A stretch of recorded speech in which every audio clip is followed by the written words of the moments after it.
Chapter 221, Secrets brought afloat. A single word escaped Isola's trembling lips, echoing into the stillness of the day: Cedric. At the sound of that name, a name buried so deep in his past, a name that belonged to another lifetime, the world around Asher seemed to freeze in its tracks. His eyes, usually as cool and tranquil as a moonlit lake, flickered with an uncharacteristic turbulence. His demeanor, typically as unyielding as an ancient glacier, was momentarily thrown off balance. A sense of shock and alarm replaced his aloofness, his typically unfazed features flickering with an unfamiliar array of emotions: surprise, confusion, anger, and fear. It was a fear of the known, of the past catching up with him, of secrets laid bare and vulnerabilities exposed. His lips thinned into a hard line, and his normally calm, detached voice came out low and threatening, laced with an undercurrent of danger. "Why did you say that name?"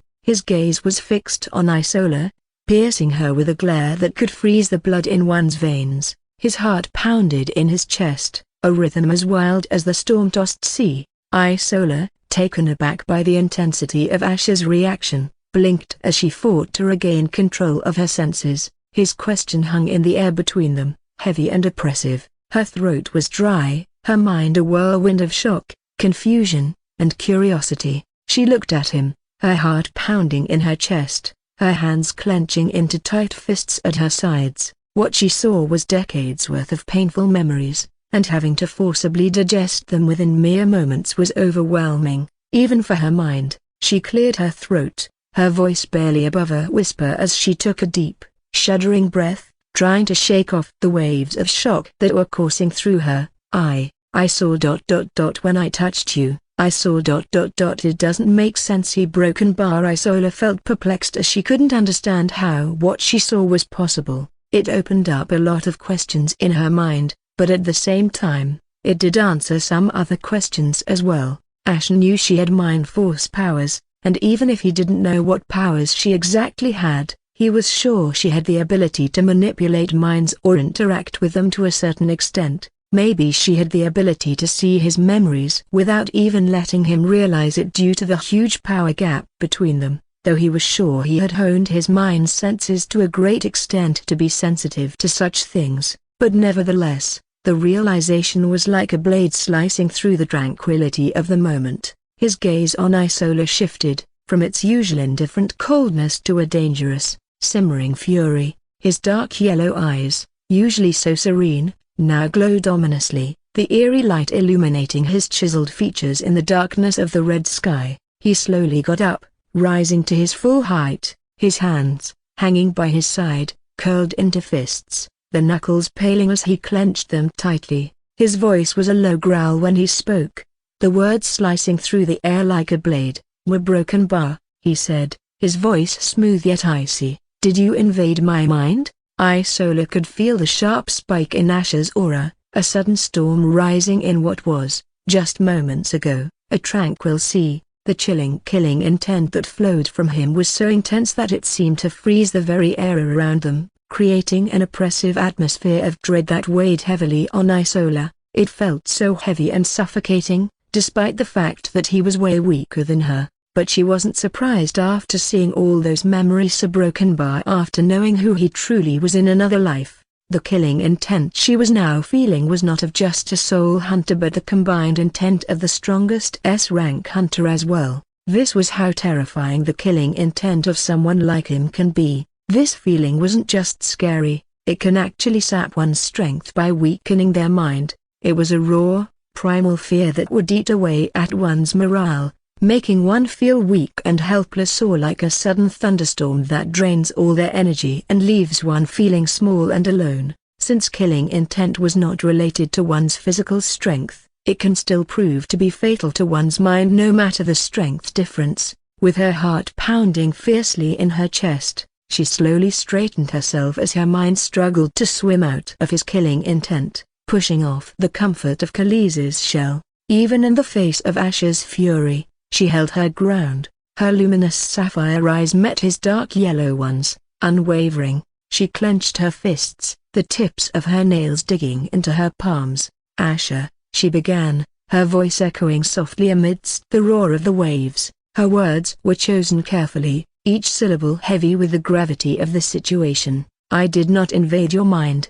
The memories just somehow flooded into me during the transfer of the life crystals," she added as she took a deep breath. "I did not intend for it to happen, nor did I wish to uncover your past." Her voice held a note of sincerity, a plea for understanding amidst the chaos. The guilt in her eyes was evident, but so was her resolve. She had stumbled upon a secret that she wasn't supposed to know, but now that she did, there was no going back. She could only face the truth, as terrifying as it might be, and even though he was targeting his killing intent towards her, she didn't react to it since she could imagine what was going through his mind now. Asher coldly scoffed as he shrugged and asked, "Who said they were my memories? I have reaped a lot of souls."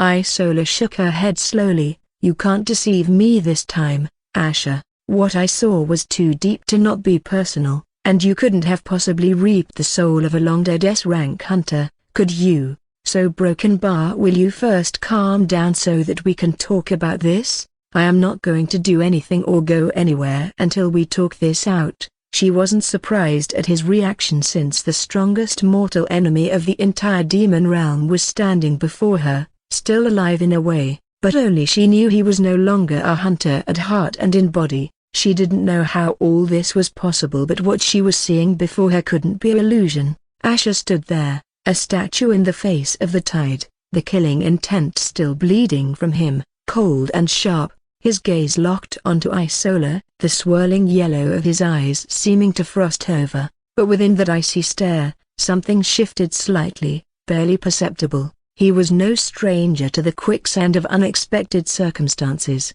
but this was different. His secrets, guarded more jealously than any treasure, were suddenly laid bare, exposed to the scrutiny of someone who definitely didn't like him. And there was no way he could lie his way through this time since she saw clear evidence of who he once was. Besides, someone like her, who was already wary of him trying to trick her, wouldn't easily buy into anything he comes up with.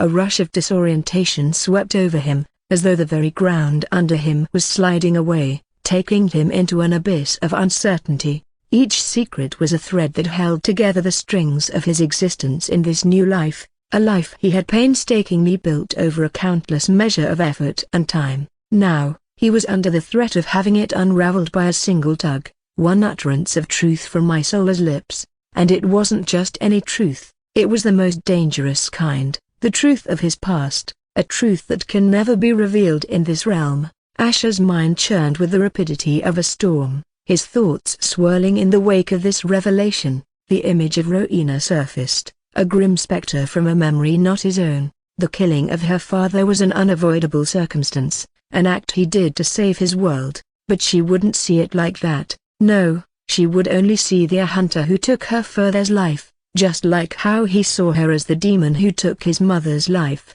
A cold knot of dread formed in his stomach. He knew the consequences of such a revelation. It would mean the end of everything, all his intricate plans, all his veiled manipulations, all his painstaking progress would be rendered meaningless. His path of revenge would be cut short even before it fully began. The vengeance he yearned for, the burning desire to bring retribution to those on earth who wronged him, would be left unfulfilled. This realization sat heavy in his heart. For the first time in a long time, Asher felt the gnawing bite of fear, not the primal fear of death, but the fear of having his purpose, his very reason for existing in this life, being snatched away from him, the fear of dying with the symphony of his revenge left unsung. "Asher, a Broken Bar, please, you are scaring Khaleesi," Isola urged with an anxious and worried look upon seeing his vacant chilling gaze while his killing intent continued to surround him. Asher's eyes regained some clarity as he looked down and felt Khaleesi's body shivering like a leaf, and her trembling eyes closed shut as if in terror. She was literally paralyzed from fear, not even letting out a whimper. In the heat of the situation, he didn't realize how much his killing intent could affect a young mind like hers. Seeing Khaleesi hurting because of him made him feel a prickle in his chest. He immediately closed his eyes as he took a deep breath, his killing intent subsiding like the tides of the ocean. He collected his chaotic thoughts and emotions as he once again went through what happened in his mind. Isola did seem she was genuinely shocked, and if she did plan to invade his mind, she would have pretended as if nothing had happened instead of telling him the truth. And despite all this, even if he wanted to kill her just to be safe, he, unfortunately, didn't possess the strength to kill a soul devourer. There was no choice but to find out how much she knew and what she planned to do with it, and so, he slowly opened his eyes. Talk, he echoed, the single word spiraling out into the open expanse of the sea, crashing against the waves only to be swallowed whole. Relief subtly washed over Isola's face as his killing intent subsided and her body relaxed. Her gaze held a curious blend of uncertainty and a grim determination while still trying to compose herself after digesting all those memories she saw. Were Broken Bar you are the dead hunter named the Golden Prince, or are Broken Bar you once was? Isola asked with a trembling gaze as she added in a low voice, I am asking a broken bar because I still can't believe a dead hunter is standing before me in the body of an alien demon. Isola expressed her disbelief as she exhaled. She felt him being an alien was somehow related to all this. Asher, having suppressed his killing intent, now had a solemn demeanor. He looked at Isola, a fathomless depth hidden in his seemingly chilly eyes. It seems you've seen more than you should have, Asher admitted. His voice was not accusatory, but there was an undercurrent of regret. His past was a locked chest, buried deep within his consciousness. A Pandora's box that should have stayed closed, but now it was open, the contents laid bare for Isola to see. He immediately asked right after, what exactly did you see? Isola drew in a deep breath, her eyes reflecting the turmoil of emotions stirring within her. Her voice, when it came, was thick with the weight of what she had seen, her words like individual drops of water, each carrying a piece of a tempestuous sea. I saw many things, she started, her gaze distant as she found herself lost in the echoes of the past. You as a child, the death of your mother, caused by the woman you are married to. Broken Bar it was.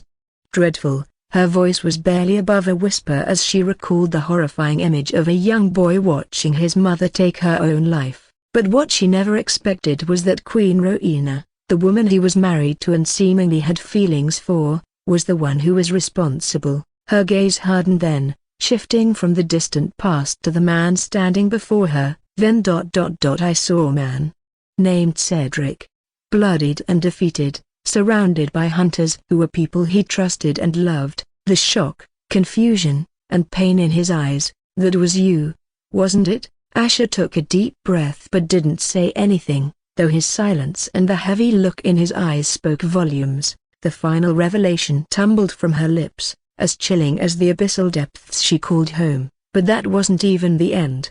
Another terrible and cruel thing I saw was the alien soulless demon boy being tortured in the most protected castle of these lands, unable to even let out a whimper. Even if your soul wasn't in that body all those years, you still a Broken Bar experienced those years of pain. A Broken Bar didn't you? Asher's gaze darkened, a storm brewing in his eyes as he listened to Isola recount the years of torment he had undergone. For a brief moment, the cold indifference that colored his demeanor seemed to waver, the facade crumbling to reveal the traces of a soul that had been battered and bruised over time. He took a step back, as if distancing himself from the painful memories that Isola was dredging up, his hand unconsciously clenched into a fist, the phantom sting of long-past wounds throbbing in his heart. Now that you know all these a Broken Bar, you very well know I can't let anyone learn about these a Broken Bar, he said, his voice taking on an icy edge. The tension in his tone was palpable, but it was quickly overshadowed by a wave of small relief that washed over him. Despite the pain that was brought back to the surface, Isola had not mentioned seeing anything about his ring of damnation, nor did she see any other memories of his life, at least that remained his secret for what it was worth. Isola's gaze remained steady, a cool counterpoint to Asher's icy intensity. I'm not a threat, Asher, Isola began, her voice infused with an unwavering certainty that belied the fraught situation. I'm not planning to exploit your secrets. What I saw, what I felt, It wasn't meant to be. Asher didn't say anything but crossed his arms as he kept staring into her eyes as if trying to read her soul. A soft sigh escaped her lips seeing how he was still unconvinced. I don't wish to cause you harm. I stumbled into your past without intention. Even if you have taken advantage of me in the past and caused my people to lose the war, you also didn't treat me or my people like prisoners of war, no matter the reason. You also happen to be Khaleesi's companion. So Broken Bar, even if I don't like you, I won't expose you, at least for Khaleesi's sake, because if something happens to you, you know very well she would never be the same and might end up like Drogo. After living in the Bloodburn Kingdom for the past month, Isola learned a lot of things about not only the surface world but about the kingdom as well, and one of the things she learned was that the strongest dragon of the Bloodburn Kingdom, named Drogo, had never left its cave for over 500 years. Everyone knows it was because its companion, who was the Bloodburn King at that time, had died in battle before its eyes. The death of its master left it broken, refusing to serve anyone else and resigning to die of old age. Isola already knew how important the connection to one's companion was, but hearing about Drogo only made her dread about such an unfortunate thing happening to Khaleesi, who was also a baby. In the face of Isola's soft-spoken assurance, Asher's countenance remained impassive, a cold statue carved from glacial ice. Khaleesi, Asher finally broke the silence. His voice like a crisp winter's wind, his dark yellow eyes locked onto Isola's, their depths gleaming with an unreadable mix of skepticism and veiled curiosity. I see a broken bar. Asher calmed down after realizing there were a lot of mutual interests between them for her to do anything to hurt him, just like she said. His gaze then shifted to the colossal form of Khaleesi, who was still cowering while stealing timid glances at him. The slightest twitch of his lips might have been interpreted as an apologetic smile, but it vanished as quickly as it appeared. I can't rely on your words alone, Isola, but I hope you understand the weight of what you've seen, what you now know, and for not only Khaleesi's sake but for the sake of your people, I hope you'll keep to your word. His tone bore the gravity of a thinly veiled threat, a chilling reminder of the dire consequences should she break her promise. His eyes, void of trust but glittering with a sharp intuition, returned to meet Isola's once more. Just remember, I always repay my debts, one way or another. Saying so, he slowly turned around, silently staring ahead. Isola listened to Asher's veiled threat, her sapphire blue eyes meeting his gaze unflinchingly as he turned around. She knew the fate of her people rested in his hands and may end up in a worse state if their fate, including hers, ends up in someone else's hands. She wanted to say that he had no need to threaten her since she had already made up her mind, but after seeing all those memories, she nodded silently, knowing that no matter what she said now, he would only trust what he saw with his own eyes. Staring at his heavy back, she still found it surreal that a person who had gone through all that could still keep standing without getting completely broken. However, she now realized why he overreacted like that about the prophecy she mentioned the first time in the belly of the kraken and again right before he fell unconscious in the castle. Because of a prophecy passed down in the human world, his own people turned against him and killed him despite the fact that he had just saved them all and the entire world. His sacrifices, his love, and his commitment to saving them all were returned with a cruel blow of betrayal and death. And another thing that shocked her was the kind of person he originally was. Beneath all his coldness, deviousness, and bloodthirst, she now knew a different side of him existed, a kind, loving and honorable side that was forced to endure a pain she could hardly imagine. She took a slow step forward and asked softly, "Do you know a broken bar how you died and came to be here?" Asher silently shook his head without shifting his gaze. Isola remained silent for a few moments before looking up at him. "I know even if you were once a hunter, you have now dedicated your life to getting justice for what happened to you, no matter the means or how unfair that might be to others." Asher furrowed his brow as he knew she must probably realize that he was using everyone and anything possible for his path to revenge,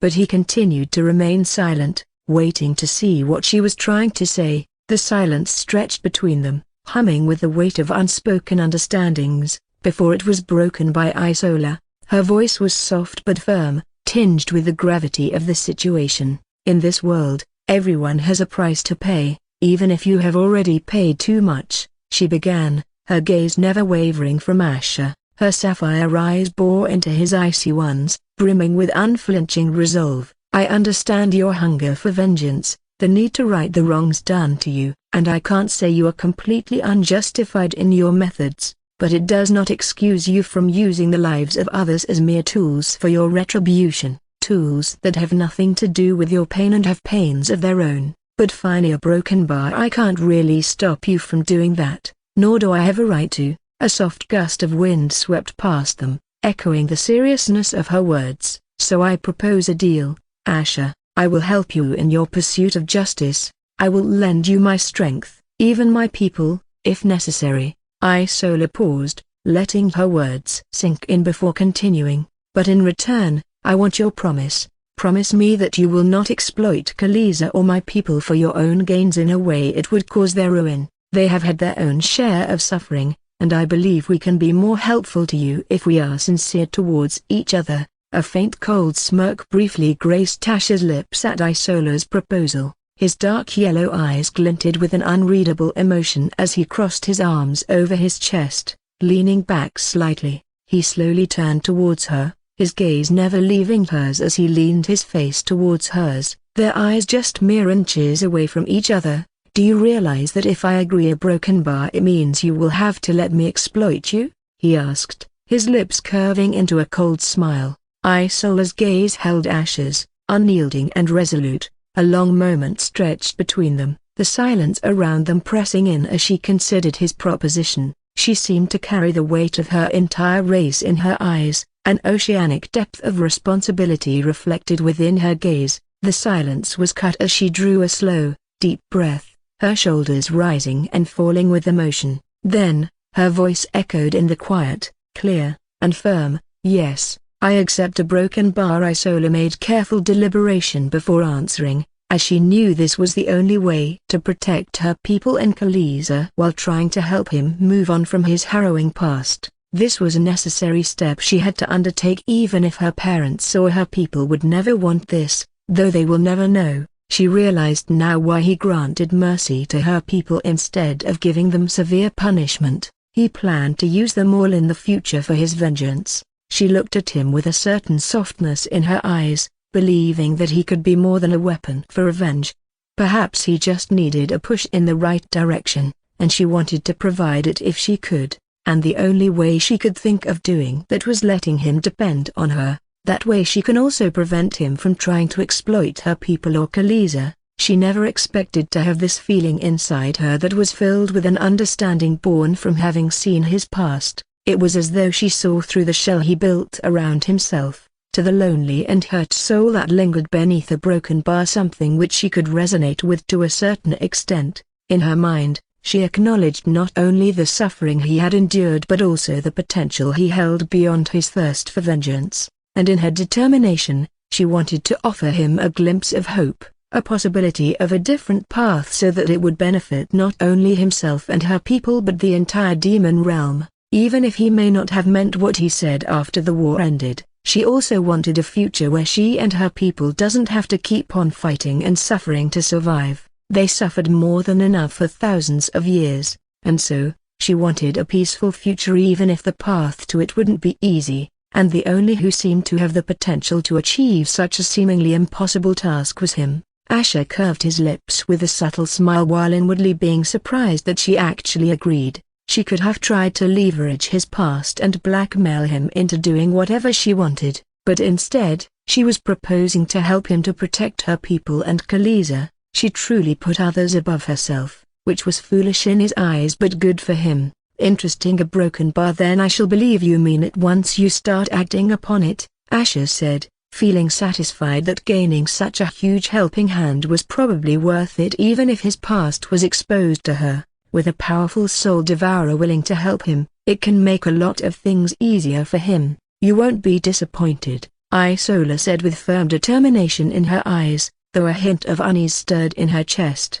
wondering if her decision would prove to be the right one or not. Good, Asher said as he sat down and asked, "Now a broken bar, tell me how you saw those memories. Do you have the ability to look into someone's mind?" Asher asked as he sat down and began to caress Khaleesi's shell, trying to pacify her that things were all right.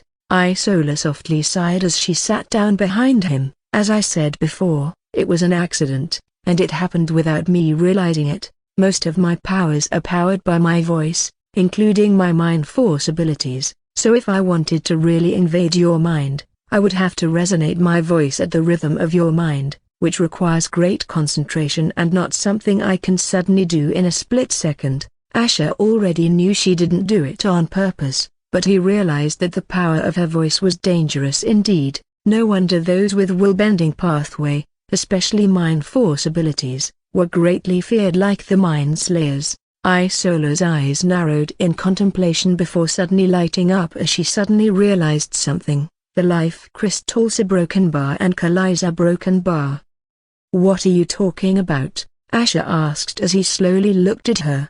Isola blinked her eyes as she explained, "During my years in the Forbidden Waters, I spent most of my time learning the texts and researching about life crystals since they were scarce, and I wanted to see if there was a way to increase its efficiency. That is when I learned that the transfer of life crystals from one person to another is an energy-rich and intimate process. They acted as the medium instead of my voice, and since we are connected to each other through Khaleesi, this connection must have left a gate in your mind open to me." Asher furrowed his brows as he processed her explanation, which was the only thing that seemed to make sense no matter how strange it was. He inwardly shook his head with a tired sigh, realizing it was also his fault. If only he didn't ask her to give the life crystals now. "So you are saying transferring life crystals can leave my mind open to you? The next time we do this the same thing will happen?" "I need the truth," Asher asked with a hardened look. He can't let this happen again and, most of all, prevent it from happening with someone else at all costs. He never knew the simple act of transferring life crystals personally could be a danger. "No," Isola said, her voice steady as she met his icy gaze with calm resolve. "It's not that simple, nor that deterministic. Life crystal transfer in itself is not a gateway to one's mind, otherwise, nobody would be doing that. What happened was a result of several unusual circumstances colliding." Her fingers gently brushed the gem on her sea bra, as she looked at him with a complicated look in her eyes. "If I were to guess, a broken bar, your mind was in shambles after learning what your wife did, right?" Asher pressed his lips together firmly as he silently shifted his gaze to the side. Isola softly nodded as she continued, "This must have left your mind vulnerable even without you realizing it. This combined with the connection we have through Khaleesi, and the transfer process of the life crystals, unintentionally formed a let's say, a one-way bridge between our minds." She paused, giving him time to digest her words. "Under normal circumstances, such an occurrence is incredibly rare. The likelihood of it happening again, especially under more controlled conditions, should be impossible." Asher now realized why people say useless emotions can make one weak. When these emotions hurt them, they would weaken their mind and leave them vulnerable. If only he had never lowered his guard before Rowena, he would never have felt this much turmoil within him. Isola paused, her gaze softened with an unfamiliar mix of empathy and hesitation. She opened her mouth, then closed it, a moment of internal struggle visibly playing out across her face. Finally, her words broke the silence, cautiously, gently. "Asher, if you want to, we could talk about your past. Or about what happened with Rowena." Her voice was barely a whisper, the words hung in the air between them like fragile crystal spheres, ready to shatter at any moment. I know how you felt about her," she added, her eyes holding a certain quiet understanding. The words felt strange to her, as though she was crossing a line she wasn't sure she had the right to. She felt their relationship was as complicated as it could get, with both having killed each other's loved ones. What happens if Rowena learns the truth as well? However, she felt Rowena could never know unless Asher tells her, but Asher cut her off swiftly. His voice was cold and stern, causing a swift shift in the mood. He raised a hand, a brief but clear signal of cessation. enough. Just because you had a fleeting glimpse of some of my memories, it doesn't mean you know me, nor should you pretend to understand everything I have gone through." His words, like icy shards, pierced through the unspoken understanding that had begun to form. Isola's face fell slightly at his rebuke, the empathetic gleam in her eyes replaced with a shadow of hurt, but she quickly masked it with a calm, understanding nod, withdrawing within herself. There was a certain resigned acceptance in her posture that spoke volumes more than words could. I understand," she responded, her voice steady despite the sting of his words. The small smile on her lips didn't quite reach her eyes, but it was there, a hint of determination in her eyes to not give up just because he said so. For a moment, there was silence. Her eyes studied him carefully before she finally broke the silence. "You've been avoiding Rowena since we arrived here. How long are you planning to do this, Asher? You can't make her suspicious, you know that." The sounds of the birds in the sky were the only thing that filled the space between her question and his answer. His eyes remained closed, his chest rising and falling steadily. His silence was contemplative rather than dismissive, like someone contemplating a heavy decision. As a veteran hunter in the past, he had learned meditation techniques to help calm down his heart and mind and focus on what mattered. After a seemingly interminable pause, he finally opened his eyes, the darkness of his heart reflected in the icy depths. A quiet sigh slipped from his lips, and he rose to his full height, towering over Isola. A cold smirk tugged at the corners of his mouth, giving him an air of nonchalance that didn't quite reach his eyes. "I suppose you're right, Isola, we've been here long enough," he said, his tone as chilly as the night air. His gaze flicked to the horizon, where the sun was growing milder. "We should get back." His mind was a whirl of thoughts, a strategy already forming for dealing with Rowena. He knew that he couldn't cut her off nor act hostile, not when he needed her, but he also knew that he had to tread carefully, to keep up the facade until he had no use for it, and when the time comes, when he was finally strong enough and there were no other distractions, he would decide what to do with the woman he was married to. But for now, life should go on as if nothing had changed,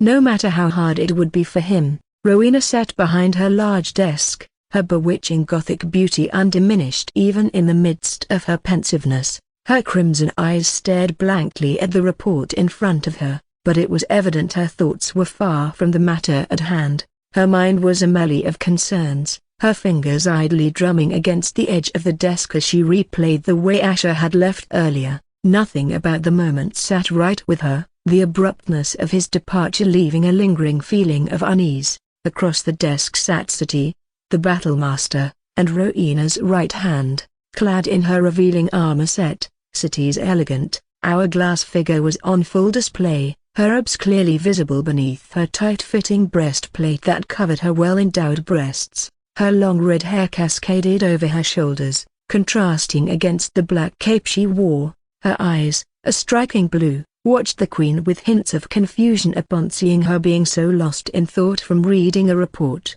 The muscles in her toned figure tensed beneath her revealing armor set, wondering if she made a mistake in the report. There couldn't possibly be a way where she could unknowingly make one. She surely verified it multiple times. Breaking the silence that hung in the air, Sati finally asked, "Your Majesty, do you have any doubts about the report I submitted today?" Her voice, as stern and dedicated as she was, echoed in the vastness of the study. Rowena's crimson eyes flitted from the report to Sati, pulled from her thoughts by the question. With a slight shake of her head, she responded, "No, Sati, your report was clear as always." Her voice was calm and composed, the command in it clear. "Thank you, Your Majesty. I also had another thing to report.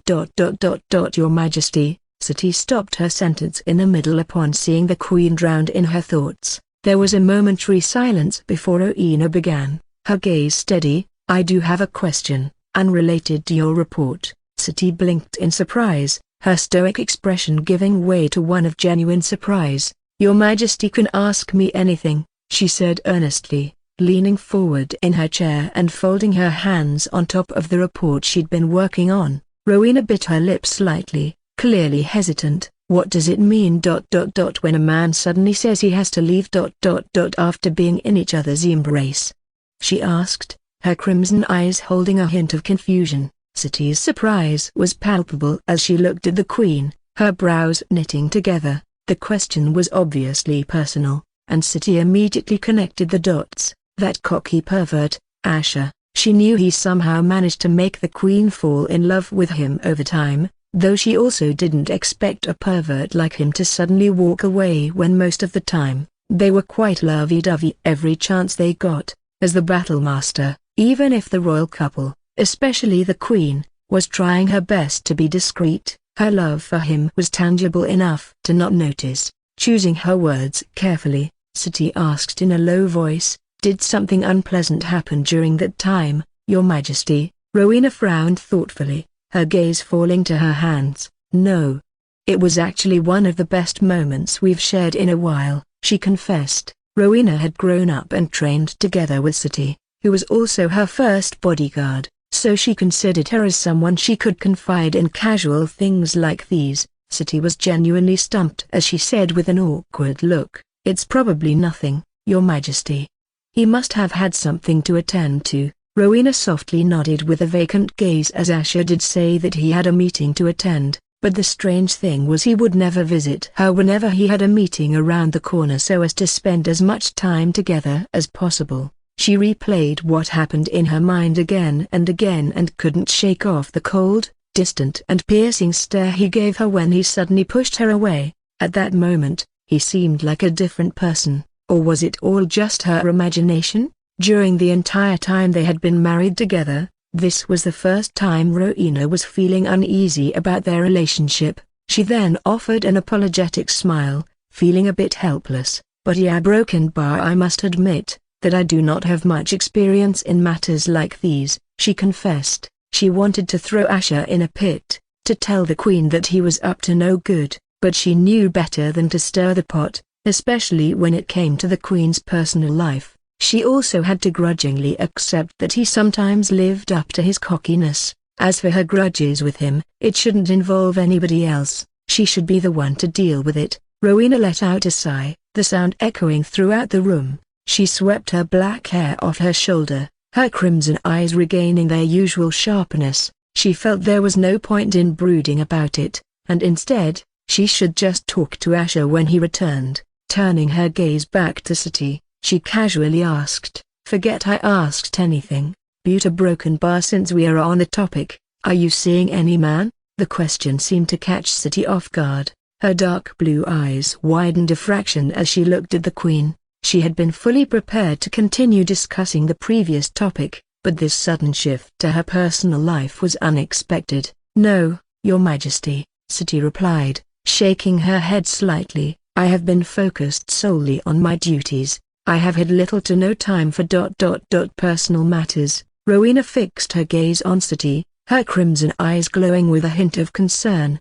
"I am aware of you and Sylvan," she started, her voice echoing around the room in a low, thoughtful hum. "I won't dictate your choices, but be careful considering your origins." Sati wasn't surprised but simply nodded with a light smile, knowing she meant it for her good. "Thank you for your advice, Your Majesty. Things between us aren't serious, but I will be careful." Rowena nodded with a slight nod before saying, "You can now tell me whatever you wanted to report earlier."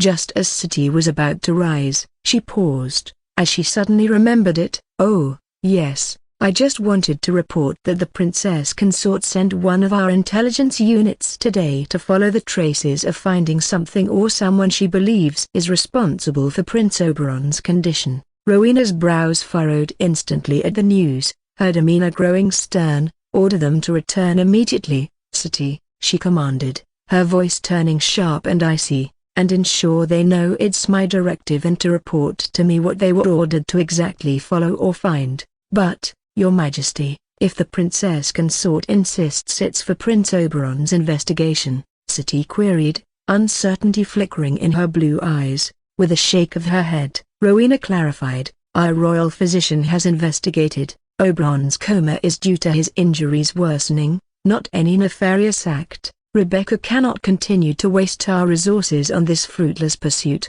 especially not when a year has already passed. However, a hint of worry reflected in Rowena's eyes as she said this. Siti was momentarily taken aback by the certainty in Rowena's voice. She had a confused look since, in her opinion, it was quite strange that Oberon, who had suffered injuries during a reaping quest, would have his condition become worse under the care of so many expert physicians.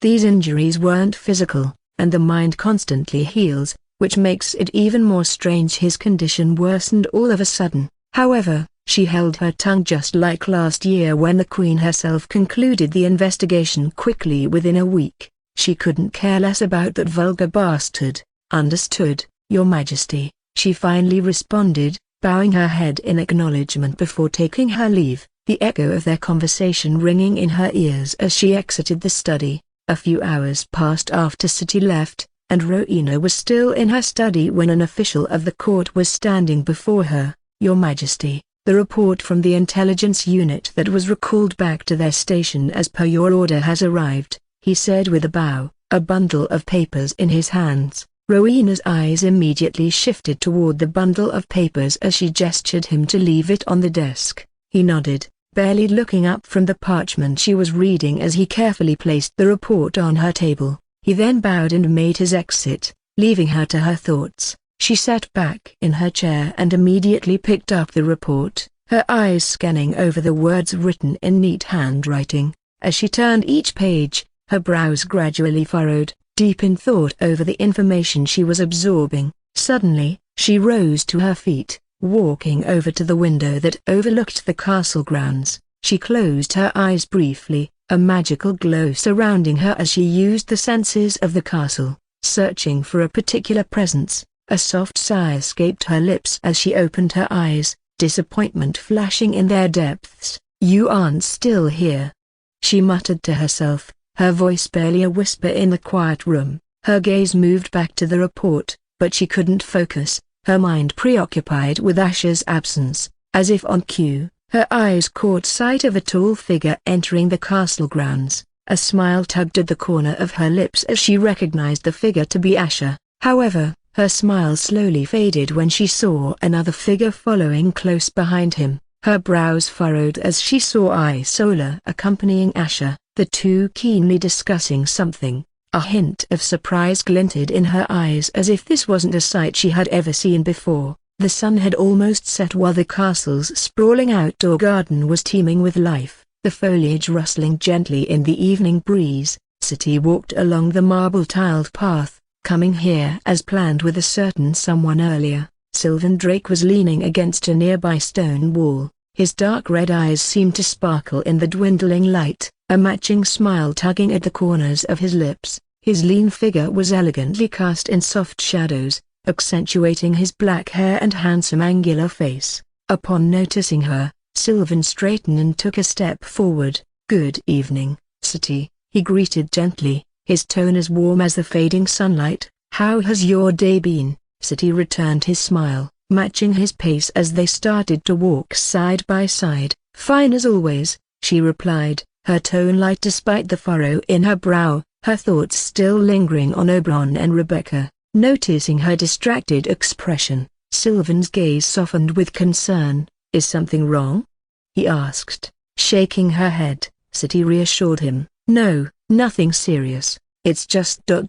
Sylvan, do you know anything about your mother still conducting her own investigation into Oberon's condition? Sylvan let out a heavy sigh, casting his gaze towards the starry sky. I can't help but feel a sense of pity for Mother. She finds it hard to accept the reality about Oberon. A soft scoff escaped from Siti at Sylvan's empathetic words. You shouldn't feel sorry for her actions, Sylvan, she said, her tone firm. Sylvan chuckled lightly with a wry smile. I am her son, after all. It's only natural for me to feel sad for both her and my brother, despite everything. Siti shook her head, her expression serious. You should be more concerned about yourself, and don't be so kind to those who fail to appreciate you. Just as the moon started to cast its soft glow on the garden, Sylvan suddenly turned around to face Siti, his dark red eyes reflecting the moonlight. Taking her hands into his own, he looked deeply into her eyes,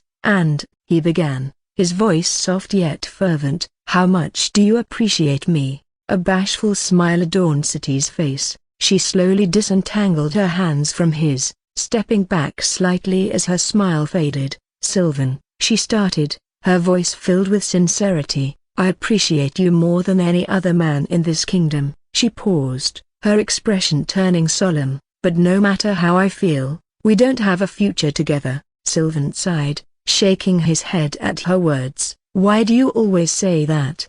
he asked, a trace of disappointment in his voice. Siti looked at him, her expression calm. "Because I am stating the truth," she replied. "Even if we marry, we can never have children.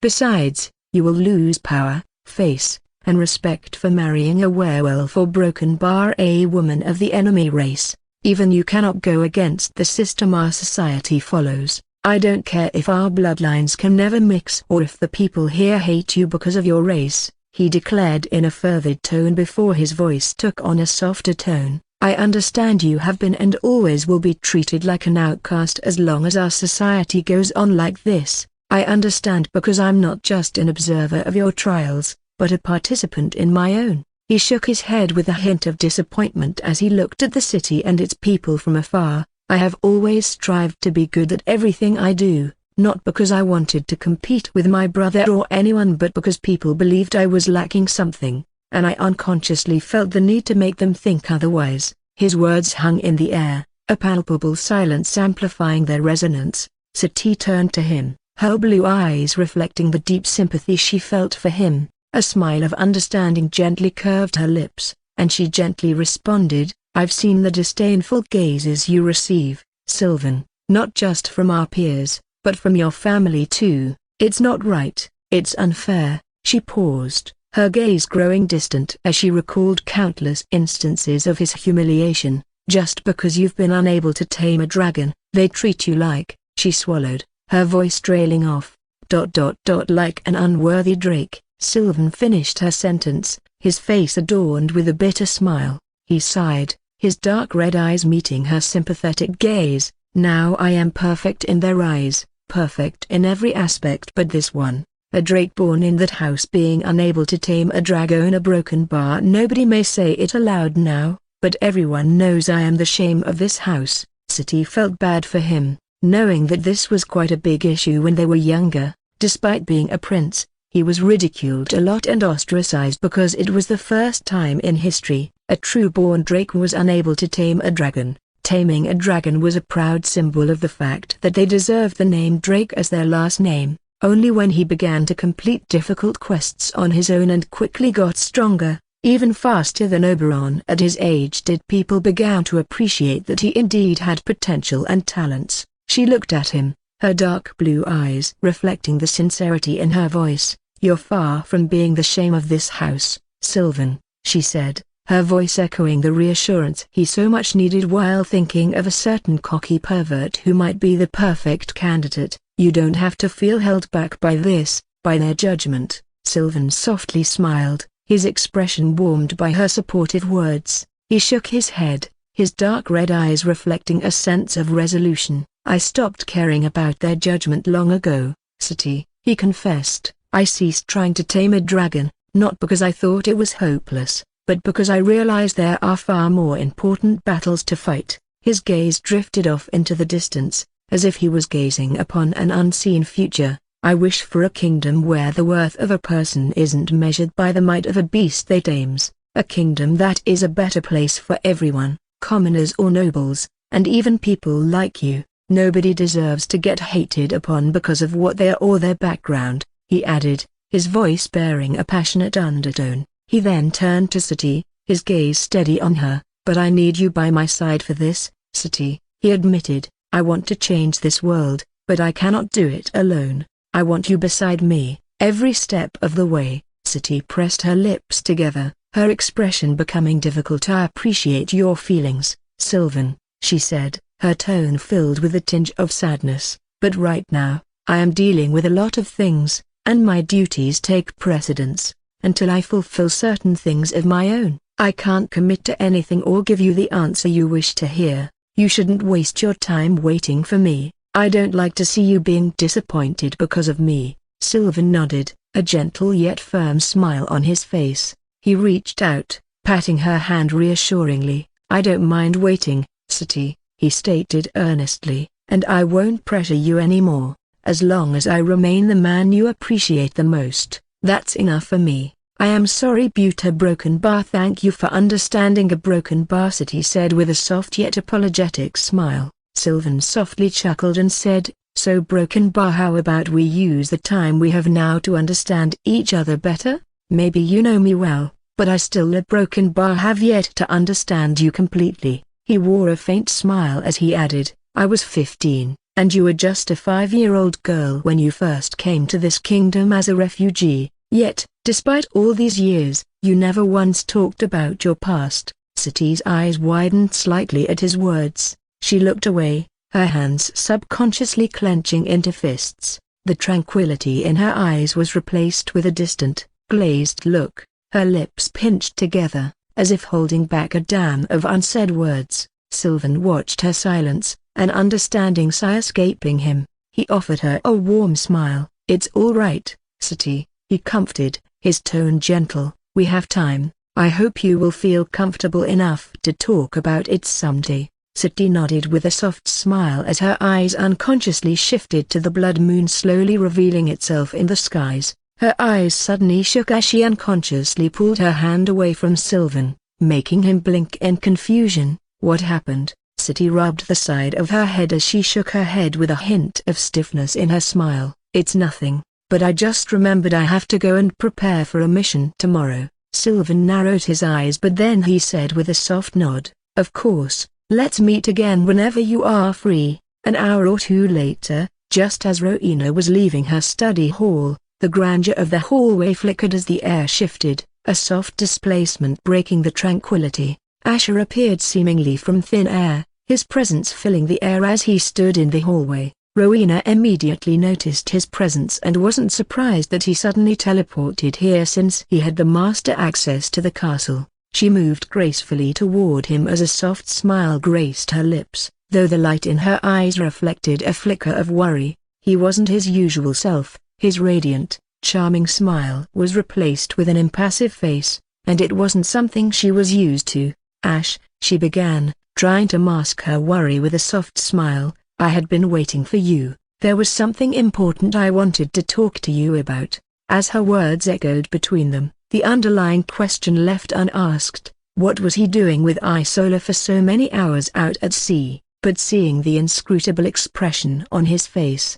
she restrained herself from asking. Asher's gaze remained steady on her, his lips parting to speak in an uncharacteristically serious voice. "Close your eyes, Rowena," he said, his voice as calm as the night and his expression unreadable. The hallway fell into silence once more, with only the echo of his words filling the space. Rowena had a hint of surprise in her crimson eyes. She looked into his eyes, as if searching for an answer to what was going on in his mind, but she decided to give up and closed her eyes as the hallway became hushed again. After few moments, "Okay, you can open them now." Hearing his voice, Rowena cautiously fluttered open her eyes. What greeted her gaze made her heart leap.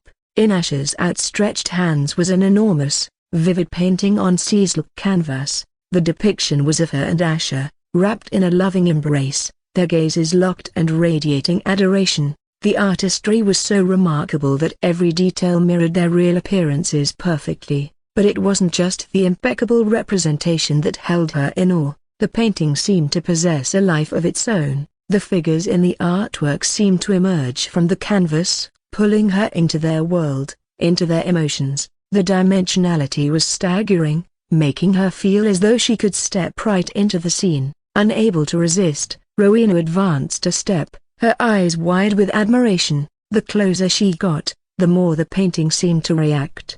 The expressions of the painted couple altered subtly as if alive, evolving in response to her proximity. It was truly a magical painting. She reached out, her hand wavering slightly in the air as she touched the lifelike projection. Asher, watching her every reaction, smiled warmly as he asked, "Do you like it, Rona?" The disbelief in Rowena's crimson eyes gradually gave way to amazement as she took in the enchanting piece. Finally, Tearing her gaze from the art, she turned to Asher, her voice filled with awe. Ash, how did you create something so enchanting? I've never seen a painting quite so alive, even from the famed artists I know. Asher let out a soft chuckle, casting a loving glance at the painting before returning his gaze to Rowena. When you reminded me of how deep your love for me runs, I remembered.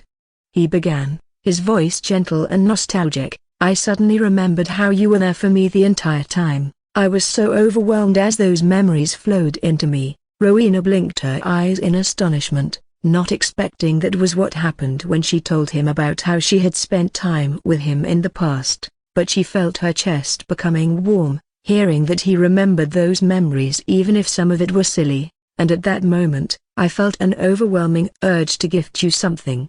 Something that would immortalize our love. He paused briefly, his gaze locking with hers. This is why I left abruptly. I needed to fetch a special material known as the Twilight Pearl Powder. It can only be obtained from a certain type of oyster that opens its shell just before sunset, so I had to rush to the northern seas, where Isola soon came after to help me procure it after I broke a deal with her where she could spend more time with her people. I wanted to get it and gift you this painting today itself. Rowena blinked, processing his words. Asher continued, a slight grin on his face. I wanted it to be a surprise for you.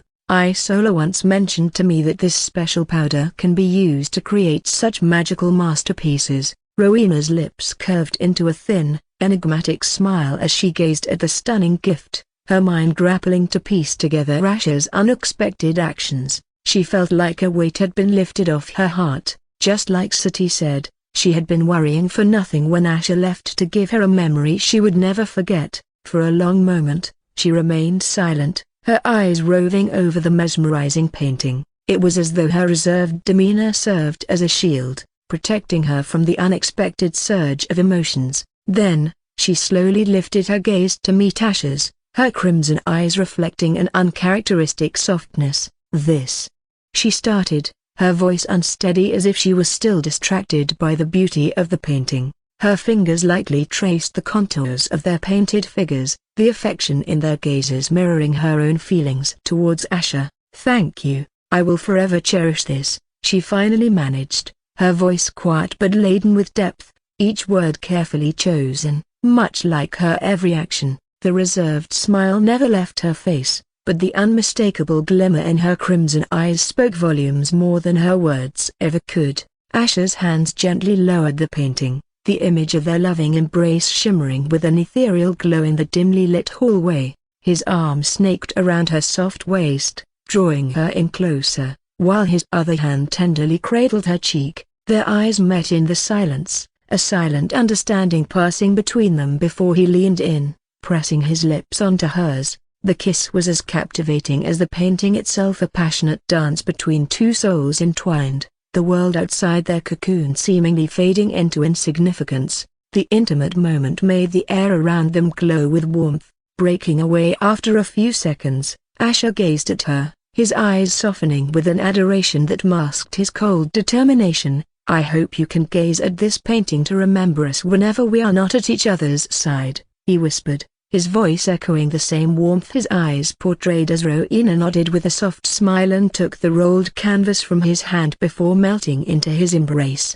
As they rested in each other's embrace, the smile that graced his lips was tender and genuine, yet hidden beneath the veneer of love was a chilling resolve and a heavy heart. Internally, his thoughts churned in a whirlpool of thoughts. He would continue this dance of love, ensnaring her heart in his carefully woven web. She would be none the wiser, for he would ensure each step, each word, each touch would be masked by an undying love, a task daunting, yet a challenge he was willing to endure. He can never forget the moments he begged his mother to stop when at that moment, he was indirectly begging Rowena to stop, but she never did, and so, maybe the best way to take revenge for what her father did to him and what she did to him was to make her feel what he felt after he was done with her. If her father was the one who awakened him in the demon realm to use him, then he would make sure to take advantage of everything that crafty old asshole built and possessed to make sure he would roll in whatever purgatory he was in now.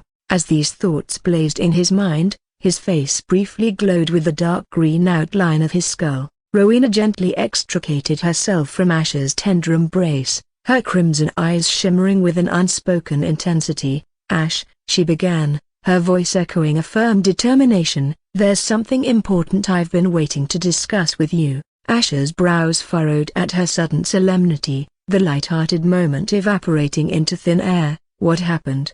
he inquired, concern tinging his words. She pursed her lips before speaking. "It's about Rebecca. She has been conducting her own investigation into who put Oberon into a coma." His response was a dismissive chuckle. "Rona, I wouldn't worry about her delusional theories." Rowena looked deep into his eyes as she said, "I wouldn't be worrying if she was really delusional." Hearing her words laced with hints, his expression froze momentarily. Rowena watched him intently, a soft sigh escaping her lips. "I know Oberon didn't lapse into a coma because his injuries worsened," she stated, her voice barely a whisper. Asher silently stared at Rowena as he realized even if Rowena didn't outright say it, she knew he put Oberon in a coma. He inwardly once again shook his head in disbelief, thinking he shouldn't have underestimated her. On that day, he took a time when she was busy to make the arrangements for the incense to be carried to Oberon's room. Who knew Rowena still managed to figure out it was him. He definitely wasn't as careful as he thought. Rowena took a step closer, her concern evident in her glowing crimson eyes. "Why, Asher?"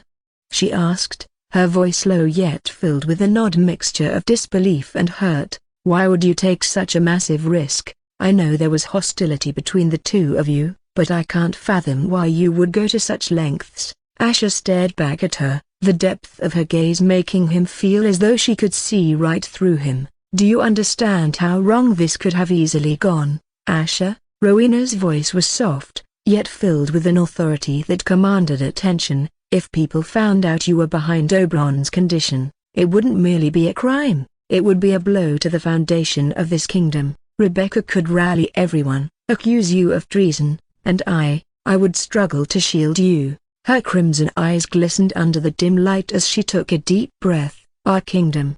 It has survived, thrived, for all these centuries because our ancestors built a system that offers stability, that establishes law and order in our society. It allows the people to have faith, to believe that their safety and their very lives are valued by the crown. That is the only reason why our people put their hearts and souls into making our kingdom prosperous and stronger. But if their faith in the crown gets shaken, the entire kingdom will suffer." Pausing, she stared out of the window at the moonlit kingdom. "Perhaps you know, but most or all societies outside our kingdom don't enjoy the stability and comfort we have here, even the ones that have been around for thousands of years." Turning back to him, her gaze was sincere, earnest. "This peace, this order, I am working tirelessly to preserve what my ancestors, my father entrusted me with, even when it meant holding back my own personal grudges. So, you can understand why I worry. I had decided to not talk about this earlier because I didn't want to put you in a difficult position, but now that Rebecca might be onto your broken bar I had to talk to you about this." Her slender fingers gently gripped his hand, a silent plea for understanding as her expression softened. "So broken bar why? I know you would never do anything to compromise this kingdom unless a broken bar Oberon did something to you that I don't know of, something that would drive you to this extent?" she asked, her eyes never leaving his. Asher's mind was a whirlwind of thoughts, questions, and doubts. He couldn't tell her the truth about Oberon, the horrors he had suffered, how her father was a silent accomplice. No. He had woven too many praises, too many stories about her father. This would shatter his careful facade, so he definitely couldn't make her think everything she knew, and whatever he said about her father was a lie. So, he took a deep breath and broke the silence. "Rowena, I did it for you." Her eyes widened slightly, a flicker of surprise lighting up her crimson gaze. "For me?" she echoed, confusion lacing her words. Asher nodded. "Since the day I woke up, I saw how Oberon looked at you. The obsession he had with you, you probably did, but I thought you never noted, never saw the dangerous glint in his eyes, which I did. His voice was filled with a simmering anger as he continued, "The rumors, the whispers about his desires, especially his unnatural interest in you, they only added fuel to the fire." Rowena stayed silent, her eyes wide as she digested his words. "I couldn't just stand by, Rona." Asher's voice softened, his eyes mirroring his earnest words. "I don't know if you know a broken bar, but any opportunity he gets, he would leer at you from afar, from his own mansion without your knowledge. Maybe it might sound silly to you, but that was the final straw. I couldn't let that wretched excuse of a man keep disrespecting my woman, so I decided to silence him for a while, to see if that will teach him not to cross certain boundaries." Asher broken bar. Rowena was taken aback by his confession. She stood there for a moment, trying to process the magnitude of his words. A wave of emotions crashed over her: surprise, bewilderment, a rush of warmth that felt too complicated to categorize. All this time, she thought he did it because Oberon did something to him, but to think it was out of his feelings for her, and the way he claimed her as his woman hit her like a thunderbolt. The intensity of his eyes and voice when he said these words made her heart soften. Looking at Rowena, he added, "And, it wasn't just about Oberon, it was about Rebecca too. She's been a thorn in my side for far too long." Asher let out a small sigh, his gaze falling to the floor. Bringing his eyes back up to meet hers, he gently took her hand in his. "I never wanted to worry you, Rona," Asher said, his eyes shining with regret. "That's why I never told you. I didn't want you to carry this burden, to live with this worry." His words hung heavy in the air as he gazed at Rowena, waiting for her response to his carefully crafted half-truth, but for some reason, he had a hard time discerning which part of what he said was the lie. Finally, she broke the silence. "Ash," her voice was soft but firm, "I am moved by your concern for me. But I don't want you to take such risks, not for me, not for anyone. As your wife, I am happy with what you did for me, but as the queen, you know I can't let you fight my battles for me. There are so many things at stake." Her words were heavy with unsaid implications, and despite the softness of her tone, her message was loud and clear. She didn't want him risking his safety, their safety, for her sake. She added in a whisper, "I have survived worse than leering eyes, so you can trust me to handle it." Her eyes held his gaze, echoing the sentiment of her words. As much as she was touched by his intentions, she didn't want him jeopardizing their position or his own safety. "I understand now, Rona. I was foolish, reckless. I will never do anything to put you in a difficult position again." Asher began, the remorse evident in his voice while thinking that he could no longer carry out anything of such sort within this castle. He then continued, "And to a broken bar." Rowena cut him off gently, her gaze never leaving his. "The next time you want to make such decisions, or protect me, come to me. We can discuss it, and figure out something, together." Asher fell silent, observing her for a moment. A chuckle slipped past his lips, his eyes crinkling with amusement. "Of course, my queen." His gaze softened, his smile turning more sincere. "I will, I promise." Rowena softly smiled as she let out a sigh of relief. Asher's playful demeanor swiftly faded, replaced with a more sober expression. He gently grasped Rowena's hand, his dark yellow eyes meeting her crimson ones with a deep intensity. "So, what exactly have you found about Rebecca's investigation that made you feel this anxious?" he asked, curiosity burning within his eyes while wondering if Rebecca would even manage to find anything. Rowena pinched the bridge of her nose, exhaling a sigh before she met his gaze. Her eyes seemed to glow even more vividly in the dimly lit corridor, her lips drawn in a grim line. "From what I know," she began, her voice soft but firm, "Rebecca's known to be tenacious, but this is different. She has mobilized one of our intelligence units after putting together some information from various sources. She even seemed to have tried to gather evidence from the scene where Oberon fell unconscious." Asher pulled together his brows as he continued to listen intently. Now he realized why Rebecca had been laying low all this time. She must have been putting all her attention and efforts into finding evidence. Rowena paused, Her eyes locked onto Asher's, conveying the gravity of the situation. "I don't know what exactly she is after, but apparently a broken bar. She had sent one of our intelligence units to a distant continent named Ozeon.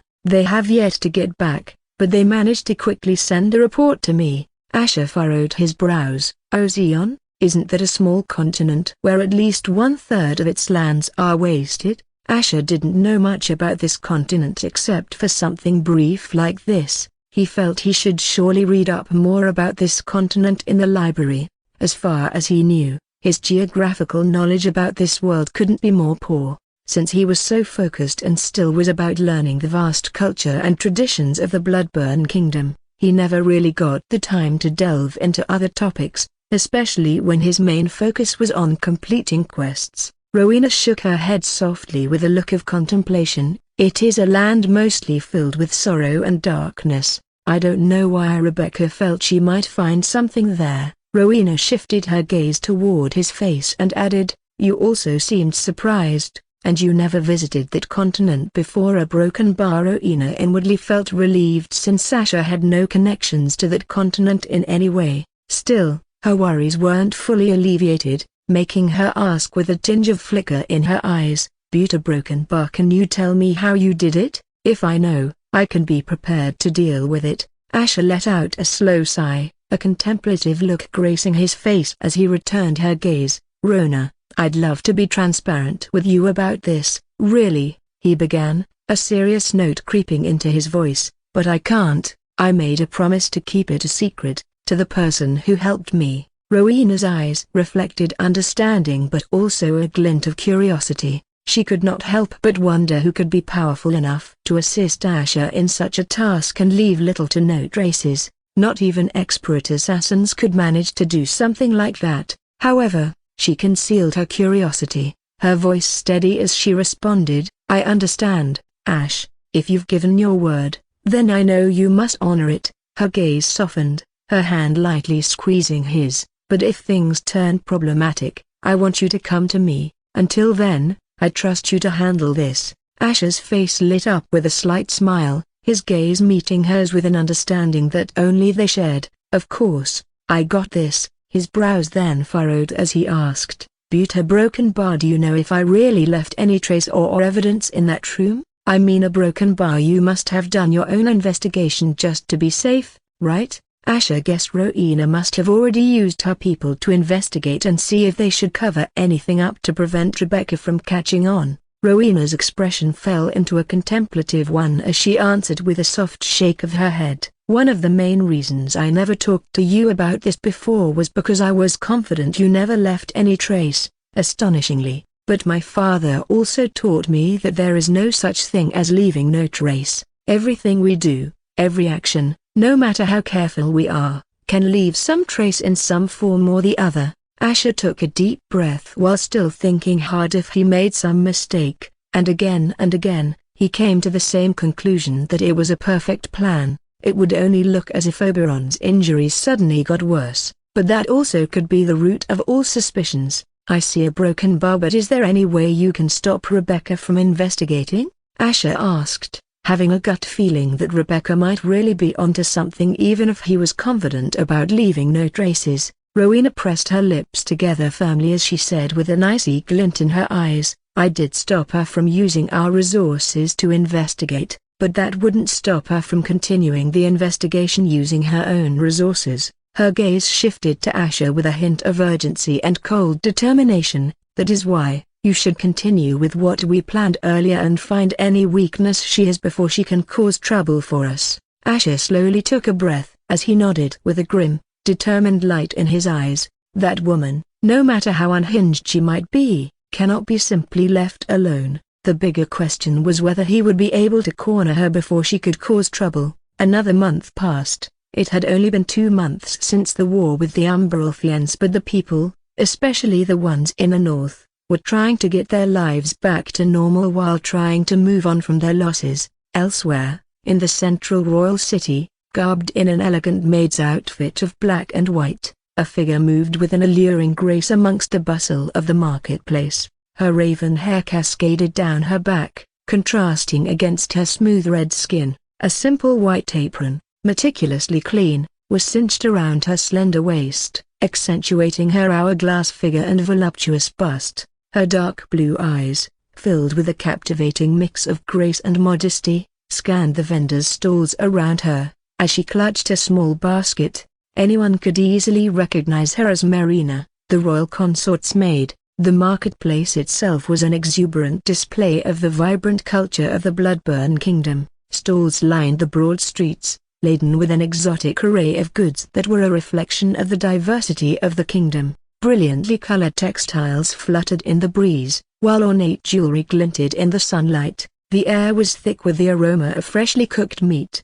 exotic spices, and other enticing fare. The clamor of haggling voices, clanging tools, and laughter filled the air, lending an infectious liveliness to the scene. As she strolled through the market, her presence didn't go unnoticed. Many people stopped their work, their gazes following her with a blend of curiosity and respect. A murmur of whispers followed her path, acknowledging her status in the royal household. Despite the historical animosity between werewolves and the denizens of this kingdom, they extended amicable nods her way, their faces breaking into warm smiles, some forced and some not. Their gestures were filled with a certain level of reverence, for she served the royal consort who seemed to always keep her close. Marina reciprocated the warm gestures with a modest smile of her own, never expecting people here would even smile at her when before her master woke up. All she got were killing intent and vile gazes, and sometimes even got things thrown at her and telling her to drop dead.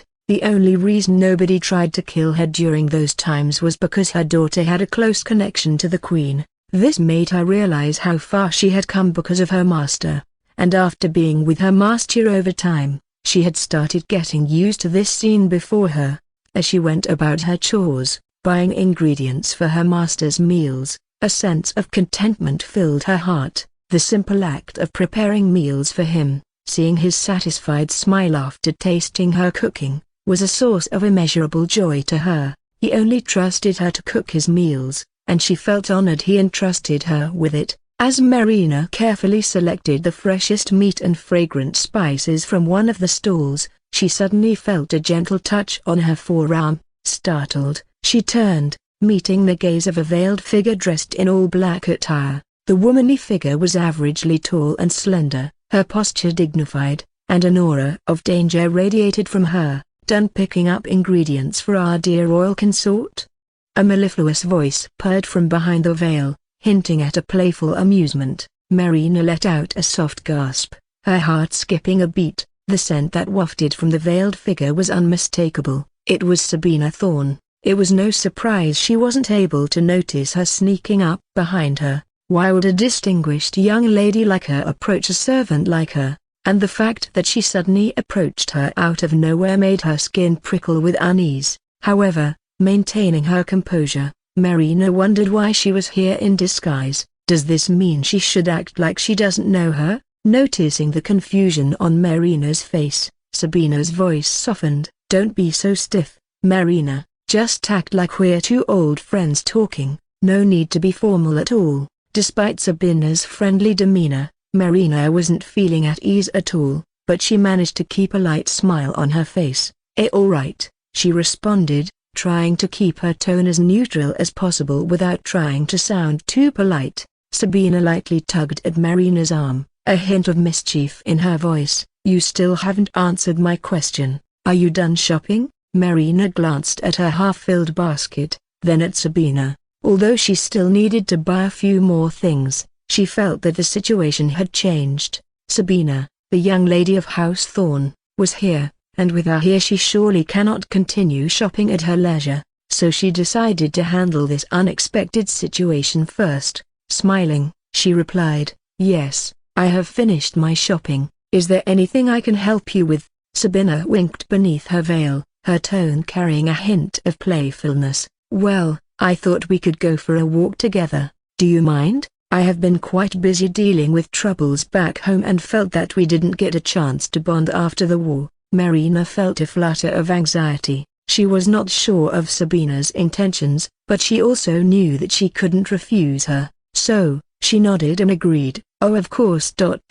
We can." As they walked, underneath the heavy fabric of the veil, Sabina's lips curled into a mischievous smile as she filled the silence. Never thought I'd see the day when a werewolf would become a VIP maid. Even those who'd like nothing more than to skin you alive can't help but smile at you. Marina felt goosebumps crawl across her skin at her words, but she forced a tight smile and nodded, keeping her anxiety in check. Sabina continued, her voice as smooth as silk, you must feel quite indebted to Asher, holding such respect and prestige despite being a werewolf and a maid. Yes, I am forever indebted to him, Marina responded, her voice soft but steady, a warm smile lighting up her face. Hearing her words and seeing the look on her face, a dangerous light momentarily glowed in Sabina's eyes hidden beneath the veil. The intensity lasted for only a moment before she asked, a teasing lilt to her voice, and, do you enjoy warming his bed every night? Marina blushed a deep shade of red, but she nodded timidly, her eyes cast down. Phew, broken bar. Sabina chuckled, her amusement clear in her tone. You certainly must have some interesting tales to share. Would you join me for a little chat over some snacks?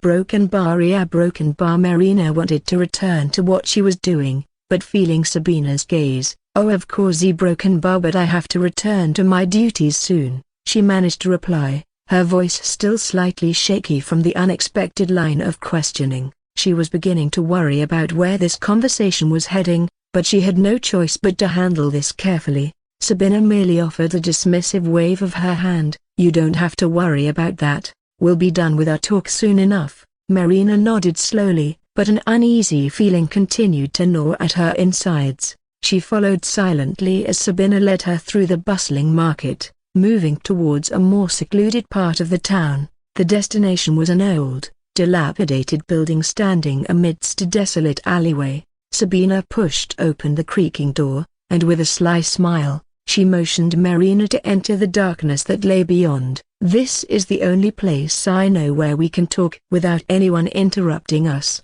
All right. Marina nodded and entered, feeling a chill run down her spine. The dimly lit interior did little to ease her nervousness. The door closed behind her with a soft thud, and Marina heard the rustle of fabric while looking around the inside.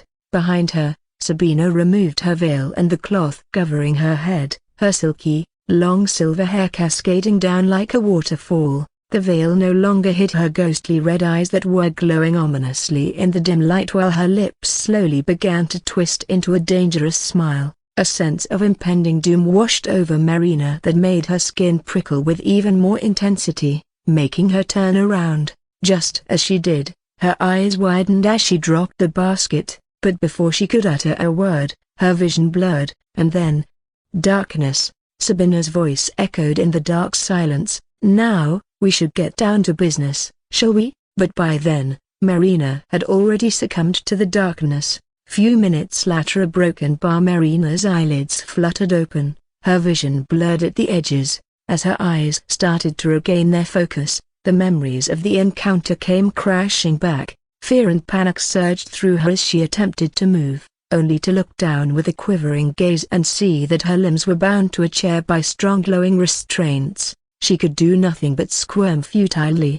A cold bead of sweat trickled down her forehead, slipping down her cheek as she tried to force out a scream. Yet, her lips remained sealed, not a sound able to escape. Her body stiffened, her gaze fixing on the ominous darkness before her. She then tried to move her tongue within her mouth, as if reaching for something, but she then stopped and took a deep breath. Then, from within that darkness, a hauntingly beautiful voice broke the eerie silence. Sabina, her silver hair glinting in the dim light and dressed in the same black attire, stepped into the room. She wore a playful smile as her hands remained hidden behind her back. My dear Marina, my apologies for the sudden accommodations, Sabina said, her voice charming. I assure you, it was necessary. We have serious things to talk about, and I couldn't risk you running off. Now could I? Marina could do nothing but stare at Sabina, a sense of dread beginning to fill the room.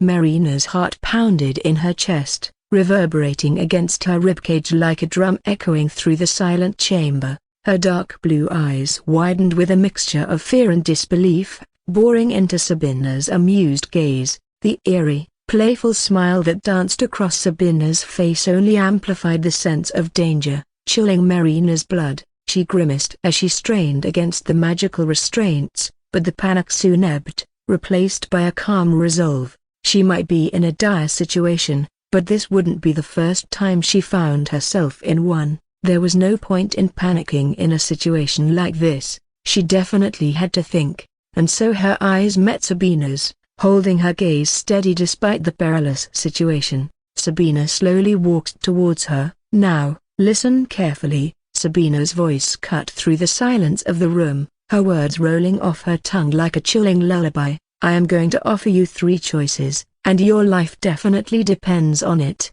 Marina's eyes flickered with confusion and panic. She wanted to speak, ask, plead, but her voice was imprisoned behind the seal. She merely stared at Sabina, her heart pounding with a sense of imminent danger. Sabina tilted her head slightly, her lips curling up into a cold smile. "Oh, don't look so confused, Marina. Even though you didn't do anything to offend me, your existence is an offense to me." Marina's mind whirled. Could Sabina be doing this because she was a werewolf? But that didn't make sense. Sabina had ignored her existence all these years, so, what had changed now? As a mere maid, you've enjoyed luxuries that many can't even dream about. Sabina's voice became softer, yet it dripped with venom. She closed the distance between them, her slender fingers brushing against Marina's cheek. "Your master is one of such luxuries, a broken bar which you don't deserve to enjoy on your own. Am I wrong when even I didn't get to have fun with him as much as you did?"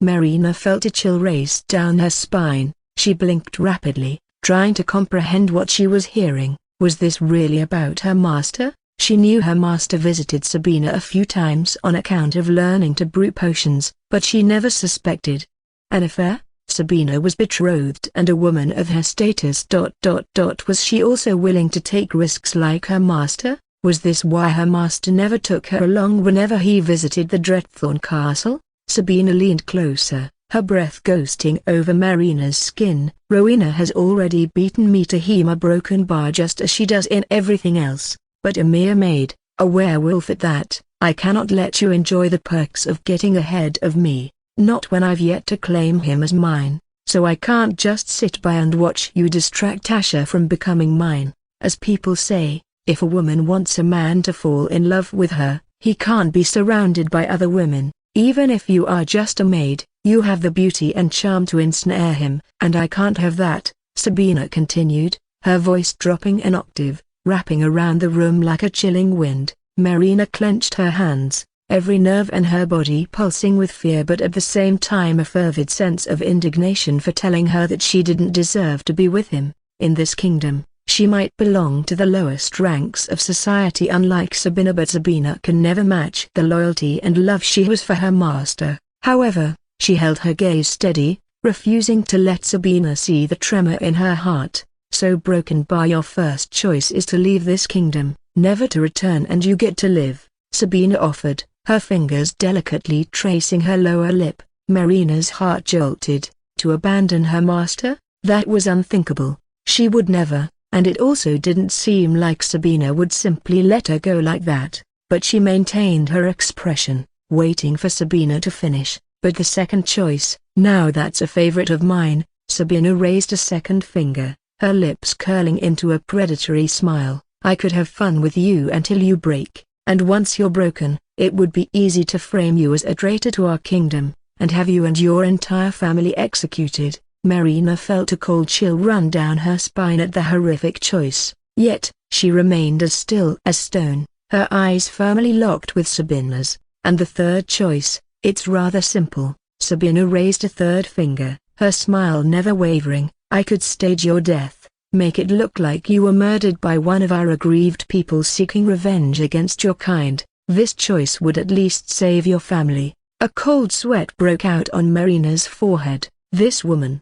She was crazier than she'd ever imagined. She was willing to go to such lengths just to remove her, a mere maid, from her master's life. Sabina chuckled, her tongue lightly darting out to lick her nail. "So, dear Marina, which will it be?" There was a moment of silence, an almost eerie quiet that permeated the small room. Then, with a rustle of fabric, Marina shifted in her restraints, breaking the stillness. The muffled noise behind her sealed lips was faint but discernible. Seeing how Marina was trying to speak, "Phew, how silly of me, I forgot to remove this," Sabina remarked in an almost cheerfully playful tone. With a wave of her hand, the magical seal binding Marina's lips dissolved into nothing. Finally freed from the restraint, Marina took a few short, sharp breaths, her big bosom heaving with the effort. She swallowed, clearing her throat before raising her eyes to meet Sabina's. Would you be willing to hear what I have to offer?" Her voice was shaky, wavering, yet there was a thread of resolve woven into her words. Sabina raised an eyebrow, clearly surprised. A smirk slowly stretched across her face as she leaned back casually. "Oh, it doesn't really matter, but I am curious." She let the word hang in the air, clearly inviting Marina to speak. Marina drew in a deep breath, her eyes steady as she began. What if I told you that I could help you win him for yourself?" She let the suggestion sink in, her words filling the silence. "Even if I go away, it won't help you get closer to him. He's in love with the queen, not me. I'm not the real distraction." Sabina's eyes hardened, her lips pressing into a thin line. She was silent for a moment, her mind obviously working through Marina's words. "I know that," she finally retorted, rolling her eyes dramatically. "But how would you, a mere maid, help me get Asher?" Sabina already knew that even if she got rid of Marina, Asher would find another pretty maid to play with him. But what she didn't like was a maid getting ahead of her before she had the chance. She was willing to kill hundreds of maids as long as she had an edge. But hearing what Marina wanted to offer, Sabina couldn't help but feel interested. Marina didn't flinch under the thinly veiled insult. Instead, she offered a soft, knowing smile. "I know my master more intimately than anyone else. Not even the queen has become one with him yet. I know his likes, his dislikes, almost everything when it comes to his tastes. And I'm willing to teach you how to win over his feelings." Her voice dropped to a whisper, her tone somber. "With all due respect, my lady, my master is unlike any other man. He cannot be won over easily. So if you have my help, you might be able to get ahead of the queen herself in certain things." Sabina clicked her tongue in annoyance. Her eyes narrowed, but she couldn't deny the truth in Marina's words. "That's true. Every time I tried to make him succumb to me, it ended up with him somehow having an advantage over me. It was surely exciting and fun," she mumbled as her tongue licked around her finger before adding, "but I want more a broken bar. I want him laid bare before me as I relish his delicious blood." Sabina mumbled as she licked her lips with a delirious look while thinking about what her mother wanted her to accomplish for the sake of her house. Otherwise, personally, she would like this fun to continue longer. Marina wasn't surprised that a woman like Sabina was this obsessed with her master. Who wouldn't be? But she felt that Sabina was after something else too. "I never expected a young man like him to be this difficult, so I believe you when you say he is quite not like other men," Sabina said with a smile while inwardly mumbling, "and that makes him even more interesting. Foo-foo." And the next moment, Sabina moved suddenly, her silhouette tilting forward until her face hovered just inches away from Marina's. Her ghostly red eyes shimmered in the dim light, her voice dropping to a low, dangerous purr. "Beauty broken bar. How do I know you're not saying all this just to save your own skin?" she questioned, her gaze searching Marina's for any hint of deception. "What's to stop you from running straight to Asher and telling him everything that happened?" Marina stared back into Sabina's penetrating gaze. Her heart pounded, but she maintained her calm, her voice steady as she answered. I'm not a fool, Lady Sabina," she said, her tone bearing an undercurrent of determination. "I know that if my master shows any signs of knowing about this, you'll kill me or hurt my family, and I cannot risk that. I have a family to protect." Sabina mulled over Marina's response, her sharp gaze never leaving the maid's face. A slow, shrewd smile then unfurled on her lips. "You do look more intelligent than I gave you credit for," she murmured, her fingers gently undoing the restraints around Marina's arms and legs. Just as a breath of relief escaped Marina's lips, Sabina's cold hand closed around her nape like a claw. "Not so fast," Sabina cooed, her voice filled with a chilling amusement. "Tell me, how long will it take for you to help me make Asha mine?" Marina blinked nervously, swallowing hard as she felt Sabina's grip tightening. She closed her eyes, her mind racing to give an answer that would satisfy the lady before her. After a few tense moments, she finally spoke. "Within a year, I promise, my master will fall for you," she said with a newfound resolve. "If I fail, you have every right to punish me as you see fit." Sabina's grip relaxed, and she let go of Marina, her lips curling into a wicked grin. "I'll look forward to your magic then, so don't disappoint me, Fufu," she declared, her tone dripping with amusement and anticipation. Marina bowed her head and quickly retreated, her heart still pounding as she left the ominous building behind. The chilling echo of Sabina's laughter followed her, lingering in the air long after she was gone. The richly decorated room was dimly lit, a crimson glow from the sun filtered in through the high-stained glass windows. Marina was on her knees, her heart pounding like a drum in her chest. Asha was standing by the window, looking out through it, his silhouette sharp against the dim light, his arms crossed over his broad chest. "So she really said that?" Asha asked with furrowed brows with his back facing Marina. Just a few minutes ago, while he was deep in thought, Marina suddenly rushed into his room and fell on her knees, apologizing non-stop. Her face looked like she had escaped from a ghost, and indeed the reality wasn't too far from it. It was only after she calmed down did she tell him what happened, and he didn't know if he should feel surprised or not. "My master," Marina started, her voice trembling, "Lady Sabina.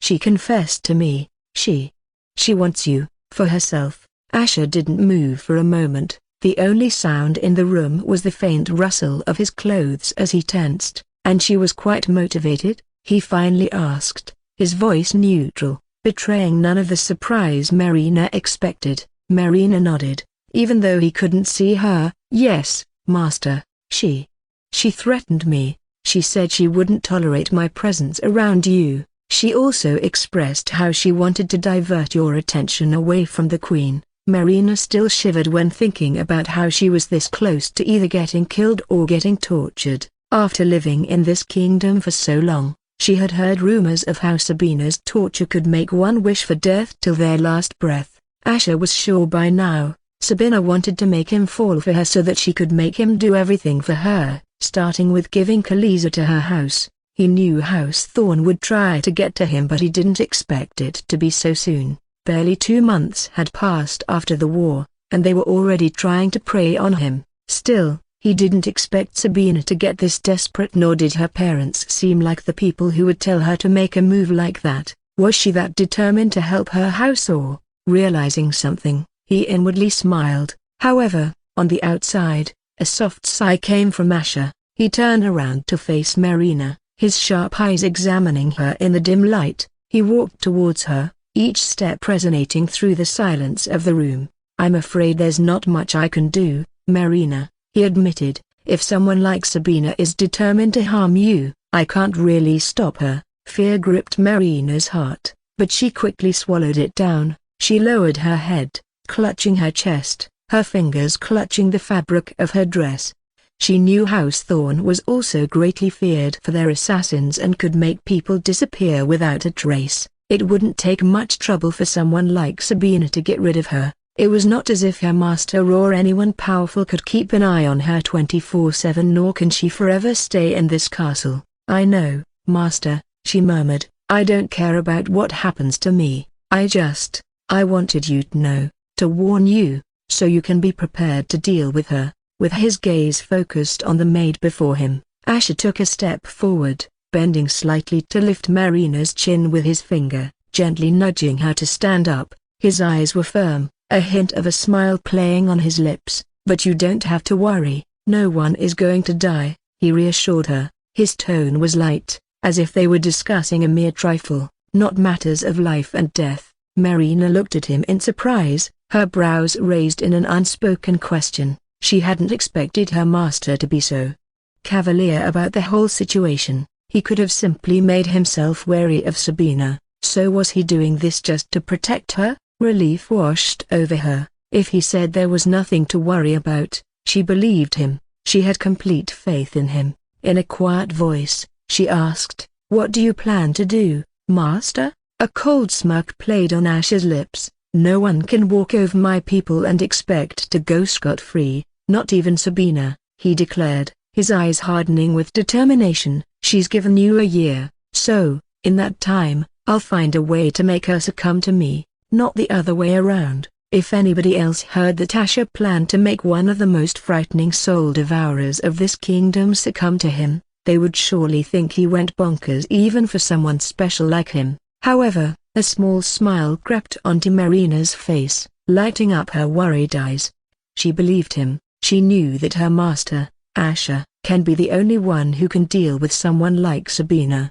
"Butte a broken bar next time. You better use the thing in your mouth I gave you. I was expecting House Thorn including Sabina to make a move. That is why I had it custom made from Darren just for situations like these," Asher said with a serious expression, making Marina readily nod as she deeply bowed.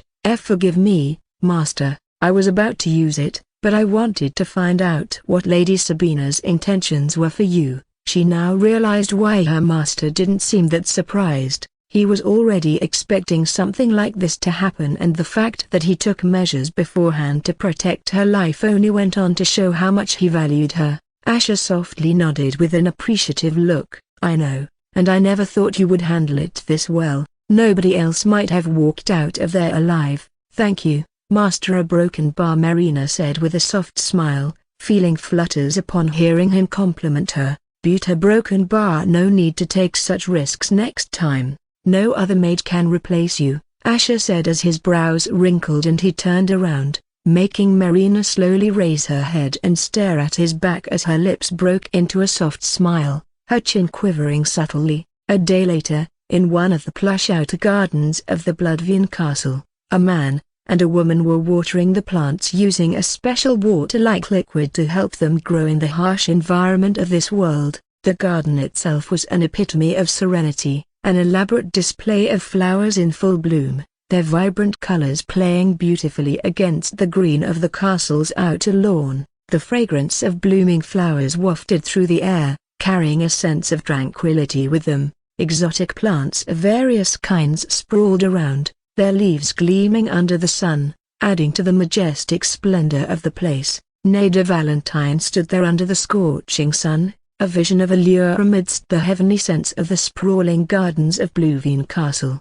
A wave of ruby hair cascaded down her back, matching the color of her bright red eyes, which were focused on the flowers before her as she watered them. Her bright crimson gown complemented her eyes, her medium bosom modestly covered, and her slender figure accentuated by the dress's design. The very image of grace, her posture exuded confidence, and her courteous demeanor radiated a flowery aura that could make any soul feel at ease in her presence. Asher was assisting her in nourishing the beautiful plants. His deft fingers skillfully poured the concoction into the plant roots. He couldn't help but marvel at the sense of tranquility that the garden offered, a stark contrast to the usual hectic pace of his life. Nada's graceful presence, on the other hand, didn't go unnoticed. Her dreamy beauty and grace made him wonder if this garden was lighting up the space around them or her. Suddenly, Nada turned to him with a gentle smile on her face.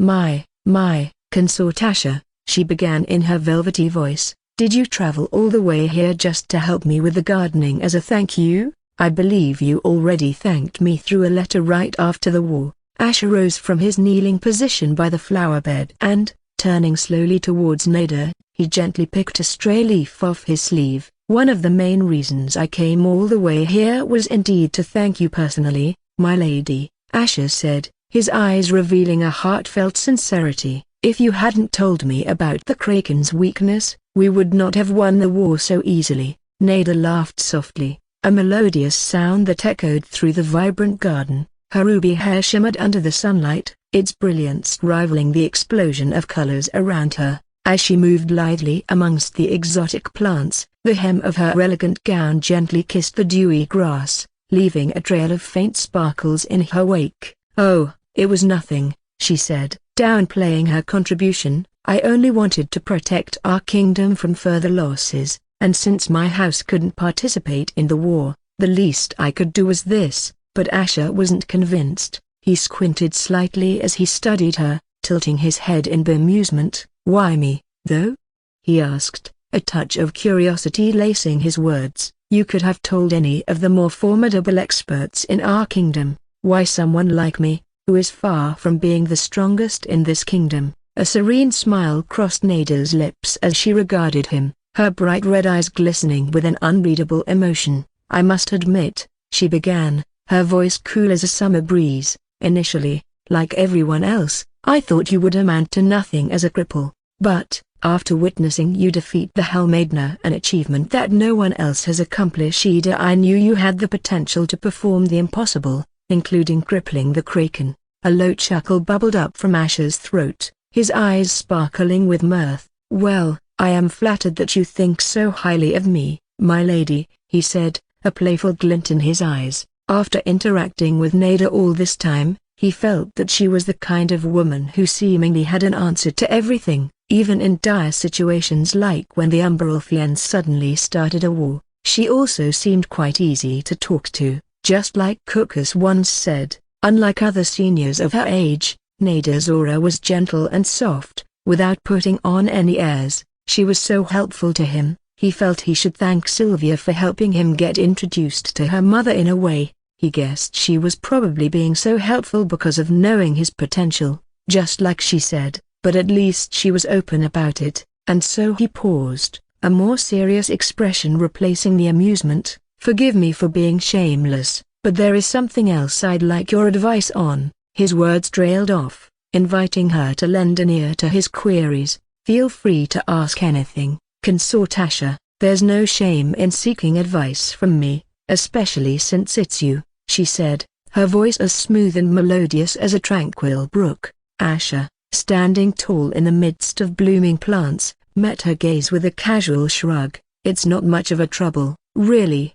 he started, looking out into the garden. After a momentary pause, he continued, "I just am in the middle of a harmless bet with Sabina. However, she seems to have an edge over me, making it difficult for me to claim victory. I was wondering if you knew any way I could come out on top." "Oh, our broken bar." Nada's eyes subtly narrowed at this, her brows lifting ever so slightly. Asher never got a complete read on what kind of woman Sabina exactly was. All he knew was that she had some screws loose in her head and how unpredictable she could be at times, and so he felt maybe someone older like Nada, who also knew Sabina better than him, could help him out. With a soft chuckle, Nada met Asher's expectant gaze. "Sabina does have a penchant for placing bets, doesn't she? But I must say, winning against her is nearly impossible," she said, her voice resonating with a well-earned wisdom.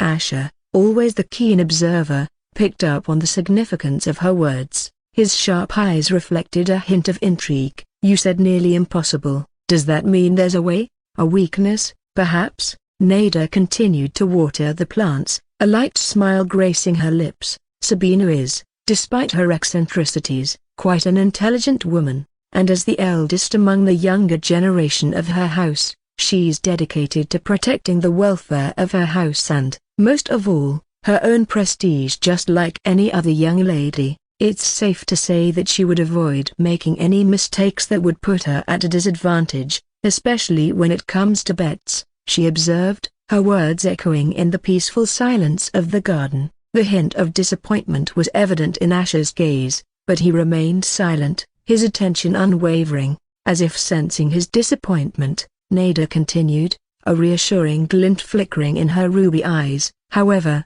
there is one weakness that Sabina can't get rid of on her own, a weakness she can't completely control, something that desperately clings to her. It's something she would do anything to prevent from jeopardizing her status and power in a bet," she revealed, her words hanging in the air like a well-spun riddle. A slow smile spread across Asher's face as he realized that she was talking about Edmund, who he knew was obsessed with Sabina. It dawned on him that this might be Sabina's vulnerability which she wouldn't want anyone else to discover. He always considered Sabina to be one of Edmund's weaknesses, but he never thought it was true the other way as well. As the echoes of their conversation settled, Asher met Nada's gaze with a look of gratitude. "Thank you for your insight, Lady Nada. It's been truly helpful," he admitted, his voice sincere. Nada's face lit up with a soft smile, her ruby eyes sparkling under the sunlight. "I'm glad to hear that, Consort Asher.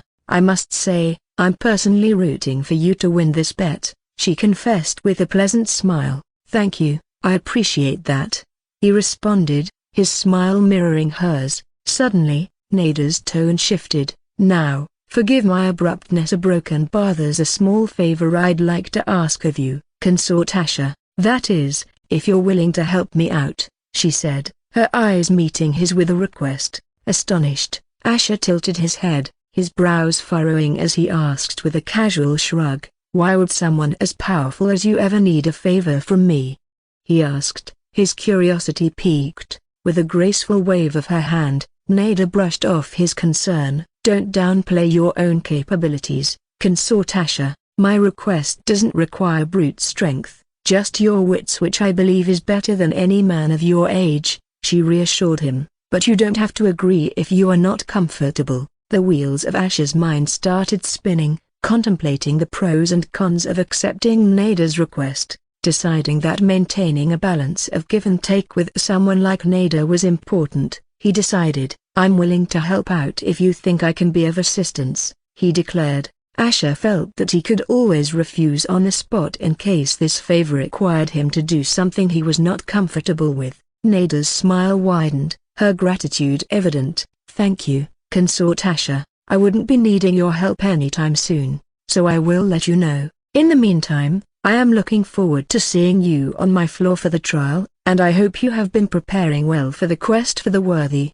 Asher smiled and nodded. "Of course, I have been preparing for a long time." Inwardly, he was thinking of an opportunity where he could get to Edmund. It was the only one where he could do what he wanted. 6 months passed. The scorching sun began to rise over the Bloodburn Kingdom, painting the sky with hues of deep crimson and maroon. The air was thick with anticipation, thrumming with a tense excitement that pulsed through the towering spires of the 3 great castles to the farthest reaches of the kingdom. The cobblestone streets bustled with the activity of demons preparing for the once-in-a-century event of a quest for the worthy. Every nook and corner of the kingdom buzzed with whispers and rumors. Tales of the past quests filled the air, recounting stories of victory and valor, of glory and immense power. Young demon warriors polished their swords and armors, their eyes ablaze with the hope of eternal fame and gaining unimaginable power. In the grand castles and mansions of all noble houses, the atmosphere was no different. Young demon nobles kept taking quests to increase their strength as much as they could, their excitement barely concealed under their poised exteriors. It wasn't just about the glory and honor that came with winning the quest, it was about the Reborn and the Devia, the mythical treasures that were the source of much awe and reverence. The Reborn for humans and the Devia for demons, a mystical treasures forged from the essence of angels and devils. These were not just treasures, they were a divine symbol of immense power, a fast track to unimaginable strength without the tedious tasks of completing quests. And just like how there were grades for every magical item, the Reborn and Devia also had the same classification, with legendary grade Devias and Reborns being so rare that their existence could be counted on one's fingers in both the human and demon worlds. The Reborn and Devia that can be obtained through this quest surely couldn't be as potent as a legendary grade 1, but it surely was an epic grade which can allow one to gain from 1 to 10 levels depending upon the current strength of that person. And so, the allure of possessing such a treasure had cast a potent spell on everyone. The desire to hold such power and the promise of a fate-changing opportunity ignited a burning ambition in the hearts of many. With just one of these, a person can even have the chance to establish their own house if they use their newfound capabilities wisely. But everyone knew only the strongest among them could become the victor and take back home the Reborn or Devia. Yet, even the weaker ones found a reason to participate in this daunting quest. For there were other treasures to be won, less valuable but still powerful enough to be coveted. but they also knew this quest was one of the most dangerous they would be facing in their life, since not only would a lot of people from their own world be participating, but they also would come across their mortal enemies from the other world, be it demons for humans or vice versa. So they would not only have to fight and try to survive against their own people but also the ones from the other side. It was a given that a lot of them wouldn't make it back home, yet many were willing to risk it for the potential benefits that could help them survive better. As the early rays of the rising sun illuminated the excited faces of the young demons, they knew the big day had finally arrived, their hearts pounding in sync with the rhythm of the kingdom's anticipation. A week ago, it was morning when Asher was in Rowena's study hall, where he was sitting on her table while she was sitting on her chair, her brows furrowed and her hands resting against her forehead as if she was greatly worried about something. "Rona, you shouldn't," Asher started,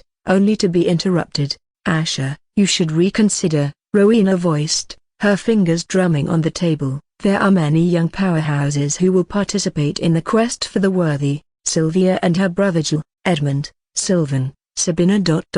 and geniuses from other powerful houses ... They're all far older and experienced, even if they are considered to be in the same generation as you, and that's not even considering the strongest among the younger generation of the human side. You're very strong, Asher, for your age, and your progress has been shockingly fast, but you still need more time to catch up to those who spent decades getting stronger. You have a lot of powerful enemies within our kingdom that you cannot ignore. They might use this opportunity to get to you since they can't touch you while you are here." Asher leaned forward, his eyes steady. "I'm aware of my strength and the dangers, Rona, but this it's a once-in-a-century chance. I can't pass it up, not when our kingdom needs more power, and you also need me." Asher knew that this quest would allow anyone who hadn't crossed 30% of their total lifespan without any restriction on one's strength, so this could also include powerful geniuses who were quite strong for their age,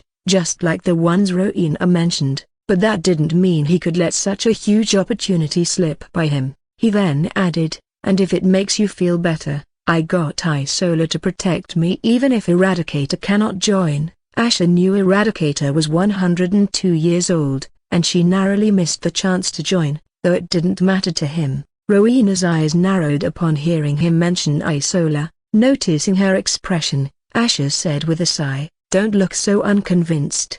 Isola can't afford to let me die. If she fails, her people will share my fate. I am pretty sure she understands that after being with us all this time." The room fell silent, Rowena scrutinizing Asher with a pensive look. "Can you promise me, Ash, can you promise me you'll return safe and sound?" His smile softened. "I have to, Rona, I can't afford not to." Rowena let out a weary sigh, her eyes reflecting both resignation and faith. "Very well, Ash, I believe you." Since he had never let her down in the past whenever he asked her to believe in his words, Rowena felt that she should take a leap of faith. She also didn't want to make him feel as if she was a hindrance to his path to getting stronger and earning prestige. She knew the victor of this quest would be remembered for generations and earn the respect of people to a greater degree. She then leaned back, her gaze becoming more complex as she watched Asher's countenance. "There is another matter I wanted to talk about." Asher tilted his head slightly, an intrigued smile playing on his lips. "What do you want to talk about?" Rowena looked down, her hands resting on the carved desk. "It's just...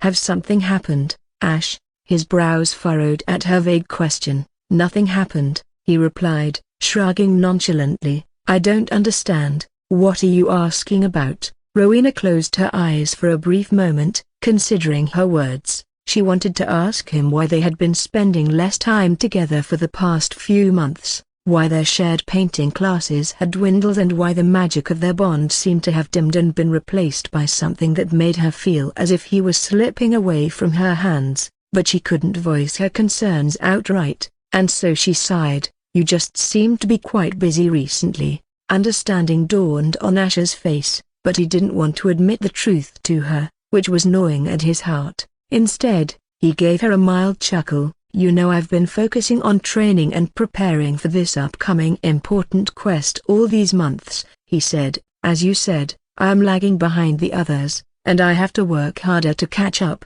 Rowena nodded, her eyes filled with a melancholic understanding. She rose from her chair, reaching out to take Asher's hands. She bent slightly to kiss them softly. I wish I could join you in the quest. The restrictions don't apply to me, but the crown.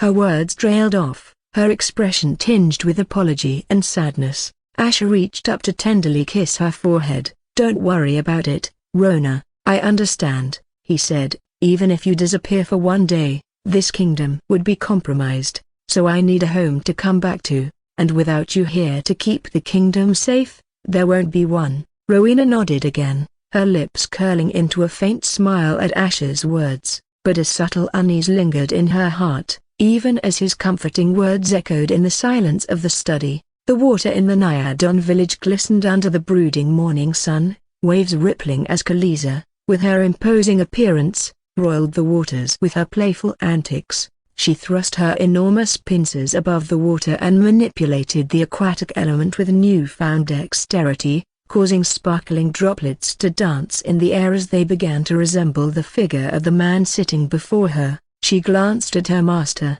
Asher, occasionally as if hoping he was seeing what she was doing, but Asher sat on the sandy bank, his fingers idly stroking the waters. His dark yellow eyes were vacant, lost in thoughts that seemed as deep as the sea surrounding the village. Neither the people of the Nyadon tribe nor the Umberolfians were near him or Khaleesi, since the Nyadon people respected his need to be alone with Khaleesi while spending time with her. Asher also instructed Khaleesi to throw out any Umberolfian that might be lurking in the waters near them. Not even a soul devourer can escape the senses of the baby guardian of the seas in the water. Behind him, a gentle melody curled around the crisp air. Why are you here so early, Asher?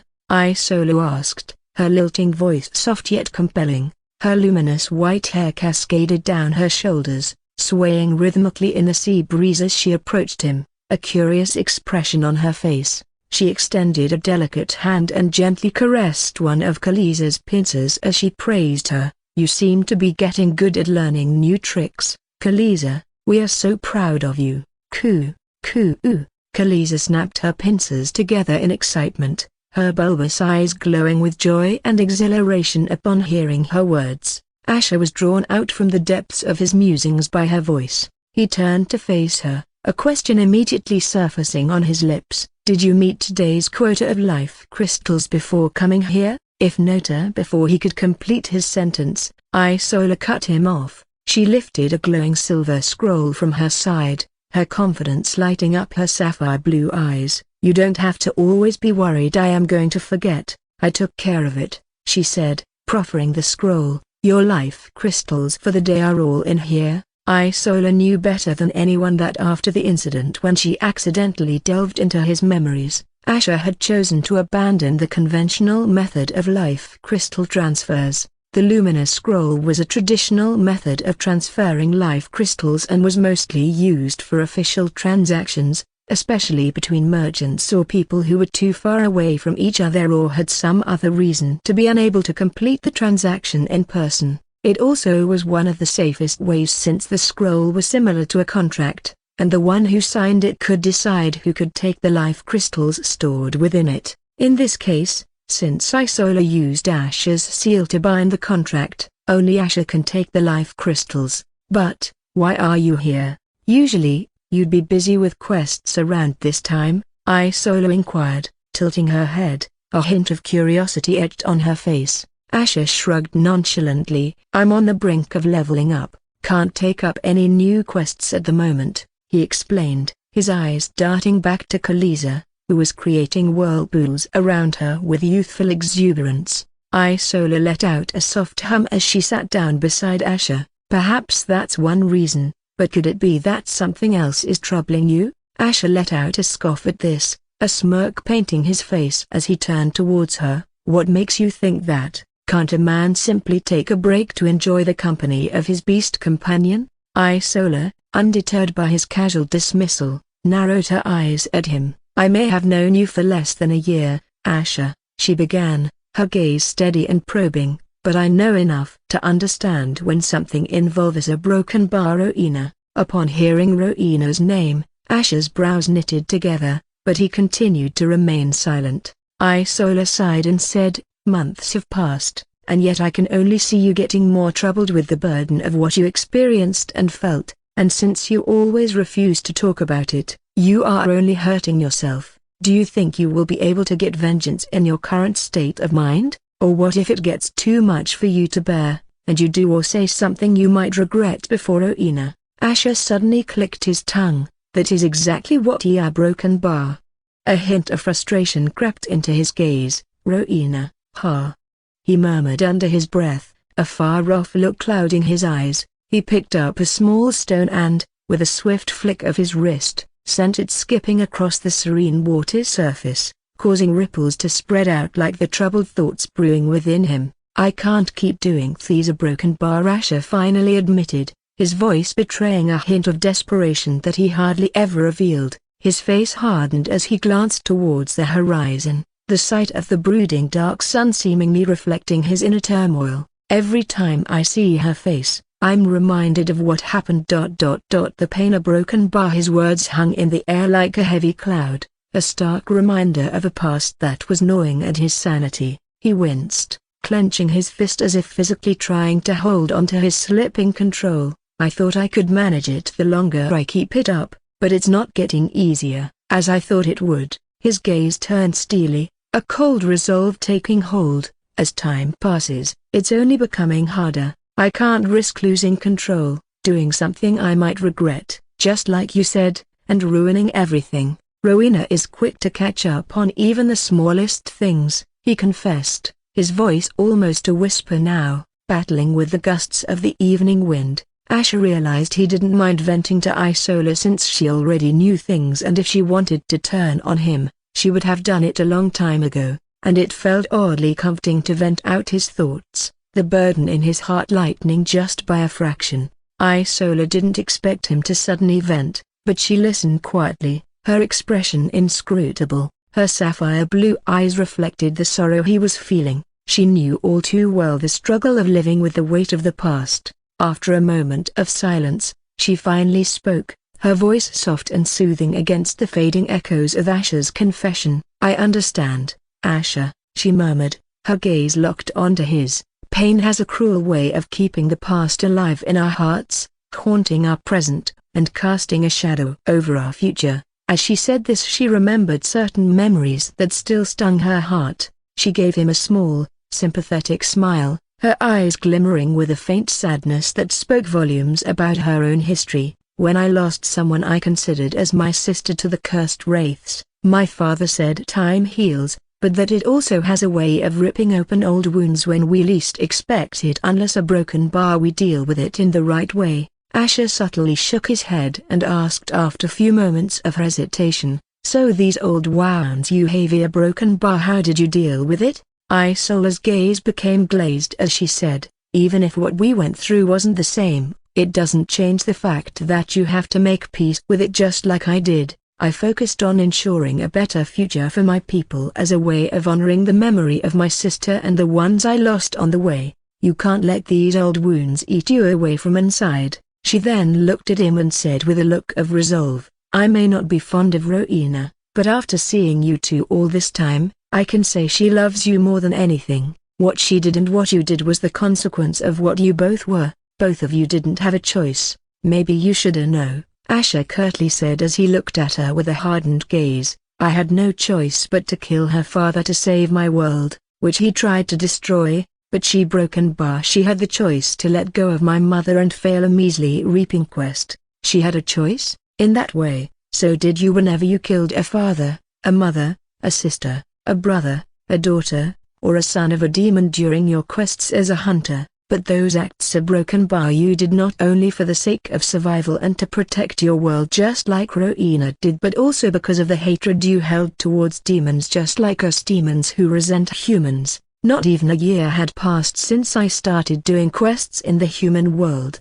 and yet their actions and atrocities have already made me resent them as much as the cursed wraiths or even more." Isola said with a hateful glint in her eyes as she remembered memories of humans using underhanded and vile methods to slaughter her people and cutting up their corpses and using their body parts as souvenirs, just like Asha said. This made her realize that the cursed wraiths may have been more dangerous, bloodthirsty, and brutal, but humans were far more cruel and monstrous than they ever could be. Asha's expression faltered as Isola's words pierced into his mind. He wanted to refute her, but he knew what she said was the truth. He always knew but refused to think about it due to his hatred towards demons in his past life, thinking they were better off not existing. It was only after he became a demon in this life did he realize how foolish he was to hate only demons when the humans beside him made him suffer more or less as the demons did. That was why he made the decision to only care about himself instead of picking a side.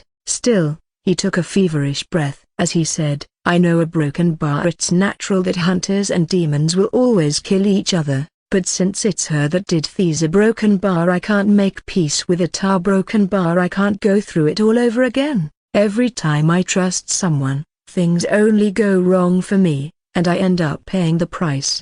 Isola shook her head as she said, "You can't let your past define your future. What she did happened before she knew you and when she was just a 6-year-old girl, probably trying to do her best to not let down herself and her people, just like me at that age. What if she always kept failing a quest on purpose because it involved an enemy's dear ones? Would you have done the same if you were in her shoes, especially now?" Asha felt something within his chest quiver as he rubbed his forehead with his hand while taking a heavy breath. "Yeah, broken bar, don't know a broken bar." Asha looked up with a hardened expression as he suddenly got up. "But what I know is I can't let this distract me now. I can't let this second and my only chance go to waste, even if it means my old wounds might hold me back." He abruptly turned around as he continued, "You should focus on getting prepared for our upcoming quest and our plan." Saying so, Asha walked away.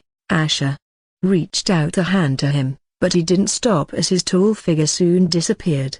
Isola's hand hovered in the air, a wordless entreaty left unanswered. "Ki-er broken bar." Khaleesa let out a soft mewl, her bulbous eyes following Asha's retreating figure. She swiveled her gaze towards Isola, a look of innocent confusion and worry playing in her deep-sea blue eyes. "Everything's fine, Khaleesa," Isola murmured, her smile returning though it didn't quite reach her eyes. She gently patted Khaleesa's pincer, her fingers gliding over the smooth exoskeleton. "He just needs some time to figure out his own thoughts, all right?" Khaleesa tilted her head, seemingly understanding. Isola's smile widened, a brighter one this time. "Now, why don't you show me those new tricks of yours?" she asked, her tone light and encouraging. With a chirpy trill, Khaleesa started manipulating the water around her, creating intricate patterns and shapes, her display of water manipulation drawing soft smiles from Isola.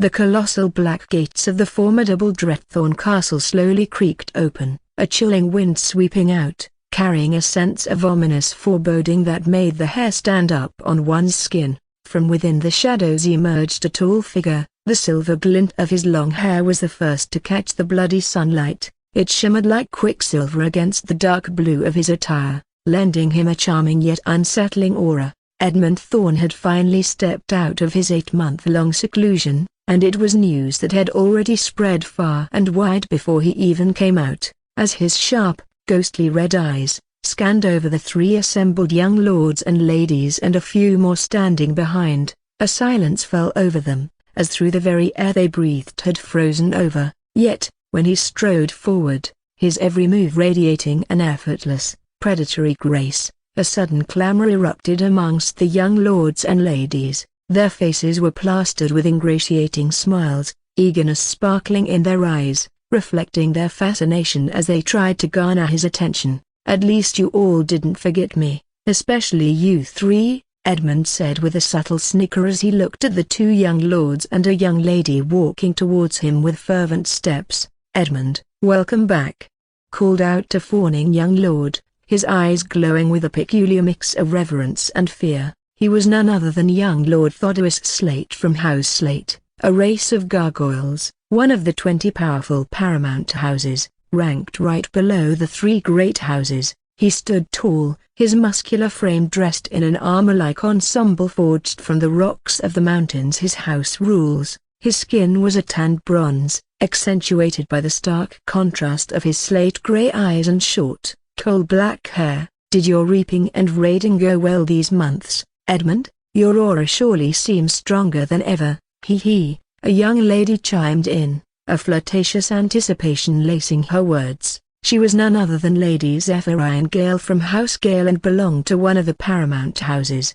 They were a race of harpies that were known for their dominion of wind and storm and had humanoid bodies with a set of majestic wings that they proudly displayed as their status and power. She wore a flowing silver-blue gown, and the gown clung to her slender figure before billowing out into a flaring skirt that seemed to sway with even the slightest breeze. With her piercing dark green eyes, her black hair cascading down her back, and coupled with her delicate features, she was quite known for her uncanny beauty and her powerful affinity for wind and storm magic. Edmund cast a casual, dismissive glance over them, the corners of his lips curling into a smirk that didn't quite reach his eyes. "BFFT, what do you think?" he asked, his voice a smooth drawl as he eyed her cleavage with a wink, making her blush. "Welcome back, Edmund. We've certainly missed your indomitable presence." With a grin that rivaled the fiery warmth of his own element, young Lord Ignatius Pyre stepped forward, extending a hand towards Edmund. His voice rang out with a distinctive fervor, resonating in the otherwise still courtyard. The House of Pyre, another paramount house, resided in the scorching depths of the Bloodburn Kingdom, within the bowels of active volcanoes, and yet the strongest young genius from this house somehow came to be one of Edmund's circle. He was adorned in an outfit that seemed as though it was forged from flames themselves. The suit was fitted perfectly to his athletic build, the bold colors enhancing his fiery red hair that fell in unruly waves down to his shoulders.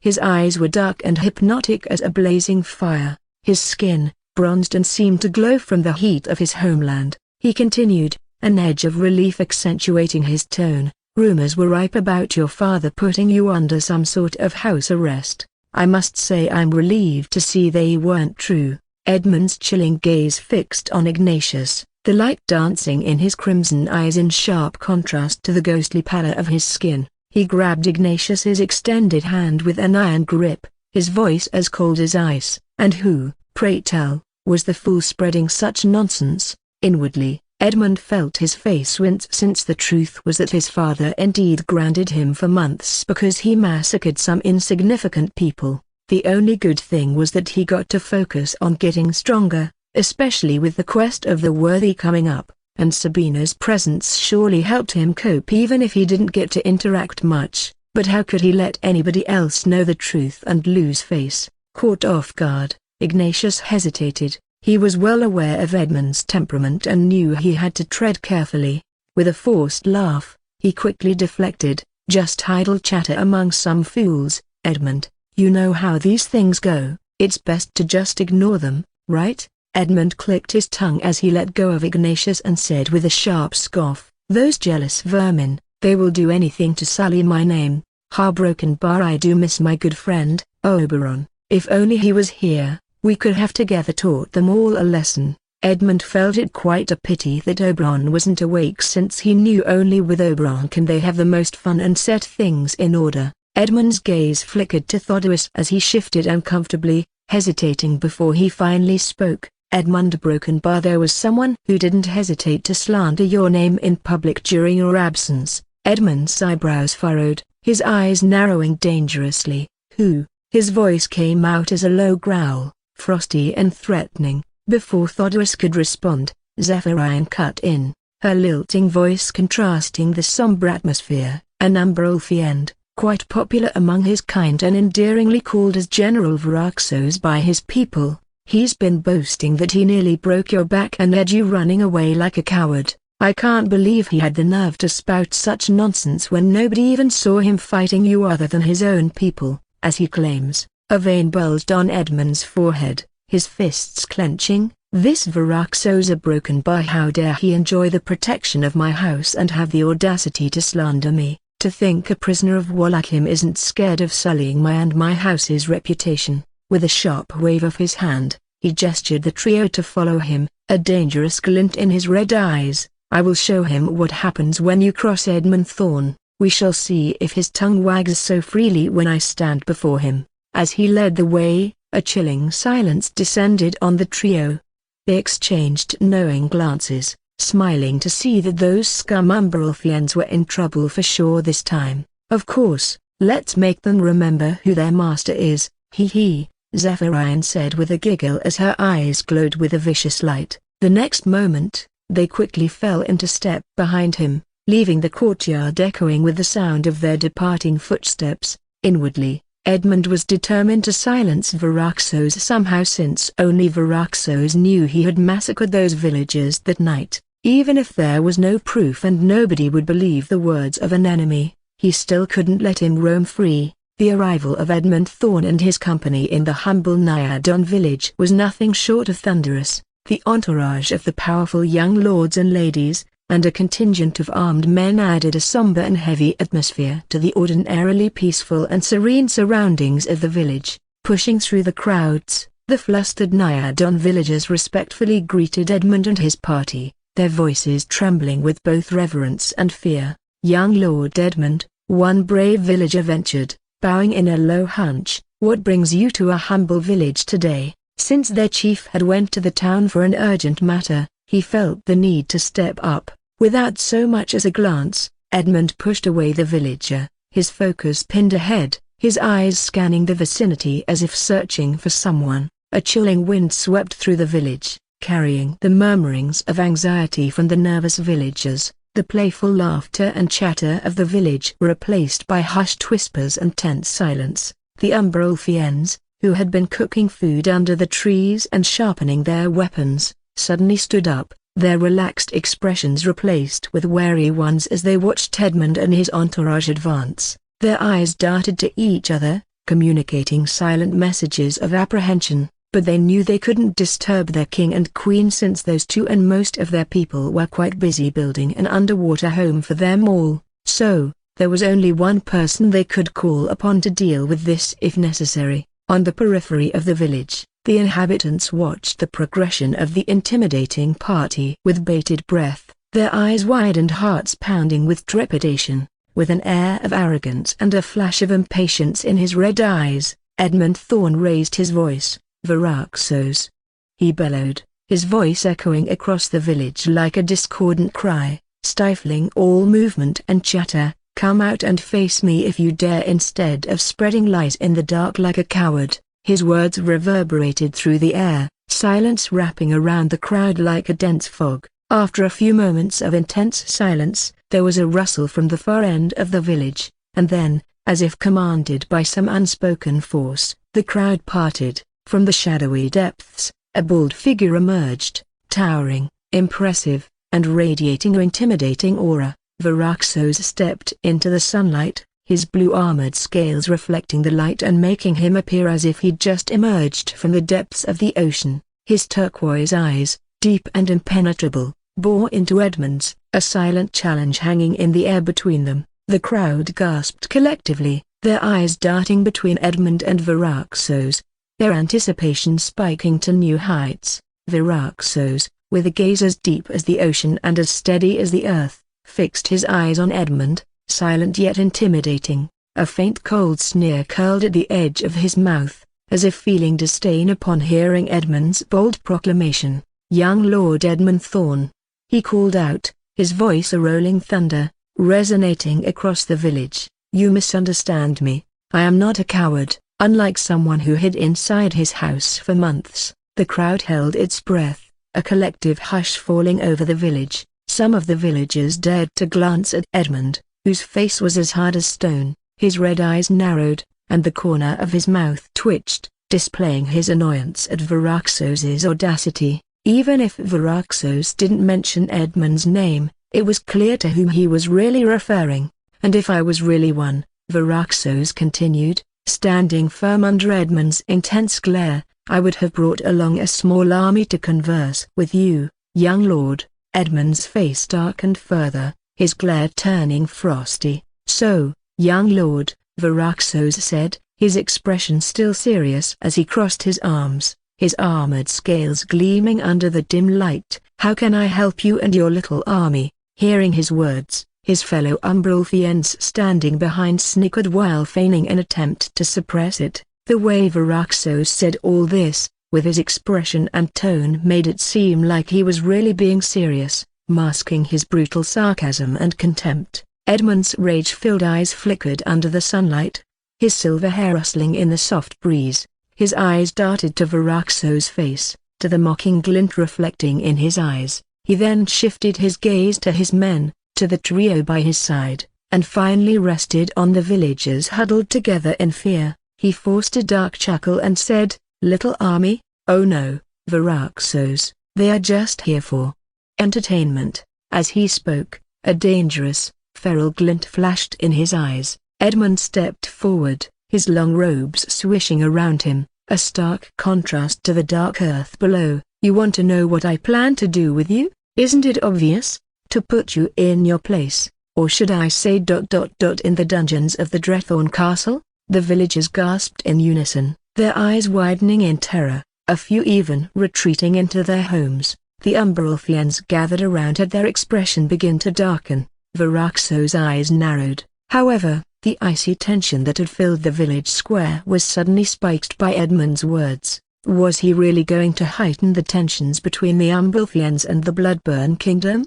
Varaxos maintained his expression as he crossed his arms and asked, "And on what authority and charge do you plan to put me in the dungeons? You think you have the right to mock me by spouting blatant lies, Varaxos?" Edmund's voice echoed eerily around the silent village, his laughter dying down into a chilling silence. "I've come here tonight to remind you and your fellow lowly prisoners of war, who you're supposed to be obedient to. My ancestor, the Ravager, showed you all your place, and today I am going to do the same. We can't let you all spit on the face of House Thorn while living in our lands, so there is no point in asking about authority when it's quite obvious we rule anyone who stands on these lands." Edmund scoffed with a twisted smile. The Umbralthians let out subtle growls, their expressions bordering between resentment and rage. Hearing Edmund boast about Ravager's barbaric acts made their blood boil, especially Varaxos,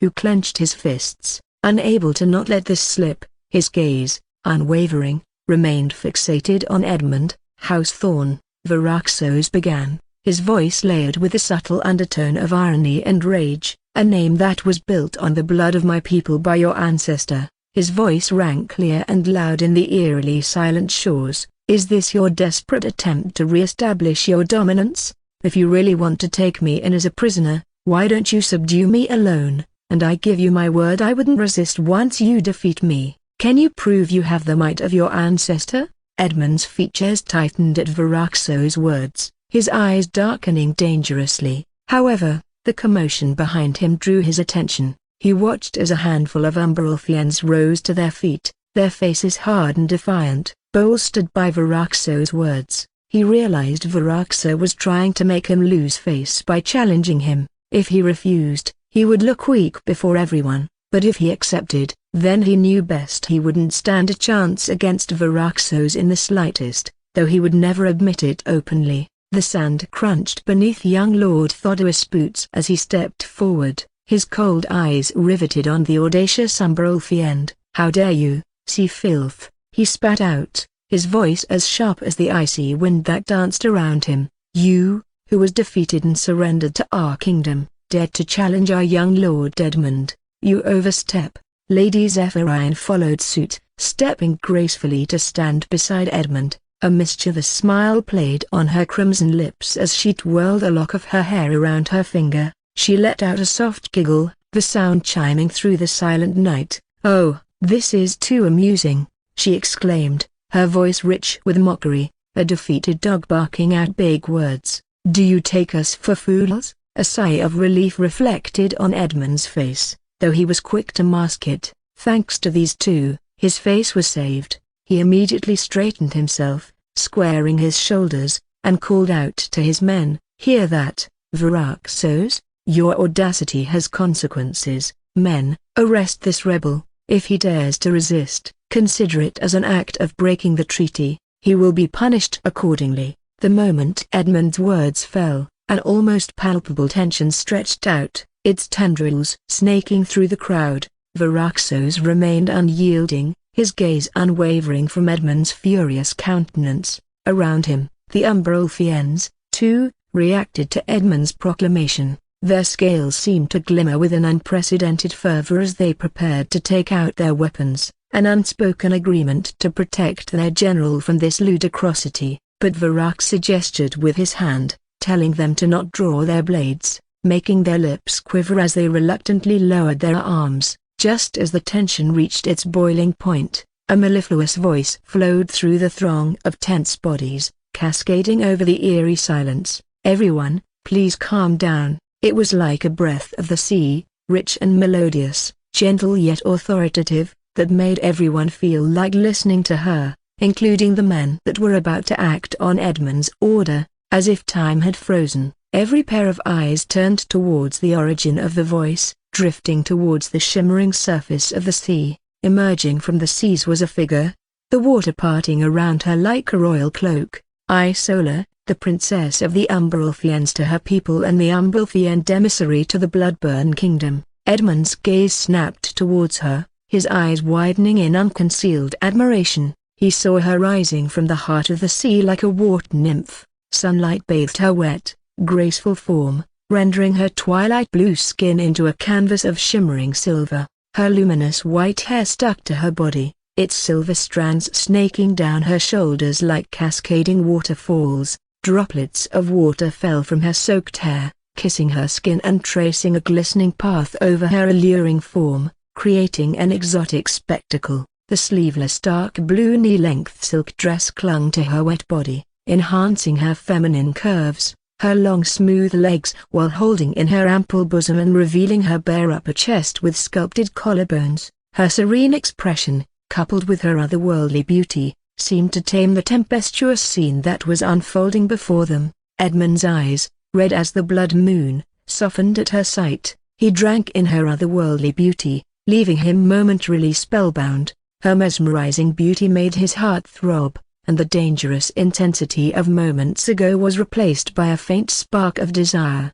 The specter of Varaxos and the Umbralfians faded into the background, their presence dimming under Isola's radiating allure. The number of women he knew that could match the charm and beauty of his sister was so low, he could count with just his fingers, but other than his sister, the rest were impossible to possess. But now, upon seeing Isola, his lips curved into a twisted smile, regretting getting injured during the war. Otherwise, he could have come upon her on day one. He had already heard rumors of the beauty of the Umbralfian princess but was skeptical since the Umbralfians he knew were quite ugly to him. Still, he had planned to check her out by coming here, and to his astonishment, she looked quite different, even when compared to her people. Far from what he expected, Zephyrine had a dark frown manifest on her face upon seeing how easily this bitch stole Edmund's soul without even trying.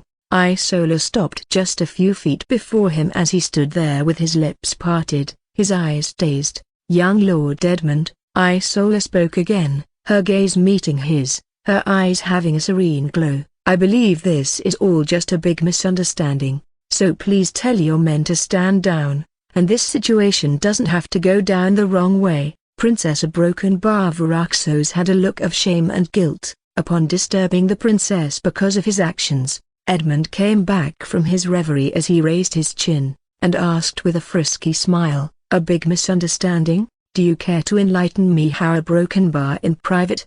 Varaxos and his fellow Umbralfians had seething looks upon seeing this cowardly bastard disrespecting their princess with his leering gaze and tone. However, Isola's expression remained calm as she said, "As a matter of fact, there is no need for that. The royal consort, Asher Drake, is the only one who has authority over us. If you want to take in Varaxos, I am afraid you will have to first consult with the royal consort. Otherwise Broken Bar it might only cause you more trouble." Isola's words resounded in the area like a delicate thread, her voice conveying a seeming concern for Edmund's welfare. The Nyadon people and Umbrelfians exhaled a collective sigh of relief at her intervention. At least now, these young lords wouldn't dare to cause a scene upon hearing the royal consort's name, but upon hearing the name Asher Drake, Edmund's features twisted in barely concealed contempt and anger. Asher was an alien filth he had tortured like a dog in the past,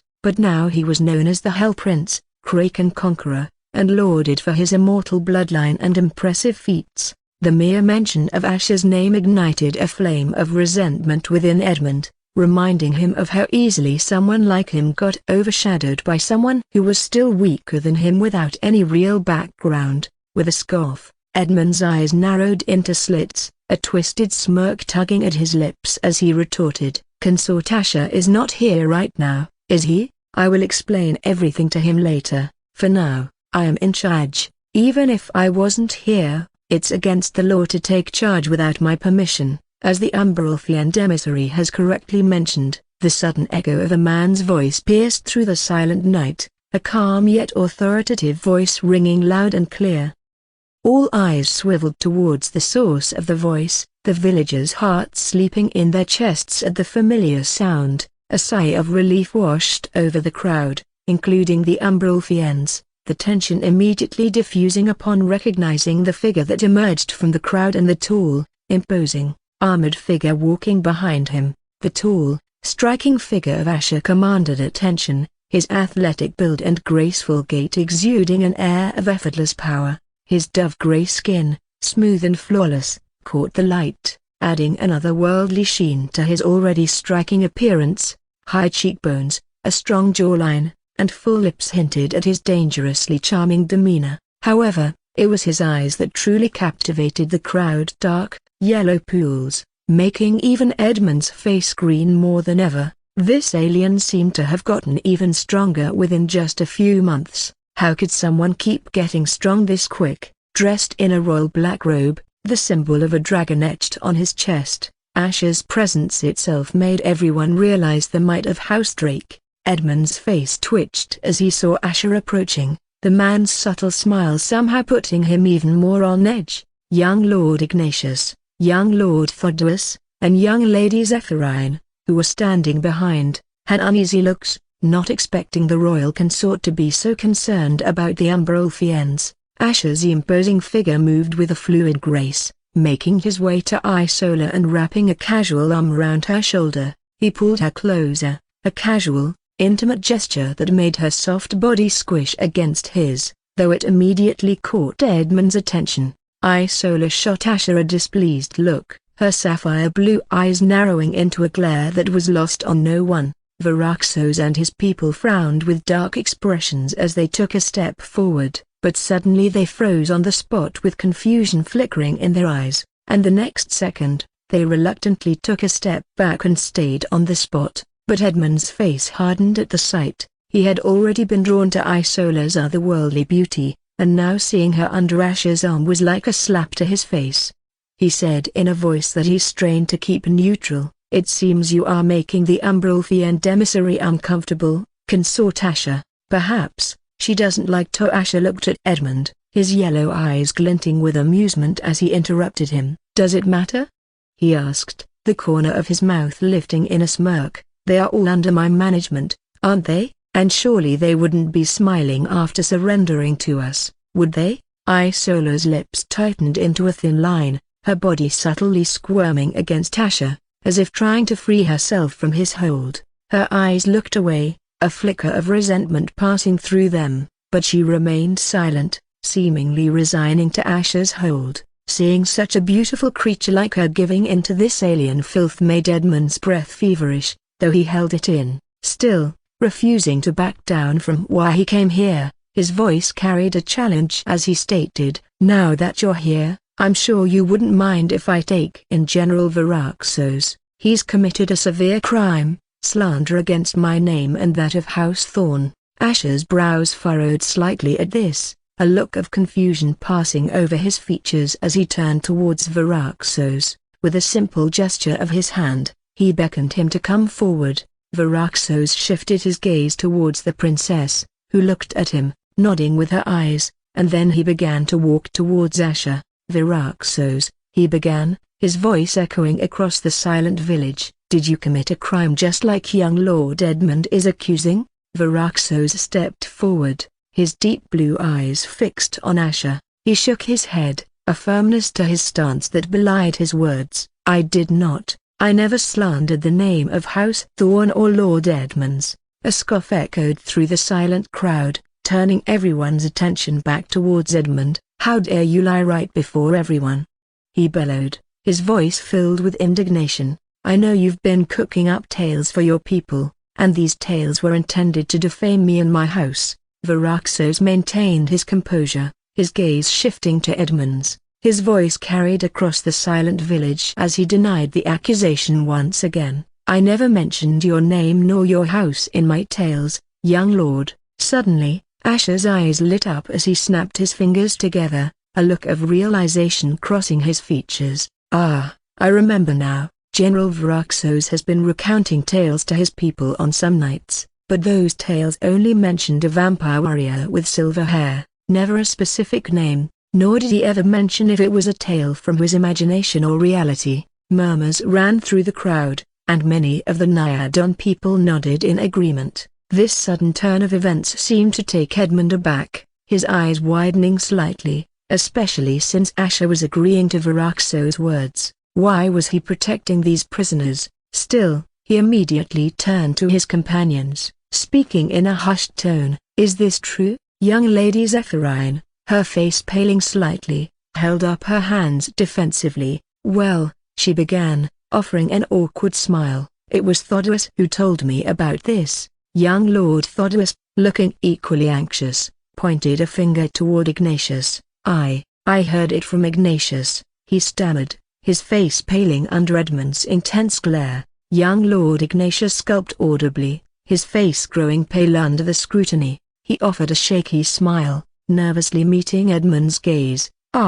Well, yes, what Viraxos said was true, but the details of the tale, they just seemed eerily similar to. His voice trailed off, not daring to complete the sentence under Edmund's burning gaze. Edmund turned back towards the crowd, his posture straightening, a forced chuckle escaping his lips. Well, a broken bar. It seems I was misinformed about the crime, he began, his smile wavering slightly. All this was just a misunderstanding. Viraxos crossed his arms, his dark, piercing eyes glancing at Edmund before looking away. The silent contempt in his momentary stare was more than apparent, a subtle defiance that stung Edmund. Asher sighed audibly, a look of weary exasperation in his captivating dark yellow eyes. Maybe next time, young lord, you shouldn't be too quick to jump on the words of your own people, he remarked, the undertone of his voice somewhat mocking. It's amusing how easily people twist information for their own benefits.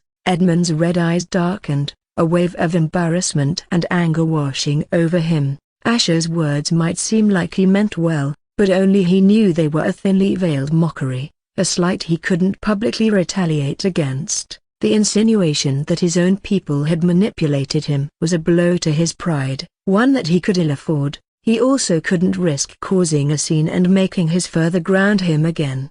He had one of the most important quests in his life coming up soon and couldn't risk anything related to it. Barely containing his indignation, Edmund cleared his throat, addressing the crowd once again. Well, since the misunderstanding has been solved, I'll be taking my leave, he announced, trying to retain an ounce of dignity. His gaze inadvertently drifted towards Isola, whose eyes were fixed on him. There was a softness in her gaze, a silent plea that tugged at his nerves, but before he could react, Asher turned around, sweeping Isola away in his hold and effectively severing the unspoken connection between her and Edmund. Edmund's jaw clenched as he watched them disappear into the crowd, his chest burning with a seething rage, and so, with a final cold gaze cast towards Viraxos, Edmund turned on his heel and walked away, his entourage trailing behind him, the memory of the day's humiliation after coming out for the first time in months,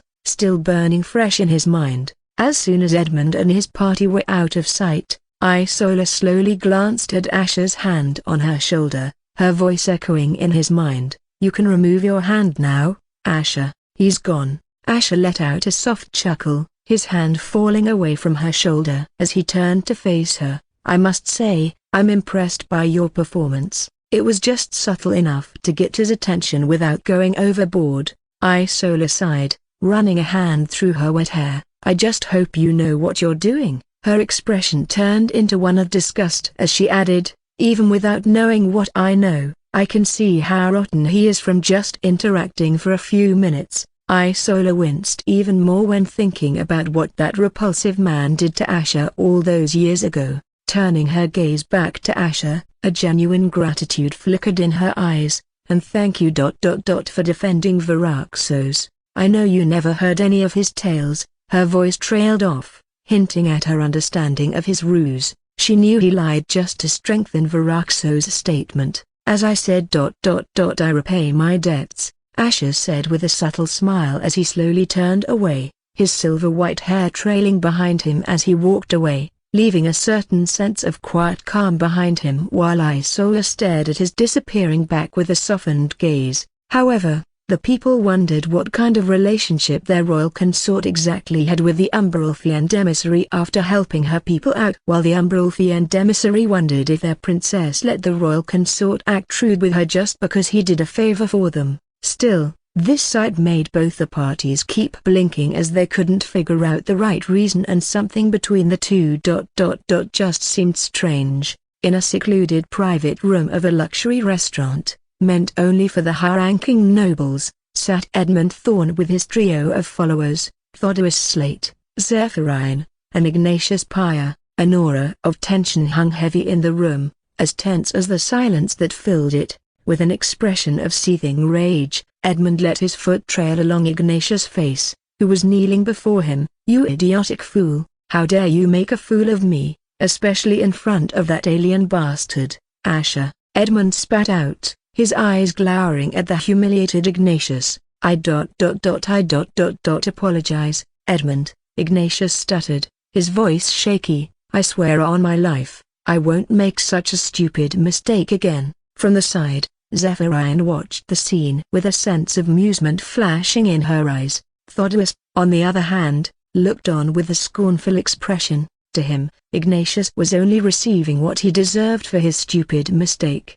He also made him look bad before Edmund since he was the first to mention it. Edmund guzzled down the blood from his chalice, his anger still seething. In a sudden move, he kicked Ignatius away, sending him crashing onto the floor. Ignatius' face turned beet red, a mix of humiliation and physical pain etched on his features. Edmund harumphed, turning his back to the kneeling figure. Pa, he must be gloating on the inside after not only making me look small before those Umbralfiends but even those commoners. He even put his hands on their princess, who wanted me to save her from him. Edmund still couldn't shake off the way she looked at him, silently imploring him to help her, and the helpless he felt only fueled his anger. Pointing his finger at Ignatius, he continued with veins popping over his temples, but I couldn't, all thanks to this fool. Breaking the tense silence, Thodorus' voice echoed in the room. Asher is gaining popularity and power quite rapidly,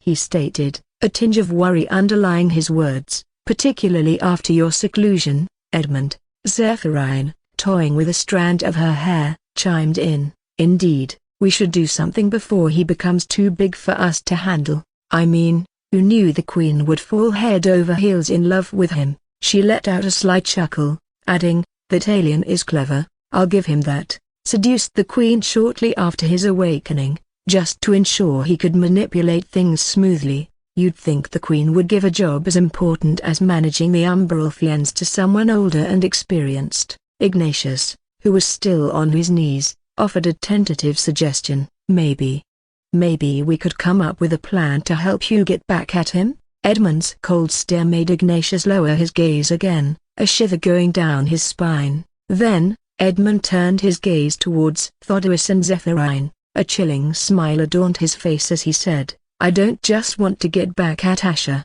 I want to take care of this Asher problem once and for all. He is too dangerous and an eyesore the longer he breathes. His words left Thodorus and Zephyrine exchanging wide-eyed looks, the gravity of his intentions clearly understood. Meanwhile, Ignatius wore a stunned expression, his mind struggling to comprehend the magnitude of Edmund's intent. "Don't look so surprised," Edmund warned, his gaze hardening. "I meant every word I said. That alien dog has taken his last breaths, and since you heard what I said, you all will certainly aid me in this." Ignatius swallowed audibly, his face pale. The topic they were discussing was one of immense danger, one that could lead to them getting executed together. Thodeus, steeling himself, ventured, "But how can we achieve this? Asher is untouchable in this kingdom." "Who said anything about doing it within this kingdom?" Edmund scoffed, a dark gleam in his eyes.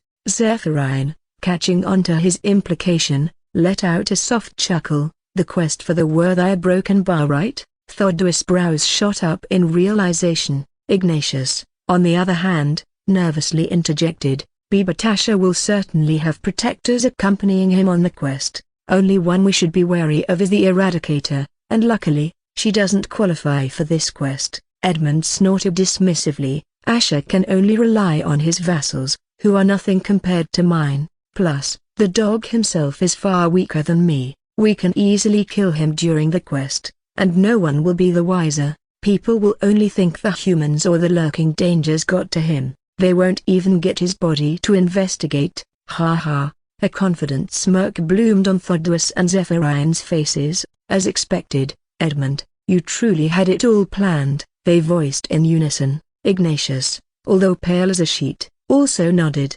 managing to force out a shaky smile despite the clear lines of worry etched on his forehead. A day later, at the Tower of Hell, Asher stood at the doorstep of its 4th floor, feeling an odd mix of anticipation and foreboding. This particular level of the tower was managed by its floor warden, Nader Valentine, and the name of this trial was Hell's Mirage. Though just like the previous trials, Asher had no idea what this trial was about, but he could guess it probably had to do with illusions since Nader was the one managing it, unless he was guessing it the wrong way. As he faced the gigantic silver doors before him, he could sense the hidden dangers lurking within.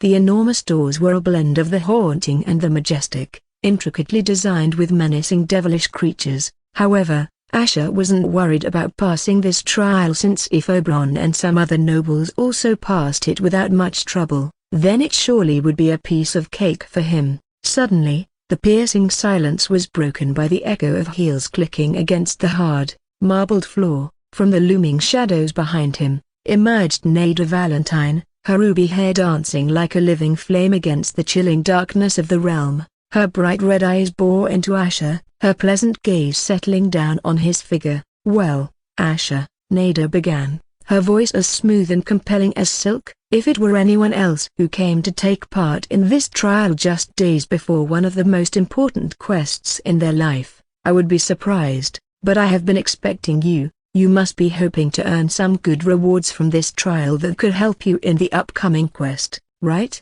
Asher chuckled and said with a smile, "I am not that smug to wait till the last moment to take this trial. I was waiting to gain enough power for the trial, and it is a coincidence that I am about to reach the peak of Soul Hunter, but the reason you mentioned is also something that motivated me to come now as well." Nade returned a smile of admiration. "You are truly a young monster talent to get this far within just mere years. The devils must be really smiling at you. So broken bar ready to conquer the 4th floor?" As the floor warden, I have to warn you, it won't be easy just because it was for someone else. This trial can be different for each. Her question hung in the air, a veiled challenge. Asher's gaze met hers directly. "I have come this far," he replied, his voice steady and confident. "I don't intend to back down now." With a slight nod from Nader, Asher strode forward, anticipating the grand doors to creak open at his approach. He waited,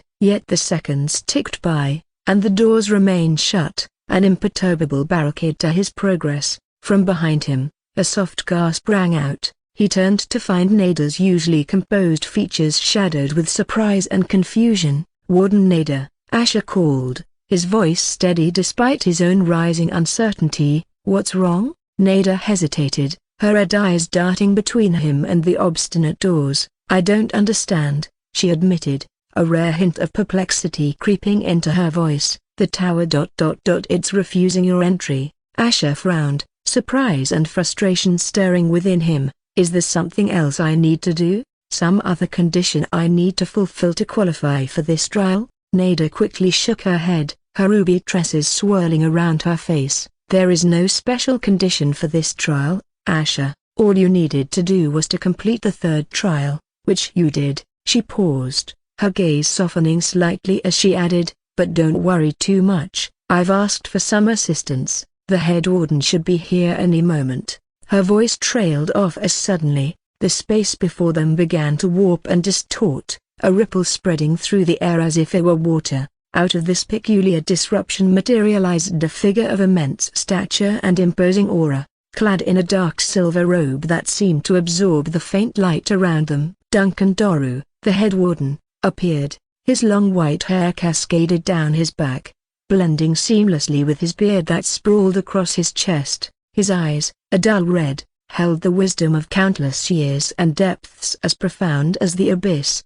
Nada and Asher bowed upon seeing him. In the silent tension that followed his appearance, Duncan slowly closed his eyes without saying anything. For a long stretch of seconds, his brow furrowed in deep concentration. Asher and Nada watched him, anticipation hanging heavy in the air. When Duncan's eyes finally opened, they carried a distinct weight. His gaze fell on Asher, the red depths revealing a hint of gravity and confusion. How strange. I've examined the situation, he began, his voice resounding within the quiet hallway, and I'm afraid Warden Nada was right. For some reason that even I cannot discern, the tower refuses your participation in this trial. His declaration sent ripples of shock through Asher. Staring blankly at the towering silver doors, Asher felt the sharp edge of disbelief slicing through him. A part of him wanted to laugh, if only to dispel the absurdity of the situation. What?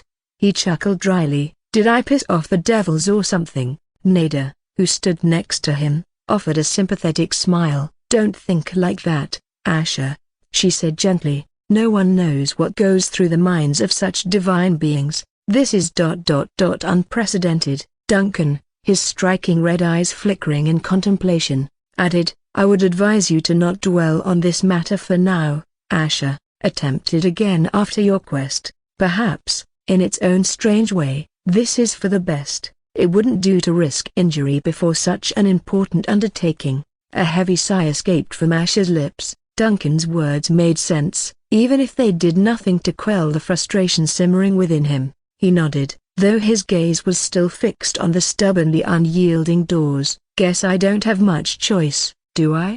He conceded. I'll just have to try again after the quest. And so, Asher stood there, his expression a strange mix of disbelief and resignation, trying to make sense of the tower's bizarre refusal. As the ethereal glow of the evening sun slipped through the windows of his room, his heart was still heavy with the baffling realization that the tower had rejected him, remembering its silver doors as cold and unmoving as the expression that now etched itself onto his face.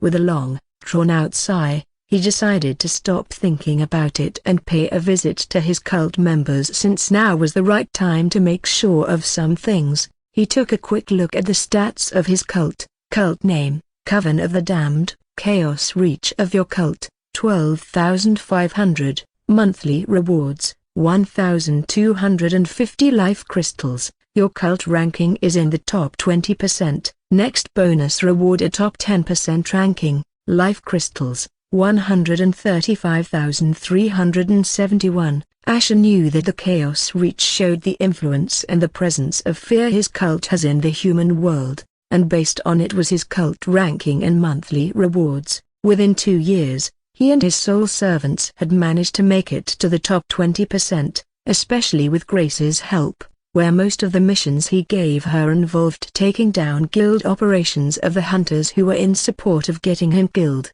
The list was quite big for those who wanted the Golden Prince to be dead in the past or had a hand in defaming him after his death, and so this was just a way of revenge to get to them. But he knew he couldn't get to the more powerful ones with just Grace alone. Not yet, but he had to make sure his cult didn't go inactive too long since it could lead to a drop of his Chaos Reach quick, including the rewards. and building it back up would be hard. Time for a little trip, Asher muttered to himself as he closed his eyes and accepted a trivial reaping quest, just so that the devils would send his soul to the other side. Without taking a reaping quest, there was no way for him to send his soul over to the other side. The first light of dawn streamed through the window, bathing the room in soft hues of gold. In the middle of the room were a worn yet sturdy table, a steaming pot of tea, and a plate of freshly baked bread serving as the centerpiece. The aroma of freshly brewed tea and warm bread filled the air, giving the room a cozy atmosphere. Sitting around the table were three women who were vastly different in ages and backgrounds, yet they shared a bond that went beyond blood or familial ties. Grace, with her silver white hair and few wrinkles etched onto her skin, was looking at Yuya and Emiko with a soft smile. Despite her age, her eyes held a sparkle that seemed undimmed by the passage of time. Yuya, her long, flowing black hair catching the morning light, passed a cup of tea to Grace. "Auntie Grace, drink while it's still hot," she said softly, a slight blush blooming on her cheeks as Grace took the cup from her hands with a nod of gratitude. "Thank you, dear," Grace replied, her voice as soothing as the tea that warmed her hands. She took a sip, her eyes closing briefly at the familiar, comforting taste. On the other side of the table, Emiko, her hair tied up in a bob cut and sense of determination in her eyes, was busily slicing the bread, her movements steady and precise. "Auntie Grace," she started, a curious light in her eyes, "why do you prefer bread for breakfast every day? You should try something else for a change." Grace chuckled lightly at Emiko's words, her laughter rich and heartfelt. "Well, I suppose I'm just old-fashioned, Emiko. Some things you get used to, and you don't feel like changing." Both Yuya and Emiko smiled at Grace's response, a moment of mirth shared between the three. It had just been short of 2 years, and yet despite the hardships they had endured, these simple, heartwarming interactions in the mornings always brought a sense of warmth and comfort to their hearts. Grace then got up and said with a light smile, "You two should now go and take a bath. I am going to teach you two something new today." "Yay, we will be quick," Yui said with sparkles in her eyes as she grabbed the arm of a startled Emiko, dragging her away. Okay, a broken bar." Grace shook her head with a warm smile as the two went up the stairs. It felt as if she had known them for a long time, yet it also felt like yesterday that she rescued these two poor girls. The first few weeks they barely talked and only she knew how far they came and overcame the fears that had plagued them almost their entire lives. She then unconsciously thought about her own fate. Almost 2 years it had been since she got demonized by a very weak demon, and yet here she still was, breathing and walking around. Shockingly, Asher was able to keep her alive this long, and for a while she had wondered how he managed to do it. She knew part of the reason was that he was getting stronger quick, real quick, and that was just another part of the mystery. All this had made her feel quite curious to know who he really was until she learned it. Usually, no young and weak person can get strong this quickly, be it a human or a demon, yet the more she interacted with him, the more she realized how much of a mystery box he was. But soon enough, she came to learn something that made her realize why it was possibly broken bar. He was none other than the husband of the Demon Queen. She never saw it coming at all. In another hall, Yuya and Emiko were walking side by side as Yuya clutched her hands together and said with a wistful smile, "I was thinking ... I can't believe our lives turned out to be better, Emiko. We aren't living in a dream, are we?"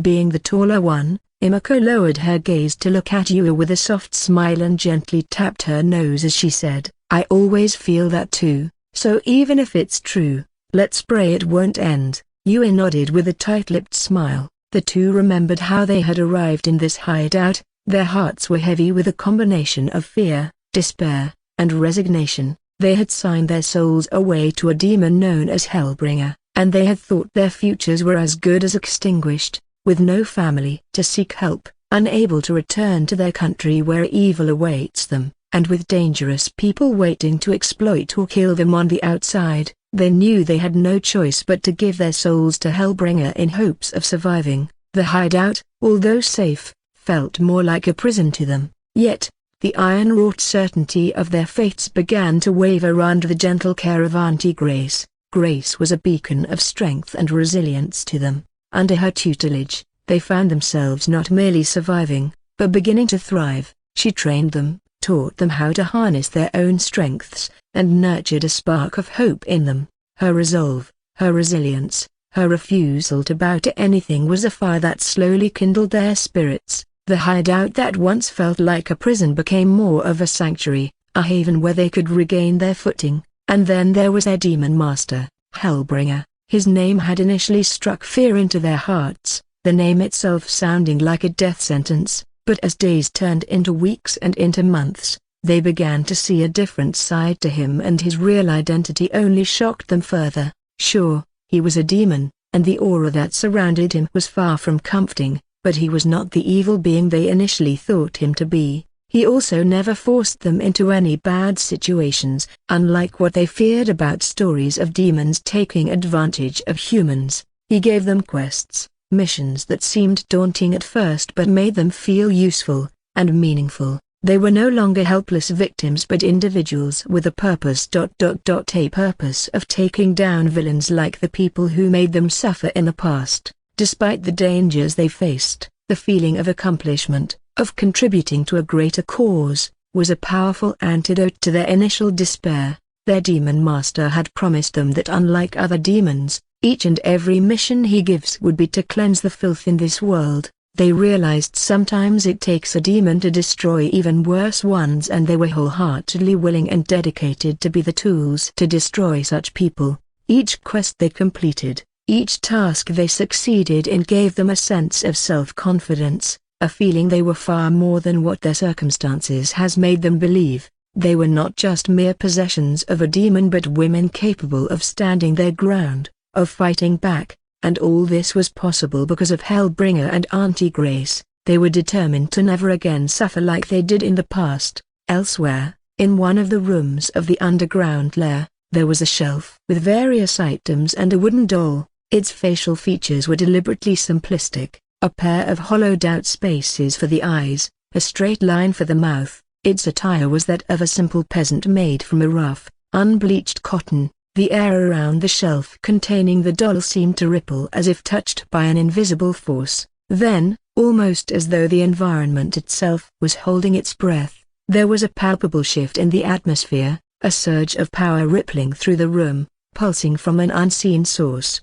The eyes, previously hollow and vacant, started to gleam with an eerie light. A sinister emerald glow began to seep from the doll's eye sockets, staining the surrounding air with an otherworldly hue. The moment Asher took control, the lifeless doll transformed. Its wooden joints moved with an uncanny smoothness, mirroring the grace and fluidity of a living being. It unsteadily hopped off the shelf, landing on the wooden floor with a soft thud. Despite the diminutive size of the body he was controlling, Asher's every movement exuded an unmistakable authority and dominance, albeit amusing in his present form. Once on the floor, the doll stood still for a moment, the eerie emerald light in its eyes flickering like tiny, contained infernos. "Why am I in a different room?" Asher mumbled to himself in a voice that sounded like soft wind chimes, the words emanating from the small figure before him. His bewilderment made him guess, "Did Grace move me for dusting or something?" He mumbled, his voice tiny. With a determined nod to himself, Asher made the doll's wooden limbs move, beginning the long journey across the vast landscape of the room. His tiny footfalls echoed in the silent room as he made his way toward the door, a Titan's gate from his current perspective. He looked around with a look of satisfaction upon seeing how well Grace had been taking care of this place. He knew from the outside, the warehouse looked as abandoned as it was the day he first set her eyes on it. The wooden boards were worn and weathered, the paint flaking in places, the windows were boarded up, the roof sagging from the weight of years. It was the perfect disguise, a shell of a building, masking the secrets that it held within its depths. On the inside, however, it was a different story. Grace, with her sharp eye for detail and ingenious creativity, had transformed the innards of the derelict warehouse into a comfortable living space, a secret sanctuary. She retained the original brick walls, giving the place a rustic and charming feel, but had the floors and ceilings reinforced for safety and soundproofed for privacy. The cavernous space was sectioned into living quarters, training areas, and a communal area. The living quarters consisted of individual rooms for Grace, though Yuya and Emiko preferred to stay in the same room. The most ingenious part of the design, however, was the intricate network of escape tunnels Grace had dug out and fortified. They branched out in all directions, leading to multiple exits scattered across the city, just in case they had to escape. Asher never thought he would see such an abandoned warehouse being turned into something that was the perfect blend of functionality and comfort. This made him realize Grace's ingenuity and resourcefulness. She wasn't someone who only knew how to use her brawn. A minute or two ago, with a chime of laughter, Yuya and Emiko walked into the bathroom, the air around them brimming with warmth. The steam had already begun to seep into the room, the mirrors fogged up with the humidity. The water droplets trailing down their surfaces like tiny, glistening pearls. As they unrobed, their clothes crumpled onto the cold tiled floor, their worries and burdens seemingly falling away with them. Yua was the first to be fully unclothed, her clothes forming a neatly folded pile on the side while her slender naked body was revealed. Her soft and perky breasts rested on her slender frame while her big black eyes wandered to Emiko, who was just about to slip out of her last piece of clothing. "Oh, Emiko," Yua suddenly burst out giggling, her fingers finding their way to Emiko's huge breasts. She playfully cupped them and teased as her fingers dipped into her soft skin. "Did these get bigger again?" Emiko's cheeks flushed a brilliant shade of crimson, her black eyes wide in surprise. She instinctively moved her hands to cover herself, a reflex response to the unexpected touch. "You, it's all in your head, and your breasts also have grown now that we are almost 19, she protested, her voice strained with embarrassment, the corners of her mouth twitching, hinting at her struggle to suppress her embarrassment. "Hee, look at your face." Yu's laughter echoed through the bathroom, blending seamlessly with the soft patter of the warm water from the showerhead. But unbeknownst to them, in his diminutive doll form, Asher ambled down the same hallway, his soft, rhythmic pitter-patter against the floor almost inaudible. His painted eyes were glazed as if he was deep in thought. Before he knew it, he suddenly heard laughter and voices coming from the front. Unthinking, his gaze steered towards the source of the noise, his eyes catching sight of the half-open door of the huge bathroom. To his surprise, he found himself facing a sight that he had certainly not expected. Yuya and Emiko in their unguarded state, their naked bodies glistening under the light and the steamy air lending them another layer of allure. For a moment, he just stood there, frozen in place, the surprise effectively halting his steps. His painted doll eyes, unable to blink or avert, ended up staring directly at the spectacle before him. He knew these two were quite beautiful but never expected them to have such a hot and sexy side. Yui, however, happened to glance towards the door at that very moment as if she felt something. Seeing the little doll by the door, her eyes widened with surprise and embarrassment. Kia! Tilde hentai. She squealed, her hand shooting out to grab the nearest towel. With a swift motion, she threw it at the intruding doll, her embarrassed shout echoing off the bathroom walls. The towel soared through the air and landed with a soft thud, falling on Asher's face and completely covering his doll body. Emiko quickly reacted with a beat-red startled face and thrust her hand forward. With a quick invocation, she summoned a gust of wind that slammed the door shut. As the bathroom door closed with a resounding thud, Asher was left standing outside in the hallway, now covered by a fluffy bath towel, slowly removing it with his small hand, throwing the towel away. He shook his head as he continued walking. Who takes a bath with the door open? Silly girl, said broken bar dwarfed by the oversized chairs and tables. Asher's doll form managed to clamber onto a chair in the dining hall where Grace sat leisurely, sipping her morning tea. His painted eyes stared at the old woman, who had paused in surprise at his sudden appearance. "Well," Grace began, her eyebrows raised in surprise.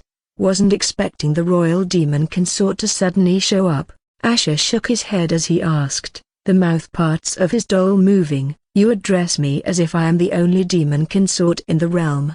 Asher knew the reason people in this world call the Bloodburn Queen as the Demon Queen because only the Bloodburn Kingdom had ever tried to conquer Earth in history and was the only kingdom in the demon realm to have so many demon races under their rule. It soon became a understanding among humans that they posed the highest threat and addressed them as such. But don't tell me you are still feeling bitter because you never saw it coming? Asher knew it would only be a matter of time before she learned who he was, since the more his fame spread in the demon world, the easier it was for humans to learn who he really was, and he already knew how she must have felt. Grace smiled as she said, "Bitter? I am not that touchy, but I have to admit you had this old woman fooled. Still, I suppose I should feel honored that I am the first sole servant of the husband of the Demon Queen." Asher gave a casual shrug upon hearing her sarcastic remark. "Besides that, I thought you'd be preparing for that quest for the worthy that's coming up," Grace asked as she took another sip from her cup.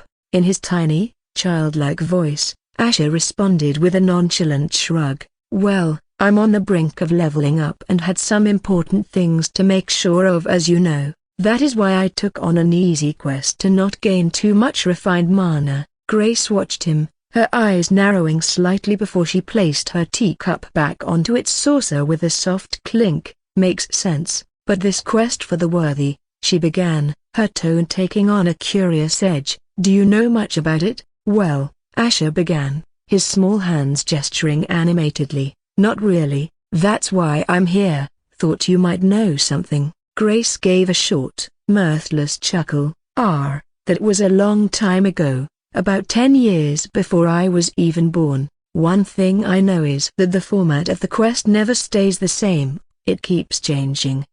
Asher hummed, his painted eyes staring thoughtfully at the old woman. "That's to be expected from such an important quest, but I already knew this." "Then do you know that a broken bar?" Grace's eyes glimmered as she asked in a low voice, "People say if you die inside the quest, you would forever become a ghost in whatever realm the quest is taking place." "Ghost? What are you talking about?" Asher asked with a confused tilt of his head. Grace cleared her throat as she said with a glazed look, as if remembering an old memory, "My parents had taken part in this quest, and they said a broken bar, some of the dangers they had to fight and survive against, resembled people of the past. A broken bar, the ones that had never returned from the very same quest. They said maybe the angels and devils turned the ones who died into ghosts as a form of punishment or for their own amusement. Who knows?" A broken bar. Asher had his mouth parted for a moment before letting out a chuckle. "You know, Gracie, a broken bar. I never thought you had such creativity when it came to bedtime stories, but seriously, if it's true, I don't think it matters." Grace finished her tea with a loud, satisfied exhale as she said with a smile, "Maybe not. But I am looking forward to seeing if you will survive the quest." "You want me to or a broken bar?" Asher asked with a raised brow as he met Grace's gaze, who smirked and answered, "It doesn't matter what I want, but let's say your survival is important for certain people." Asher knew Grace was hinting at the survival of Imako and Yui. If he dies, then they die as well. As they conversed, a soft rustle of clothing echoed through the quiet hall, making both Asher and Grace turn to see Yuya and Imako shyly entering the room, their hair still slightly damp from their bath and dressed in simple yet comfortable garments yet sticking to their moistened bodies. Imako, who usually had an upright gaze, had hers lowered now with a faint reddish hue in her cheeks, but the next moment, Yui suddenly took a step forward. With a swift motion, she dropped to her knees on the stone floor, her head bowed in an act of deep contrition. I am sorry, Master," she blurted out in a trembling voice, her face flushed and her eyes tightly shut. She didn't know if her master got angry for throwing the towel in his face while the embarrassment was still killing her from within. Imako, taken aback, stood wide-eyed at Yui's sudden act. She hurriedly kneeled on the floor as well, realizing why Yui was doing this. Even if they reacted naturally, it was better to not risk offending their master, as their actions might have seemed like an offense or a show of disrespect to a demon like him. Grace, who had been in the midst of sipping her tea, choked slightly at Yui's unexpected apology. Coughing to clear her throat, She placed her cup back onto the saucer with a bemused expression. Well, that was unexpected. Asher, still seated in his doll form, tilted his head slightly, his painted eyes taking in the sight of the bowed girl. A surprised, yet amused chuckle escaped him as he waved off Yui's apology. Well, I didn't see anything I haven't seen before. The room echoed with a brief silence before Asher's words sank in, making Yui gasp in mortification, her face turning an even deeper shade of red. Hey, I told her, she mewed in embarrassment as she covered her face. Imiko silently winced as she lowered her gaze further, feeling as if she had lost all face while Grace chuckled into her tea, thoroughly amused by the morning's unexpected entertainment. She could guess what had happened since the two had gone to take a bath, and these two innocent girls looked as if they lost their chastity. She shot a strange glance at Asher, making him shrug and say, "What?" They left the door open. Grace's chuckles simmered down to soft chuckles as she tried to contain her amusement. "Well, that's quite an interesting way to start the day. Now, don't let it bother you girls too much. Our master didn't mean to peek." Yui and Imiko, though still blushing furiously, complied and quietly took their seats at the table. Both of them kept their heads low, glancing only briefly at their master before quickly looking away. Asher straightened his doll posture and cleared his throat, drawing the girls' attention. "All right,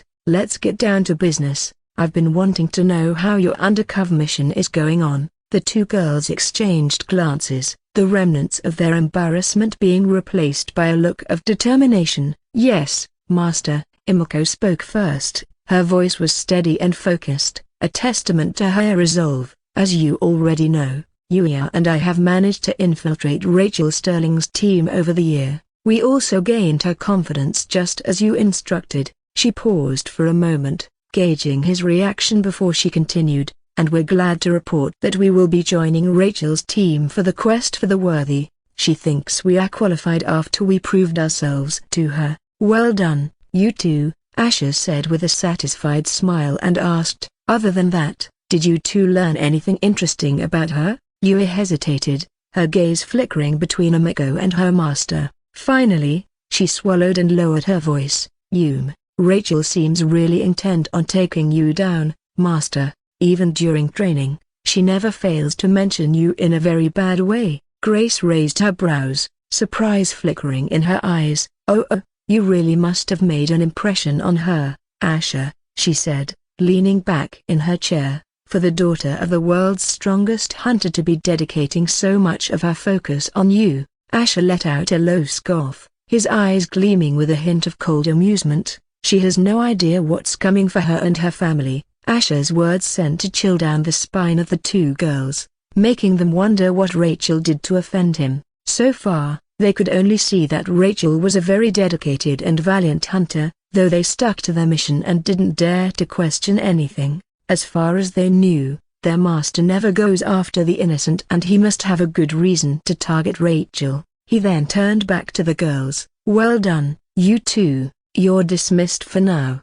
As the girls nodded and took their leave, Asher's gaze lingered on their retreating forms. He was glad Grace had advised him against demonizing them, else he wouldn't have been able to send them on such an undercover mission. It was turning out to be far more interesting than he had anticipated. Grace raised an eyebrow as she looked at Asher. "You've been going after the Sterling family quite relentlessly. You're not even showing any fear going after the beloved daughter of the president of the World Hunter Association," she said, a curiosity hidden in her gaze. Grace inwardly was curious because even if Asher was the husband of the Demon Queen, someone of his strength and age could have never come upon the president of WHA. Of course, he definitely came upon Rachel, and a big fight definitely happened between them, yet she had an inkling that Asher's hate towards them ran deeper. It was something she noticed over time. A slight glint flickered in Asher's eyes, as he folded his arms across his chest.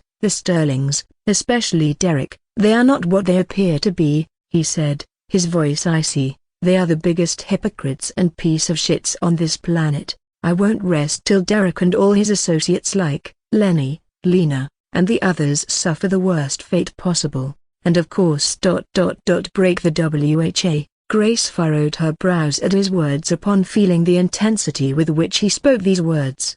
He also mentioned these names as if he was quite familiar with them. If someone else said these audacious words, she would have laughed it off, thinking they were mad or joking, but for some reason, she not only felt he was serious, but she also didn't feel like laughing it off. With the impressive progress of his strength, she felt maybe he wasn't all talk. Still, she wondered how all these people were connected to him. She wanted to know more but knew better than to push upon seeing how he didn't want to reveal anything more. Asher, now staring at her intently, said, "That is why the other main reason I came here was to make sure you level up to S rank. It's time we step up our game." Grace looked at Asher, her eyebrows furrowing in disbelief and surprise. "Are you serious?" she asked, her voice barely above a whisper. The thought of reaching S rank was a dream she once chased fervently. After leaving her hunter life behind, the dream had faded, replaced by other pressing matters. Now, with Asher's words, the dormant desire was reignited, catching her off guard. "Yes, Grace, I am serious," Asher confirmed, his gaze unwavering. "I've been saving life crystals for almost 2 years for this purpose. The reason I also told you to do quests wasn't just only for wreaking havoc among the hunters, it was also to help you level up." Asher knew that soul servants could also take quests, though they can't take hunter quests but only quests for demons. They would receive refined mana as normal but not much rewards, but the risk of getting caught or killed was quite high since every quest they take will be in the same world they live. There was no running away or giving up.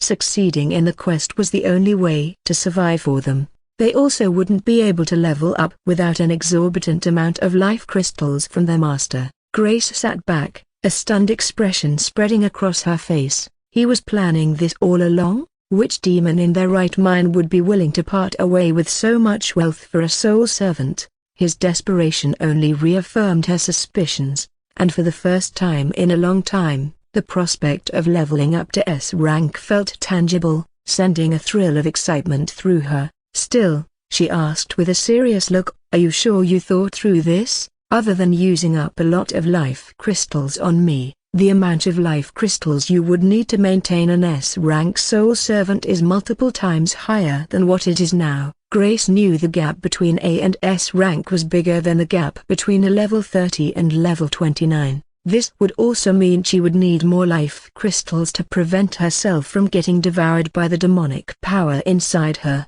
She thought she didn't care and didn't mind dropping dead anytime. Then what was this uneasy feeling upon realizing her time to live would get shortened drastically? Surely, Asher would let her go once the cost became too high or he was done with her. Asher casually said, "You let me worry about the cost. I wouldn't have mentioned it if I couldn't." He then observed the subtle change in Grace's expression, making him ask, "Worried about having your time shortened?" he asked, tilting his head to the side slightly. "I thought you were eager to die as soon as possible." Grace simply smiled, her gaze drifting to the side. "Perhaps," she admitted, "I'm becoming too comfortable with this demonized life." There was a quiet acceptance in her voice, an acknowledgement that belied her acceptance of her limited time. However, inwardly she knew that her time was always very limited, and it was pointless to think about it since nothing would change it. But the next moment, she got up with a determined look in her eyes and said with a smile, "Let's do this then. I have always dreamed of becoming an S rank, so at least I get to satisfy one of my dreams even at this age." She then pulled together her brows and asked, "But what kind of plans do you have after I level up?" Grace guessed that he must be planning bigger things to be this determined to turn her into one of the very few strongest superpowers in the world. Asher smirked and said, "Let's just say we are going to do things that will make the entire WHA tremble when they hear our cult's name." Bathed in the soft, ethereal glow of the morning light streaming through the arched windows, the Hunter Museum was a vast space filled with a sense of awe and reverence. Artifacts of mighty hunters and infamous demons coexisted within these walls, encapsulating the tumultuous history of their world. Every item housed a story, a tale of valor, betrayal, fear, terror and courage. A group of young, Eager faces followed a tall and statuesque woman with long blue hair, bright blue eyes, and gorgeous looks through the labyrinthine paths of the museum. Clad in Hunter Academy uniforms of white and blue shades, they walked with a sense of palpable excitement, their eyes wide and eager. It was not every day they got the chance to visit the most interesting museum in the world while being guided by someone knowledgeable about the things inside, to be led by their senior, an elite hunter like Rachel Sterling, who had shockingly risen to the glorious A rank within merely 2 years, was nothing short of an honor for them. They remembered her tragic tale, the loss of her team, and her triumphant resurgence, inspiring them all. She was surely the youngest in the academy to achieve such a feat. Rachel led them into a grand hall where the tales and items of the most infamous criminals and demons were displayed. She slowly walked before pausing at a large glass box in the center. It was a spectacular sight, a floating suit of almost black with the sun and lightning symbol shining brightly in the center, a bold, metallic gold on the chest. The black color of the suit made the golden accents pop dramatically. The cape was also black, with a golden trim and sun motif at the clasp. The suit wasn't in its best shape, with streaks of dried blood here and there, the fabric ripped up in certain places, and the cape was torn at its edges. Yet one could still feel the brilliance radiating from the golden symbols on the chest part. It was as if the suit was alive. It once belonged to a hunter whose name once evoked reverence and awe, but now, it was only a symbol of infamy and betrayal. The Golden Prince. A sense of dread and excitement brewed among the young hunters as their eyes fixed on the suit of the Golden Prince, displayed gloriously under the soft museum lights. They all know how it was said that the Golden Prince was probably the strongest hunter to ever exist in the history of humanity, though it never could be truly proved. The golden symbols gleamed with a brilliance that belied the dark story it held. The once admired symbol of the sun on its chest now looked more like a mocking, cruel sunburst. Rachel pointed at the infamous suit, her bright blue eyes reflecting a myriad of emotions, chief among them bitterness and anger. Her voice, usually full of strength and encouragement, took on a colder, harsher tone as she spoke of the treachery of the Golden Prince. I am sure there is not a soul in this world who doesn't know that this suit, Rachel began, her voice echoing in the silent hall, belonged to the Golden Prince, a hunter who abandoned his humanity and betrayed us all. He not only joined forces with the Demon King but also nearly destroyed our world while killing 20 of the strongest protectors of our world. If not for my father and the other brave 4 hunters, we wouldn't be standing here.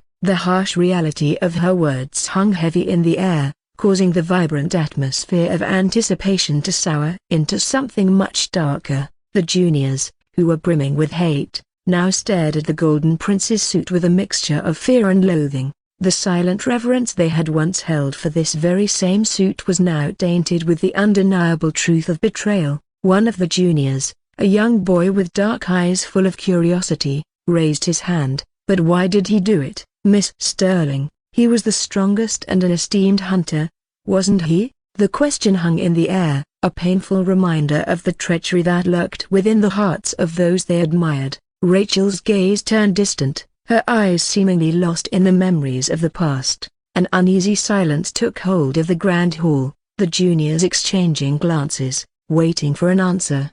The shadows of the suit danced on Rachel's face, casting a strange light on her beautiful features. Finally, after what felt like an eternity, she let out a heavy sigh, her gaze still fixed on the gleaming suit. That's the one question that nobody could answer with certainty, she began, her voice a somber murmur that reverberated through the hall. Maybe it was his esteemed position and power that corrupted him and made him greedy for more. It just shows that we should never blindly look up to someone like a god. She pressed together her lips firmly as she continued with a lowered gaze. I am ashamed to say he was once my mentor, a broken bar, someone my family trusted and loved. As she said this, her hands closed into fists. She then looked up with a sharp gaze in her eyes. This is why a broken bar, who knows a broken bar, the people we blindly admire, there might be hiding their demonic side the entire time. His actions shook the very foundations of our world, and the wound he inflicted on us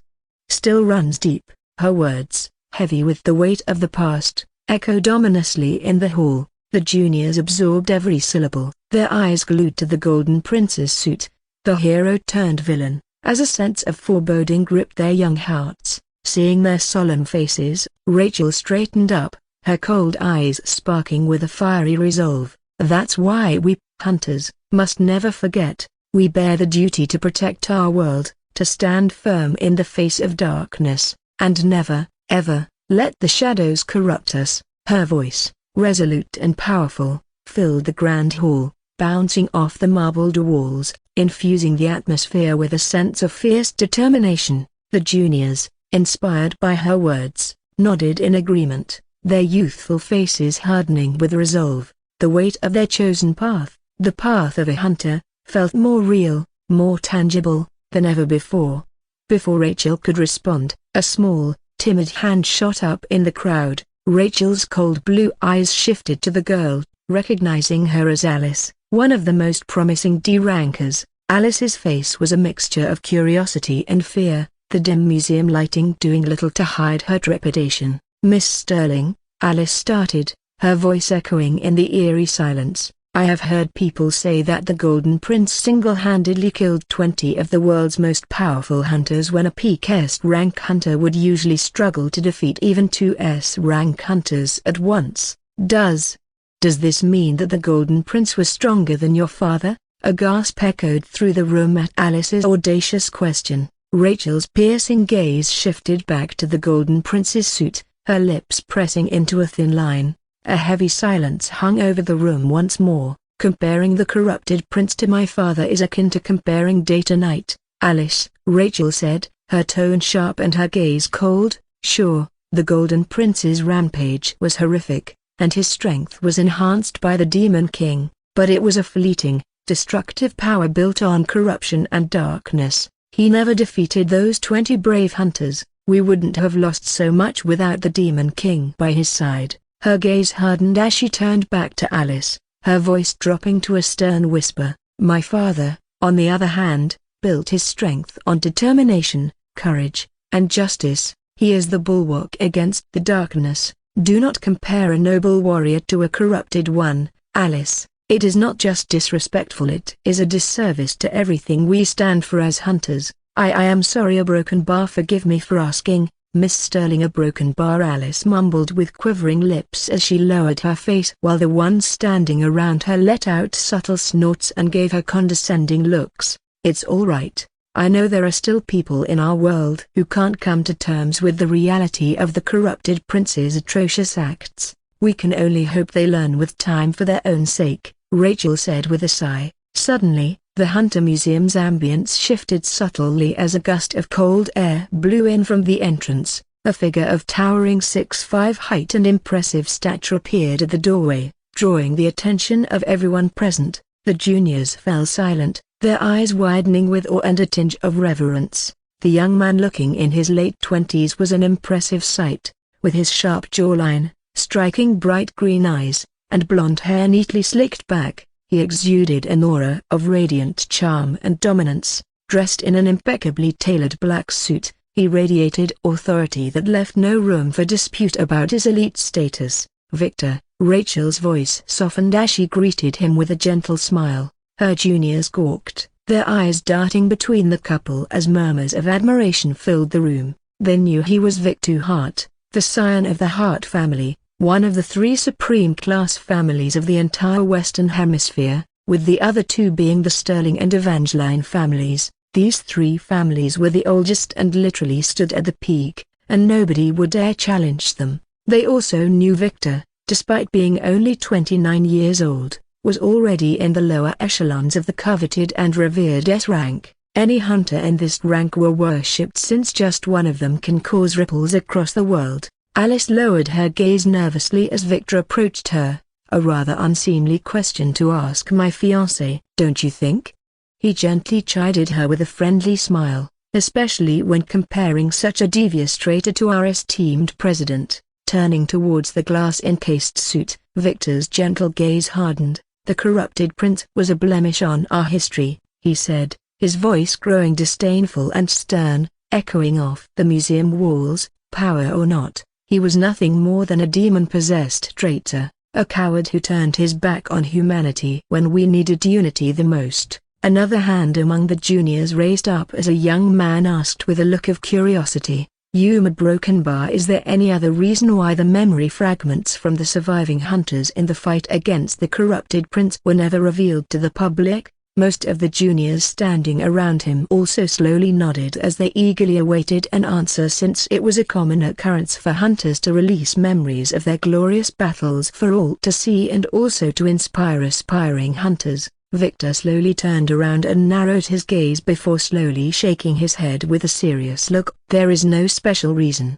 Just like we all know, the fragments were never released because the WHA didn't want to make the corrupted prince more famous and unknowingly inspire the wrong people. I have only heard rumors, but the things the corrupted prince did and said during the battle can corrupt innocent people or spread demonic ideas. So it is in our best interests that the WHA should keep it to themselves." His words resonated with an underlying concern, leaving an undeniable impression on the young hunters while Rachel slowly nodded with her lips firmly pressed together. Victor then clapped his hands together, drawing the attention of every eye in the hall. He wore a genial smile, but his eyes held an undertone of seriousness. "Now a broken bar apologies, ladies and gentlemen," he announced. "Our little museum must end here for now. I need Rachel to discuss some important matters regarding the upcoming quest." A wave of disappointment washed over the young hunters,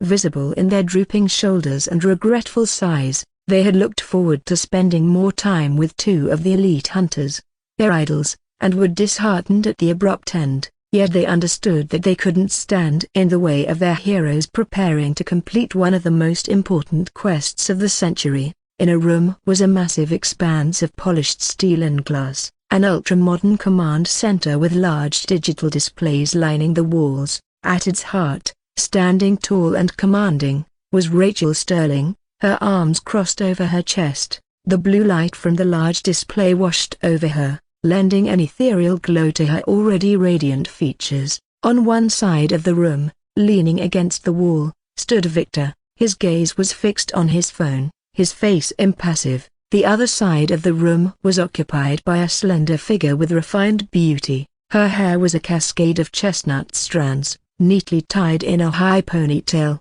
She possessed a slender, graceful form, adorned in a tight-fitting hunter suit that accentuated her curves and a generous bosom. Her light brown eyes were brimming with a flurry of frustration. This was Amelia von Alder, Rachel's closest confidant, and her countenance was marred by a frown of disapproval. "How dare those two Japanese girls keep us waiting," Amelia grumbled, her pink lips curling into a sneer. She turned to Rachel, her disgruntled gaze softening slightly. "Is it really a good thing to have them in our team, Rachel? We've only known them for a little over a year. They practically have non-existent backgrounds." Rachel sighed, her gaze resting on her. "I know you're worried for me, Amelia," she began, her voice steady, "but let this be. Imako and you have proved their worth, and their meta-magic powers are too valuable for this quest. The two will be excellent spelldancers, having our backs and supporting us. And their background ... It doesn't matter, they're orphans, raised in a decent facility in Switzerland. If we just focus only on a person's background, we definitely will miss out on a lot of raw potentials like Imako and Yui. The two of them complement each other very well and our team as well. On the day they first showed up here, the two of them defeated 5 low-level B-rank hunters on their own, and their strength has been rising at an incredible pace, and they are already at the peak of B rank. It only shows they completed almost every quest they took within this year and proves their dedication and courage.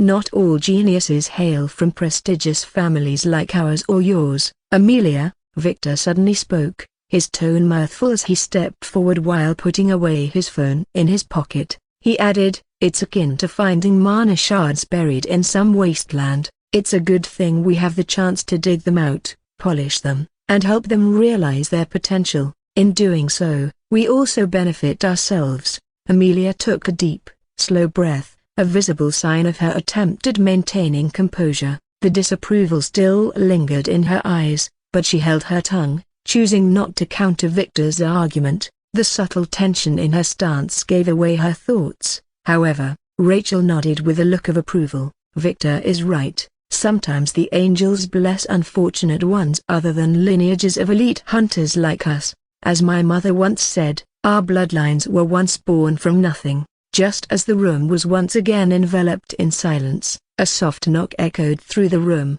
snapping everyone's attention towards the door. "Come in," Rachel announced without missing a beat. The door slid open, revealing the sight of Emiko and Yui. They stepped in, their movements synchronized, and offered a short, respectful bow. "We apologize for our tardiness," Yui began, her tone both apologetic and a touch anxious. "Our flight was delayed." Rachel waved off the apology, her gaze softening slightly. "It's all right," she reassured. "We understand these things happen." A sharp glare darted from Amelia's direction towards the two latecomers. She huffed and turned her attention away, her displeasure evident. Meanwhile, Victor flashed a friendly smile at the two, welcoming them. "It's all good," he chimed in, a chuckle punctuating his words. "Maybe next time I can arrange a teleportation chamber at your orphanage for your exclusive use." Yui gasped softly at Victor's suggestion, shaking her head.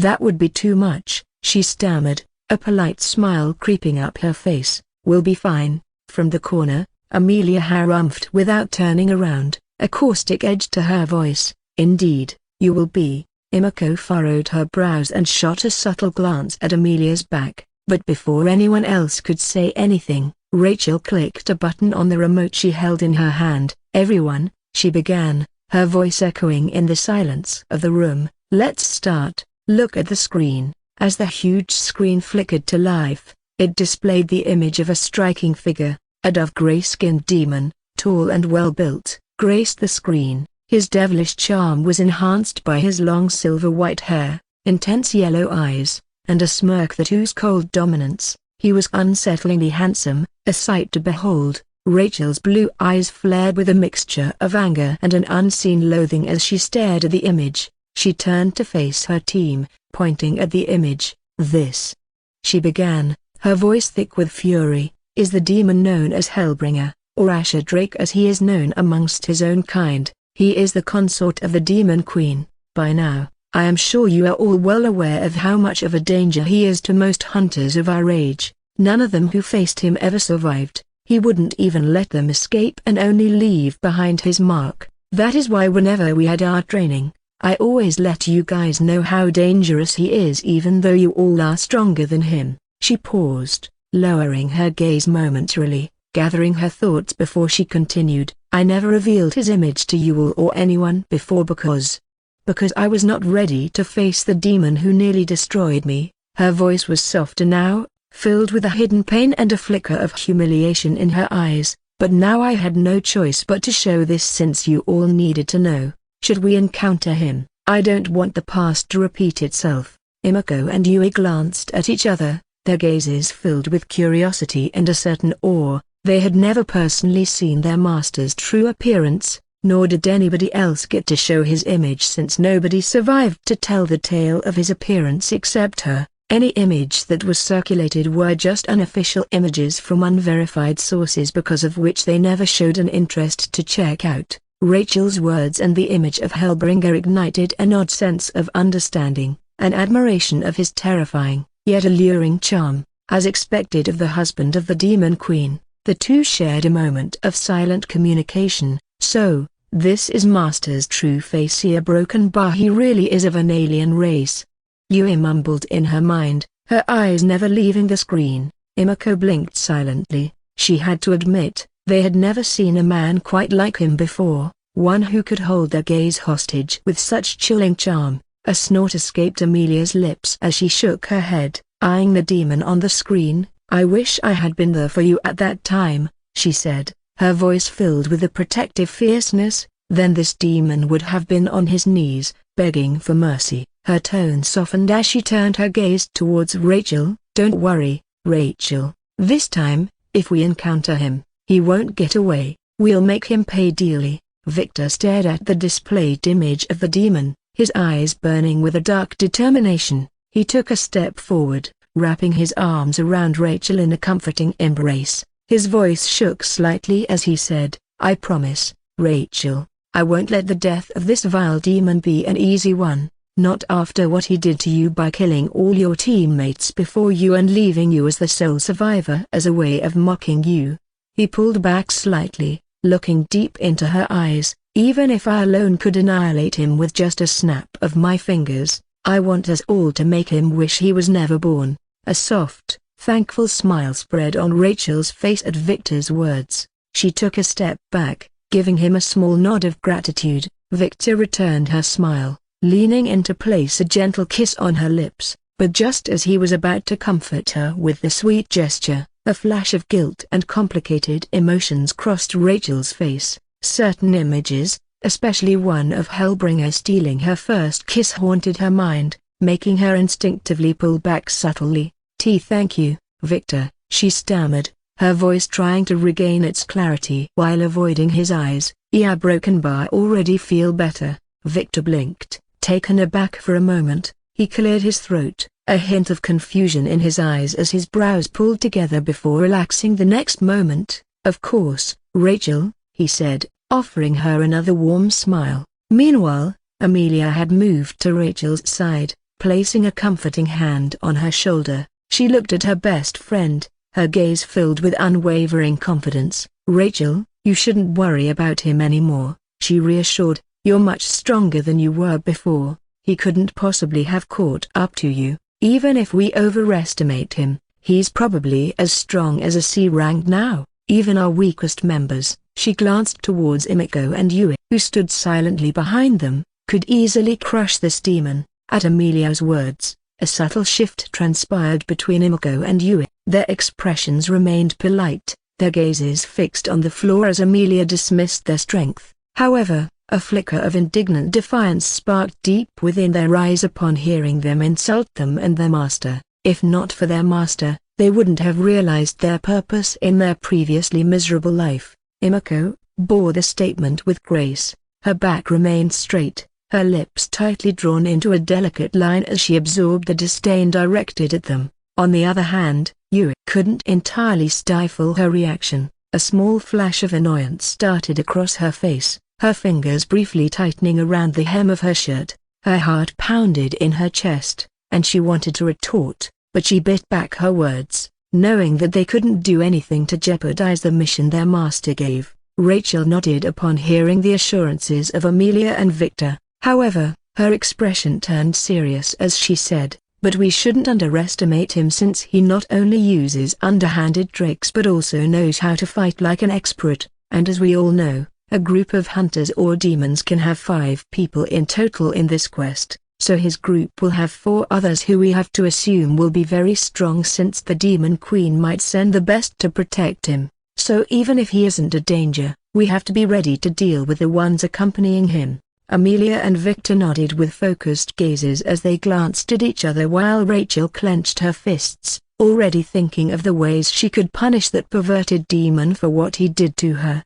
The sun had already begun to descend, casting long shadows on the grounds of the Hunter Academy as Victor and Amelia stepped out of the building after their discussion was over, and Rachel, Emiko, and Yue had already left. They strolled in silence for a moment before Amelia, clad in her form-fitting hunter suit, broke the quietness just as she made sure nobody was nearby. "Victor," she started, her tone mixed with mild concern and skepticism, "what just happened back there?" Victor glanced over, his tall form blocking out the last of the setting sun. A look of confusion crossed his handsome features. "What are you talking about, Amelia?"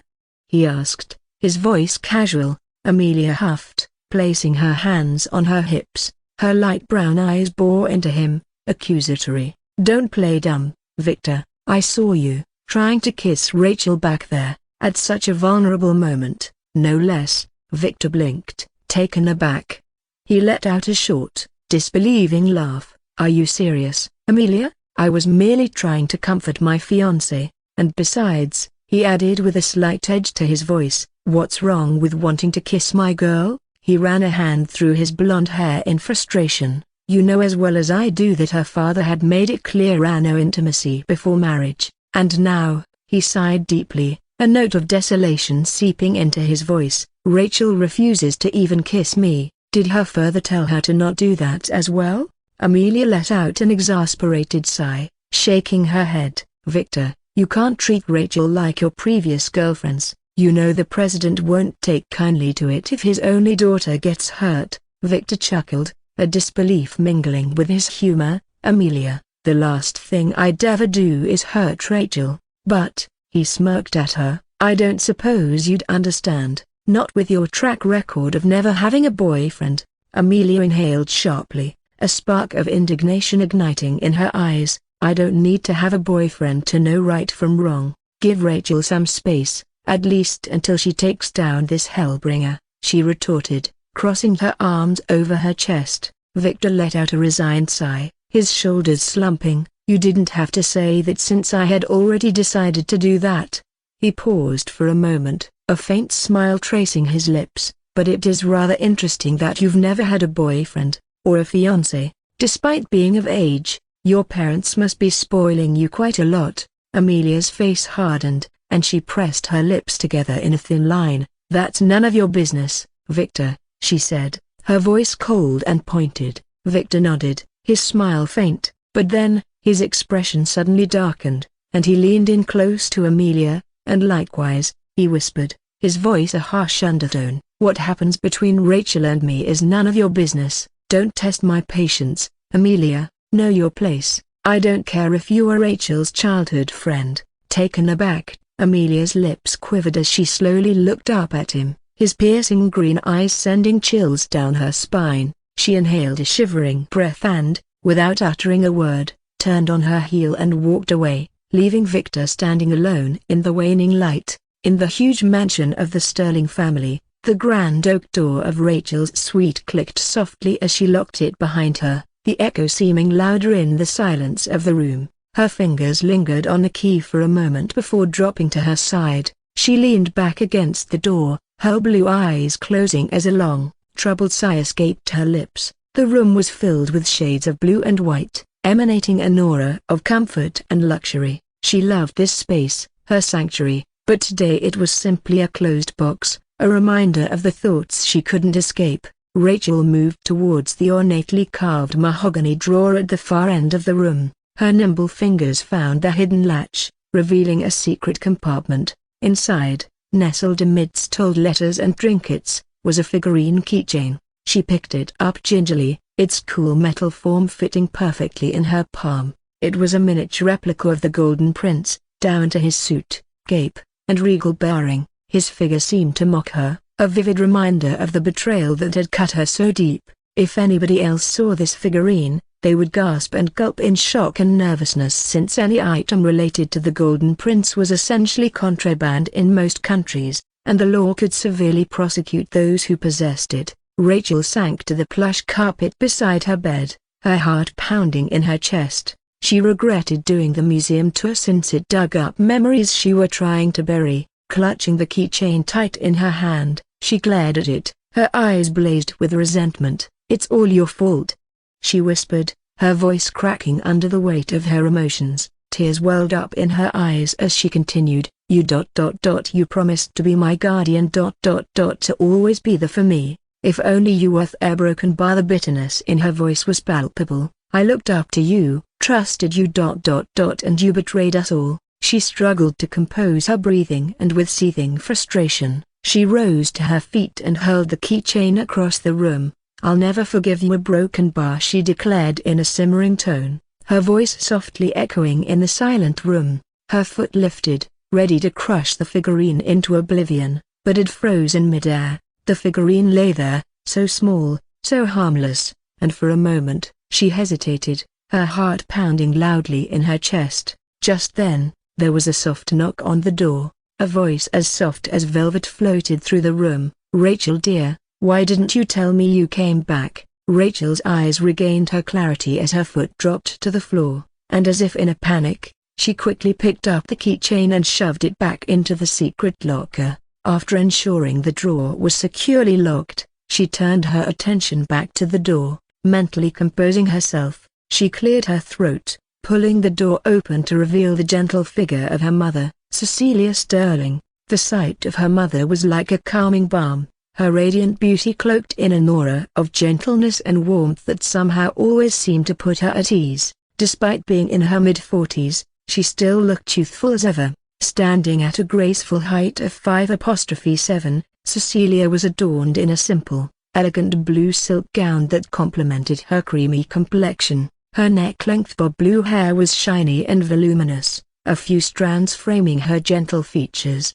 Her blue eyes, similar to Rachel's, held a hint of concern. She possessed a stature that reflected her high-class upbringing, while her voluptuous figure brought an aura of maternal warmth and femininity to her presence. "Mom," Rachel greeted her, a warm smile touching her lips, effectively masking her earlier turmoil. She leaned in to give her a quick hug, feeling the warmth and comfort only a mother's embrace could provide. "I'm sorry I went straight to my room. I was just really tired," she said, her voice apologetic, yet sincere. "Oh, my little angel, you should remember to give yourself a break from all this training and quests. You have been overworking yourself for so long." Cecilia gave a tender yet a concerned smile, her hand reaching out to caress Rachel's cheek. Her touch was soft and comforting, a silent reassurance that she was there for her. Her worry lessened slightly as she saw her daughter smile, yet the astute mother's intuition in her couldn't help but feel a hint of unease, an inkling that something was amiss. Rachel took a step back from her mother's warm embrace, her shoulders visibly straightening. She forced a smile onto her face, meeting her mother's concerned gaze with a resolute one of her own. "Mom, I don't want you to worry," she began, her tone carrying an unspoken plea. "I need to be prepared for the upcoming quest. I can't afford to make any mistakes." Cecilia's expression softened as she heard Rachel's words, the tension in her eyes lessening a bit. She reached out, her fingers gently brushing against Rachel's cheek in a tender gesture of comfort and understanding. "Rachel," she said, her voice filled with unshakable faith, "even though it makes me worry, I'm also incredibly proud of you. You're doing your best, and I know you will bring our family even more honor and respect." Rachel's smile turned slightly complicated at her mother's words. "I hope so, Mum. I hope to restore the honor we lost after." Her words trailed off, the weight of unspoken words hanging heavy in the air. Cecilia, ever perceptive, caught onto Rachel's hesitation, detecting the undertone of sorrow and anxiety in her daughter's voice. She reached out, gently lifting Rachel's chin until their eyes met. "My dear," she said, her tone soothing and gentle, "you need to stop dwelling on the past. It will only bring you pain. I have no doubt that you will vanquish that abominable Hellbringer.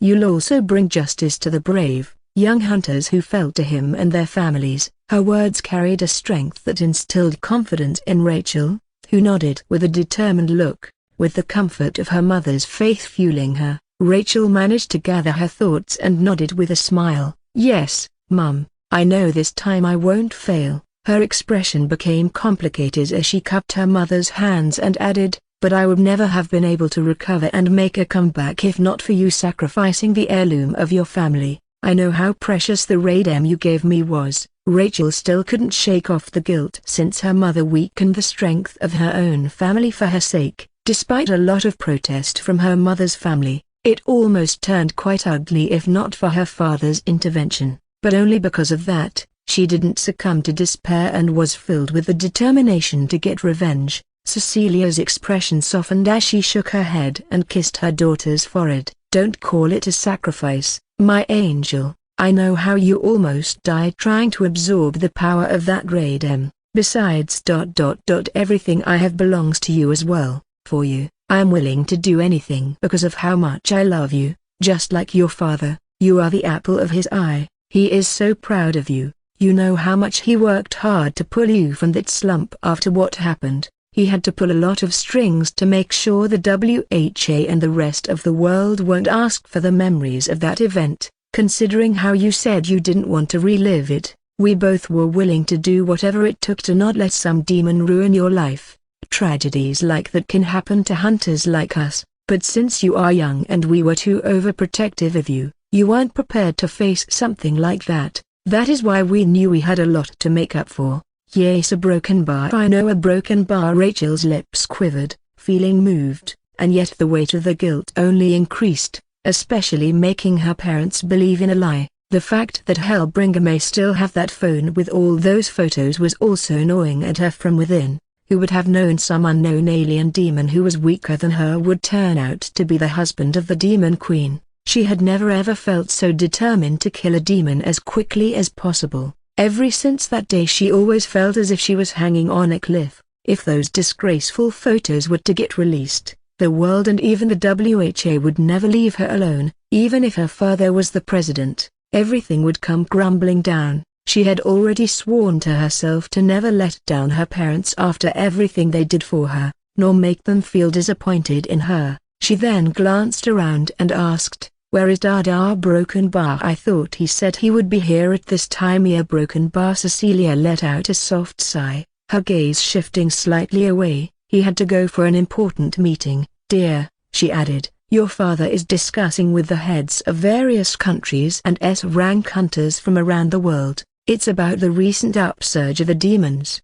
Particularly that strange new race of demons called the Umbrelfians that have started to emerge in recent months. They are extremely dangerous, especially near the seas." She then took in a slow, deep breath, murmuring a soft prayer under her breath. Her words were barely audible, filled with hope and pleading. "May the angels bestow enough strength on us all to navigate through these tough times. Particularly on my brave daughter." Rachel closed her eyes as her mother prayed, joining her in the silent plea, but within her heart, her prayer took a slightly different turn. "Please, he Broken Bar, let me face him. Let me come upon Hellbringer during the quest so that I can destroy him once and for all," she silently prayed, a cold determination filling her as she prepared for the trials ahead. Under the sanguine gleam of the blood moon, the stone of the western battlement shone with an eerie hue, casting long, dramatic shadows. Standing on the parapets was a figure of Gothic majesty. Her long, raven tresses flowed freely, crimson eyes reflected the haunting glow of the lunar body, and dark lips curved into a contemplative line. The generous swell of her bosom was a tempting contrast to her cold, regal demeanor. Just as the wind began to whip up, stirring the edges of her dark, ornate dress, a subtle shift in the air announced the arrival of another presence. From the shadows emerged Isola, her white, luminescent hair flowing like ethereal water around her shoulders. "Your Majesty," Isola greeted, her voice echoing slightly in the cool night. Her sapphire blue eyes gleamed with hidden depths as she faced Rowena's back. "You wished to see me?" Rowena's gaze remained fixated on the distant horizon, her crimson eyes flickering in the moonlight, as the wind whispered through the stones of the battlement, carrying the scent of the night and the distant ocean. She asked in a cool voice, "How do you feel about Asha?" Isola paused, her twilight blue eyes widening slightly in surprise at the unexpected question. She didn't know why Rowena would ask her such a question, though for some reason this question stirred something within her. After a few heartbeats, she responded, "I am not really sure how to answer that. A Broken Bar." Isola started, her voice deep and calm, echoing the serene night around them. "As someone who represents my people, I carry the weight of my people's resentment towards him since the loss of the war was mainly his doing." She paused for a moment, her eyes glinting under the moon's glow. "But on the other hand," she continued, "as someone who cares deeply about the welfare of my people, I cannot ignore his actions after the war. He ensured our survival, and has not inflicted unnecessary suffering on us. For that, I respect him." Isola's eyes then drifted to the horizon, a certain resolve flashing within them. "Moreover, I am drawn to his vision, his aspiration to conquer the severed realm. If that could ensure a better life for everyone in this world, I am willing to aid him to make that vision a reality for all our sakes." Rowena remained silent for a few moments as Isola's words swept into her mind. She then slowly turned around, her gaze icy and steady. "I appreciate your honesty, Emissary Isola," she spoke, her voice cool. She then added, "But I do hope you comprehend the weight of what you have just said." There was an icy edge to her words, a subtle bite beneath her formal veneer. Isola slowly nodded as Rowena took a step forward, Asher is a linchpin for us all, she continued, her voice never wavering. His safety, his life. A broken bar means everything to me. I won't ever entertain the thought of anything bad happening to him. Her eyes, burning crimson in the moonlight, bore into Isola, making her realize that she had underestimated the intensity of Rowena's feelings for Asher. She then continued with a sense of cool yet forceful dominance. I want you to remember this, emissary Isola, not only for your sake but for the sake of your people. No matter what you truly feel, she said, her tone severe, despite the veiled threat and the gravity of her words. Isola's expression remained the same as she calmly nodded. I would never forget something like that. I won't return without him. He is too important to me. As she heard her words, Rowena nodded slowly with a satisfied look upon feeling the sincerity in her tone and eyes, but upon hearing her last sentence, a slight tightness formed around Rowena's eyes and an almost imperceptible hardening of her jawline. However, she then turned around and said, "Very well," her voice as calm and steady as ever, and continued, "I expect nothing less. You may leave now." Isola slowly nodded as she turned around with certain emotions reflecting in her eyes before walking away, while Rowena slowly took a deep breath as her lips firmly pressed together. The day before the quest, the distant roar of the sea ebbed and flowed rhythmically, a calming serenade against the backdrop of the Nyadon tribe's shores. While the early sun was peeking from the horizon, Asher and Isola stood there, their gazes fixed on their beast companion, Khaleesa, who radiated an impressive aura of might and grace. Not even a year had passed since she had been born, and yet the length of her body had grown bigger by 5 meters. She was also quickly learning and picking up things and abilities, much faster than Asher expected. Her crab-like figure was adorned by newly fitted armor, an artistic creation of utility and design, a work of a master blacksmith, which any common man would say. The armor was a fascinating marvel of design and utility, sculpted from reinforced thorium steel, the lightest and strongest steel in the world. The pieces were lightweight yet incredibly resilient, interlocking plates that hugged Khaleesa's massive body. They traced over her giant pincers, fitting like a second skin and leaving her sturdy black carapace exposed, respecting the kraken's natural toughness. Even the color of the armor, a deep oceanic red, complemented Khaleesa's imposing presence. Each piece of the armor had been imbued with special runes, ensuring it wouldn't restrict her movements, whether she was navigating the watery depths or striding over land. The best part Asher liked other than all this was that the armor can easily be tweaked to make it bigger as Khaleesa gets older and bigger. He watched Khaleesa, a satisfied smirk pulling at the corners of his lips. The armor fitted her beautifully, adding a layer of intimidating charm to her enormous figure without overshadowing her natural grandeur. He called out to her, his voice carrying effortlessly over the ambient noise of the ocean. "Darren and his house outdid themselves this time, didn't they? Do you like your new armor, Khaleesa?" "Coo."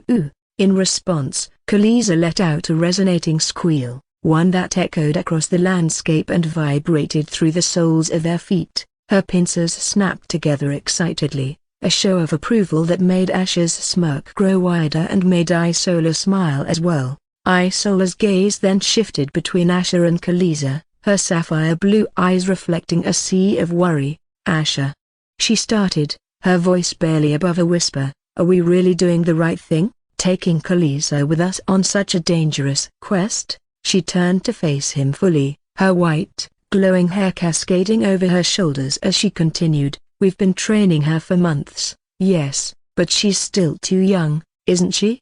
I worry." Asher shook his head softly, his eyes never leaving Khaleesa. "Isola, you already know that beasts are born with instincts far greater than ours. They fight and survive in ways we cannot fully comprehend even when they are just a baby." He turned to meet Isola's concerned gaze, a calming determination in his eyes, "And honestly, I don't like the idea of bringing her either," he admitted, crossing his arms over his chest. "But in this world we live in, she needs to get stronger faster, and leaving her behind alone.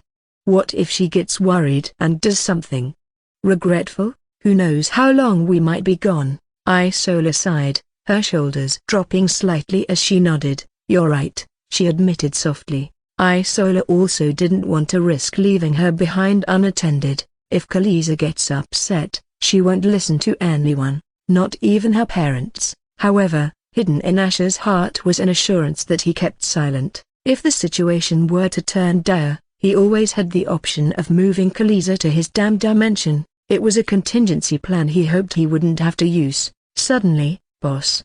a voice shrieked from the distance, an unmistakable high-pitched note that could only belong to one individual. Out of the corner of his eye, Asher saw Cucus bounding towards him, his red skin a stark contrast against the reddish sand, his blue eyes glistening with what could only be crocodile tears. His pointy nose bobbed up and down as he rushed towards Asher. Asher was surprised this buffoon was up and running so early in the morning.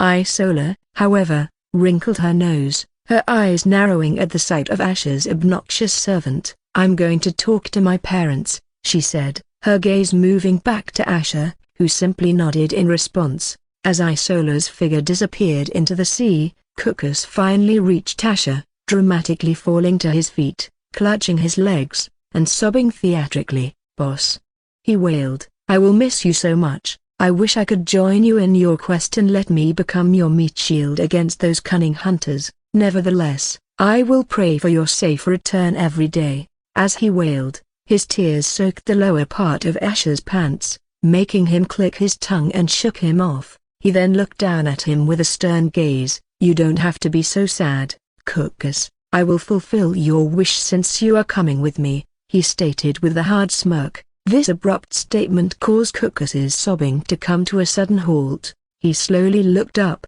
his teary blue eyes wide in disbelief, his jaw dropped, and a shaky smile tugged at the corners of his lips. He had been secretly making plans to snoop around Asher's quarters in his absence, even thinking about impressing his future girlfriend with Asher's fancy stuff, but all those plans seemed to crumble at Asher's unexpected invitation. You're not joking, boss?" Cucus asked in a quivering voice, his eyes darting around as if expecting some hidden punchline. "I really want to become your meat shield, but as an insignificant soul eater, I can never be a worthy meat shield for someone favored by the devils like you, boss." "Well, Cucus," Asher responded, the corners of his mouth tugging upward in a barely perceptible smile, "I've got one spot left in my group, and I can't think of anyone better suited for it than my most loyal servant. I value loyalty more than strength." His voice took on a subtle edge of sarcasm as he said the last few words,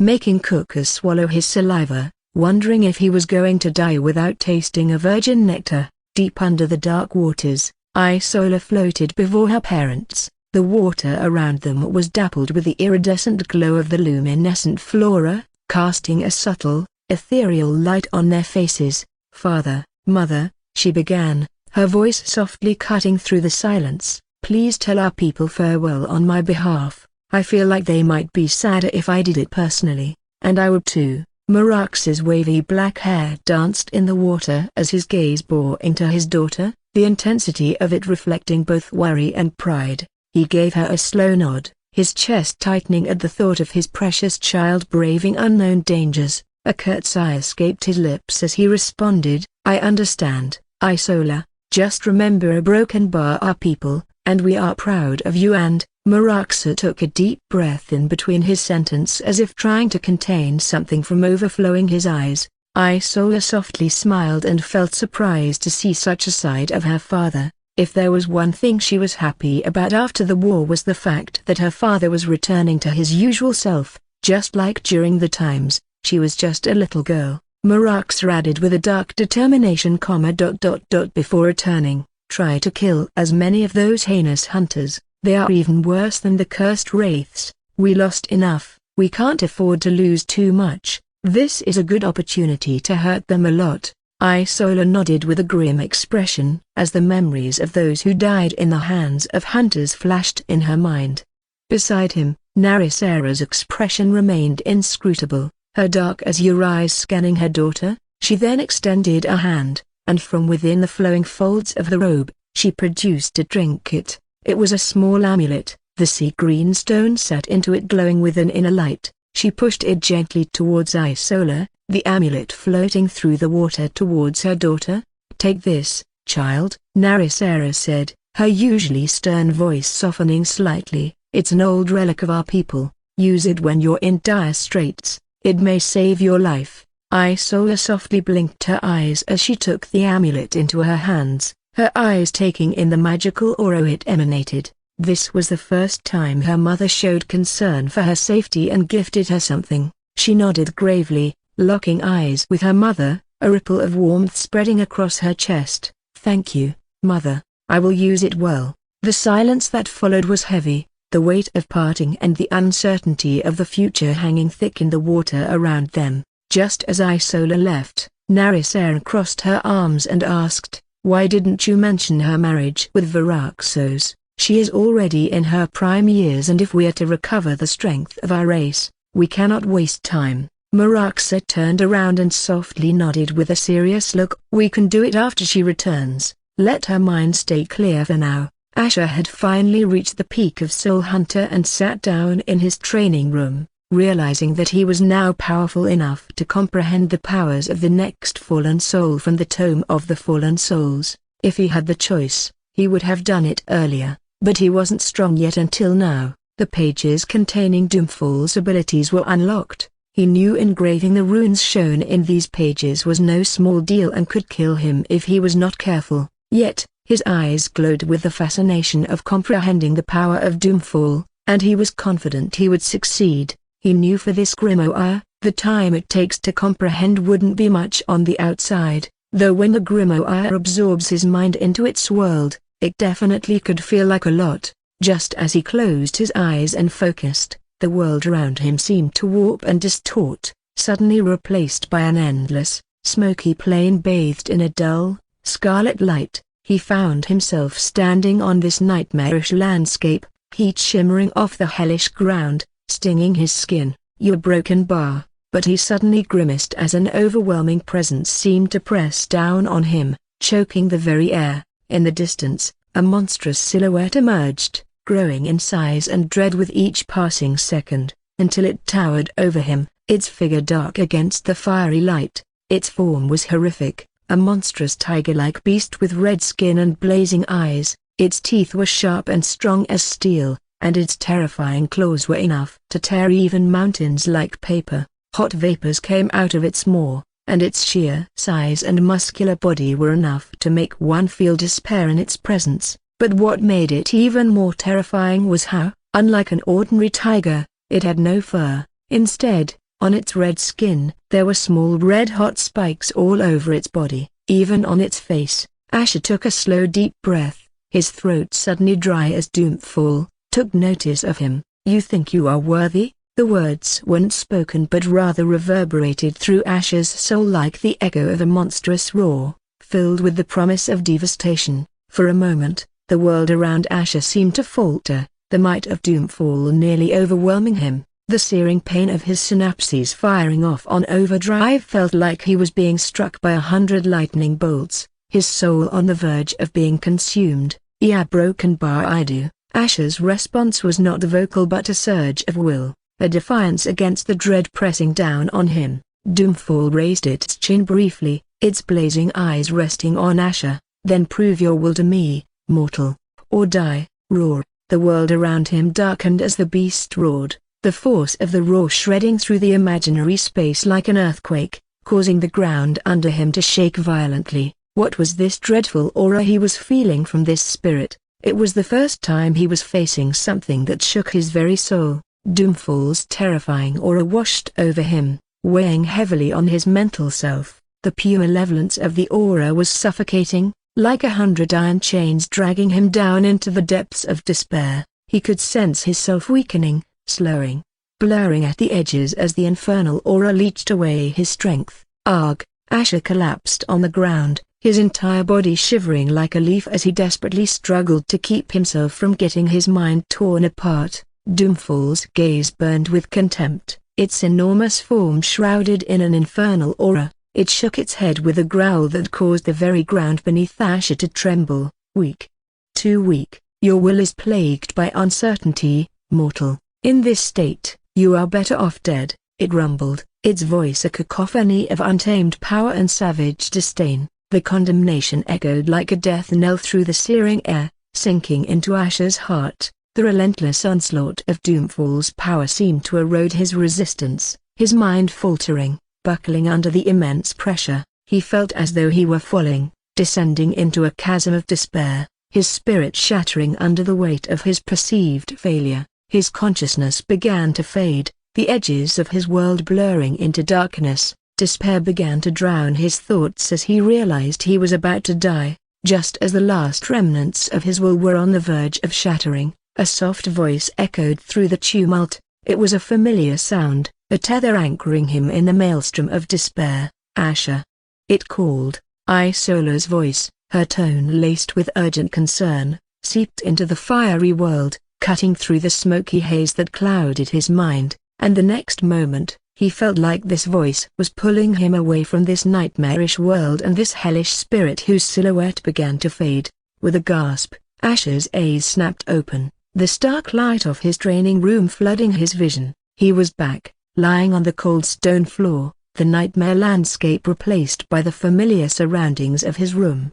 Hovering over him were Isola and Marina, their faces etched with worry. Isola's sapphire blue eyes met his, a storm of relief washing over her features as she saw him regain consciousness. "Master, are you all right?" Marina, her dark blue eyes glistening with tears and flickering with concern, helped him sit up as she tried to wipe away the drops of sweat trickling down his face. Breathing and sweating heavily, Asher looked at them, feeling the residual energy of his ordeal ebbing away. Doomfall's image still danced in the back of his mind, a reminder of the terror he had just faced. He was still taking rapid breaths, wondering if he really got back while everything around him was just blurry and faded. Isola shot a glance toward Marina, her eyes silently conveying a message of calm. Marina seemed to understand and gave a small nod, letting go of her master and allowing Isola to take the lead. Asher still looked dazed, his gaze distant and unfocused, lost somewhere in the haunting memories of his encounter with Doomfall. His body shivered slightly, an aftershock of the mental battle he had endured. These mythical fallen spirits were surely beings that were beyond his comprehension, and that was just the power of a fraction of their true souls. Isola reached out, her fingers gently closing around his arms. "Asher?" she called, her voice a soft whisper. He didn't respond, his eyes still unfocused, a part of his mind seemingly stuck in that terrifying realm. "Asher," she said again, this time more firmly, her grip tightening on his arms. This time, her voice seemed to reach him. His gaze flitted over to her, his eyes momentarily confused before a flicker of recognition sparked in them. His vision cleared, and he took in the sight of Isola and Marina crouched beside him, concern and worry etched on their faces. Isola shook her head at him, her brows furrowing. "Why, Asher? Why would you try to comprehend such a dangerous grimoire now?" she asked, her tone laced with exasperation and relief. If something had happened to him, then a broken bar. Isola didn't want to imagine such a scenario. Asher blinked at her, taking a moment to process her words. He closed his eyes and took a deep breath, the chilly air of the training room filling his lungs and grounding him back into reality. What happened?" he asked, his voice husky. "Why you pushed yourself too far, you scared use a broken bar." Marina chimed in, her voice a soft tremble while trying to hold in her tears. She knew it was dangerous, but since he successfully had done this in the past, she waited a bit longer before calling Isola. She didn't want to unknowingly hinder her master from comprehending something, though it seemed her instincts were indeed right. "Scared you?" Asher echoed, opening his eyes to look at them again, understanding dawning on him as he finally got a hold of his thoughts.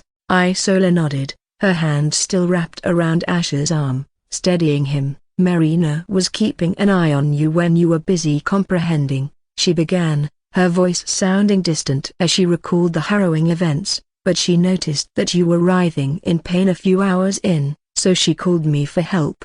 Asher's eyes flickered to Marina, and she met his gaze with a small nod. "Marina, who usually had a composed demeanor, looked shaken after everything she'd just witnessed. Isola continued, "When I got here, you were completely out of it. I've been trying to reach you for what felt like an eternity, and to be honest, we thought you were lost." Her gaze softened, relief seeping into her words. "Thankfully, I managed to break through just in time. It was close, Asher, too close." Asher swallowed hard, his mind grappling with the reality of what had happened. With the help of Marina, he managed to pull himself up to a sitting position. He blinked rapidly, trying to process the fact that he'd been on the verge of dying. He let out a long sigh, frustration seeping into his voice. I didn't think I'd fail. I was so sure I could do it," he confessed, rubbing a hand across his face. He was also heavily disappointed since he was expecting to learn powerful abilities before going on the quest.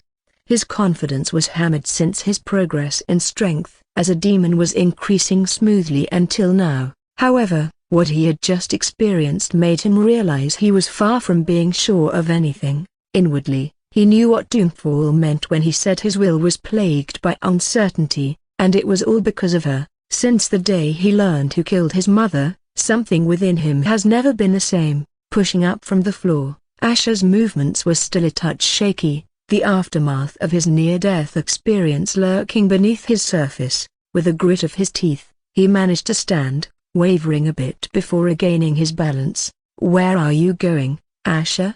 Isola asked, worry lacing her voice. Her hand extended halfway to him, stopping short as he began moving towards the door. "You should rest, you've been through." "I'm fine," Asher interjected, his voice more gruff than he intended. His hand rested on the doorknob, hesitating before turning it. "We should all focus on preparing for tomorrow." "But," Isola started, her protest cut short as Asher left, and the door clicked shut behind him, leaving Isola and Marina in the training room, the echo of his departure lingering in the air.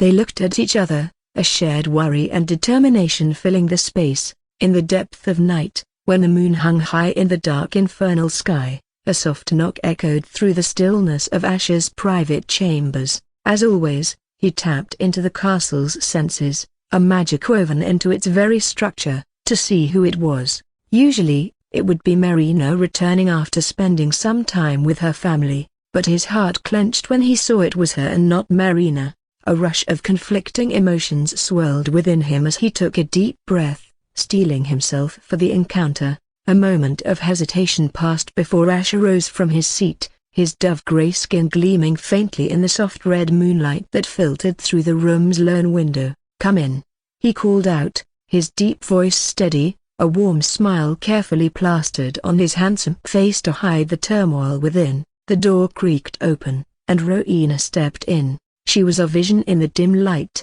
her long black hair cascading down her back, framing her enchanting crimson eyes and full black lips. The faint glow of moonlight painted her gothic beauty in bewitching majesty. "Are you all right, Ash?" Her voice, soft and filled with concern, cut through the silence as she walked in with slightly hurried steps. Her crimson eyes took a quick scan of his body just to make sure he was okay. By the faint hint of urgency in her voice, it seemed as if she had rushed straight toward his room right after learning some concerning news. Asher stepped forward, the smile still lingering on his face. "Why do you ask?" he responded, though inwardly, his mind raced. As far as he knew, only Marina and Isola were aware of what had transpired in the training room earlier. Rowena's crimson eyes never left Asher's face as she answered. "I was too busy today," she began, her voice imbued with a strange mixture of worry and concern, "but I just found out now that Isola had rushed into your training room. Given that she has been of help to you before when you were ill, it got me wondering if there was an emergency today, something she needed to help you with. I don't remember her rushing in like this before." Asher hadn't expected Rowena to deduce so much from that simple event. However, the truth in her speculation was too unnerving to acknowledge. He moved closer to her, closing the distance between them. His hands gently took hold of hers, the warmth of her hand contrasting the rising tension in him. "It was just a false alarm raised by Marina," he explained, his eyes holding her gaze. I was deeply engrossed in comprehending my grimoire, so I didn't even notice it at the time. Rowena's eyebrows relaxed, a relieved smile gracing her face. I see. Still, if you ever need help, or if you're in danger, never hesitate to call me, Ash. No matter how busy I may seem to be, she whispered, her voice barely more than a breath in the silence. She then added, I don't want to not be there when you need me. Her words held a promise, a mirror to her feelings. Ash's heart skipped a beat. The sincerity in her voice stirred something within him, emotions he had been diligently suppressing. But then, the bitter reality of the bloody memories of the past clouded his thoughts, suffocating him. Yet, amidst the whirlpool of emotions, Isola's soft words echoed in his mind, reminding him of a different perspective, causing a tumultuous clash within him. This delicate dance of emotions caused a storm to brew beneath the surface, disturbing his composure. Even if he had to face a dragon in a battle, he would never lose his composure. Yet, all this was hitting him right where it hurt. Sensing the irregularity in his heartbeat and the change in the rhythm of his blood flow, her hands tightened around his. Is something wrong? She asked with a look of worry. Asher tried to compose himself and sighed, the gravity of his words making the air heavy. I feel sad, he confessed, his voice low and steady. Knowing that I won't get to see you for a while. He paused, swallowing hard as he continued, and what's worse is that we can't tell how long this quest will take to complete. Asher knew the completion time of this quest in history varied from taking weeks to months and even years. Rowena's crimson eyes reflected the somber mood, her lips pressing into a thin line as she nodded in understanding. I feel the same, Ash, she admitted softly. Her gaze then drifted down to the pear-shaped crimson gem necklace around her neck, its glow dancing in her eyes. She raised her hands to unclasp it. I want you to have this, she offered, her voice choked with emotion, at least until you return, Rowena. Asher interjected immediately, his hand reaching out to stop her, fingers closing around her wrist gently. You don't have to do that, this necklace.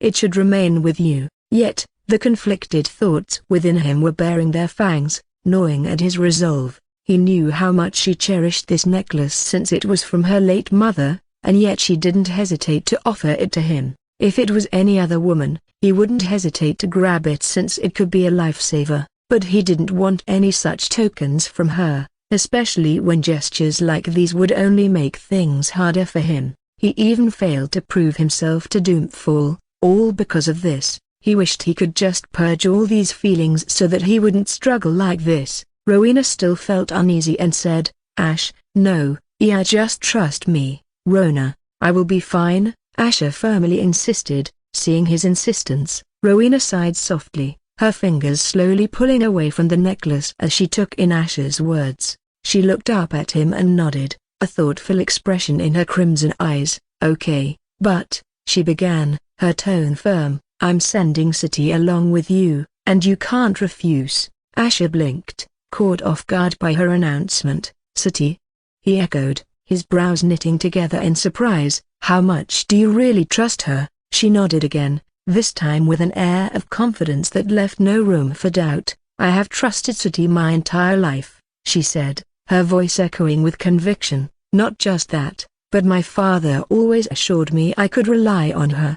A realization dawned on Asher as her words settled in. It was not just her trust, but her father's words that solidified City's place by Rowena's side. It explained her unwavering confidence in City. With a resigned sigh, he nodded. All right, if it puts your mind at ease, I'll agree to it. Asher felt that he could handle City, especially since Marina would also be accompanying him. And it definitely would benefit him to have someone as powerful as her who was at the mid-level of soul purger. A soft, relieved smile brightened Rowena's face at his words. Thank you, Ash, she murmured. I'll let you rest now, you'll need your strength for tomorrow. Asher offered a smile and a nod of understanding, his gaze following Rowena as she turned away. Yet, just as he was ready to let her leave, she hesitated, her fingers curling into the fabric of his shirt as she whirled around and surged forward. Caught off guard, Asher stiffened as she pressed her lips to his,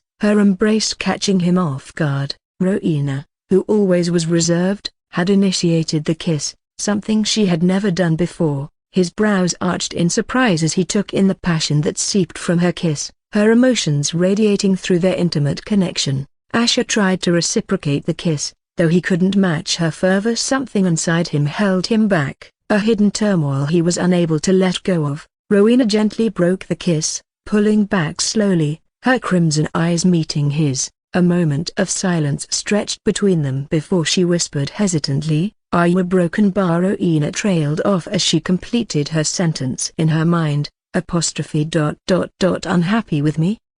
"Are you what?" Asher asked with a shake of his head, though he was holding his breath. Rowena held her breath, as well as she hesitated. All these months, she felt he had not been coming to her as much as before and was even spending more time with Isola, but thinking about it again, she knew she was the one who told him to gain Isola and her people's confidence, so it would only seem natural that he had to spend time with her, especially since they also have a beast companion to train and take care of together. And so she decided to not think about it now and make him feel like he did something wrong. Her crimson eyes flickered back to him, a soft vulnerability danced in her gaze, something Asher hadn't seen often. Gathering her strength, she swallowed and asked in a soft voice that was barely audible, "Are you okay?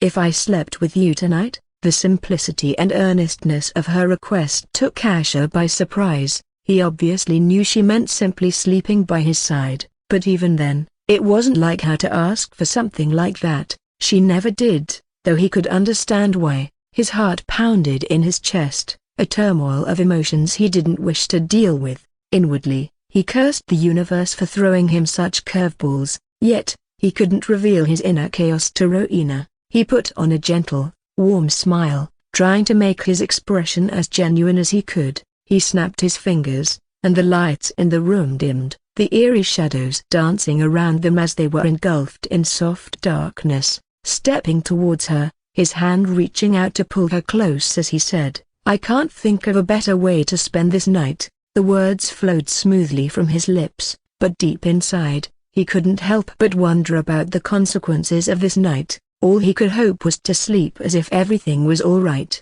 As they laid on the plush bed, the soft fabrics caressing their bodies, Asher wrapped his arm around Rowena, drawing her close. Their bodies molded together, a perfect silhouette in the dim light. Rowena's head tucked neatly in the crook of Asher's neck, her breath warm against his skin. Their eyes met, locking in a deep gaze. The intensity of Rowena's emotions reflected in her crimson irises. She moved her hand gently, tracing the outlines of his chiseled features, her fingers tender against his skin. She wrapped her arms around his body for a warm hug as she said in a soft voice, "I will pray every day for you to return as fast as possible, and I want you to promise me you won't put anything else above your own life." Rowena was worried that he might take extreme risks to try and obtain treasures or maybe even the Devia. Asher tried to match the warmth of her gaze as he nodded with a subtle smile, "I promise," though inwardly, he was determined to stop at nothing. Upon hearing his words, the undercurrent of worry and concern that had been subtly etched in her gaze softened, replaced with a reassured serenity. Her crimson eyes gradually lost their sheen as the curtains of sleep began to close. Her long black hair, like a waterfall of midnight silk, cascaded onto the ivory pillow, framing her face in an ethereal halo while the soft light of the moon made her bewitching beauty shine. However, the peaceful scene before him was a stark contrast to the chaotic whirlwind of emotions raging within him. He was adrift in a sea of tumultuous thoughts, and her sleeping face, radiating an innocent charm, only seemed to fuel the storm within him. The day of the quest, the throne room hummed with the measured buzz of conversations and the palpable anticipation that swelled the air. The high ceilings echoed with the resonating murmurs and occasional nervous talk, its dark orange hues reflecting off the numerous crimson-tinted windows that painted the room in hues of the early morning sun. The 5 blood-born guards were standing in each corner as always. Asher, Isola, Marina, and Sati were standing here before Rowena. Wasran, Rebecca, and other officials and elders had also assembled here. It was customary for them to bid farewell to the members of this house who were going to take such an important quest.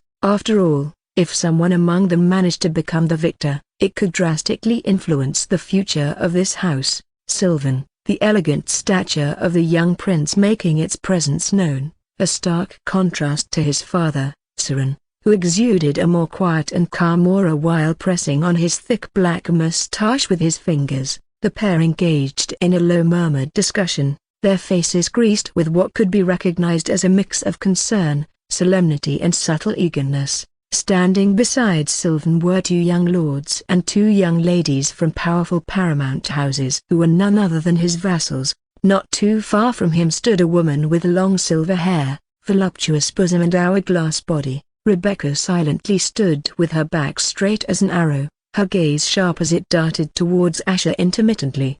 Though her face remained stoic, her eyes were glowing with a simmering light. The people who happened to stand near her had shrunk their bodies to the maximum and avoided looking in her direction. They very well knew how pissed the princess consort must be after not being able to send off her beloved son, Prince Oberon, along with others. They also knew how Prince Oberon had eagerly been waiting to take on this quest. Alas, the devils had cursed his luck to take part in this quest. On the other side of the room, the werewolf mother and son duo, Marina and Cucus, shared a tender moment. Cucus, remember, don't roam around dangerous places and don't cause any trouble, Marina advised, her voice soft yet stern. She was worried since this was the first time she was going to leave him alone with no one to look after him. Don't be sad, you don't have to worry about this dutiful son. Nobody would dare to bully the royal consort's confidant.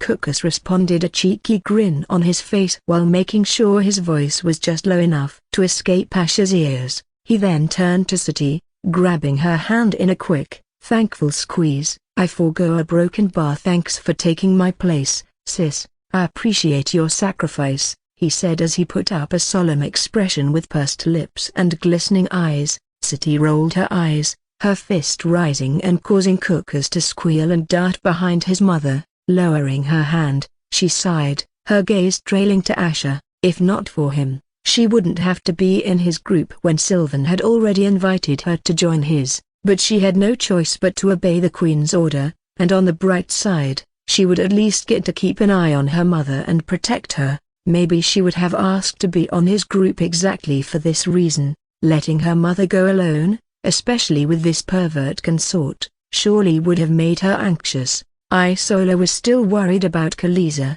who was now still in the sea. She could only pray for everything to go smoothly. Even if Khaleesi wasn't here, she knew Khaleesi would join them once the quest started, since Khaleesi had already been marked as one of the members of the group. Apparently, Asher had named their group Damned Hunters. Asher felt someone's gaze lingering on him for a while and looked to the side to see Eradicator standing at her designated corner, giving him a subtle nod. It was only just a nod, but he got the message that she was wishing him the best, which was something he wasn't expecting. Finally, he broke the rising tension as he turned to face Rowena. It's time, he whispered. I'll be back before you know it. Rowena's eyes, reflecting a mixture of melancholy and determination, bore into his. She nodded, her midnight black lips parting slightly, but no words followed. Then, to the surprise of all those present, she strode forth with her gown billowing around her. A gasp echoed in the room,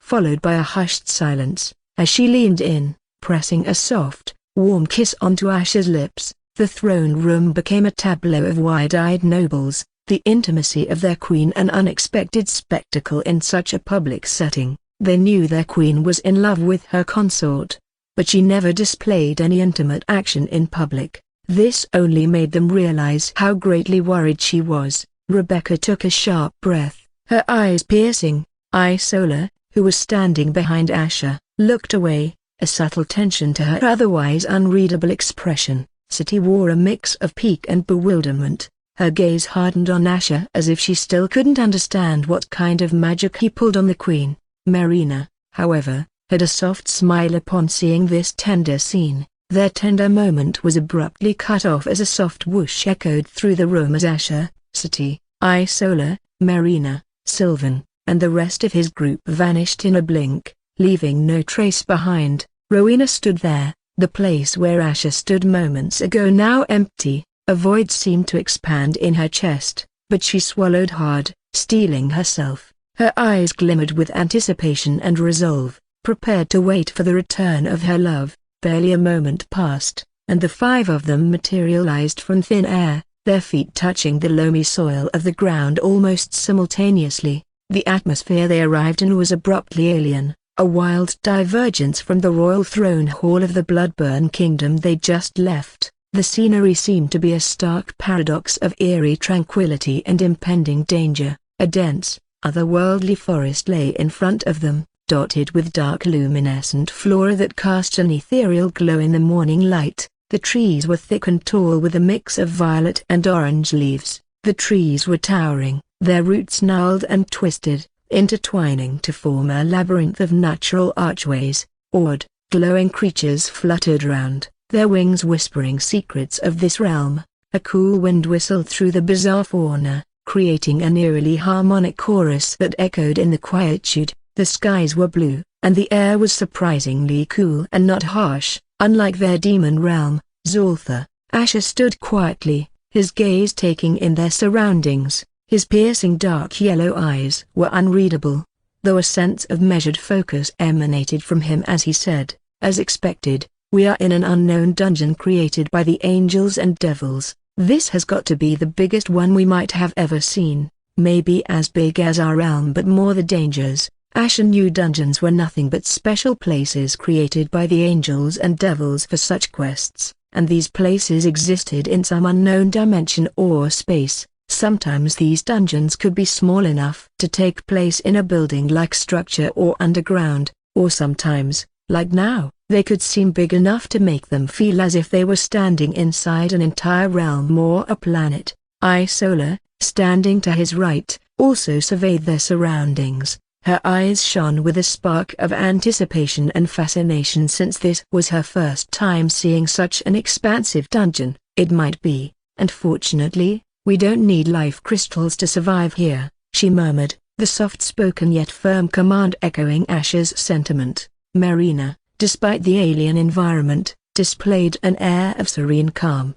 After taking part in so many quests with and without her master, she had accustomed herself to dangers and honed her strength to that of a low-level soul reaper. If it was 2 years ago, never in her life would she have dreamed of reaching this high, especially considering her circumstances. She knew she would have never achieved this level of strength if not for her master training her and telling her to keep taking quests whenever she could, even without him, since he was sometimes busy with his matters in the kingdom, including securing his status and power. However, she was always awed by how her master was so good at training her to the point she wasn't even worried about failing most of the quests. This only made her feel even more respect for his immortal bloodline that instilled him with such skills. It surely was beyond her comprehension. City was calm, yet her gaze was restless, her wolfish dark blue eyes flitting from one point to another, taking in every potential danger. Her hands were clenched,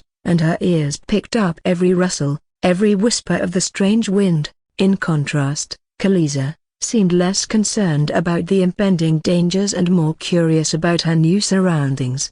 A broken bar. She let out a soft mewl, her giant crab-like pincers opening and closing in a pattern that seemed almost confused. "Don't worry, big girl, we gotta lay low until a broken bar," Asher murmured but furrowed his brows upon realizing he couldn't take another step from where he was standing. But he got distracted when suddenly, a bunch of messages popped up in his mind. "Welcome to the quest for the worthy." Asher's brows slightly furrowed as the sentence formed in his mind. "The quest will commence in 120 seconds. Divya shards is the currency you can use throughout the quest. You have gained 10 Divya shards. Main objective, forge 7 Divya crystals within a year to claim the Divya. A Divya crystal can only be forged using a certain number of Divya shards. Regardless of you claiming the Divya, the quest won't end until the timer runs out. The duration of the quest may vary according to circumstances. Survive till the end. A year?" Asher didn't know if this was a good or bad thing. Surely, this was going to be the longest quest in his life. and surviving in the midst of so many dangers surely wasn't a walk in the park. It also seemed as if it may not necessarily end within 1 year. He also didn't know how many Divya shards he would need to forge one of these Divya crystals, let alone 7 of them. It was strange they didn't mention that killing a hunter will cause them to drop Radem shards, which can be transformed into twice the amount of Divya shards if collected by a demon. The same applies to hunters. Asher furrowed his brows as he contemplated this information. Surely, this was an extra incentive to make hunters and demons kill each other, but still, there would definitely be infighting among hunters and demons, since even if they kill each other, they will drop the shards. Asher felt a slight pressure in his hands, and opening his palms, he found 10 faintly glowing black shards. They were almost triangular in shape, only that they seemed to harbor a strange energy that pulsed with his heartbeat. Additional rules. The messages kept coming, explaining the rules of the dungeon, the existence of mini-quests and chests holding pure shards, which can turn into Divya or Radem shards based on who collects them, and so on. He could understand from this that there was going to be cutthroat competition for all this. He could only imagine hundreds of thousands of demons and hunters in total, vying for the same thing, to survive against all of them and the dangers within this dungeon for at least a year. There was no telling how this would end for them. Any mana-infused item will gradually turn useless or be rendered ineffective in this dungeon. Forge or make your own. This message sent a ripple of shock and concern across all their faces. Is that why my armor and weapon are losing their effectiveness? Sati mumbled with a look of disbelief as she noticed her armor and weapon losing shine and their stats dropping, though quite slowly. No, a broken bar. My spatial route isn't working. A broken bar, Isola said with furrowed brows as she looked at her hand. Asher narrowed his eyes as he knew a spatial route was quite important for any warrior, especially the stronger ones. However, only the privileged ones get to possess such a useful item due to the efforts and resources involved in making one of them. It was a special yet small tendril-like item that was usually merged with one's body, usually the hand, allowing them to store items or potions. Most of them have it merged during their childhood itself. TSK, now I can't even put away my armor or weapon, Sati grumbled with a look of frustration. Marina was glad she didn't put on her armor or take out her weapon. She also glanced at Khaleesa and felt relieved. Khaleesa also didn't have her armor on, or such a new and special armor could have gone to waste. Still, she was worried and asked in a low voice, Master, if we can't use any mana-infused items, a broken bar, how are we supposed to get weapons or potions or any mana-infused items? All the food and drinks we had stored cannot be taken out. Marina looked around at the alien surroundings, including the vegetation, and there was no telling if they were poisonous or not. Without mana-rich foods or mana dew, they would be unable to restore their MP and lose stamina. Within just days, they could die from hunger and thirst. Without any knowledge of these lands, how can one safely eat or drink anything from here? Isola nodded with a slight shake of her head in disbelief. This is too strange. We are supposed to only depend on raw abilities? Asher's expression became contemplative as he couldn't really figure out the reason, but one good thing was that he wouldn't have to worry about the influential ones bringing in special treasures or items. He wasn't worried about his weapon since he already checked, and his ring of damnation was surprisingly working as normal, making him yet again feel even more curious about its origins. But what he was worried about was his health potions, which he had stored in his damned dimension. If he took them out, they would be rendered useless. The only option was to visit his damned dimension, but he could only do that 3 times a day, which was too low if he had to juice up his ring every now and then, especially for a quest like this. He took a deep breath as he realized why all the seniors back in the demon realm took this quest so seriously and why the difficulty of this quest was termed as nightmare. However, even if he knew all this, things still wouldn't have changed much. Let's worry about all this on the way. The quest is going to start soon, Asher said with a serious look, since he knew they can't simply stand around and think once the quest starts. Isola and Marina sighed and nodded while Sati shook her with a frustrated look. As the final message faded from his mind, Asher took a deep breath. His dark yellow eyes shone with newfound understanding and a grim determination. Each of them glanced at each other, the tension and grim determination glowing in their eyes. This was definitely the toughest quest they had ever taken in their lives,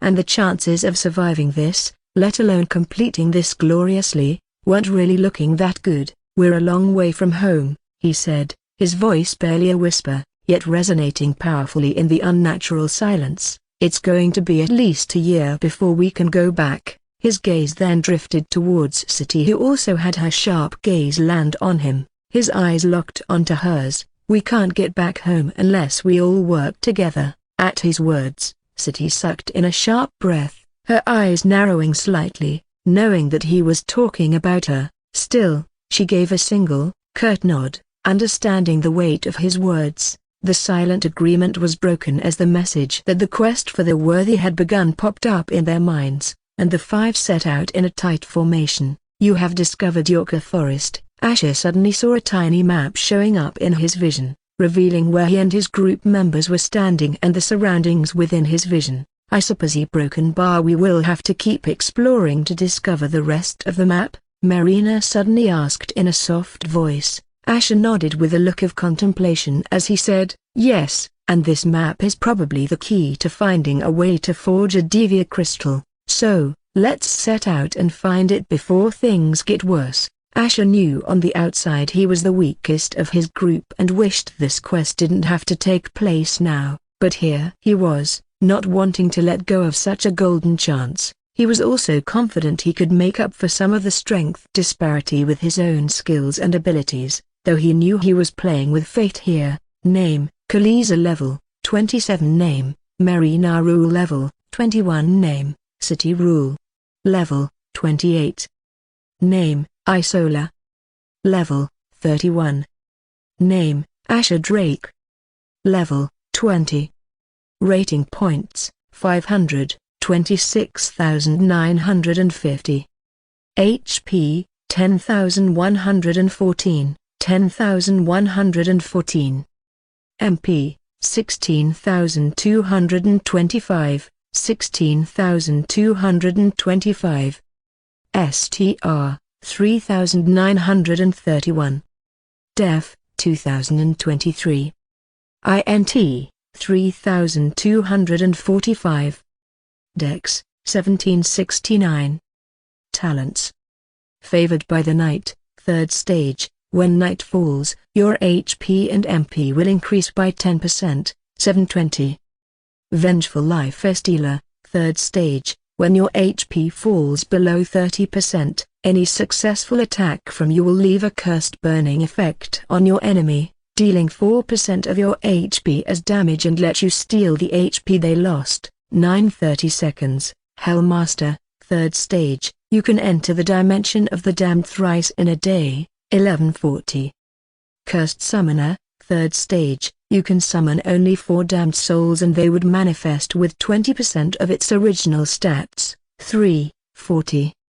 Cursed Mark, 2nd stage. Upon using the Mark of the Damned, you will instantly sacrifice 45% of your MP. When your MP gets exhausted or revert to your original form, any being with the mark will revert to their original form, 640.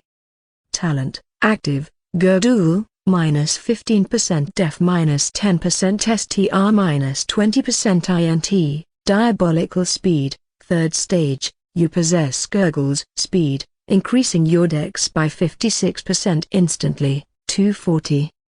Talent, active, Rakshasa, minus 30% dex, minus 20% INT, Havoc Arms, 2nd stage. You possess the 4 arms of the Rakshasa, allowing you to cast multiple spells at the same time at 22% less cost, 1020. Skills. Resentful Slash, 3rd stage. The cursed blade will try and cleave your foes on its own with a burst of flames. Upon successful attack, they will suffer bleeding effect of 3% of your HP for 9 seconds, 2530, cost, 1150 MP, cooldown, 60 seconds, cast time, immediate. Shadow Roots, 3rd stage. Summon roots from the shadows to entangle and immobilize your enemies. Lasts 9 seconds. 840. Cost 1600 MP. Cooldown 1 minute 30 seconds. Cast time 2 seconds. Chain of Despair. Second stage. Your blades of damnation link with each other, transforming them into chain-like weapon for 25 seconds. Each successful attack weakens the def and STR of your foes by 2% of your HP and STR while increasing yours by the same amount, but by invoking this damned power you immediately sacrifice 50% of your health. Gain power lingers in your body for 1 minute. 225. Cost 2750 MP. Cooldown 20 minutes. Cast time 5 seconds. Skill active. Gurdual, never look behind. Final stage, teleport yourself right behind the person you look at instantly. Cost 3000 MP. Cooldown 1 minute 30 seconds. Cast time immediate. Skill active. Rakshasa. Rakshasa's roar unleashes the powerful, terrifying roar of the Rakshasa that instills fear and chaos among your enemies. Upon activation, all enemies within a 30-meter radius around the Rakshasa have their dex reduced by 30% and their ability to cast spells crippled for 6 seconds. Cost 3500 MP. Cooldown 10 seconds. Cast time 1.5 seconds. 3:15. The group moved cautiously through the undergrowth, the rustle of leaves underfoot the only sound amidst the all-encompassing stillness. Since they were walking through unknown territory and dangers lurking around, the five were moving slowly while Asher had instructed Khaleesi to not make too much noise. However, with her huge size, he was worried that they could easily be spotted. A broken bar suddenly, a rustle echoed through the forest, different from their own movements. Each of them stopped, their hearts pounding in their chests as they scanned the vegetation, but they saw nothing. Roar. Then, without warning, a primal roar shattered the quiet. The air trembled as a ferocious beast, nearly 3 meters long, materialized out of thin air. It had yellow fur and eerie yellow eyes with massive fangs, and its expression bloodthirsty. Name, Great Hound level 5. Its sight locked onto Asher. It lunged for him with a terrifying speed. Asher was surprised since this beast somehow managed to hide itself behind the grass, though he wasn't worried at all. However, just as he was about to react, it was met mid-pounce by a larger mass. Khaleesi, Cree, the young kraken, her 30-meter body a protective shield around her master, and faced off against this beast with an angry screech. With a swift movement, she knocked the relatively tiny beast off its trajectory, sending it sprawling to the forest floor, making the earth subtly tremble. For a moment, everyone was still before they saw how overzealous Khaleesi was about getting her first kill in this quest. Isola looked at the great hound and saw that it had already died and had its bones turned into mush with just a single attack from Khaleesi. Not that she was surprised. Sati and Marina glanced at each other, feeling marvel by the speed at which Khaleesi reacted despite being so big. They all walked towards Khaleesi while, with swift, terrifying grace, Khaleesi's giant pincers shot out, catching the great hound's neck in its deadly grip. There was a sickening crunch as she snapped its head like a twig.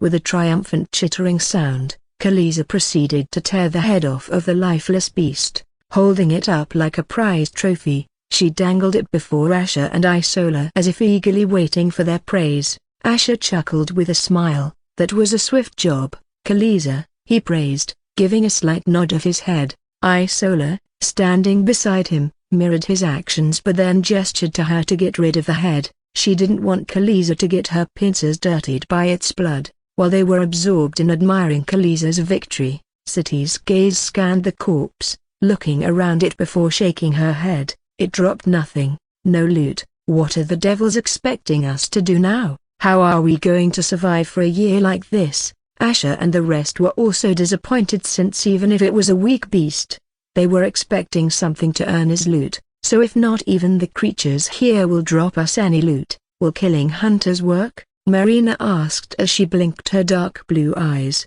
to which Isola nodded with a contemplative look. Maybe, She then looked at the corpse and added, "We also don't know what kind of monsters we might come upon. Maybe killing stronger ones might earn us something. We will probably get the answers we need after we spend at least a day here," Sati said with a narrowed gaze. At the same time, under the dense forest canopy, light and shadows played a fascinating dance of concealment. It was a dance that was suddenly interrupted as a group of 5 hunters stumbled into the small clearing where Asher and his companions were standing. Their faces paled to a deathly white, as their gazes fell upon the towering form of the legendary kraken, albeit smaller than the one they had read about. Their wide-eyed expressions mirrored a mixture of fear, disbelief, and the primal instinct of survival. The 2 women in the group had their figures trembling like fragile lilies in a violent storm. Their 3 male companions didn't fare any better,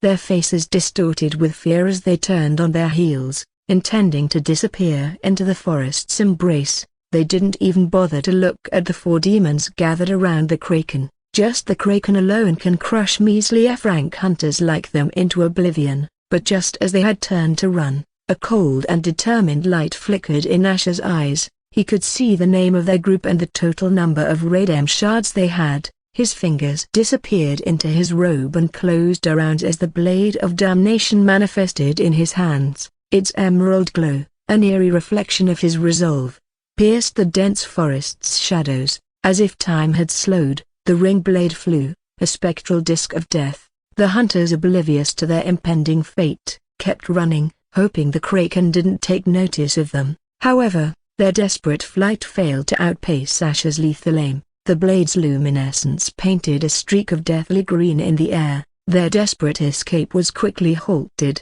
their terrified shrieks echoing through the eerie forest as the blade closed the distance. "You have gained 16 rating points." Asher extended his hand again, and the sound of air being cut through echoed as his ring blade returned obediently, its emerald glow painting a bloody arc in the air. Marina quickly sped towards the corpses to check for something. Sati raised her brows subtly, not expecting him to be so adept with his ring blade, killing those 5 hunters from here. This was the first time she saw his battle skills up close. No wonder he was leveling up so quickly. From the fallen hunters in the distance, a burst of shimmering light emerged, an ethereal dance of 50 radiant shards spiraling upwards. The shards, like translucent stars, drifted towards Asher, seemingly pulled by an unseen force. Isola and the mother and daughter duo watched with glowing eyes as these 50 shards circled him, casting a radiant glow upon his face,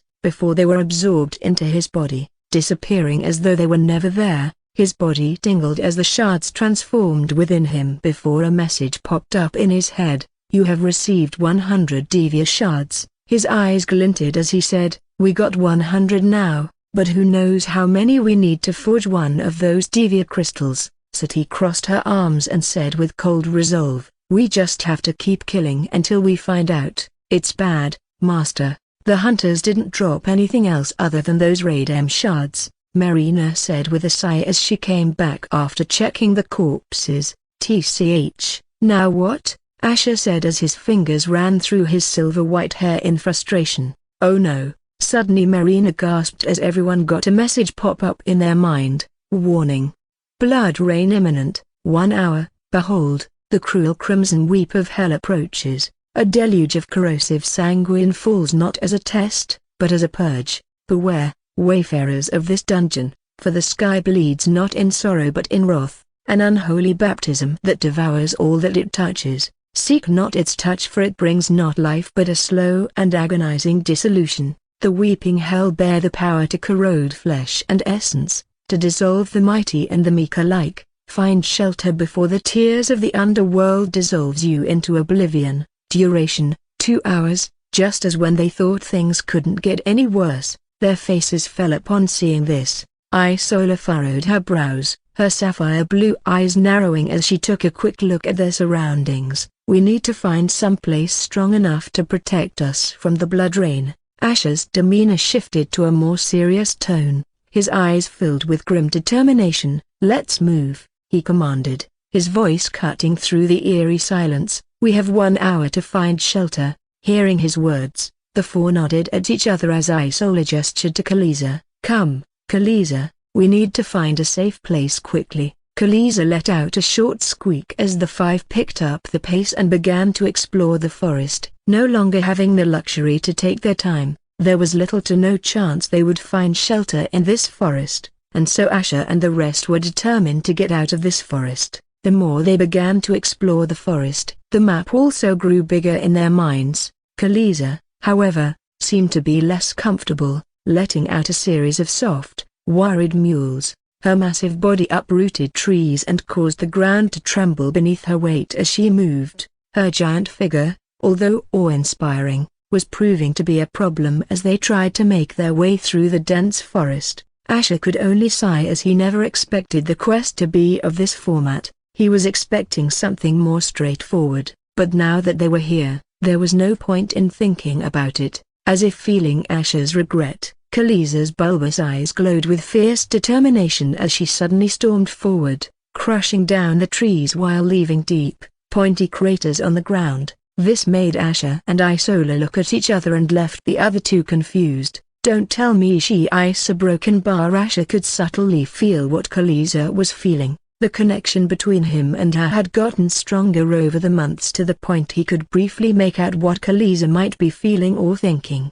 Isola was still moving along with the rest as she briefly smiled and said, "She just doesn't want to let you down." Asher had his brows raised as he saw a silver lining. As Khaleesi stormed forward, she cleared the path for them, crushing any beasts and potentially scaring off any hunter or demon groups. Sati, who thought it was dumb of Asher to bring in the young kraken, couldn't help but feel that maybe it was not that bad. They had to keep running to keep up with Khaleesi's pace, though as the timer was getting close to zero, their expressions were becoming tense. However, they did feel that they were getting to the edge of the forest since the trees were getting lesser and lesser. Coo-oo-oo. Suddenly, Khaleesi let out a long mewl and came to a halt where the trees were scarcely scattered round. Khaleesi used her giant pincers to knock out the trees on the side before sidestepping as if to let the others see what was in front of them. As the sight before them became clear, everyone had their brows raised, their expressions relieved. Marina let out a relieved sigh as she softly said, "Thank the devils," a broken bar pointing towards a stony entrance large enough to accommodate Khaleesi's girth. That huge cave might be our only chance. There might be danger inside or some trap, Sati said with furrowed brows. "Blood rain imminent, 0:02 and 29 seconds. We have no more than 2 minutes left. We just have to risk it," Asher urged, as there was no time to think about dangers when there was no other place to take shelter. Khaleesi took the back seat as they rushed towards the cave, urgency driving their steps. The cave, previously unseen, now appeared like a beacon of hope in the dense wilderness. The mouth of the cave was dark, the insides shrouded in an impenetrable darkness, but the need for survival left them with no other choice. Just as Asher and his group had barely made it inside the cavernous refuge, the last trace of the normal light dwindled. It was replaced by a baleful red glow that stained the skies above. Asher's expression became grim upon noticing the change. "Khaleesi, quick!" He waved his hand frantically as Khaleesi moved her body around to make herself fit inside the entrance of the cave. Her massive body shifted and turned as she maneuvered into the shelter, fitting in snugly. No sooner had they settled in, Asher's eyes caught sight of another group, rushing through the ominous red light. A group of hunters, a mix of terror and determination, etched on their faces. Khaleesi reacted instinctively, emitting a shrill, piercing screech that echoed through the cavern and out into the bloody red world outside. Her warning resonated across the forest, reaching the ears of the desperate hunters. Fear painted their faces, but their desperation kept them advancing, aiming for the cave's entrance. But just as they reached the precipice of safety, the bloody skies unleashed their wrath. A sudden downpour of blood-red liquid began to descend, blanketing the world outside the cave in a crimson tide. Ah! The hunters let out a unified cry of despair, their movements slowing as the blood rain started to consume them. The initial contact made them scream out in pain, their skin sizzling and dissolving under the corrosive deluge, yet they continued, driven by their instinct to survive, crawling on their knees, stretching out their melting hands towards the cave. Their shrieks were hauntingly pitiful, filled with agony and desperation. Marina stared at this horrific scene, her eyes subtly shaking, not because the hunters were getting melted but upon realizing how frightening the blood rain was. Isola had a solemn expression as she saw how the blood rain showed no mercy. It ate away at their bodies relentlessly, gradually reducing them to a puddle of unrecognizable flesh. Inch by inch, they melted away, their desperate crawl coming to an agonizing halt mere feet from the safety of the cave. Their screams echoed around the cavernous space before dying down, leaving behind an eerie silence. The grim reality of their situation descended on them. The quest wasn't going to be as straightforward as they'd hoped. They all looked at each other, silently understanding that they had to quickly figure out how things worked in this dungeon, since it was not like they could forever stay in this cave. As the echoes of the blood rain continued on, an abrupt shout from Sati split the still air. "Come out or you all won't escape this place alive," she commanded, her eyes glowing with anticipation, scanning the darkness further inside the cave. At Sati's warning, Asher and the others swiftly turned, their senses sharply tuned to the unseen depths of the cave. A tense silence hung in the air, only to be broken by a tremulous woman's voice. "Your Highness, please have mercy." A plea echoed from the darkness, fearful yet filled with a strange respect. From the black abyss of the cave, 5 figures gradually and slowly came into the dim light. At the forefront was a pretty goblin woman, her features surprisingly delicate for her race. Her body was slender, with a small bust that was accentuated by the modest, earth-toned clothing she wore. A patterned sash was tied around her waist, while her soft, black hair was held back by a band of woven vines. Asher had his brows up on recognizing her. Even if it had been a while since he last saw her, it seemed as if, after becoming their chieftain, she learned how to look good as well. His surprise was evident, but he quickly schooled his features into a calm mask. "Stand down, Sati," he ordered, making Sati skeptically scan Zizola before backing away. His gaze fixed on the goblin woman, recognition flitted across his eyes. "Zizola, what a coincidence," he said, an edge of surprise lacing his voice. "Your Highness." Zizola bowed respectfully, her voice trembling slightly, while the other goblins followed suit, a sense of relief washing over their faces. They had survived one threat, only to face another, but at least this time, it was a familiar one, and their chieftain was the disciple of the royal consort. They were able to finally take a breath of relief upon hearing the royal consort tell the battlemaster of the queen to stand down. Isola and Sati had a look of confusion when Marina told them about how her master and Zizola knew each other, making the two nod in realization. Asher's eyes inspected Zizola, nodding at her with a look of appreciation. "You've grown strong, Zizola," he remarked, his words both acknowledgement and praise. The goblin woman he'd first encountered was barely a soul eater. The peak soul warrior in front of him made him realize the weight of her determination. "Without your guidance, Your Highness, it wouldn't have been possible." Zizola bowed once more, her voice echoing through the cave, laden with deep respect and gratitude. "I had to get stronger quickly to protect and assume control of my tribe." Asher nodded, a hint of a smile flickering across his face. Gesturing her to rise, he cast a glance towards the narrow passage, concern etching his brows. "Were you able to explore this cave? It seems like you guys have been here for a while," he asked while noticing that Kaliza's size would prevent her from exploring deeper into the cave.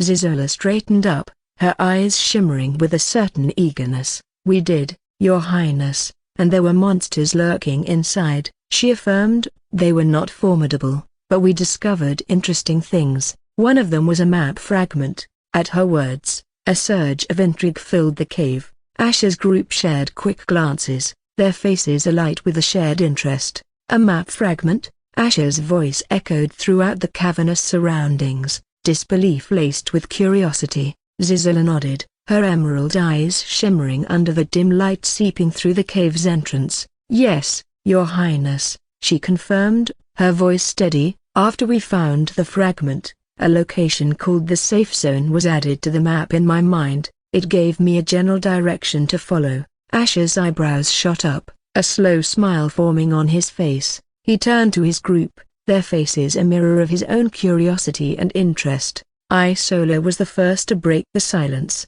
A safe zone? Could it be a place shielded from the blood rain?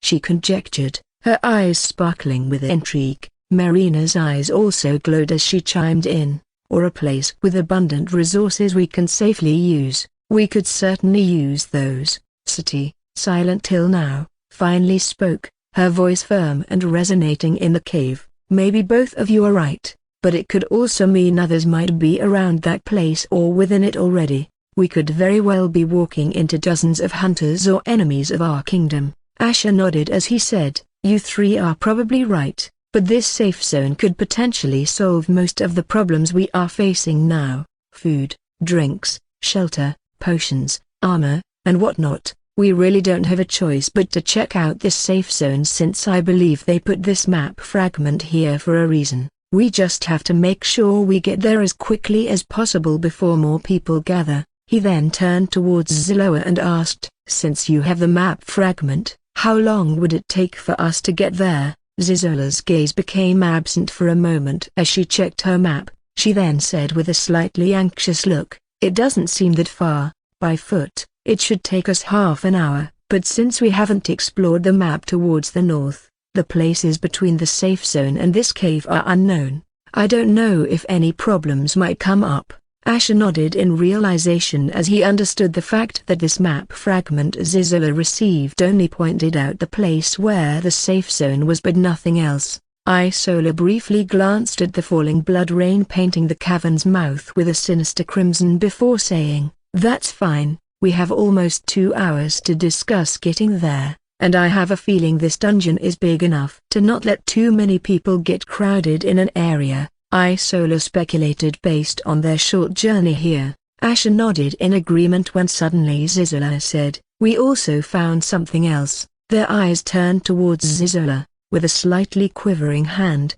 she revealed a silver scroll from within her satchel. It glowed with ethereal light, mystic symbols dancing across its parchment. This was within this cave as well, she said, her voice tinged with excitement. A skill scroll that is a bit strange yet broken by I had never seen one like it. The group's attention instantly shifted to the scroll. Skill scrolls were often abilities that could be engraved onto one's mana circuit. Zizola deeply bowed, presenting the scroll to him in her hands. Your Highness, I believe it would be of the greatest use in your capable hands. A murmur of assent echoed from Zizola's followers, even though their faces were etched with disappointment. It was the only other thing they found in this cave, and they had a feeling it was vital for their survival, but they understood their chieftain's rationale. Pleasing the royal consort was not only beneficial for them but could also secure the future of their tribe. Asher regarded Zizola with a subtle smile and accepted it right away. Thank you, Zizola. He carefully accepted the scroll, feeling the pulse of power contained within. As he unrolled it, he took a look at its description. Skill, ethereal culinary arts, type, limited, description, harness the natural resources of the dungeon to prepare sustenance, unleash the hidden power within the ingredients, resulting in meals with unique benefits. Base meals provide an increase in MP and restore stamina. Restriction, you can only learn one limited skill out of 4 during the entire quest. Once learned, skill progression, level 1, novice cook. Can prepare simple meals, learns common grade recipes. Level 2, journeyman cook, learns how to combine ingredients in new ways and identify more varieties of resources, learns rare grade recipes. Level 3, expert cook, mastery over complex recipes with multiple ingredients and identify a number of resources, learns epic grade recipes. Level 4, master cook, can create food that provides unique buffs in addition to the standard ones. Learn special epic grade recipes. Level 5, Grandmaster Cook, capable of creating legendary meals that can drastically enhance the eater's abilities or even provide temporary immunity to certain status effects. Learns legendary grade recipes. As his gaze swept over the details, Asher was struck by the skill's potential for helping them in their current predicament. Now he realized why this quest didn't allow anyone to use any mana-infused items they brought from home. As the rules mentioned, they should only use the resources within this dungeon. He passed the scroll around to his group members. As they took a look at it as well, he saw their eyes widening just like this. As they slowly looked up at him, they all understood the significance of this find. They now had found a way to sustain themselves in the dungeon. Asher's gaze landed on the shy maid, Marina. Asher began, his eyes holding a spark of humor as they met hers. "We all know that your cooking skills are unparalleled among us. I believe you'll be the one to make the best use of this skill." His words echoed in the cave, causing the air around them to feel lighter. A blush spread across Marina's cheeks as she sheepishly took the skill scroll from Asher.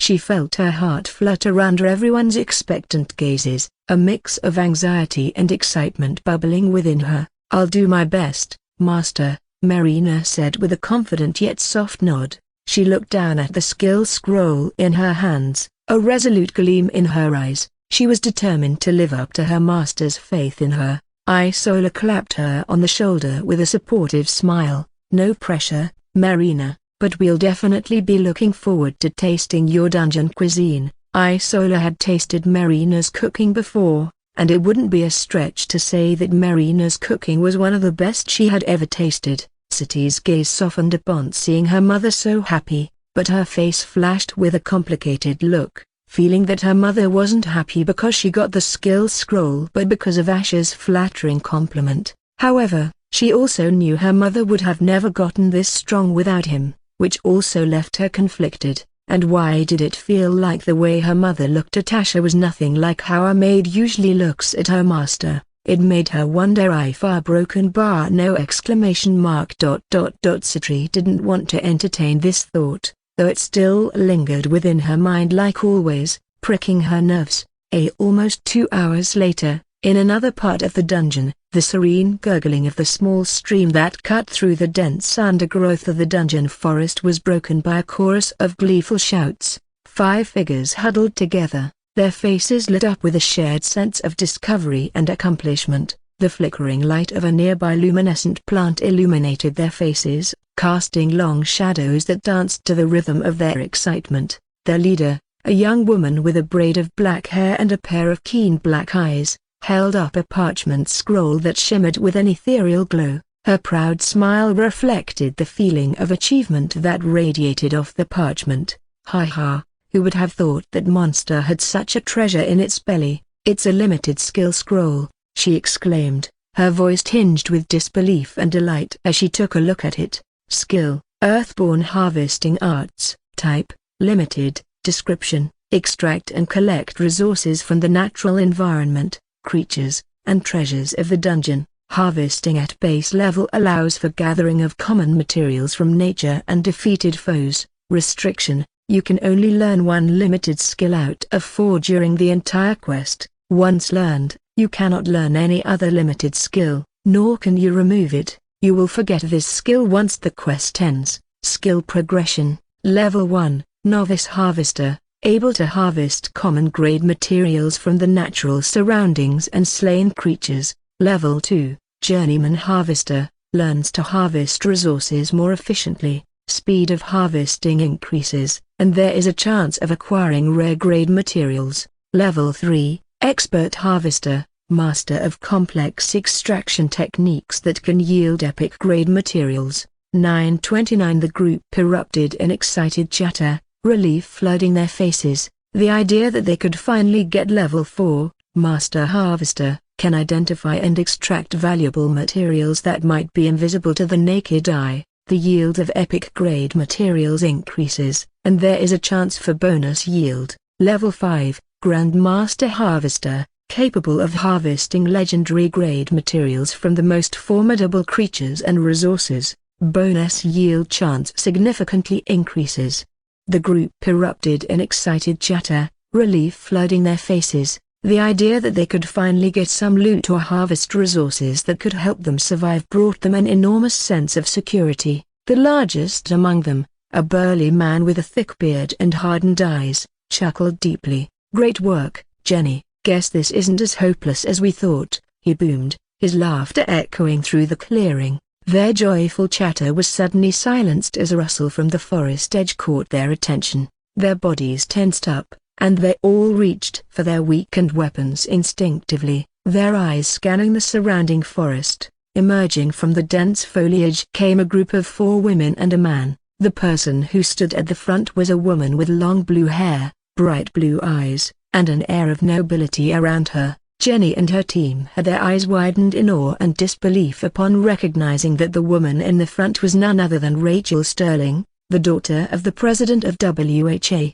and her presence, accompanied by the charming Victor Hart, the enigmatic Amelia von Horten, and the other 2 unknown but equally formidable-looking girls, immediately dwarfed the joyous atmosphere that had enveloped the 5 hunters, humbling them. Victor's bright green eyes quickly and subtly caught sight of the limited skill scroll in their hands. Rachel, with a faint smile, addressed the group. "What a good surprise, you guys are the first friendly group we are coming upon." Her gaze momentarily became icy as she added, "We only got to kill a few demons till we got here." Jenny glanced at her teammates with a look of surprise and said to Rachel with a relieved smile, "Miss Sterling, it's an honor to meet you. We fortunately never came upon any demons on the way. We took shelter under a huge rock during the blood rain and then came here." Jenny then remembered that the limited skill scroll was in her hand, and with someone like Rachel standing before her,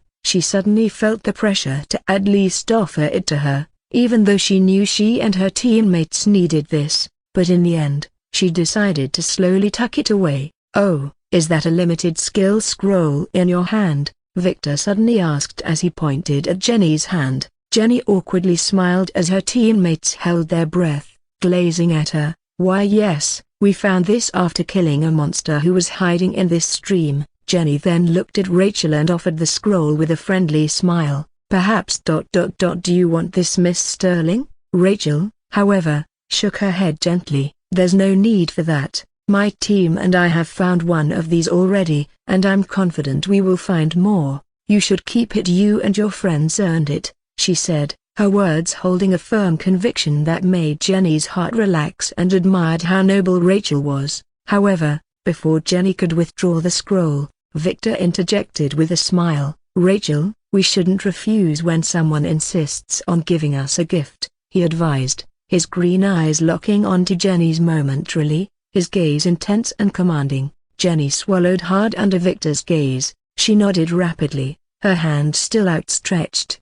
"Sir, Victor is right, Miss Sterling. Please take it, or we'll feel bad." Rachel's eyebrows furrowed in hesitation, her gaze switching between Jenny's bright eyes and the scroll. She sighed softly, her hand reaching out to accept the scroll. "All right, if it would make you feel better, I will accept it, but," she added, a small smile playing on her lips, "you and your team can walk along with us." Amelia crossed her arms and felt the need to chime in, "You can, but you should all keep up." Jenny and her team visibly brightened at Rachel's words. Their earlier disappointment of losing the scroll was replaced by a sense of relief and gratitude. They would be walking with some of the most influential and powerful hunters. Their journey in this dungeon just got a whole lot safer. "Thank you, Miss Sterling, Sir Victor, Miss Horten. We'd be honored to join you," Jenny replied, her voice shaking slightly with excitement. Her team shared her enthusiasm, their faces mirroring the same gratitude and awe. However, despite the calm demeanor of Rachel, inwardly, she was bristling with restlessness to find Hellbringer. The sound of clashing steel echoed through a forest, punctuated by harsh cries and a string of vicious curses. A troop of C-rank hunters, all women, encircled a group of orcs, who, despite their enormous size, were clearly outmatched. The 5 orcish figures, larger than any human, writhed and retaliated against their attackers. Their brown, gnarled skin was slick with a sheen of sweat and blood, muscles straining in a desperate struggle for survival. Helen, a petite woman with fiery red curls and emerald green eyes, fiercely swung her steel longsword at an orc, her features twisted with disgust. "These disgusting brutes deserve nothing less than a slow, painful end," she hissed, landing a punishing blow on her orcish adversary. Gronk. The largest among the orcs, bared his tusks, his bulbous nose flaring as he fought to hold his ground against Helen, his beady black eyes narrowed with fury and frustration. Puny ... human, ugh. He grunted between heavy breaths, his voice echoing with savage roughness, only to be silenced by another brutal blow from Helen's long sword. Beside her, Tessa, a willowy figure dressed in leathers, dark hair tightly braided, pulled back her bowstring, icy blue eyes focused intently on her target. Let's make them remember every damned soul they tortured and killed, she chimed in, releasing her arrow with a resounding twang, the missile hitting its mark with pinpoint accuracy. Beside Gronk, Tark, a more wiry orc with a long, pointed chin and a stone walls, 1618. A second arrow from Tessa's bow found its mark, eliciting a mop of greasy, matted hair, dodged an arrow, just barely, cursed. Bitch, Yarg. He spat, his guttural growl reverberating off the damp stone walls. A second arrow from Tessa's bow found its mark, eliciting a strangled yelp from the orc. Nearby, Marlene, a sturdy woman with curly brown hair and hardened amber eyes, brought down her battle axe on another orc. For every innocent life taken, you'll pay tenfold.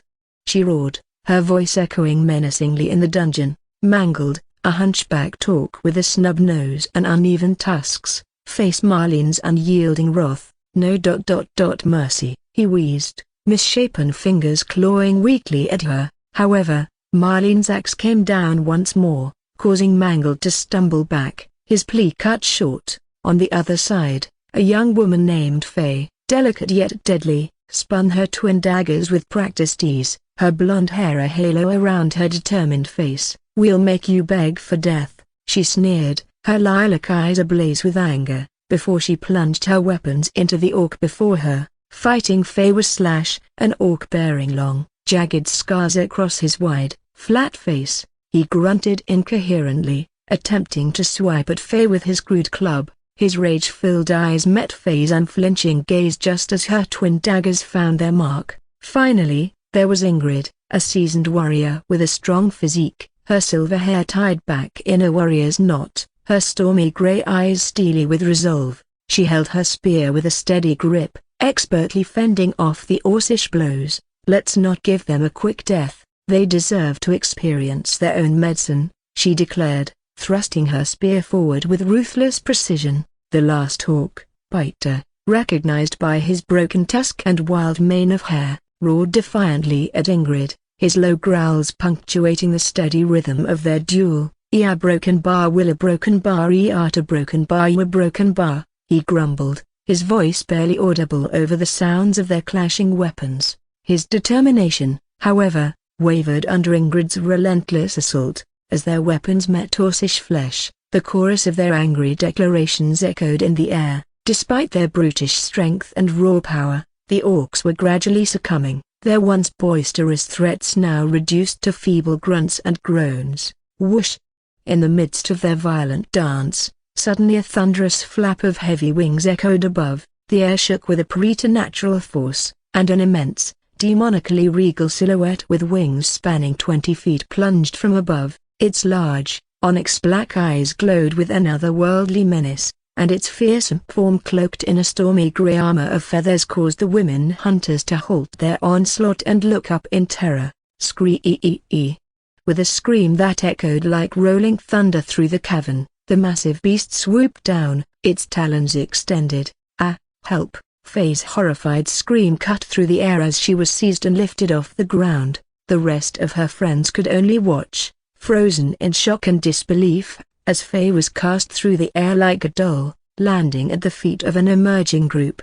With his long silver hair flowing like moonlight and his ghostly red eyes filled with cruel amusement, Edmund's figure sent chills down the spine of the hunters as they felt his and his group's chilling aura engulfing them. Behind him, Thodorus Slate's towering form was a stark contrast to the backdrop, his armor-like ensemble providing an almost spectral silhouette. His slate-gray eyes watched the scene unfold with detached interest. On his other side, Zephyrine Gale, dressed in her billowing silver-blue dress, her majestic wings folded against her back and looked to the side as she waved at the flying beast that had dropped Faye before Edmund. Nicely done, Aeolus." Hearing her words, Aeolus landed beside her and raised its head with pride upon hearing its master's compliment. Zephyrine knew Edmund and the rest of them could easily destroy this group of hunters, but since they had yet to find ways to sustain themselves in this dungeon, they were playing it safe by trying their best to not expend their mana or tire themselves too much.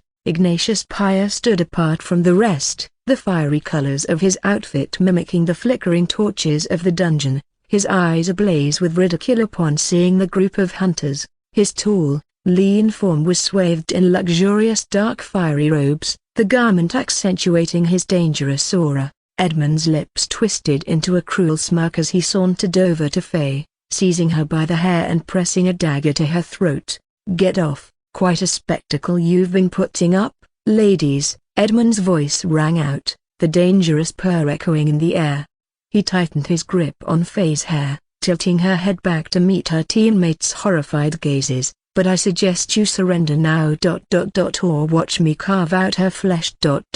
Slowly, his proclamation sent a chilling ripple through the hunters, their eyes darting between their captured teammate and the menacing group before them. The orcs, too, watched the scene unfold, their battered bodies tense, uncertain whether to celebrate their temporary reprieve or despair at the entrance of a potentially more dangerous enemy. Their tribe wasn't exactly on talking terms with the Bloodburn Kingdom. With a gasp, Faye forced herself to speak, her voice quivering but laced with defiant resolve. "Don't surrender. They won ''T. Let us.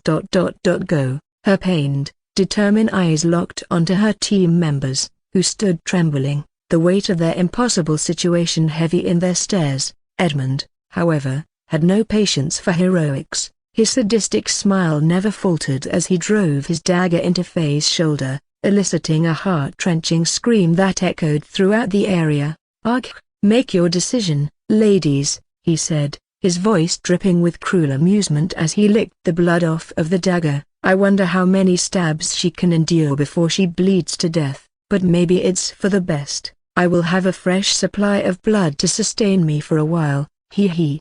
The echo of Faye's scream lingered in the air, amplifying the tension that had filled the area. The eyes of her friends shimmered with rage, their knuckles whitening as they gripped their weapons, but beneath the anger, a fear gnawed at them, a painful helplessness. The disparity between their power and that of Edmund's group was too great. Even their rage couldn't bridge that gap. "Stop!" "We will surrender." A broken bar. And so, with a deep, shuddering breath, Ingrid, the leader of the group, stepped forward. She stared at Edmund, her piercing eyes glinting with a despairing resolve. She let her weapon drop, the clatter echoing in the eerie silence that followed Faye's scream. "Let her go," she commanded, her voice choked with restrained emotion. The desolate sound of her weapon hitting the ground seemed to echo her words. One by one, the rest of her team followed suit, the hope draining from their faces as they dropped their weapons. A harsh clatter in the chilling silence. Edmund gestured at Zephyrine and Ignatius to incapacitate them. The orcs watched the scene unfold, their brown eyes wide with a mixture of relief and dread, their bodies frozen as they waited for the unfolding of their fate. What was this young lord going to do with them? In the midst of the mounting tension, Gronk, the apparent leader of the orc group, chose this moment to seize control of their fate. He bolted from his frozen brethren, his bulky form causing the ground beneath him to tremble slightly with each hurried step. Dropping to his knees before Edmund, he hastily retrieved two luminescent scrolls from a hidden pocket in his tattered, dirt-covered clothing. In a hoarse whisper that echoed strangely around the cavern, Gronk offered up the scrolls, his voice gruff yet weak. "My lord, we had found these two right when those hunters attacked us, so please see broken bar," he pleaded, holding up the scrolls. "Take these and pretend you never saw us.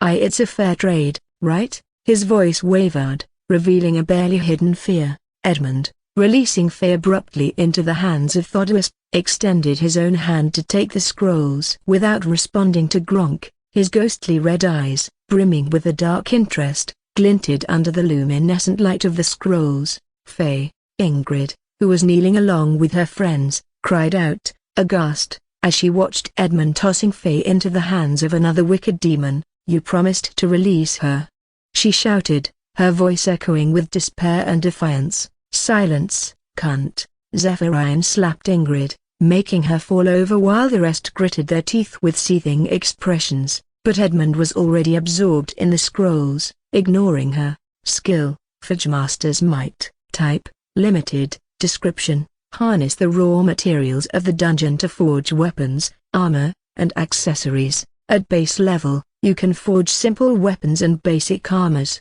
Restriction, you can only learn 1 out of 4 limited skills during the entire quest. Once learned, you cannot learn any other limited skill nor can you remove it. You will forget this skill once the quest ends. Skill progression, Level 1, Novice Blacksmith, able to craft simple weapons and basic armor using common grade materials, learns common grade forging techniques. Level 2, Journeyman Blacksmith, learns to process materials more efficiently. Speed of forging increases and there is a small chance of crafting weapons and armor with bonus stats. Learns rare grade weapons, armor, and accessories that offer unique buffs and effects. The durability of rare weapons and armors increases, and forging techniques. Level 3, Expert Blacksmith, master of complex forging that can create rare and powerful weapons, armors, and accessories. Learns epic grade forging techniques.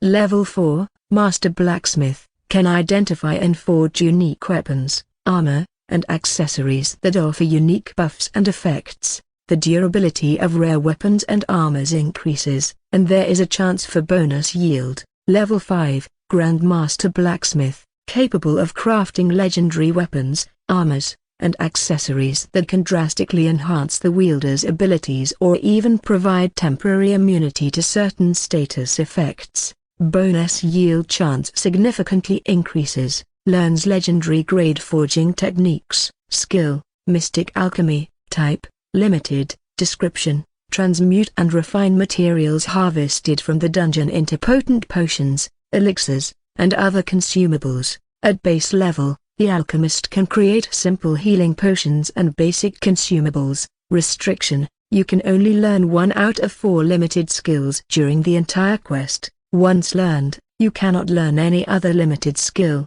nor can you remove it. You will forget this skill once the quest ends. Skill progression, Level 1, Novice Alchemist, able to craft simple healing potions and basic consumables using common materials. Learns common grade concoction recipes. Level 2, Journeyman Alchemist, learns to transmute materials more efficiently. Speed of concocting increases, and there is a small chance of crafting potions with bonus stats. Learns rare grade concoction recipes. Level 3, Expert Alchemist, master of complex transmutations that can create unique and powerful elixirs. Learns epic grade concoction recipes. Level 4, Master Alchemist, can identify and create unique potions that offer unique buffs and effects. The efficiency of epic grade consumables increases. Level 5, Grandmaster Alchemist, capable of crafting legendary elixirs that can drastically enhance the consumer's abilities or even provide temporary immunity to certain status effects. Bonus yield chance significantly increases. Learns legendary grade concoction recipes. Edmund's lips curved into an excited smile. Thanks to our orc friend here, we now don't have to worry about weapons or potions. Hearing his words, Edmund's vassals had their eyes light up. Edmund then looked at Gronk, making him swallow his saliva. As for a broken bar, an idea suddenly struck Edmund as he addressed Gronk. You orcs have caused some trouble to my kingdom by plundering merchant shipments in our routes, especially ones that also were supposed to reach my house. Gronk, yet again, became confused and nervous, wondering what this young lord was coming to by saying this. Edmund continued with a smirk, but as some say, even big worms are useful when you need them to burrow into places you can't, and my group is in need of some servants. Despite hearing the word alliance, Gronk's expression only became even more anxious since he felt Edmund was planning to use him and his group as slaves or cannon fodder. Otherwise, he would have killed them already. Noticing the change in his expression, Edmund laughed and said, Don't think I am that ungrateful. My servants get what they deserve as long as they satisfy my expectations." Saying so, Edmund suddenly pulled Faye from Thodw's hold, making her grimace, her shoulder bleeding. "Arg!" Ingrid and her friend's eyes widened and trembled as they tried to get up and save Faye, but they were instantly knocked down by Zephyrin, Ignatius, and Aeolus, pinning them to the ground. "Ah, let me go." Edmund forcibly twisted Faye's arms to the back, locking them behind with his arm, and suddenly, in the blink of an eye, Edmund used his dagger to slash open her armor and even her underwear right through the middle until the end, making them fall off her body. "No!" As soon as her naked body came to light, she let out a horrified scream, her arms squirming helplessly within his hold, unable to even use her arms to cover her body. Gronk's throat became dry upon seeing such a sight, especially down there. It was akin to spotting water in a desert. Faye felt a sense of ice-cold dread as Edmund circled the tip of his dagger around her stomach, as he said to Gronk, "I know you orcs love to eat and breed all the time and have a special taste for playing with humans. Unfortunately, you people never get to satisfy the dream of using a human to breed, which may or may not work. Nevertheless, a broken bar now. I am offering you and your friends a chance with 5 fine hunters. Of course, I will sometimes play with them as well. Can't let a good supply of blood go to waste. So Broken Bar interested?" Faye's breath hitched as tears began to flow down her cheeks. "No, a Broken Bar, please. A Broken Bar, no, a Broken Bar, just kill you, sir." Broken Bar. She looked at him through tear-blurred eyes, her heart pounding in her chest as her world shrunk down to the cruel smirk on his lips. But as Edmund expected, Gronk's eyes lit up as he banged his head before Edmund's feet in excitement and vigor. "Of course, my lord, we lowly worms wouldn't disappoint you in the least, we swear." Gronk felt as if all the beating he and his friends endured were worth it. Gronk's loud and excited promise made Faye and her friends paralyzed in despair, as the heart-churning realization of their bleak and the merciless fate set in. A visceral dread knotted itself in the stomach of Faye and her friends. Their eyes locked onto each other's, each pair reflecting the same chilling realization. The thin veneer of hope they had been desperately clinging to shattered, replaced by a haunting despair that threatened to consume them whole. The canopy of the forest gradually receded, replaced by a sprawling vista of clear blue sky as Asher and his group, along with Zizella, and her band of loyal followers, emerged from the woodland shadows. Before them stretched a colossal bridge, a marvel of seemingly ancient engineering that loomed over the expansive river below. Its stone arches and buttresses were adorned with intricate carvings and glyphs that seemed to pulse with an arcane rhythm beneath the glow of the afternoon sun. Flanking the entrance were 2 guards, humanoid but colossal in stature, about 8 feet tall. Their armor gleamed menacingly under the dwindling sunlight, a mesmerizing fusion of onyx and silver. Their faces were hidden beneath visored helms, and the gargantuan swords they held stood erect by their sides, unyielding and imposing. Despite the disturbance near them, they were unmoving like statues, holding on to the hilt of their swords while dozens of demons warily walked past them and onto the bridge.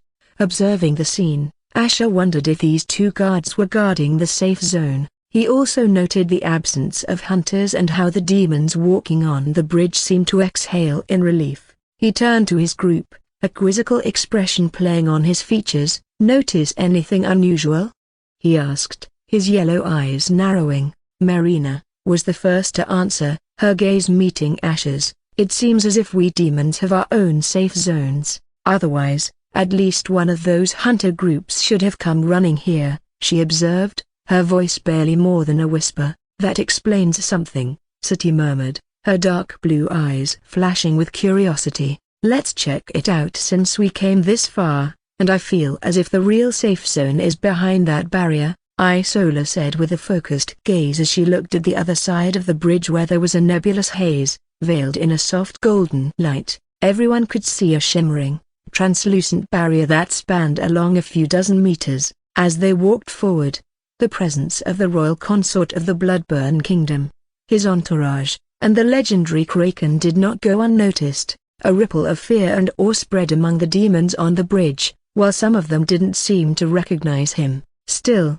Seeing the others and the huge creature, hastily, they parted, making way for the formidable group. Most of the men among the demons were sighing in envy and jealousy upon seeing the royal consort having such stunning and elegant beauties in his group. The Bloodburn Queen must be spoiling him too much. Even with Khaleesa entering the bridge, there was still space for people to walk by her side, making Asher and the others marvel at the sheer size of it. And the moment Asher stepped onto the bridge, he got a bunch of messages pop up. You have discovered safe zone number 2, 10 Devia shards consumed. Every hour in the safe zone will cost you 10 Devia shards.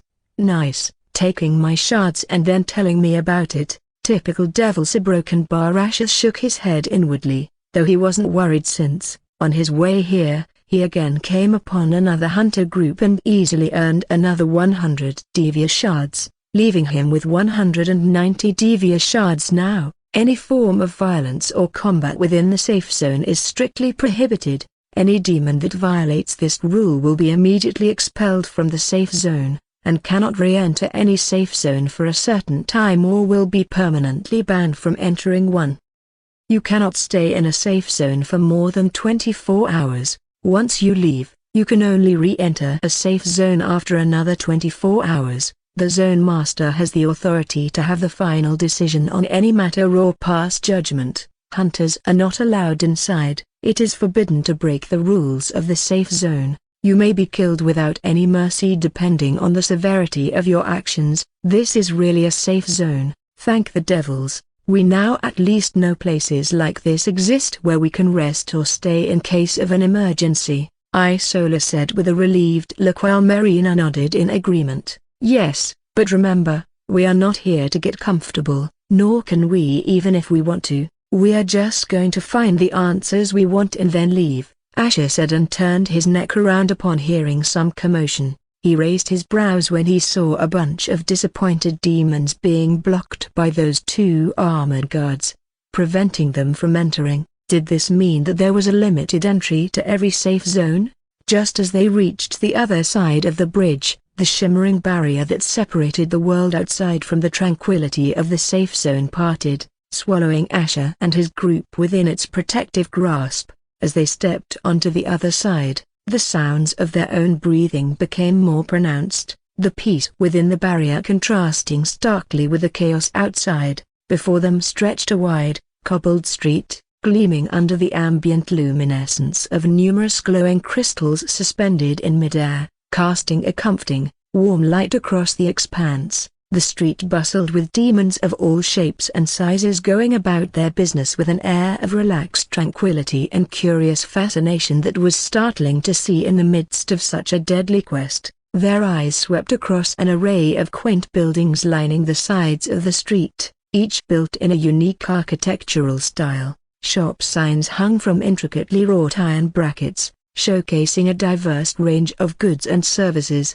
There were potion shops with rows of colored flasks displayed behind clear glass windows, weapon and armor shops with gleaming blades, and intricate armors displayed proudly, and other shops bustling with eager demons looking to procure some of the necessities. In the midst of this, a restaurant stood out, its pleasant aroma wafting out into the street and enticing the hungry demons who passed by. The smell of sizzling meats and exotic spices made their stomachs growl in anticipation, reminding them of the long journey they had endured. Well, this is unexpected, City remarked, a note of awe underlying her usually stern voice as she glanced around, her dark blue eyes reflecting the warm lights of the crystals. Marina's with curiosity. It's like a small town, Master. We can now get all the necessary goods we need. Isola nodded in agreement. Our priority is to equip ourselves with weapons, armor, and potions.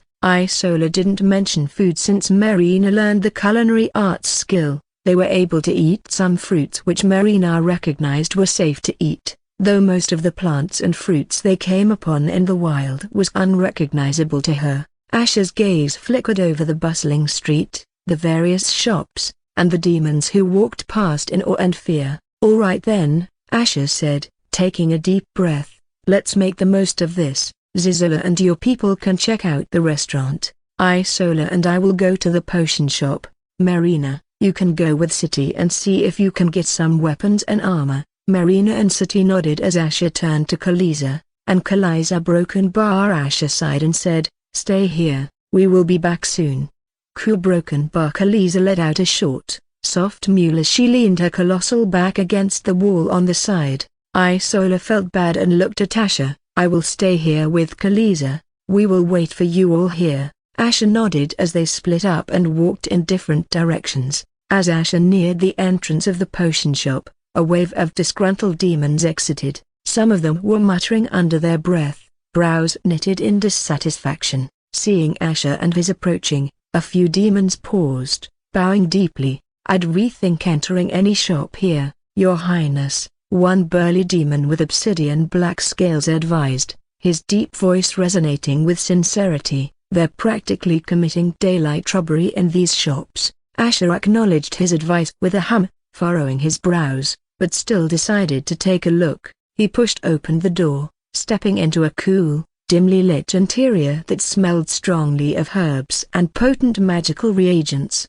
Inside, there was a scant scattering of demons standing around and looking at a scene unfolding before them which was nothing but the raucous argument at the counter that stole Asher's attention as well. The leader of a group of lizard folks from a tribe that was not definitely from his kingdom. Among them, their leader, a skinny man with a long, bifurcated tongue and gleaming scales, was furiously arguing with the shopkeeper. "We could get some of these for just a single life crystal back home," he hissed, slamming a fist on the counter. "This is preposterous." However, his rage was quickly overpowered by a squeaky, annoyed voice that echoed throughout the shop, causing the demons standing around still to blink in disbelief and surprise. "HMPH, stop wasting my time and get out if you are going to keep crying about how miserably poor and weak you are, you cheapskate." The squeaky voice cut through the air with bitter mockery being thrown at the man.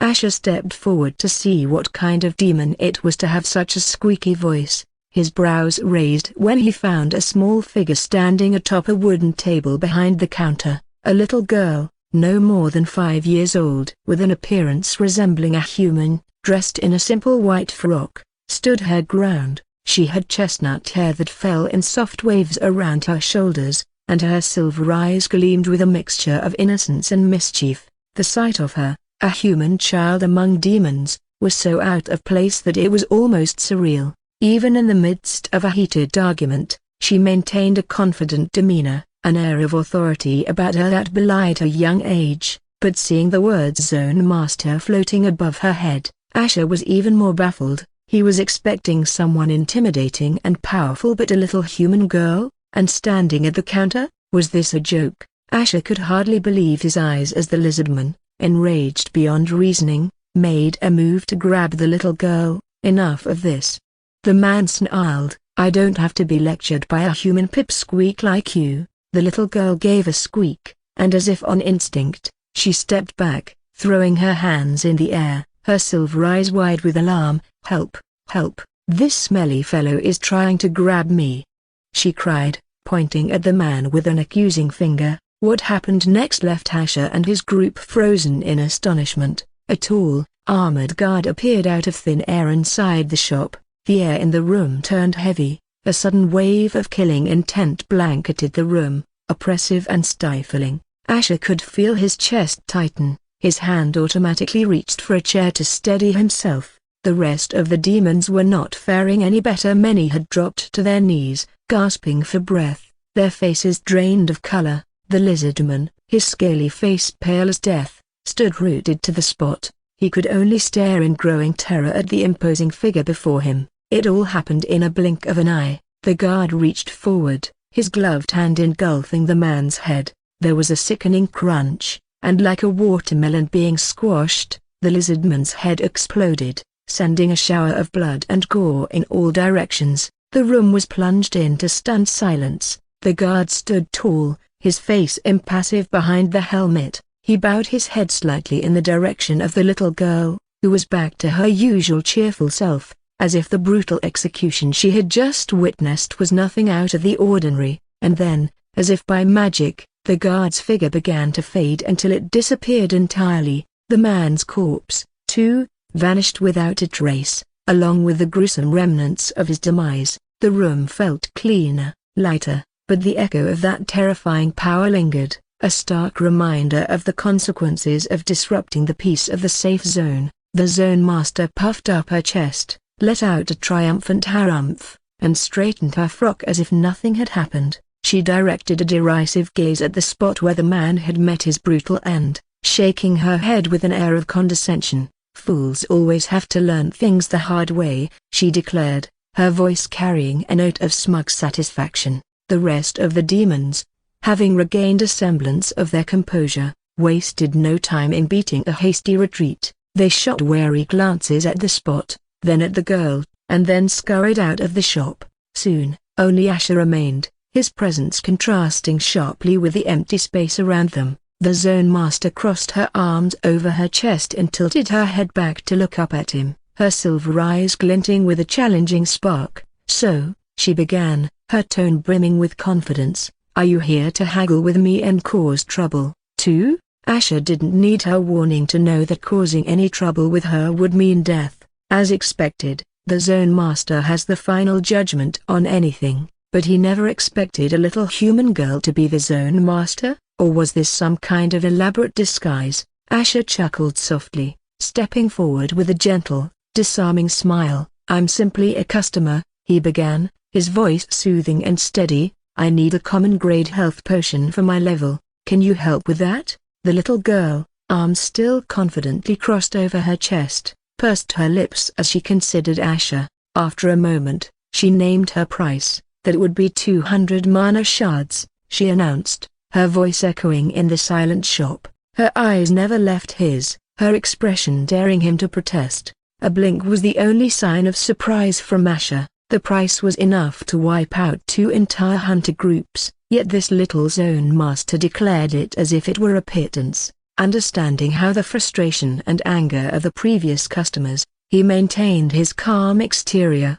"I see, that's unexpected. Is there a reason everything here is a bit pricey?" The little girl clicked her tongue. "Everything I sell is actually very cheap, and it comes without risk. If people can't understand that, then they were born misers and should try making their own stuff." She shot back, her tone filled with a mix of annoyance and condescension. As her words washed over him, Asher had to admit there was a sliver of truth to her statement. There was certainly danger involved in acquiring the necessary resources to produce such items. Still, the disparity between her definition of cheap and his was staggering. "I guess I can't argue about that. In this safe zone, you literally enjoy safety and peace, so it all definitely would come at a price," Asher mumbled as if in self-realization. The little girl nodded with a satisfied look. "Finally, somebody who isn't dumb. Then I shall come back when I am rich with shards," Asher said with a nod. The little girl's eyes widened at Asher's statement about coming back, a hint of surprise flashing across her face. "Well, I'll be waiting to take your shards," she said with an impish grin. Asher smiled at her business-minded attitude. "Sure," he assured her. "However, I was hoping you could give me a bit of information. How many shards do I need to collect to forge a Divya crystal, and where can I forge it?" "Oh, finally asking the right questions, are you?"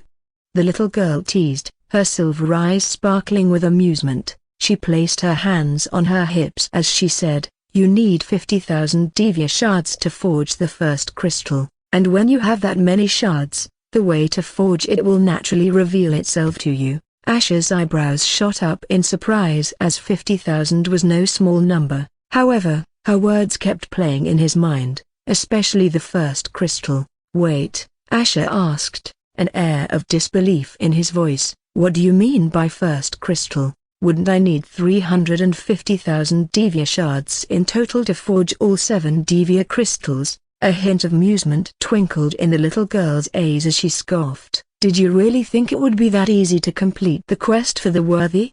she asked. Her words caused Asher's brows to knit together in a frown. Before he could respond, she continued, smirking at his confused look. "The dungeon you're standing in right now is actually a mini-dungeon. It's a part of 6 other mini-dungeons." Asher looked at her in disbelief. This dungeon was already quite expansive, so the idea of it being only a fraction of the whole was staggering. As the information began to sink in, he mulled over her words, and then his eyes widened in realization. So you're saying I have to collect 50,000 Divya shards, forge one Divya crystal, and then, and only then, my group and I are qualified to enter the next mini-dungeon? He asked, piecing together the implications of her words. The little girl nodded, a cheeky grin spreading across her face. You're as smart as you look, not bad. And don't forget, the amount of Divya shards you need to collect in the next dungeon is twice the amount you need to collect in this dungeon, and so on for the next and the next. Asher quickly calculated the numbers in his head. 50k broken bar 100k broken bar 200k broken bar 400k broken bar 800k broken bar 1600k broken bar 3,200,000 a broken bar. Asher held his breath as he realized he would need a staggering 3.2 million Divya shards to forge the last Divya crystal and claim the Divya. Seeing the contemplative expression on Asher's face, the little girl tilted her head to one side and said with a smile, if you think it's going to be hard, then you're thinking right. She paused, eyeing him from top to bottom before adding,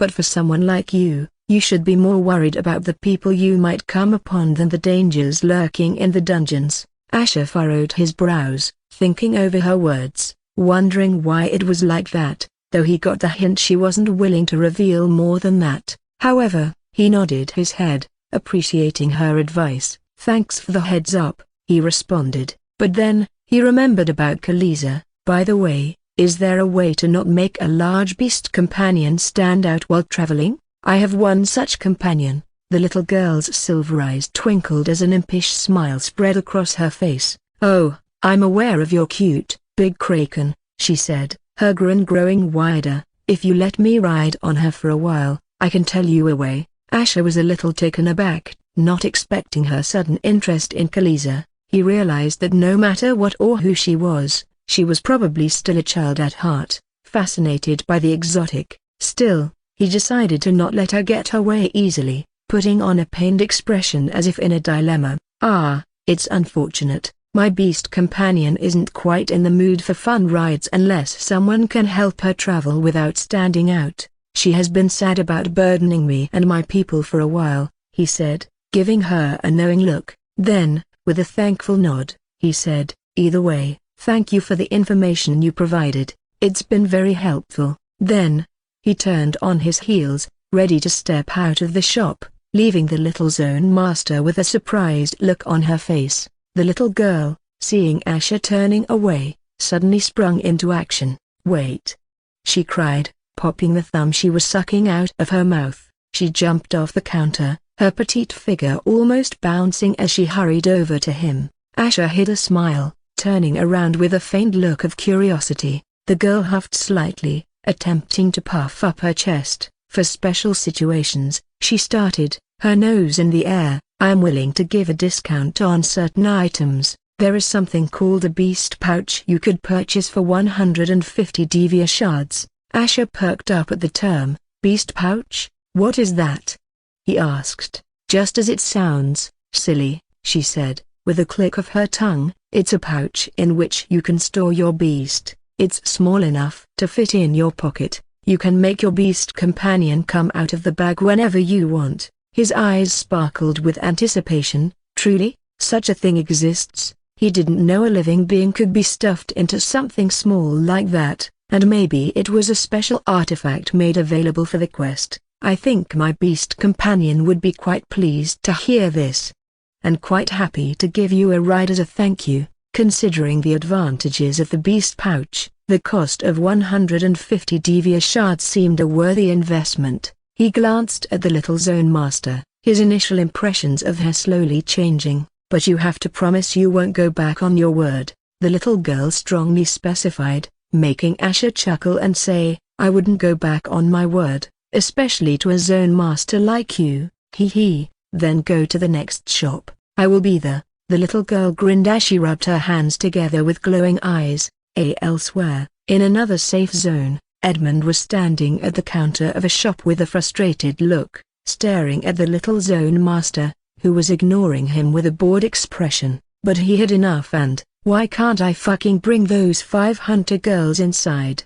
he barked, slamming his hand on the counter with a loud clatter. His red eyes flamed with anger as his companions Aethodorus, Zephyrine, and Ignatius A looked on in strained silence. The little girl, unfazed, lazily rolled a piece of parchment she had been reading and, with a swift movement, suddenly slapped Edmund's face with it.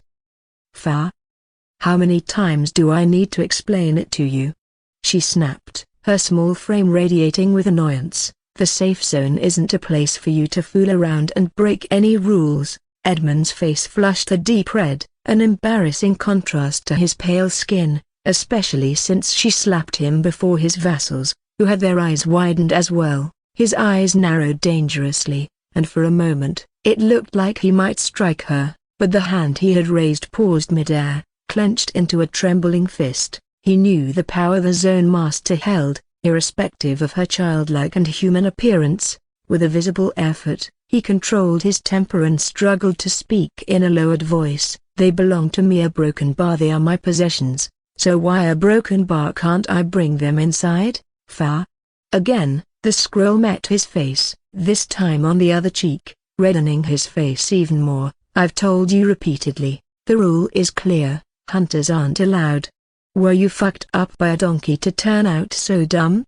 she retorted, her tone dripping with mockery. The three standing behind Edmund gulped and blinked in disbelief, not expecting such words to come out from a small-sized figure like her. The cracking of Edmund's knuckles echoed in the tense silence, his fists shaking with suppressed rage. He shot her a glare that could have melted steel, but he took a deep breath as he said in a shakingly calm voice, "Yeah, broken bar was a broken bar under the impression that violence is prohibited in this safe zone," he hissed, every word measured and precise, pointing out to the fact that she slapped him twice. "Fa, fa, fa." Once again, the sharp crack of parchment against skin echoed in the store. This time, the little girl did not stop at one slap. With quick, precise movements, she delivered 3 blows to either side of Edmund's face, each slap landing with a loud, resounding smack. "I wouldn't call this violence," she said,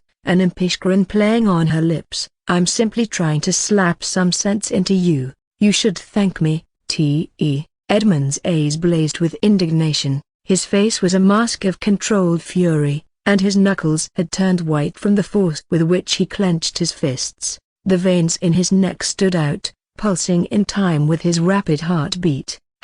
From the corner of his eye, he saw a movement and turned his attention towards Ignatius. The fiery-haired lord was covering his mouth, his body shaking with poorly concealed laughter. He quickly turned it into a painful grimace when Edmund's gaze landed on him. "The fruit I had earlier must have been bad," he grunted, clutching his stomach dramatically. "I feel sick." Edmund ignored him and turned back towards the zone master, shooting her a final venomous glare. "We're leaving," he spat out, his voice cold as ice. "We don't need to stay in this lame safe zone." He turned on his heel, and stormed away, his vassals trailing after him as they returned to the 5 orcs standing outside with their 5 captured hunters. Not even a few hours passed, Asher and his group left the safe zone, his expression not looking that good, while Zizula and the rest reluctantly decided to kill hunters on their own to earn enough Divya shards to spend the night in the safe zone.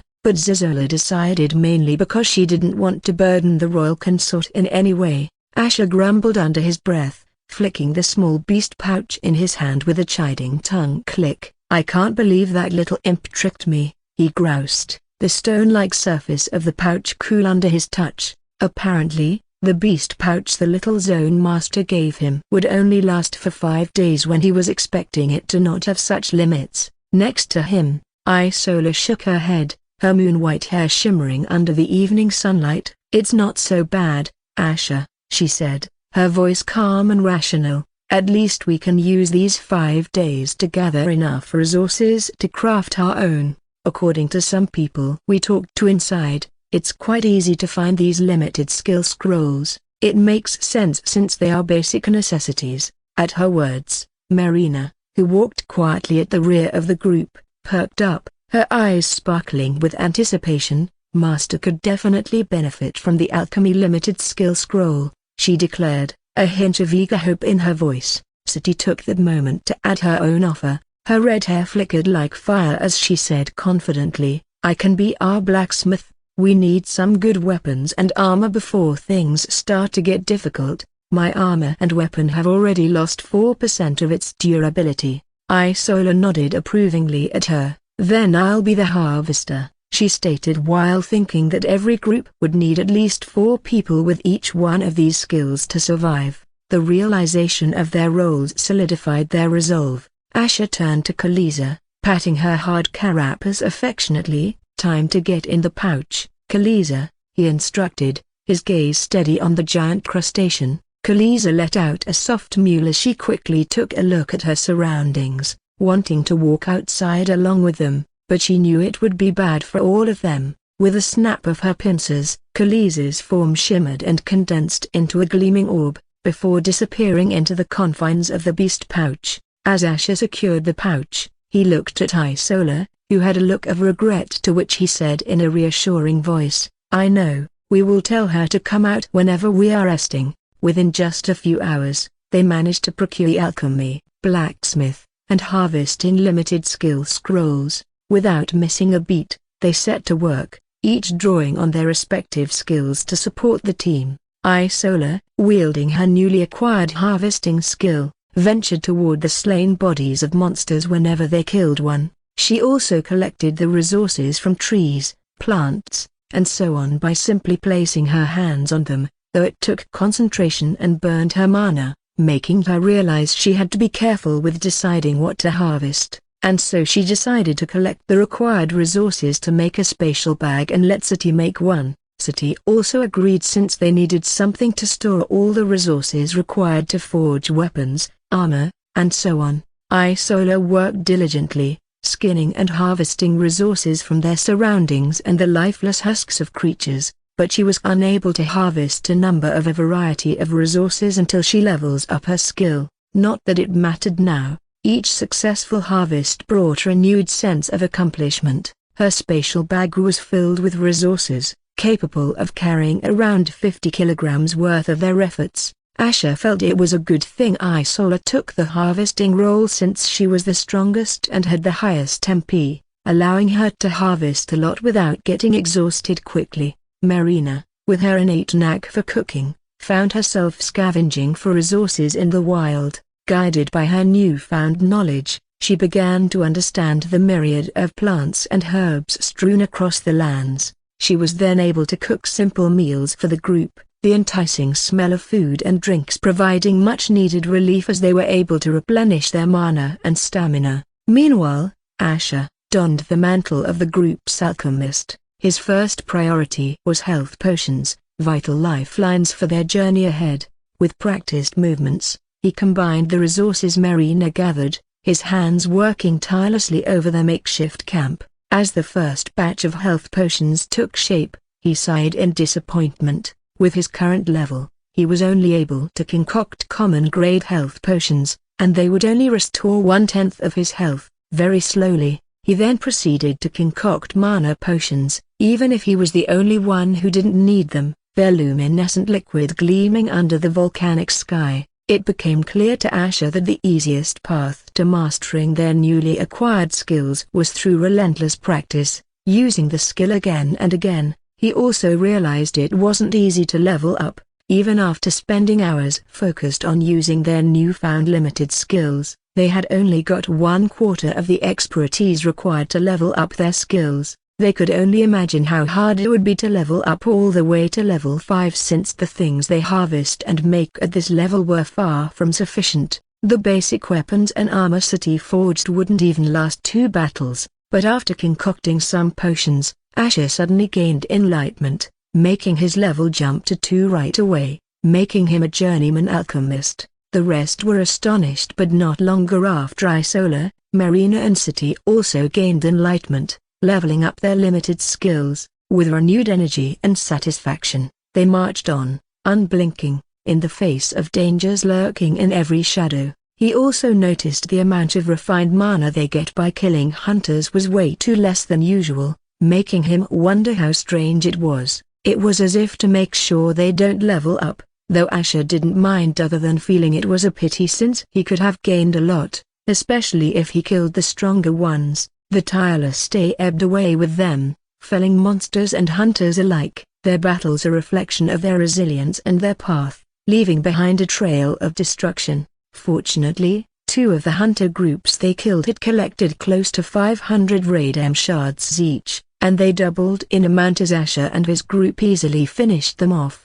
He felt maybe it wouldn't be hard to collect 50,000 Divya shards if they could come upon groups rich with shards at times. Most of the demons who crossed their path were weak and avoided such an intimidating group, despite their feelings about the Bloodburn Kingdom and its people.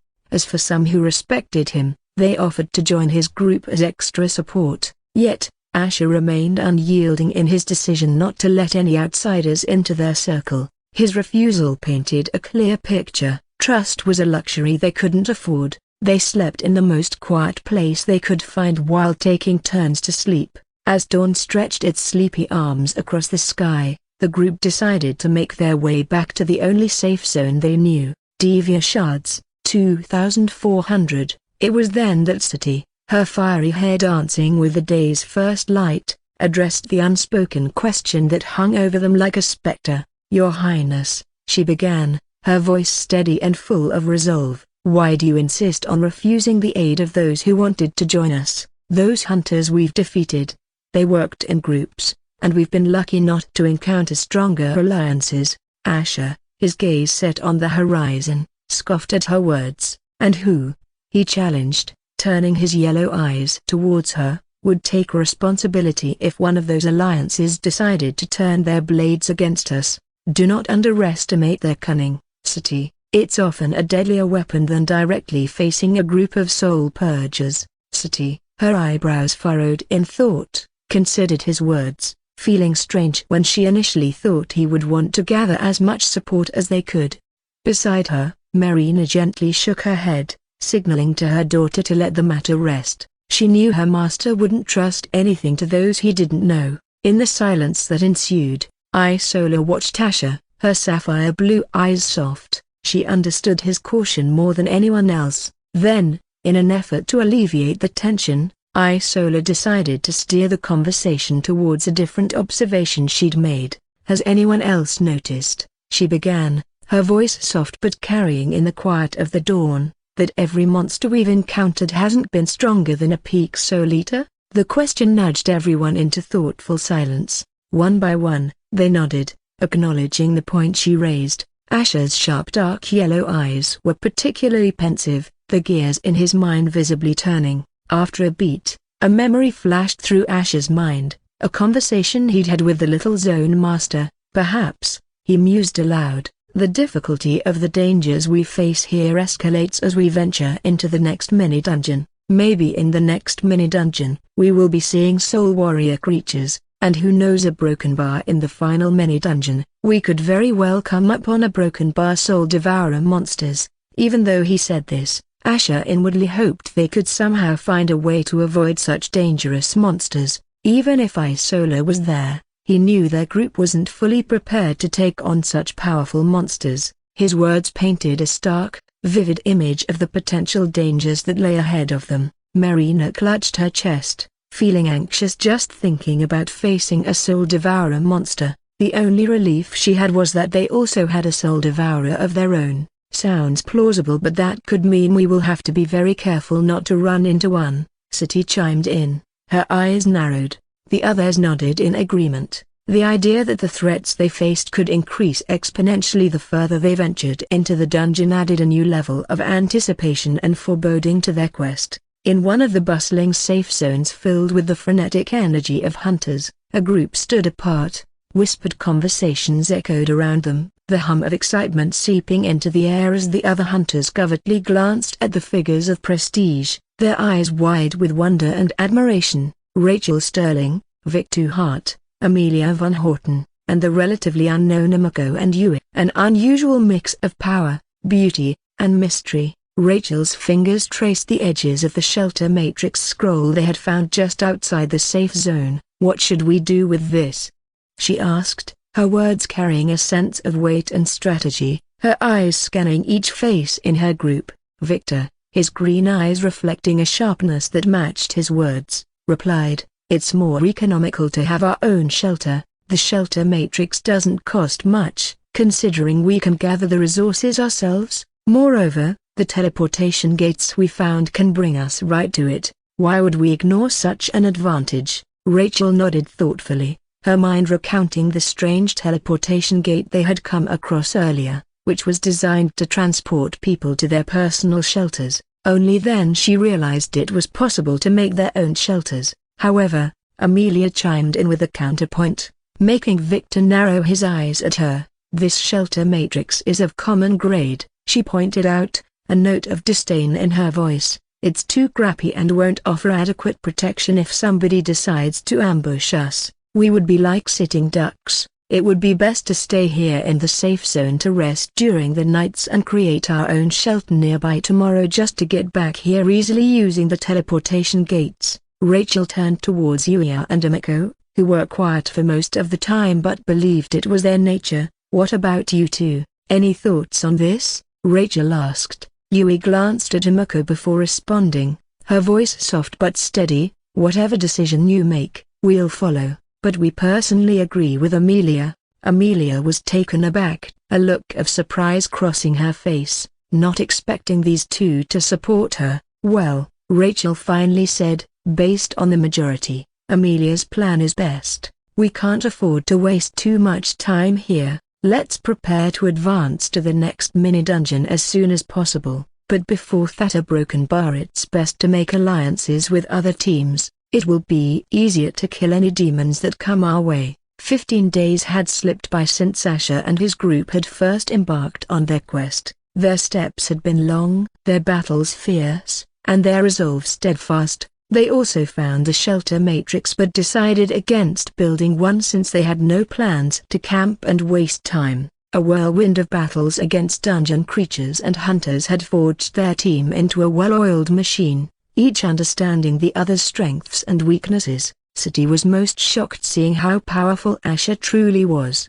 It was not just his abilities she was most shocked of, it was his expertise in fighting and predicting moves like an expert. Did the late king really appoint someone in secret to train him, or was it all just instincts he received from his immortal bloodline? Either way, she was glad they had managed to amass 50,000 Devia shards, far quicker than they had anticipated. The moment they collected the last shard, a symbol materialized in their minds. It was a marker, a small, glowing beacon that etched itself onto the mental map each one of them carried within their heads. "Everyone can see the marker?" Asher asked as the others nodded. Asher's eyes glowed. "We've done it," he announced, his voice carrying a mix of satisfaction and anticipation. "We have enough shards to forge the Devia crystal now." Upon hearing Asher's announcement, Isola gave a light smile. "Thank the devils, I thought this would be harder."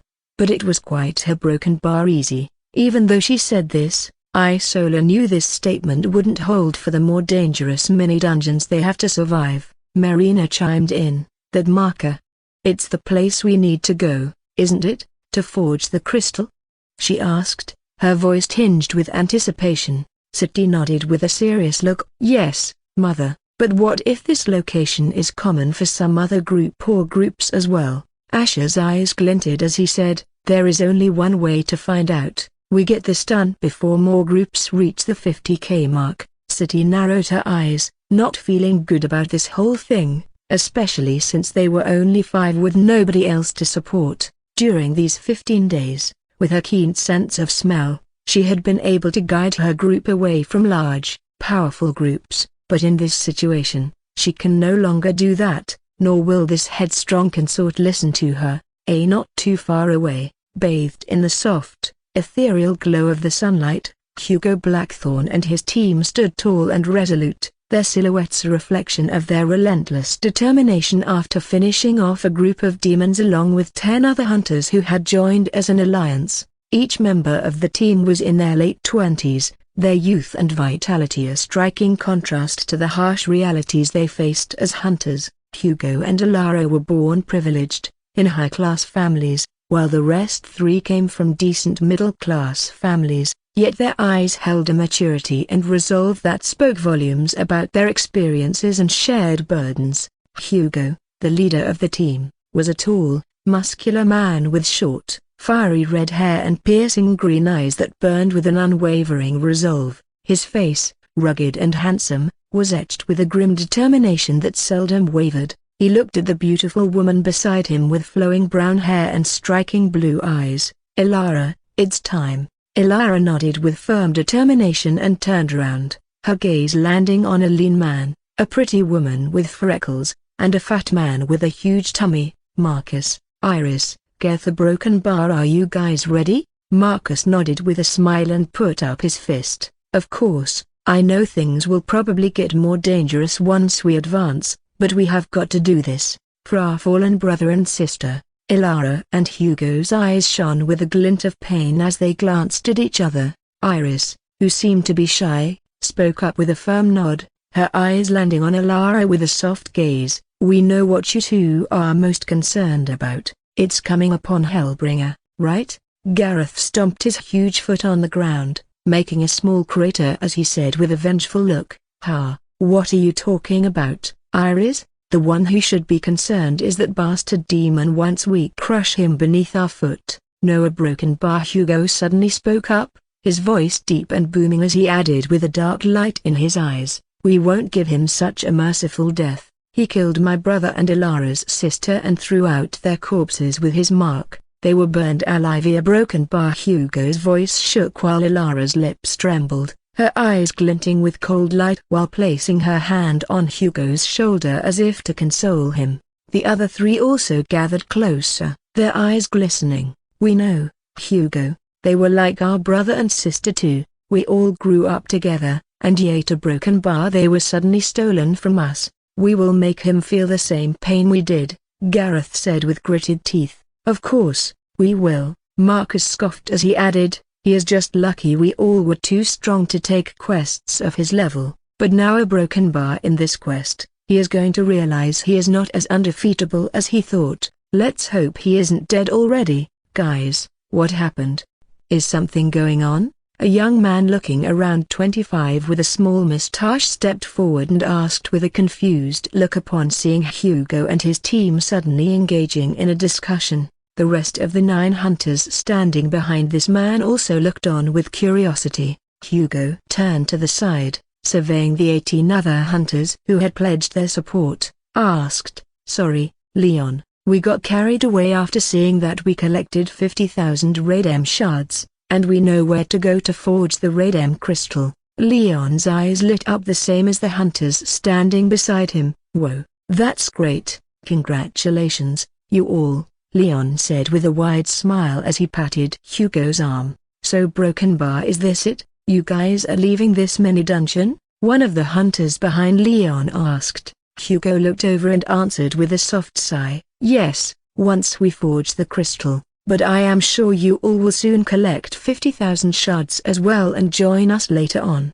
Leon and the other hunters sighed since they had been making great progress together, and Hugo and his team were quite helpful and nice even though they seemed quite determined to quickly advance to the next mini-dungeon. Feeling that they owed Hugo and his team, Leon looked up at Hugo and said with a smile, "It's hard to say goodbye to you guys, but allow us to at least come with you guys to wherever you all have to go to forge the Radem crystal. I know we are not strong as you guys, but hey, we are still C and D rank hunters. You guys can surely use our support." Hugo and his team glanced at each other before Alara spoke up with a concerned look. "Are you all certain about this, the forging of the Radem crystal? We don't know if we might come upon any danger." An echoing clatter of weapons being raised cut through the solemn silence that had followed her words. The 10 hunters stood their ground, their faces set in a determined grimace. One of them, a rugged man with a scar running down his face, spoke up, "Even if we can't follow you to the next dungeon, we are with you guys, to the end. If we come upon demons, we will just get to earn more Radem shards. Yeah, it's a win for all of us either way, another hunter shouted out. This sentiment was echoed by the others, their steely gazes and firm nods a testament to their unwavering support. The camaraderie between Hugo's team and the 10 hunters was palpable. Woo, let's do this then. Yeah. Marcus howled with an excited shout as Hugo and the others nodded with looks of gratitude. The green expanse around them was hauntingly silent as Asher and his group stepped into the marked area. It was a circular clearing in a dense forest, the overhead canopy woven so tightly it dimmed the sunlight, casting an eerie glow on the underbrush. The place was empty, and the solitude was palpable, an island of tranquility amid the wild forest, or so it seemed. Asher turned in a slow circle, taking in the serene surroundings. His expression turned into one of confusion, and he was about to wonder what they were supposed to do here when a message pop-up appeared in his mind, clear and precise: eradicate the hunters that plan to forge a raid crystal in this place. His brows knit together though he wasn't surprised. He was about to turn and discuss it with his group when Sati's voice snapped him out of his contemplation. Look there, she said, pointing at the edge of the clearing where the forest began. Following her gaze, Asher and his companions watched as 15 figures, armed with weapons and armor, emerged from the dense tree line, making their way toward the clearing. Their forms became clearer as they stepped into the diffused light filtering from the overhead canopy. They were all battle-ready, their auras coiling around them like ethereal serpents. The newcomers halted abruptly at the sight of the 5 demons before them. A wave of wariness washed over them, their eyes moving uneasily between these 4 demons before them. Suddenly, a gasp echoed through the silence. It's Hellbringer. Is that really him? Another one asked in a seething tone. Are you blind? Can't you see his alias? Hey. Nobody survived after fighting him. Should we really take him on? Fuck him. He killed a lot of my friends and our generation thinks he is some undefeatable piece of shit. Yeah, we have Hugo and his team. They can end this fucker with just a slap, so don't pussy out. Hellbringer, a broken bar, Hugo muttered, his voice rasping with disbelief and rage, his face drained of color, eyes wide in shock, then quickly filled with the seething fury. All around him, his companions followed his gaze, their expressions mirroring his shock and fury. They never expected they would run into their most hated demon in a situation like this. In the midst of the tense atmosphere, Asher stood tall and undeterred. A smug smirk tugged at the corners of his mouth as he heard whispers of his name amongst the newcomers. Oh? He mused aloud, his voice as cool as ice. I didn't expect to have so many fans. You really shouldn't have. Hugo's face contorted with raw anger, veins protruding from his neck as he took a menacing step forward. Hellbringer, he bellowed, his voice echoing throughout the clearing. Say your prayers because today, you're going to pay for all those you've killed, for my brother and friends. Elara swiftly moved to Hugo's side. She spoke softly, her voice barely more than a whisper. Hugo, play this safe, she cautioned, her gaze never straying from the enigmatic blue-skinned demoness beside Hellbringer. I can't see through her strength. Hugo and the rest of his team had their eyes widened at Elara's words. Elara was known for her specialization in INT and was the highest in their team, enough to even almost touch the INT stat of a PK rank. For her to admit she couldn't gauge a person's strength spoke volumes about the threat they faced. Could it be broken bar that the blue-skinned demon is a S rank? Iris whispered with a concerned look, making Marcus and Gareth also exchange uneasy looks. Asher, however, looked visibly confused by the unfolding events. He crossed his arms over his chest and shrugged nonchalantly. I have no idea who the fuck you are, he drawled, the indifference in his voice stoking the flames of their rage. How am I supposed to remember every loser that fell under my hand? I lost count ages ago. Hellbringer. Hugo's shout ripped through the clearing, laced with seething anger. His team, fueled by their fury, clenched their fists at the demon's nonchalance. The rest of the hunters, however, took this as their signal to act and were also outraged at the audacity of this demon. Since Hugo and his team weren't backing away, they thought they all could together take out Hellbringer and the other demons. With deafening war cries, 10 of them charged toward Hellbringer, their weapons held high. "Wait, stop!" Ilara's desperate shouts for them to stop fell on deaf ears as the first wave of their unplanned attack thundered toward the unfazed demon. Before the first wave of attack could crash into Asher, a singular figure stepped forward, her dark eyes sparkling with an unspoken challenge. "Let me handle this." It was Isola, the blue-skinned demon that had caught everyone's attention, her alluring beauty that even made the hearts of most of the men skip a heartbeat despite her being a demon. Hugo, Ilara, and their team reflexively stepped forward, their instincts demanding they protect their comrades from this S-rank demon, but their grim determination was met with an unexpected scene. Isola's lips parted, but instead of an incantation or a roar of challenge, a mesmerizing melody began to fill the air. It was as if she was weaving magic through her voice, creating an audible enchantment that seemed to put a spell on everyone. The hunters, who had been rushing to attack, their eyes aflame with determination and fury, suddenly ground to a halt, their eyes glazed over, their weapons hung loosely in their grip, their thoughts seemingly swept away by her song. "Hugo!" A broken bar snap out of it. A broken bar. Ilara gripped Hugo's wrist, who also entered into a stunned state while she herself was struggling to block this melodious yet deadly song from entering her ears using her ability. All she could do was direct some of the wind quickly towards Hugo's ears to disrupt the melody, making Hugo's eyes regain clarity but immediately began to grimace just like Ilara, their bodies shuddering while looking around with a shocked look. Iris, Marcus, and Gareth, on the other hand, seemed to be also falling under the spell, their eyes unfocused and vacant. Suddenly the eyes of the hunters began to fill with hostility as their grips tightened on their weapons. Yagh!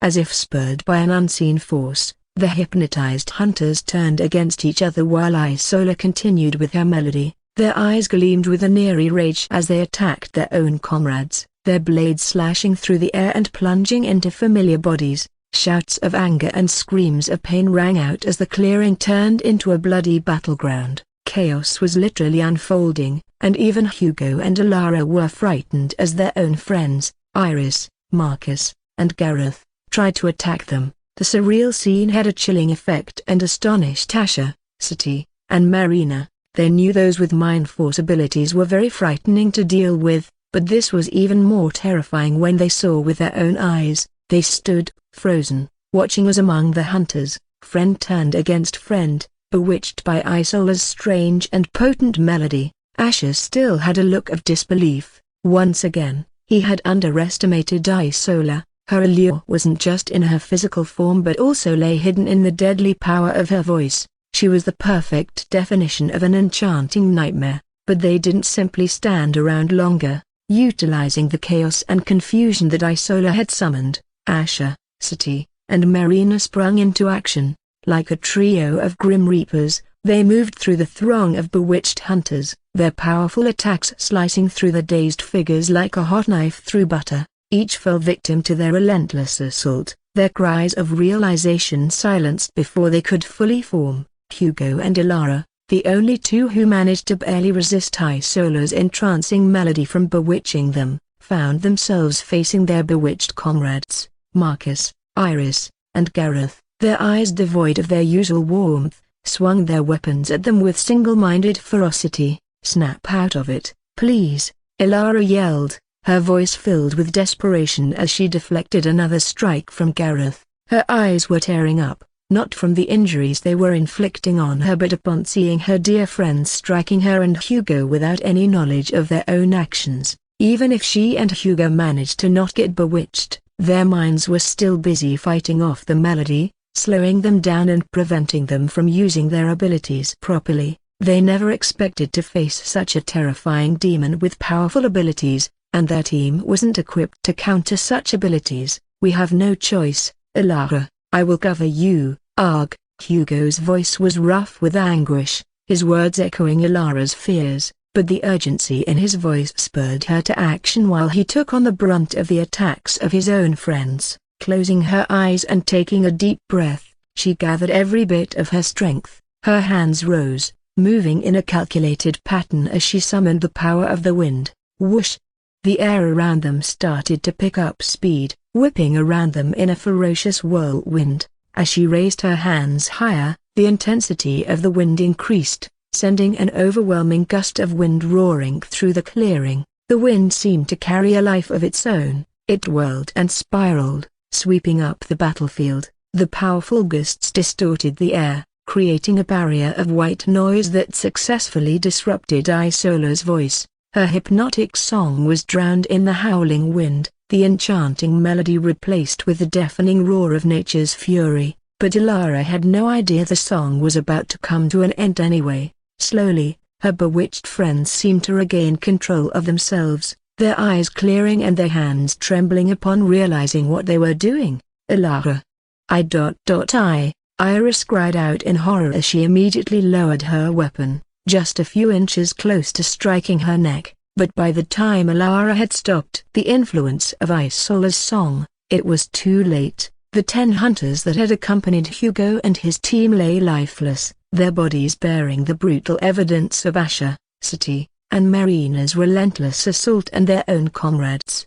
With a final note lingering in the air, Isola ended her song, her chest rising and falling as she took a deep breath, not surprised that one of them managed to dispel her voice in the end. But by the time she did, enough damage had been done, and their leader was already on the ground, bleeding. The battlefield fell into an eerie silence, broken only by the sound of the wind dying down, and Marcus and Gareth taking deep breaths in shock, unable to believe what came over them, and horror seized their hearts as they saw Hugo lying on the ground. Hugo, the sight that greeted Elara, Marcus, and Iris was like a cruel mirage, filling them with guilt. There, amidst the carnage, lay Hugo, gasping for breath. His body writhed in pain as his fingers clawed into the hard soil beneath him. Blood seeped from the corners of his mouth, staining the earth in a chilling hue of red. Before they could rush to his aid, their attention was drawn to the looming figures of Hellbringer, Shadow Maid, and Royal Battlemaster approaching them with unyielding strides. The faces of the werewolves were impassive, while Hellbringer had a look of contempt, all 3 of them closing on them like predators closing in on their prey. In response, a fierce determination kindled in the eyes of Elara, Gareth, Marcus, and Iris. Despite their overwhelming grief and injuries, they grasped their weapons tighter, channeling their hatred and desperation into a fiery resolve. They lunged toward the demons, their movements fueled by a potent cocktail of fear, fury, and resentment. Scream!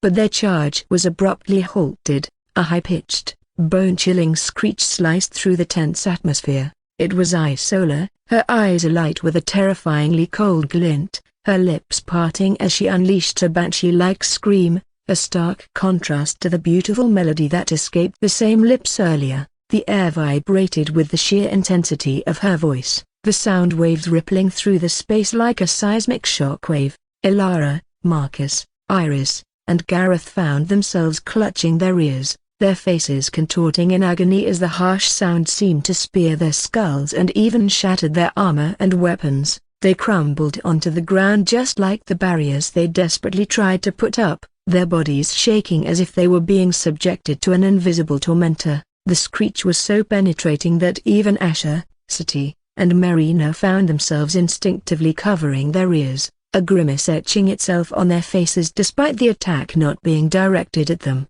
The moment the deafening cacophony subsided, Asher chuckled contemptuously. His gaze roved over the pitiful sight before him. 5 hunters, once confident and resolved, now knelt on the earth, bleeding from their ears, noses, and mouths. The moment the deafening cacophony subsided, Asher chuckled contemptuously. His gaze roved over the pitiful sight before him. 5 hunters, once confident and resolved, now knelt on the earth, bleeding from their ears, noses, and mouths. He shook his head with contempt as he derisively stated, "You morons really thought you could take on an S rank without an S rank powerhouse, let alone a PK rank hunter?" Hugo raised his bloodshot eyes, locking his gaze with Hellbringer. Coughing up a mouthful of crimson, he spat out his words with undying defiance. "Rejoice while you can, Hellbringer. It won't be long before hunters like your Broken Bar, Miss Sterling and Sir Victor cut you down.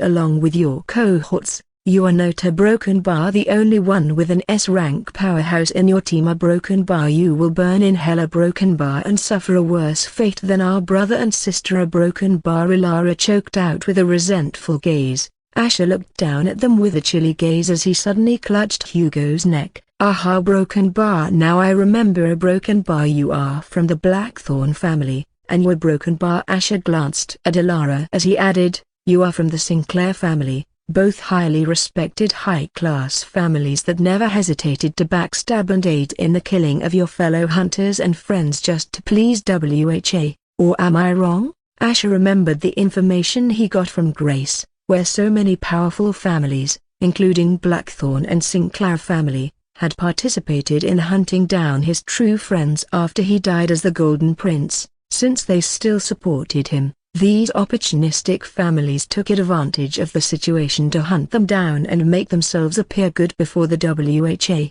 His eyes flickered briefly as he remembered the memories he shared with them. If only he had them by his side that day, then maybe things could have ended very differently. Of course, these families did it behind the curtains so as to avoid any possible public backlash, since it involved silencing even some renowned hunters and people. They tried to do the right thing, and in return, they were killed and shamed just like he was. Hugo and Ilara and the rest three of them had their eyes quiver, wondering how he knew about that. So how dare you, La Broken Bar, have the audacity to spout moralistic bullshit about avenging your friends when you all are scum that does not deserve to breathe? Asher's spine-chilling tone and his gaze sent shivers down their spine. For a moment, they felt as if they were kneeling before the Grim Reaper himself. Isola's gaze softened as she looked at Asher from the side, understanding the pain in his voice even though nobody else could see that on the outside. Marina and Sati glanced at each other, sharing silent curiosity about why Asher was talking about the things hunters did in their world and why he even cared. Still, they felt satisfied upon seeing the stumped looks on their faces. It seemed as if Asher's words struck a nerve in all of them. Gareth suddenly spat and said, "Pa, fuck off, demon. We would do it all over again." A Broken Bar, no follower of a demon should be left alive. No, you are right. We were wrong to spout such nonsense. Please spare me. I will do anything. Marcus suddenly began to shed tears as he fell at Hellbringer's feet, realizing he was fucked. The only reason he even felt confident about hunting down Hellbringer was because of Hugo and Ilara, but who knew Hellbringer would have such a powerful demoness protecting him? Marcus, Ilara, Hugo, Gareth, and Iris had their eyes shake with shock and disbelief upon seeing their best friend throwing away his dignity and begging at the feet of a demon. Was this really the Marcus they knew? Ugh, what a shit show this is. Asher clicked his tongue with a look of disdain as he kicked Marcus' face and said to Hugo and the other three, "Feels good to have a taste of your own medicine, doesn't it?" And, his lips curved into a cold smile as he added, "It won't just end with your brother or sister. I am coming for everyone in your families, all of them, and I don't plan to be so merciful next time." Hugo, Ilara, Gareth and Iris felt their blood run cold upon hearing his menacing words. For some reason they felt it was an ominous prophecy. Asher shot a curt nod toward Isola, turned around, and stepped aside with Marina and Sati. "No, please," Marcus cried out as he saw Hellbringer walking away, while Hugo let out a weak roar with reddened eyes as he tried to get up. Hellbringer, but once again, Isola opened her mouth, releasing another lethal screech. Scree-ee-ee-ee. The sound pierced the air like a sonic spear, making the wounded hunters wince in unbearable agony for a couple of seconds before something within them just burst. Their eyes rolled back, the light in them extinguishing as they collapsed onto the ground, lifeless. Blood flowed more freely now, staining the battleground, marking the tragic end of Hugo and his team. "You have received 110,000 Devia shards. What was that skill of yours that you used to turn them against each other?" Asher asked Isola with a curious look, making Marina and Sati perk their ears as well. "It's called the Melody of Havoc, but I can only sustain it for RHNNN. Suddenly, the clearing began to hum with an unfamiliar energy, making everyone shift their gaze towards the center, the source of the sound. Moments later, the ground in the center of the area began to pulsate, quaking the very roots of the trees surrounding it. Marina's sharp eyes narrowed as she watched the scene unfold. "Yume," she called out, her voice uncharacteristically serious. "Something's happening." The others followed her gaze, their eyes widening as they saw the ground tremble, the grass and soil seeming to warp and distort. In the next moment, an iridescent ring of light began to rise from the disturbed earth, a shimmering curtain that stretched skyward. It spiraled up and out, forming a colossal gate that stood amidst them, ethereal and otherworldly, a teleportation gate. Bigger than the ones we saw so far, Asher murmured, a touch of surprise evident in his voice. Sati nodded in agreement, her eyes wide as they studied the shimmering spectacle. "Looks like our path to the next mini-dungeon, but this gate seems to be sealed," she said with furrowed brows while a message popped up in everyone's minds. "You are now qualified to enter the Hollow of Echoes," must be the name of the second mini-dungeon.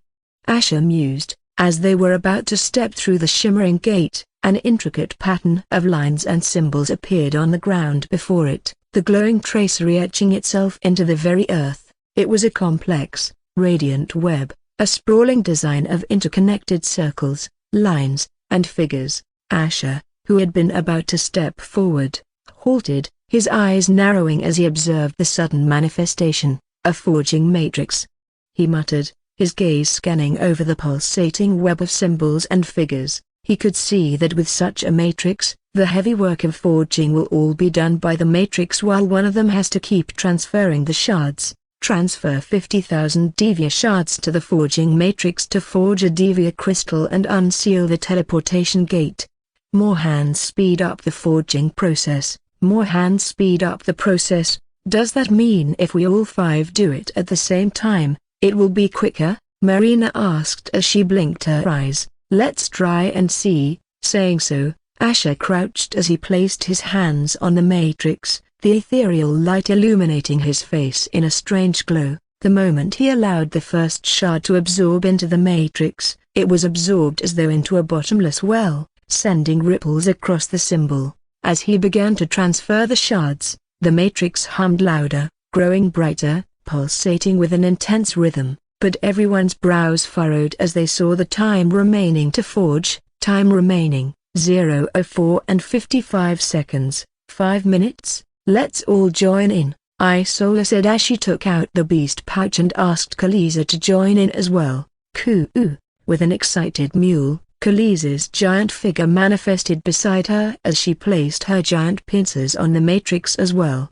The moment their skin touched the pattern, a surge of energy jolted through them. They could feel the matrix drawing on the Divya shards and forging something mystical. Once everyone began to transfer, Asher subtly smiled upon seeing the time remaining. Time remaining, 0 hours and 45 seconds. This made everyone realize that each one of them could shorten the time required for the forging process by 20%. For the next couple of seconds, they kept their hands steady on the matrix, the energy swirling and surging underneath their palms. The moment they were about to complete, an intense light erupted from the matrix. It was a blinding spectacle, an explosion of dark, concentrated energy that shot up into the sky, briefly casting the entire surrounding area in a dark light. The light then receded, collapsing back into the matrix, the runes pulsing with newfound power, and in the center of the matrix, where once was empty earth,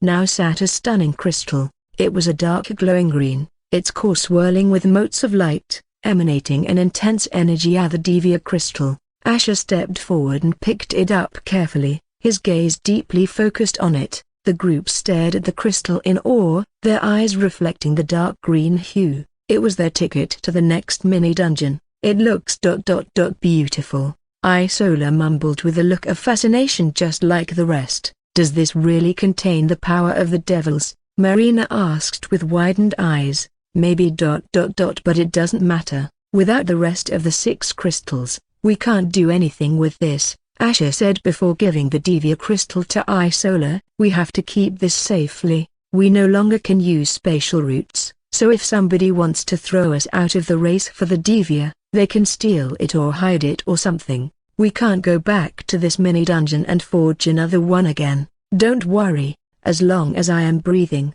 I won't let anybody else take our crystal," Isola said with a determined nod as she put it in her spatial bag. Asher and the others knew it was most safe with her since she was the strongest in their group. "Now let's get out of here before somebody else comes along," Asher said as they all took a deep breath and entered through the teleportation gate. The moment Asher and his group crossed the threshold of the teleportation gate, the world around them spun, blurring into a flurry of colors. The sensation of traveling across space was both exhilarating and unsettling, like the world was being folded and reshaped around them. After what felt like an eternity, yet also just a split second, the dizzying motion ceased, and they were plunged into a world unlike anything they'd ever seen before. Welcome to the Hollow of Echoes. As if they had been swallowed by the belly of the earth itself, they found themselves standing on the uneven floor of a vast cavern. The walls of the cavern were not the typical rock face, but a glowing mixture of mineral deposits, gleaming veins of gold, silver color, and precious gems that pulsated with an otherworldly radiance, casting a spectral glow across the cavern. The ceiling disappeared into the darkness above them, replaced by a mesmerizing array of stalactites, each one shimmering like a distant star in the underground sky, creating an eerie, subterranean galaxy. "The Hollow of Echoes," Asher whispered, his eyes wide with wonder as he absorbed the otherworldly vista around him. The sound of his voice ricocheted off the cavernous walls, repeating, distorting, becoming an echo of itself, an echo that seemed to come from all directions, an omnipresent whisper that filled the air and then slowly faded away. Before them lay a sprawling landscape of towering mushroom forests, their luminescent caps casting an ethereal glow across the cavern floor. In the distance, the flickering light reflected off what appeared to be a vast underground lake, its surface a mirror for the radiant canopy of stalactites above. Siti looked around, her eyes reflecting the unearthly light. "It's beautiful, but dangerous, the echoes," she commented, a note of caution in her voice as she tried to lower her voice. "Siti is right. Let's try not to speak. All of you communicate through me," Isola said as her voice echoed in everyone's mind, making them nod. "Shit. We have 0 Divya shards. It seems like we have to start from 0 every time we enter the next mini-dungeon," Asher said with a look of frustration upon checking the shard balance. But before anybody could comment on it, another message popped up in their minds that made their eyes widen. "Warning, cavern collapse imminent, 5 minutes, a cataclysm birthed by the throbbing heart of the hollow, a divine yet destructive spectacle where the cavernous heavens tremble and quake, tearing asunder the sky, causing shards of stone to rain down like a meteor shower from the underworld. Find a shelter strong enough to survive this, else, only your luck and instincts can save you. Duration, 10 minutes. A sudden shiver ran down Marina's spine as she and the rest read the message. Cavern collapse. Oh no, we have to quickly find a shelter. Her heart skipped a beat as she quickly turned to her group, the urgency reflecting in her eyes. Asher and others immediately took a look around, glancing around the sprawling, glowing landscape. The vibrant beauty of the Hollow of Echoes suddenly seemed much more menacing. "There are no natural shelters here, we have to find one, quick," Asher urged as all of them ran forward. THKK. Great, even our footsteps are leaving behind echoes. This dungeon is made to literally give away our positions, Asher said with a click of his tongue. Even as they ran, the ground beneath their feet began to subtly tremble. They could feel the vibrations slowly increasing, the heart of the hollow pulsating in sync with their rising heartbeats. The stalactites overhead seemed to quiver, casting ominous shadows across the cavern floor, but their every step echoed loudly through the hollow, seeming to agitate the environment further. Each echo sounded more foreboding than the last, resonating through the cavern as if taunting them. As they sprinted across the cavern floor, The minute tremors escalated into a rumbling quake, the very earth beneath them protesting, and they had yet to find a shelter. With only a couple of seconds remaining, Marina's eyes latched onto Asher's back. "Master," her expression wincing with worry as she could see there was no cave or anything ahead of them. In between all this, Siti noticed how her mother was strangely acting, calling out to Asher as if she believed he could solve everything. "It's too late," Isola said with a trembling gaze as the timer went down to 0. The countdown hit 0. For a moment, a deathly silence engulfed the hollow. Break. Then came a thunderous, deafening roar that echoed throughout the cavern, shaking the very bedrock beneath their feet. The echo-filled abyss came alive with a disastrous symphony of crumbling rock and echoing wails of the creatures scattering for cover. Asher's eyes narrowed as he looked up to see the glittering stalactite ceiling begin to crumble. Massive shards of stone dislodged from their roots and rained down around them. Each impact sent shockwaves reverberating through the hollow and geyser-like plumes of dust into the air, obscuring their vision and turning the mystical cavern into a chaotic, shadowy battleground. Crash! But suddenly, a monolithic chunk of rock crashed to the ground, separating Isola and Marina from Asher and Siti, and just as they turned around to look at them, another huge rock crashed right atop them, making Isola and Marina's eyes shake and tremble. Asher, Siti.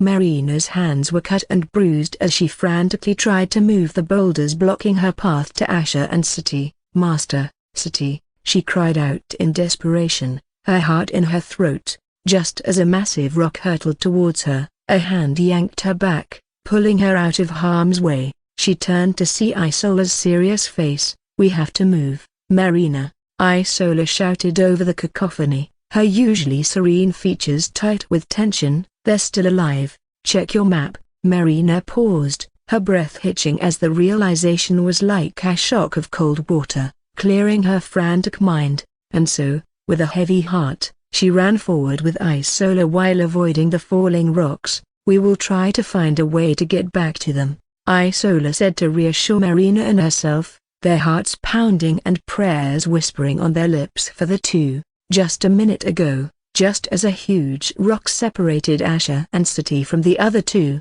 "Siti," Asher's voice was hoarse as he pointed towards a small cavity in the cavern wall, created by the impact of a falling stalactite. He pushed Siti towards it. "In there, now." Siti let him push her into it since there was no other choice. He barely had time to leap after her as another monolith of stone crashed down where they stood moments ago. The dust rose in a blinding cloud, the echoes of the collision drowning out their voices as the cavern continued its violent metamorphosis around them. Asher and Siti found themselves tumbling down a hole into a new, hidden cave system. Their fall was cushioned by a soft layer of glowing moss that cast an ethereal glow on their surroundings. The cave was a large cavern, its high ceiling adorned with smaller, twinkling stalactites that bathed the room in a soft, wavering light. 3 tunnels of varying sizes extended into the unknown, their dark maws like silent invitations to the dangers of the Hollow of Echoes.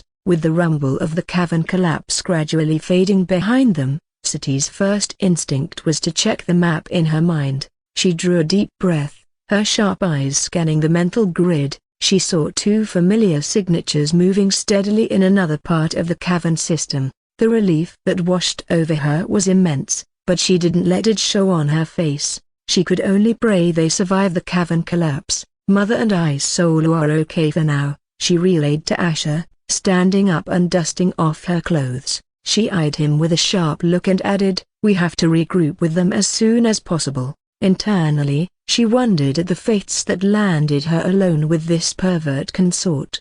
As frustrating as the prospect was, she took solace in the fact that her mother was not in her shoes. At her words, Asher held up a hand, a stern look on his face as he whispered, "Lower your damn voice. Are you trying to let our enemies know we are sitting ducks?" Siti clenched her fists but looked away without saying anything, knowing she was wrong. But was it her fault that she was worried about her mother and forgot about the echoes? Unlike a certain consort who only cares about himself, she also realized the burden to protect him was on her alone. Though his face was unreadable, His mind was echoing what Sati said first.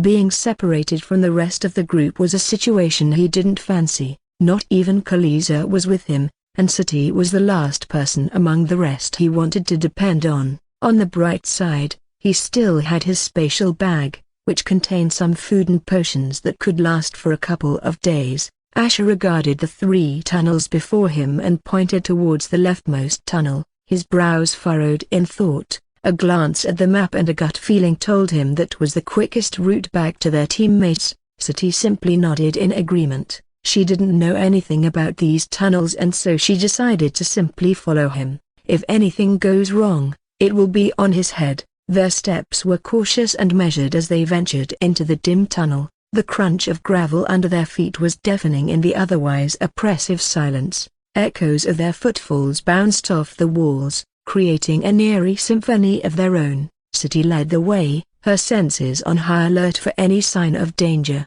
Asher followed closely behind, his eyes surveying their surroundings with a vigilant gaze. Sati used the sharp sense of her nose and ears to pick up any monsters that might be lurking around them. These monsters were quite weak, yet Asher and Sati had a silent understanding to not engage them since even killing them had a risk of making enough noise to attract unwanted attention. Soon they stumbled upon a glowing bed of dark violet crystals, shimmering like a cluster of fallen stars. A sudden alert rang in their minds. Mini-quest available. Beware the resonance crystals ahead, as their harmony would crescendo into a deafening symphony under the influence of vibrations of life. The louder, the worse. However, a treasure awaits those who tread quietly. Sati, grasping the nature of the message in her own way, gingerly placed her foot on the bed of crystals. Instantly, the hum intensified as if it had been fed electricity.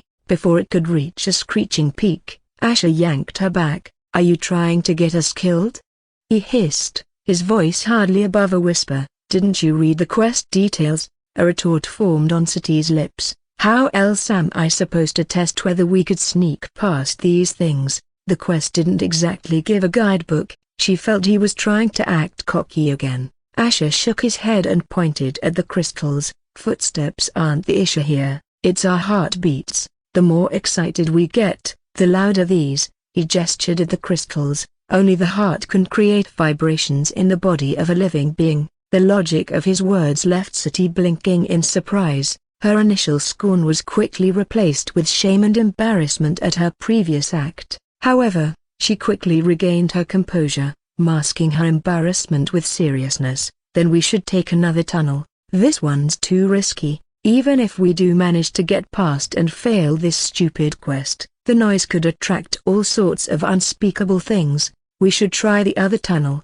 Sati turned to go back the way they had come when Asher stopped her. "You really want us to backtrack and waste another hour, just to potentially encounter the same thing or something worse? Every second we waste increases the risk of getting back to them. Don't you want to see your mother again?" His words dripped with biting sarcasm, yet his eyes held a trace of seriousness. Sati whirled around, her eyes flashing with indignation. "Of course. I want to see my mother again." Her tone was hard, and her expression sharp. Inwardly she seethed, surprised at his audacity to ask such a question. She then asked, after taking a deep breath, "So, since you don't plan to leave, how do you plan to complete this quest?" Asher raised a brow. "Do you really not know how to muffle your heartbeat?" A puzzled expression crossed Sati's face. "You're joking, right? How is that even possible?" Sati knew there were techniques to lower one's heartbeat, something she had learned to aid her in stalking her enemies and combat,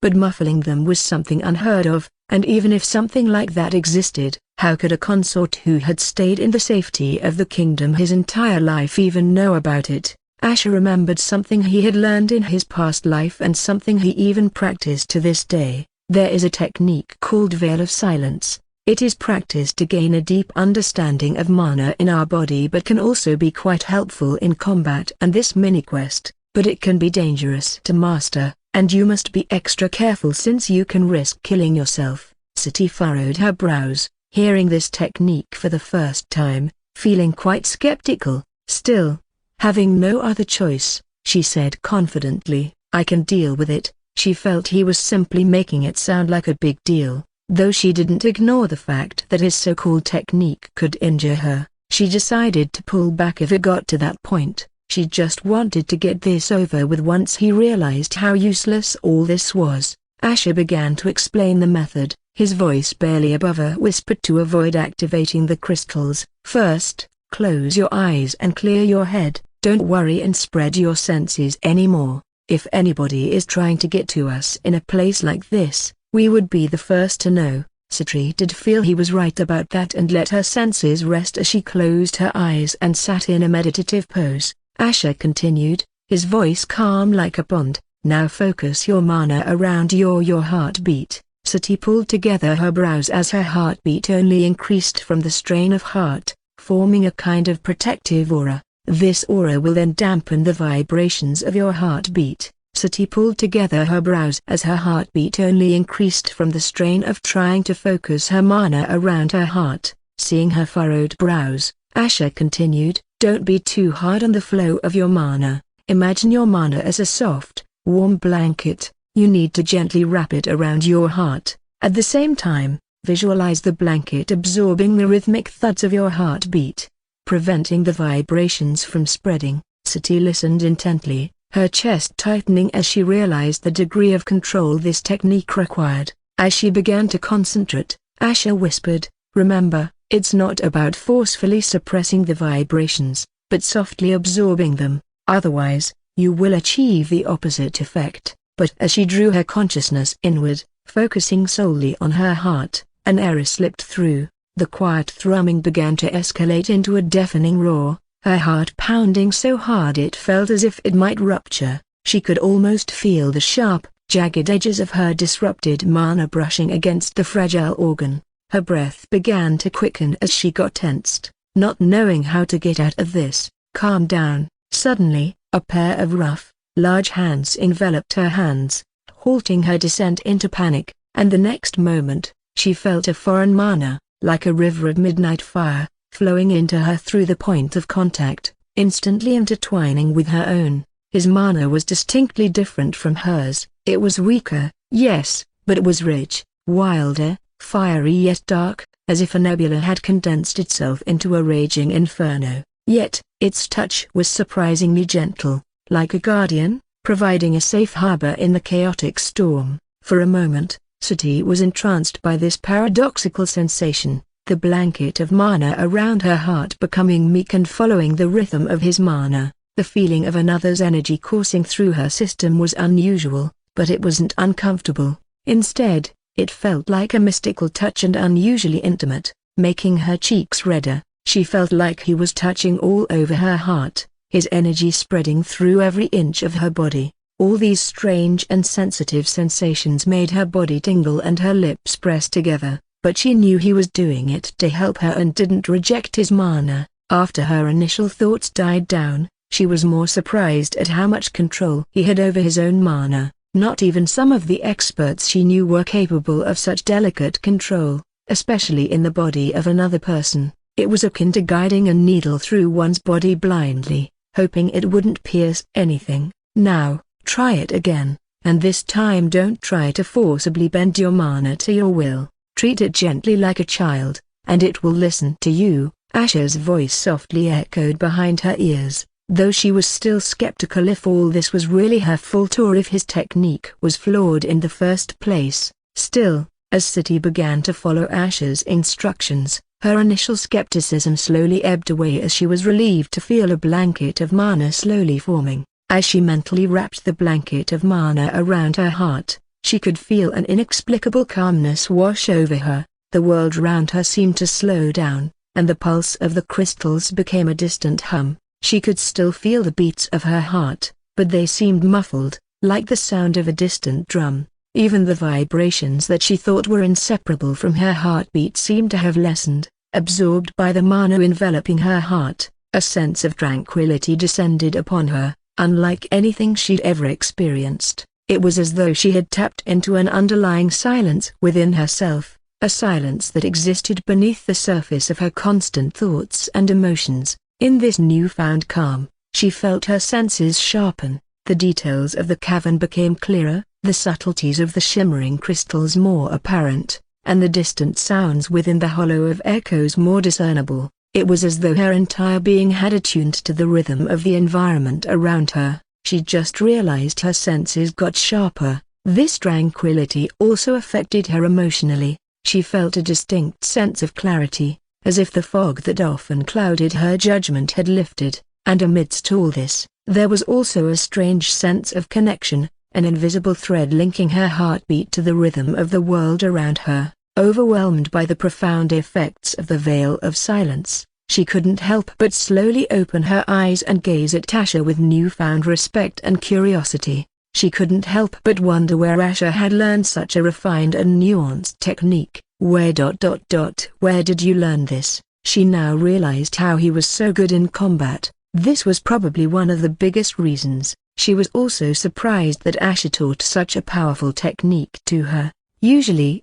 techniques like these belong to powerful houses or clans, especially assassins, and they would never teach it to any outsider lest they risk somebody using it against them or letting someone else best them in terms of power and status. It was no different than guarding a powerful treasure, and yet, she never expected someone whom she thought didn't like her to teach her something like this. The echoing silence of the cavern returned as Asher released his hold on her, a look of faint surprise in Sati's eyes as she even forgot he was holding her hands until now. He pushed himself up to his feet with a grunt, dusting off his hands. "Where I learned it from doesn't concern you," he said, a single brow arched up. "You ought to just focus on the task at hand and be grateful that you now learned that technique." Asher literally meant she should be grateful since this may not have been the most powerful technique he had learned, but it was quite dear to him, and the person who taught him. He could never forget them. A wave of heat flushed up to her cheeks as his words snapped her back to reality. She realized the imprudence of her question in their current situation, not to mention the disrespect it showed to his personal boundaries. Getting up quickly, she couldn't shake off the awkward tension in the air, so she chose to address it. Thank you," she said after a moment, her head bowing slightly, "for sharing the technique with me.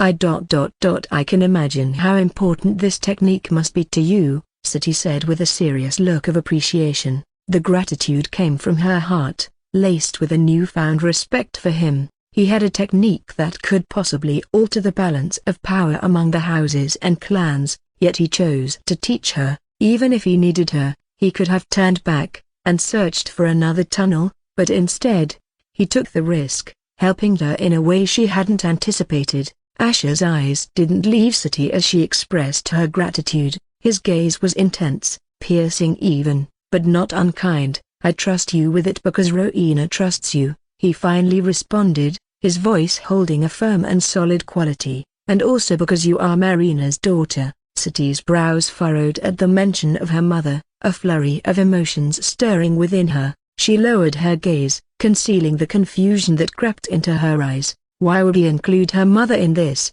Was it a subtle implication that he really cared about her mother? Was she mistaken all this time? As these thoughts raced through her mind, Asher had his own. Inwardly, he recognized the potential in Sati that had started to show over the past weeks. She was more than just an annoying opinionated woman. She was fearless, strong, and adaptable, and her abilities were quite formidable despite the fact that she never transformed into her wolf form. He also suspected she was hiding something. The fact that the cunning old king told Rowena a werewolf like Sati, which the Bloodburn Kingdom had considered as mortal enemies since time imminent, could be trusted, it made him think about it and feel suspicious. Rowena never mentioned the same about Marina, even when he asked her. It had always confounded him why Rowena's father would risk his own image and power by letting in werewolf refugees and letting Sati always be close to his daughter. By now, he knew everything her father did would never be without a reason that could benefit him.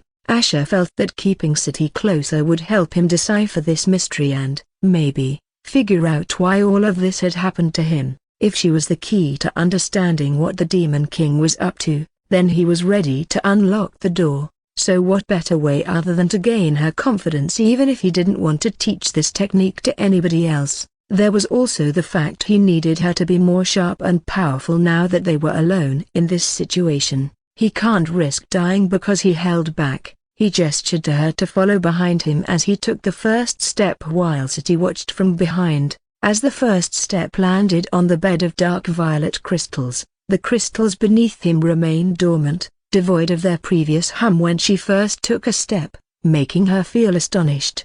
He must have completely muffled the vibrations of his heart. It was as if a corpse was walking on it. However, when City's foot made contact, the eerie hum returned, softer, but undeniably present. Asher's eyes locked onto City as he watched her close her eyes. The concentration on her face was palpable, and the hum from the crystals slowly receded until it was a mere whisper. They weren't completely silenced, but the soft resonance they emitted was a significant improvement. Their goal was clear, to get across without causing an uproar that would draw unwanted attention, and with only a few meters left to their destination, Asher's eyes turned towards the small chest placed slightly aloof. It was an ornate thing, made of a dense, dark, almost ethereal material that reflected an intriguing variety of colors under the dim light of the cavern. But suddenly, the silent anticipation was disrupted by an ominous sound, a crackling noise that made Asher's brows furrow.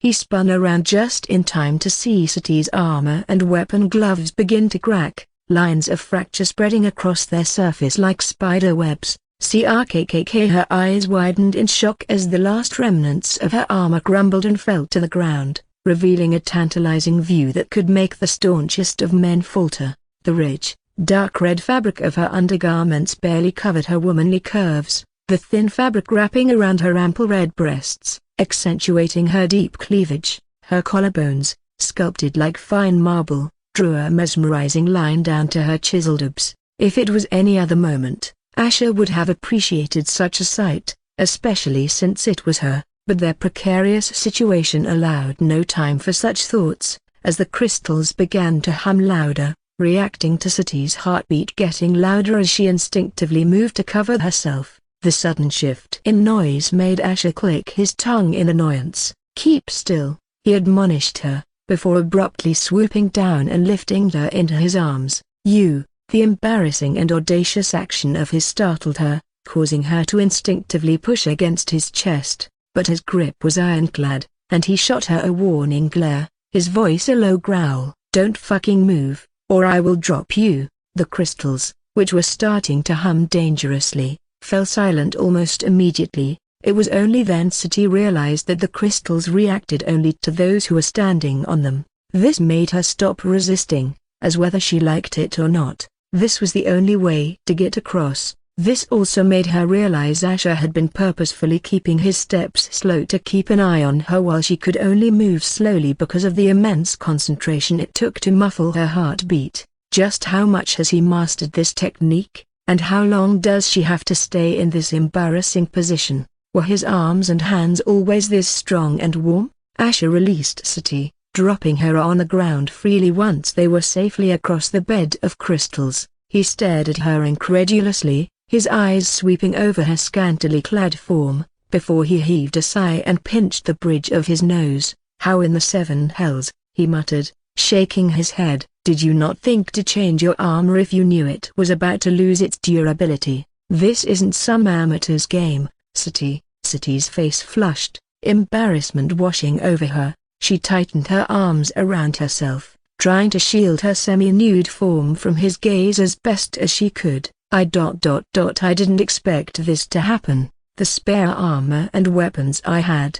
They are in Isola's bag since she had the biggest storage." His hand flew to his forehead, a frustrated sigh escaping his lips. "Are you seriously?" City winced, looking down at the ground, her voice barely a whisper. "I'm not trying to make excuses. I am just explaining why it happened, but I won't let something like this happen again," she said with firm determination. She couldn't help but replay the whole scenario in her mind, the mortification settling heavily in her heart. As a proud battlemaster and warrior, she had never faced such embarrassing situations. She had always been careful, meticulous even, about her preparations and equipment, and of all the people she could have embarrassed herself, it had to be him. Asher released a tired sigh, running a hand through his hair in exasperation. "Forget it," he said, dismissively waving his hand in the air. "How long are you planning to sit there? There's nothing to cover that I haven't already seen."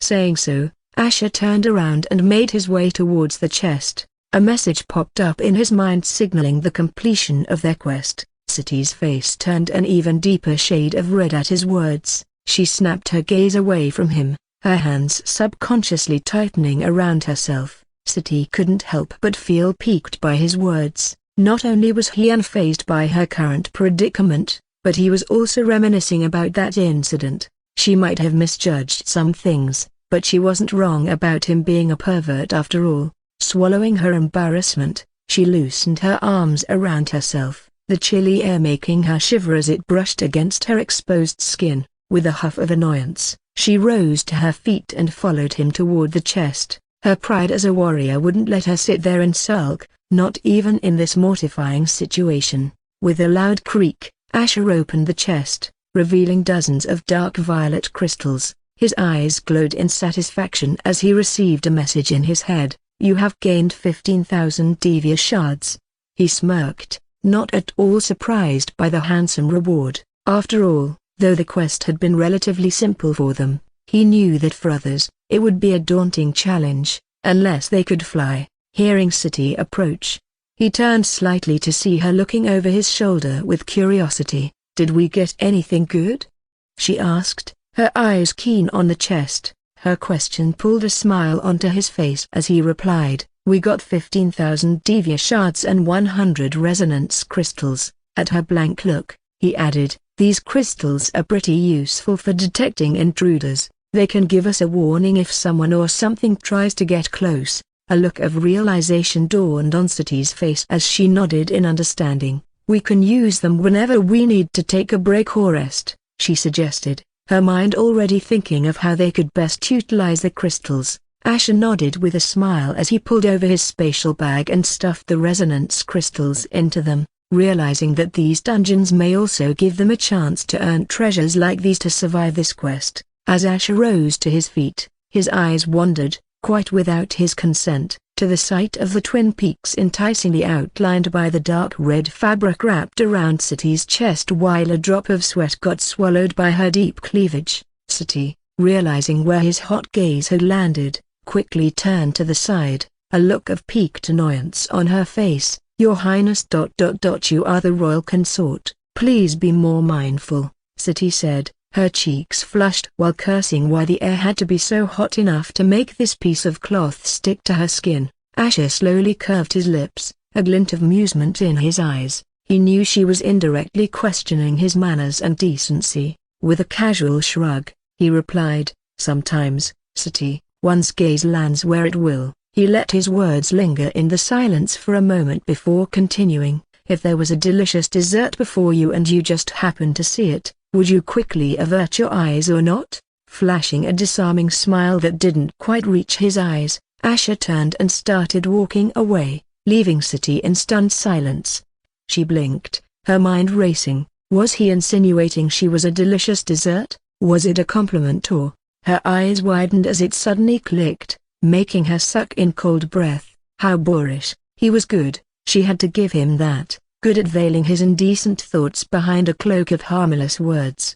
She followed him with a sigh of frustration, wishing she could quickly regroup with the others so that she didn't want to walk around half naked like this, especially around him. Asher and City moved swiftly through the labyrinth of tunnels, their eyes flicking back and forth between their surroundings and the map etched into their minds. As their senses picked up echoes of voices and the clash of weapons, they instinctively veered away from any potential conflicts. They had decided to avoid any unnecessary fights until they could regroup with Marina and Isola. After all, they were only two, and they could not afford the risk of being outnumbered. However, as the hours dragged on, fatigue began to seep into their bones. City sighed heavily, looking at the map in her mind, a furrow forming between her brows. "Why does it seem like Mother and Isola are getting farther away the more we try to reach them?" She voiced her thoughts, her tone tinged with worry. "They can see where we are, just as we can see them, so why are they moving in a different direction?" Asher paused for a moment, deep in thought. The most likely explanation, he started, is due to the design of this dungeon. You know as well as I do, if they had a clear path to us, they would have taken it, but their moving in a different direction can only mean they are still trying to find a way to intersect with us. At his words, Sati pressed her lips together, her gaze clouding with worry. Seeing her expression, Asher began, as they walked through the winding tunnels. The bright side is the two of them survived the cavern collapse and are still moving together. They will be fine. Your mother is no longer a helpless woman like before. If you didn't know. Sati felt the tension in her chest lighten hearing his words, yet she asked with furrowed brows, "Why are you showing so much favor to my mother? I have never seen any noble show such favor to their maids." She knew her mother wouldn't have quickly gotten strong if not for Asher supporting her way more than any other noble would. Asher chuckled as he looked at her and asked, "Because she is my favorite maid, is it wrong to favor someone you like?" Sati felt even more perplexed, wondering if he really appreciated her mother. What were you assuming so far?" Asher asked with an amused light in his eyes. He found it quite satisfying to see her get so confused. If only she knew the truth. I thought you were trying to get back at me by making my mother your personal maid." Sati finally revealed her suspicions. Asher scoffed as he waved his hand. "I am not that Betty. I believe I already showed you your place for disrespecting me, which I still don't understand why you kept stepping on my toes when we didn't even know each other before. I think I deserve an answer, even if you don't." "I demand it," Asher said with narrowed eyes as his sharp gaze fell on Sati. He already knew Sati never took part in torturing him, and her mother wouldn't also lie to him, so he always found it baffling why she seemed to have something against him since the day he woke up.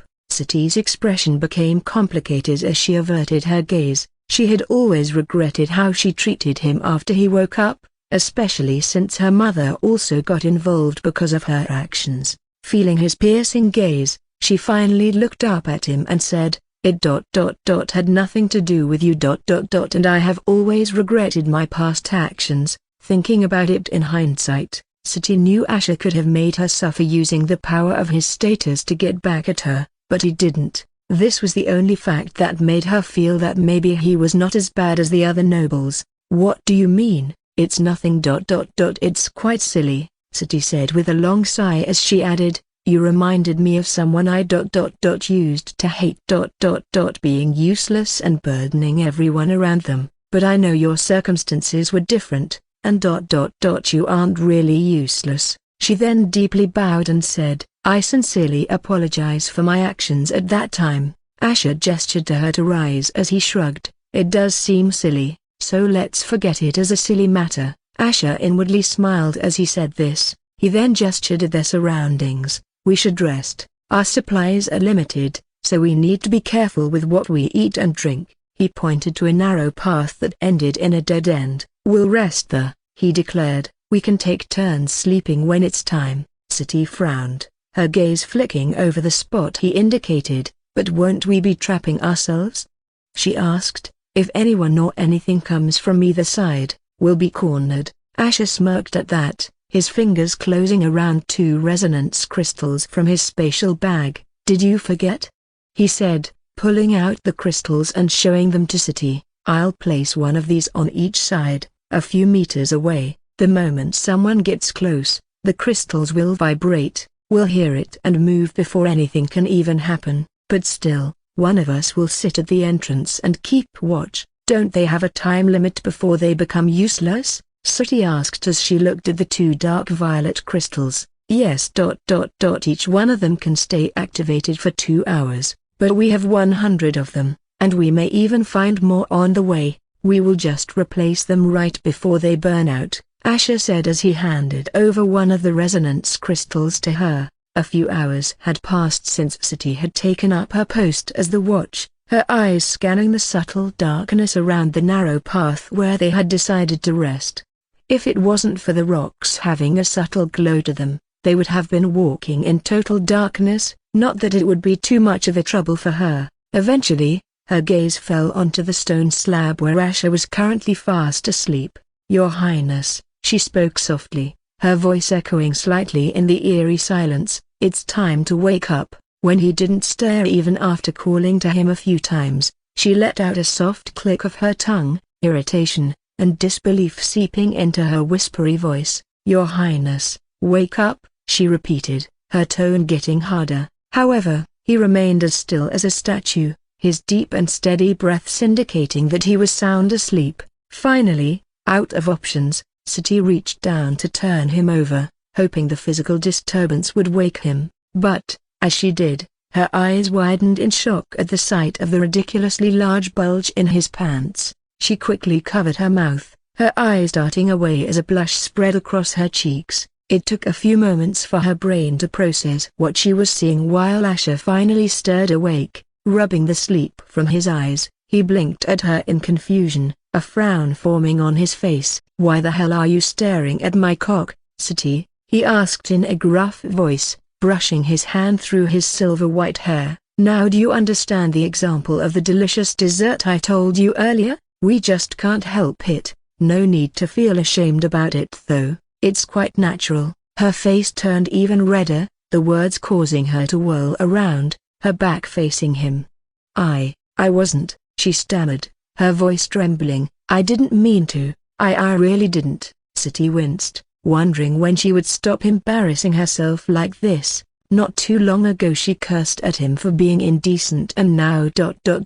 She couldn't even look at his face now. Were the devils purposefully putting her in such situations? However, inwardly, she couldn't help but wonder just how a man's thing could be so large, especially since he wasn't even half beast. It was as if he put a sword inside there. Was it because of his alien race? Why did it even become big if he was sleeping? Asher sighed as he looked at his angry little dragon that was trying to tear out of his pants. He knew it had been weeks since he pacified the anger of his little dragon, but even with Marina by his side, they never got the chance or time to do anything. He also knew Marina felt the same thing because of the number of times she shot him silent yet shy gazes. The best he could do was indulge a bit but not go all the way. However, for some reason, he has been feeling a strange emptiness in his chest that only continued to gnaw at him as days passed, and it definitely wasn't making him feel better. It only made him sigh with a look of frustration. HNNNN.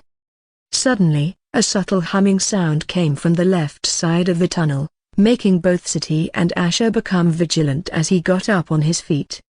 "Somebody is coming, we have to move." Sati nodded immediately as they picked up their spatial bags and hurriedly moved out of the narrow pathway. By now, they realized that without the resonance crystals, they could get ambushed easily since those who had entered this mini-dungeon must have learned to not make any loud sounds.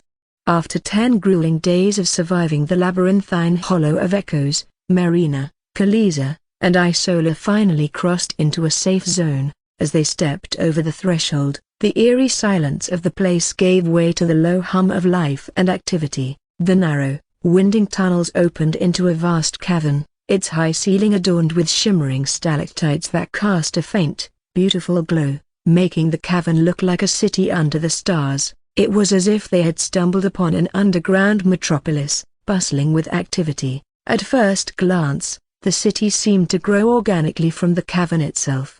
Buildings were made from intricately carved stones, following the natural curvature of the cavern walls. Glowing moss and fungi served as the city's primary sources of light, casting an otherworldly glow over the entire area. Meanwhile, demons of various species filled the city, some bartering with the vendors while others lounged in small caves, forging and tending to their wounded or trying to form alliances, either by coercion or bleeding. The rhythmic hum of chatter filled the air, creating a cacophony of echoes within the ominous caverns. Marina was surprised to see some people had set up their own shops in alcoves within the cavern walls, their goods laid out on rough-hewn tables made of stalagmites. Isola's eyes widened at the sight of various trinkets, relics, and weaponry gleaming under the fungal glow. She knew things seemed relatively peaceful only because of the rules of the safe zone. Otherwise, it seems people are selling the things they made on their own in exchange for Divya shards.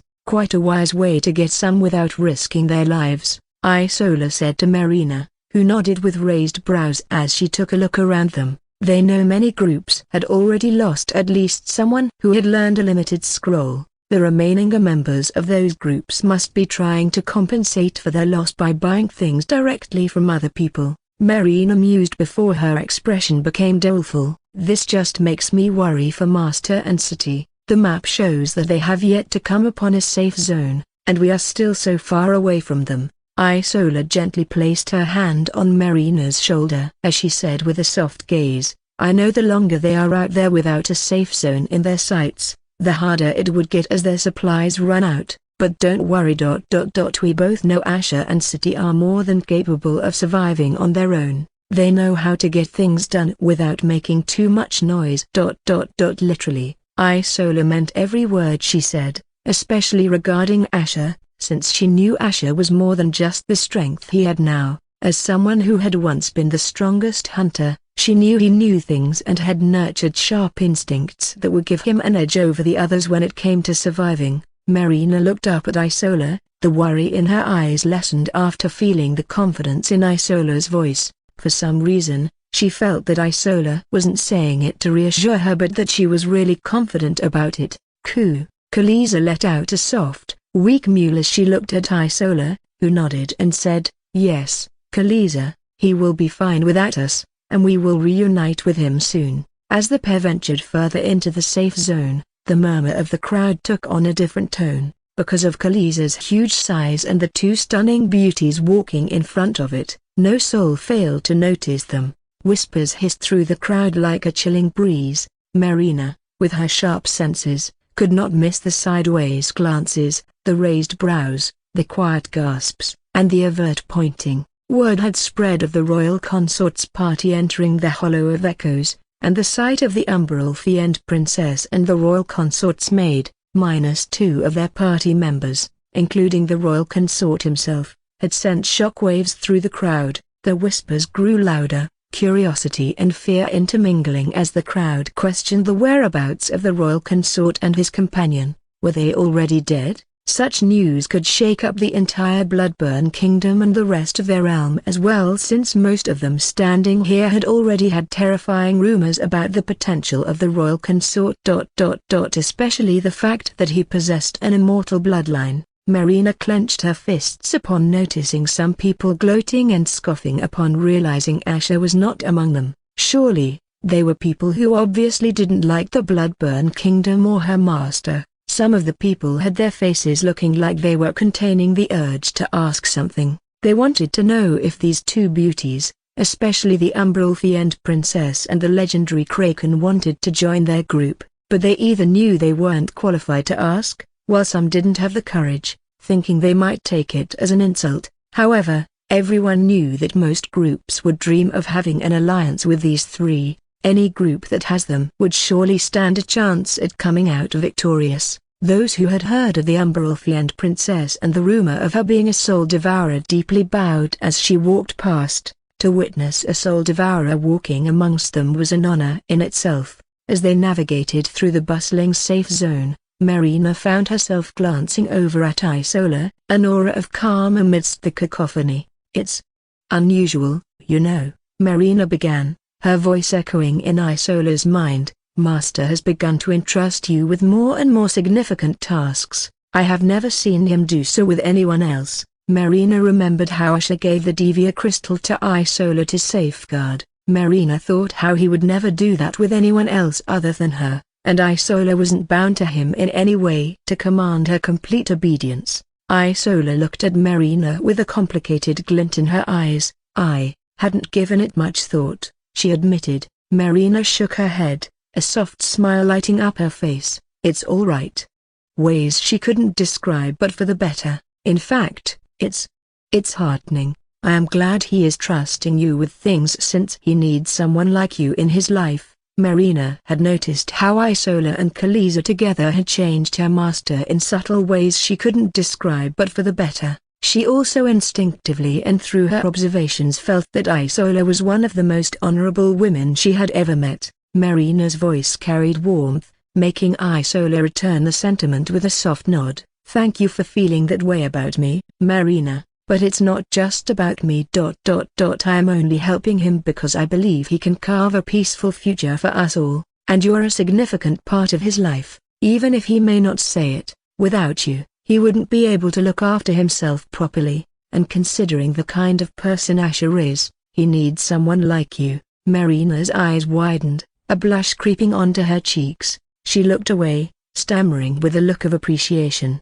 I hope you are right. I never want him to get rid of me or think that I am useless." Gently, Isola clasped her hand, her gaze full of determination and sincerity. "Asher would never discard those he trusts. Marina, you should have more faith in yourself since I know you understand the value of his trust." Marina blinked, taken aback by Isola's firm words.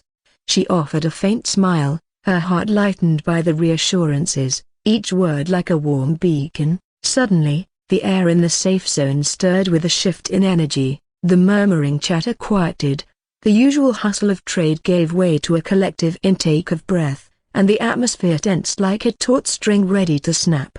Isola and Marina found themselves standing amidst a parting sea of demons, a powerful undercurrent of apprehension washing over them. From the pulsating throng, a formidable group emerged, their presence a palpable force of power and authority. The 5 figures walked with a coiled grace, a blend of lethal intent and controlled power that resonated with every step. Each held a distinctive aura, their eyes reflecting the raw, ancient spirit of their lineage, especially the one in the front. The diverse crowd instinctively backed away, yielding to their commanding presence. All 5 of them were quite tall, dwarfing most who were walking past them, and their group name read Nightmare Reapers. Marina's grip on Isola's arm tightened, a frisson of fear in her clutch. Isola turned to see a frightened expression shadow Marina's gentle features. The sight prompted her to ask in a low, measured voice, "Are they the Drakenvers?"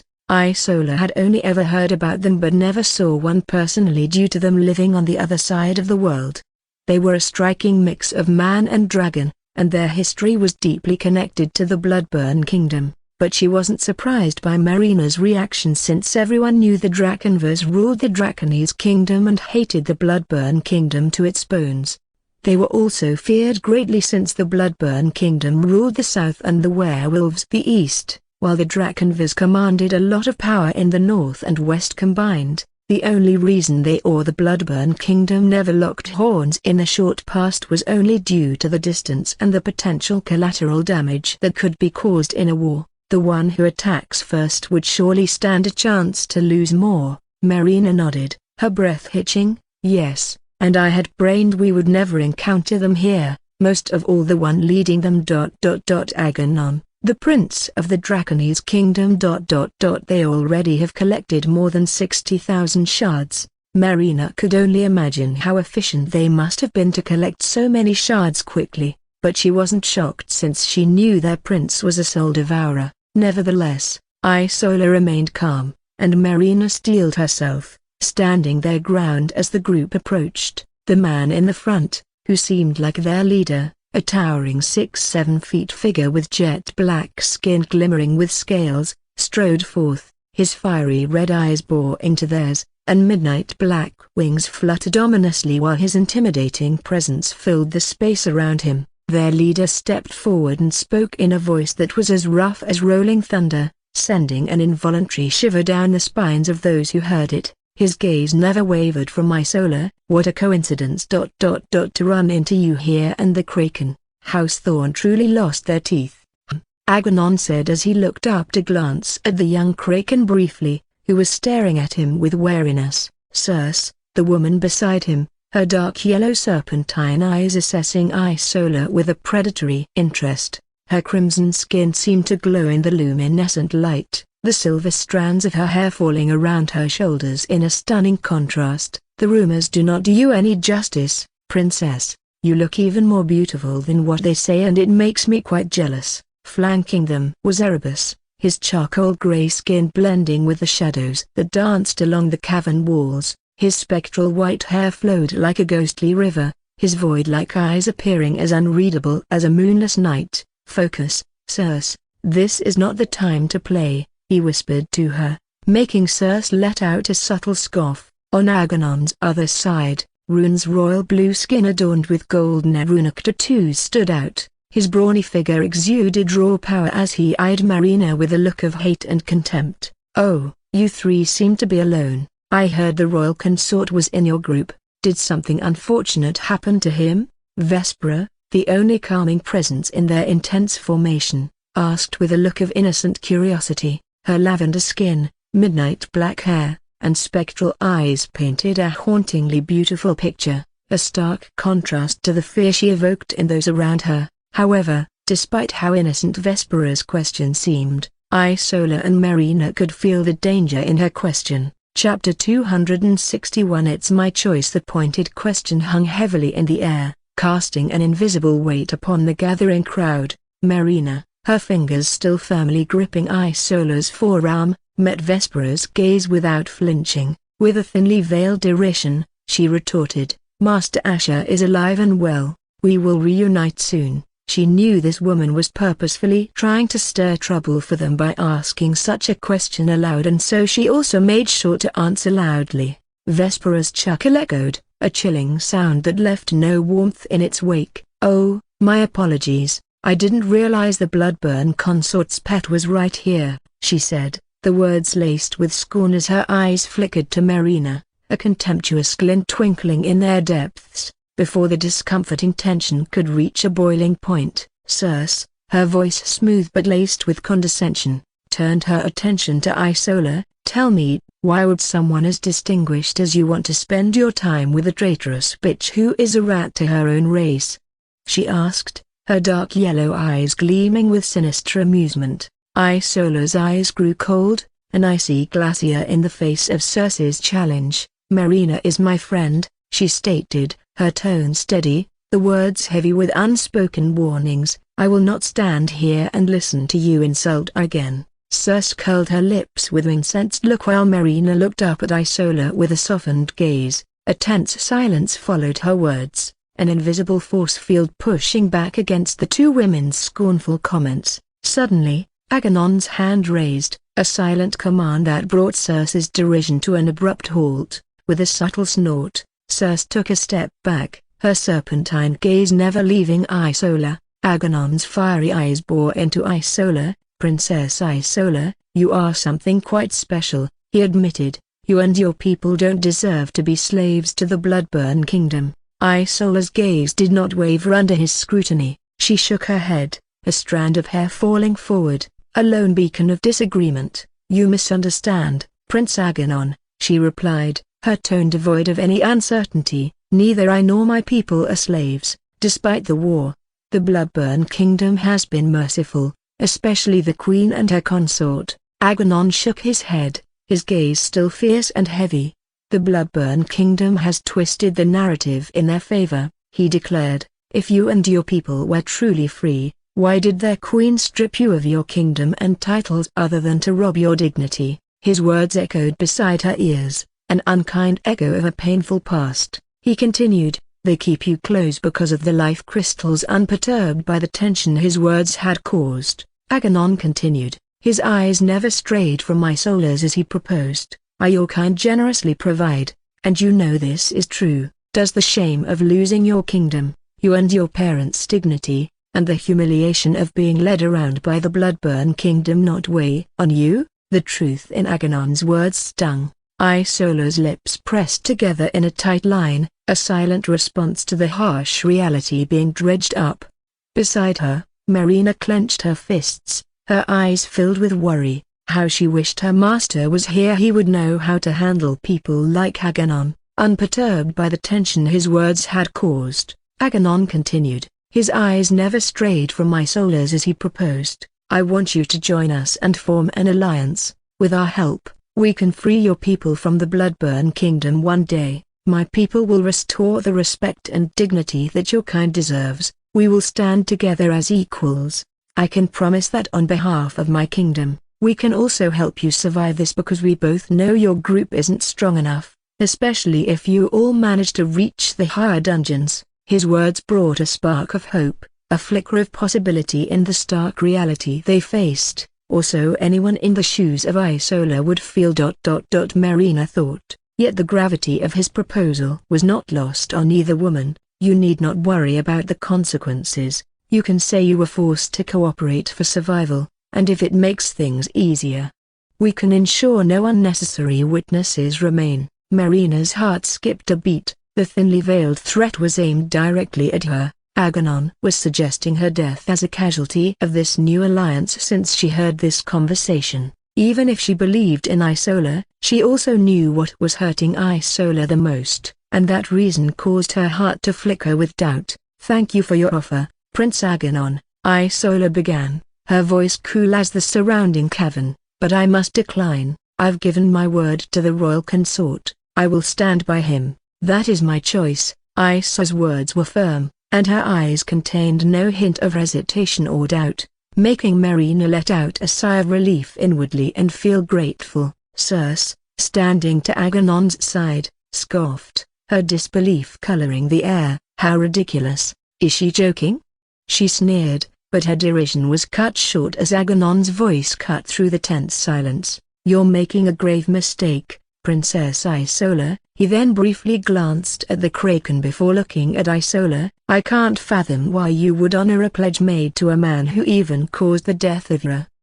But Isola suddenly cut him off, her voice calm yet sharp as a blade. "That is enough," she warned, her gaze hardened. "I won't have you, or any of your people, bring up such matters again." Without another word, Isola gestured to Marina. The two turned their backs on the Drakenvas and began to walk away, leaving Aganon and his group standing in silence. As the two women walked away, Khaleesi, who had been silent throughout the encounter, finally looked down at the Drakenvas. Kara. Her eyes were hard, her mouth parts letting out a subtle growl as she ominously snapped one of her giant pincers together, looming over their heads. It was a clear threat, a wordless warning to not cross her path again.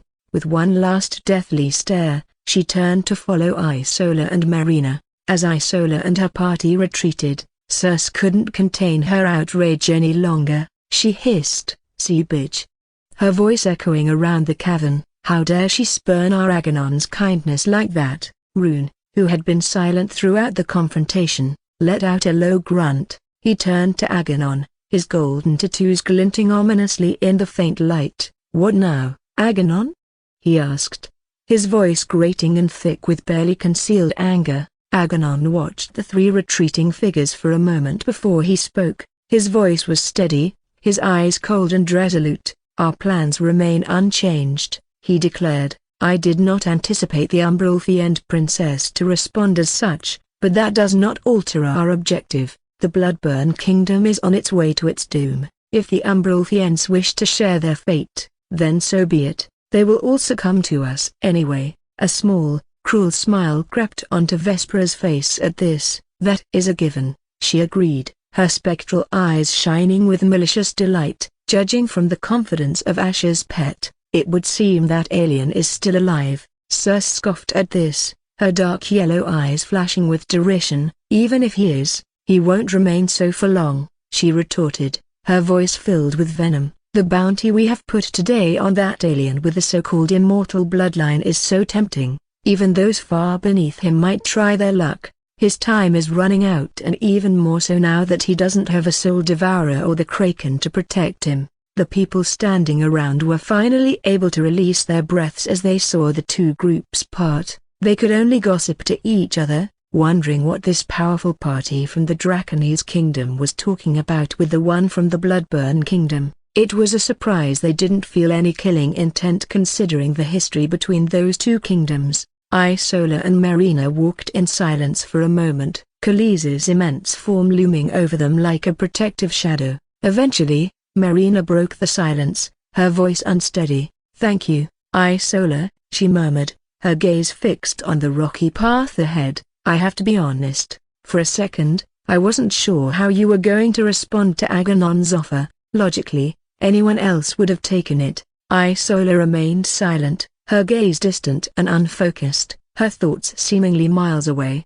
Marina knew the wounds from losing her kingdom, and her people's pride was still fresh, still raw. "Why?" Marina finally asked. Why did you choose to still stand by Asher?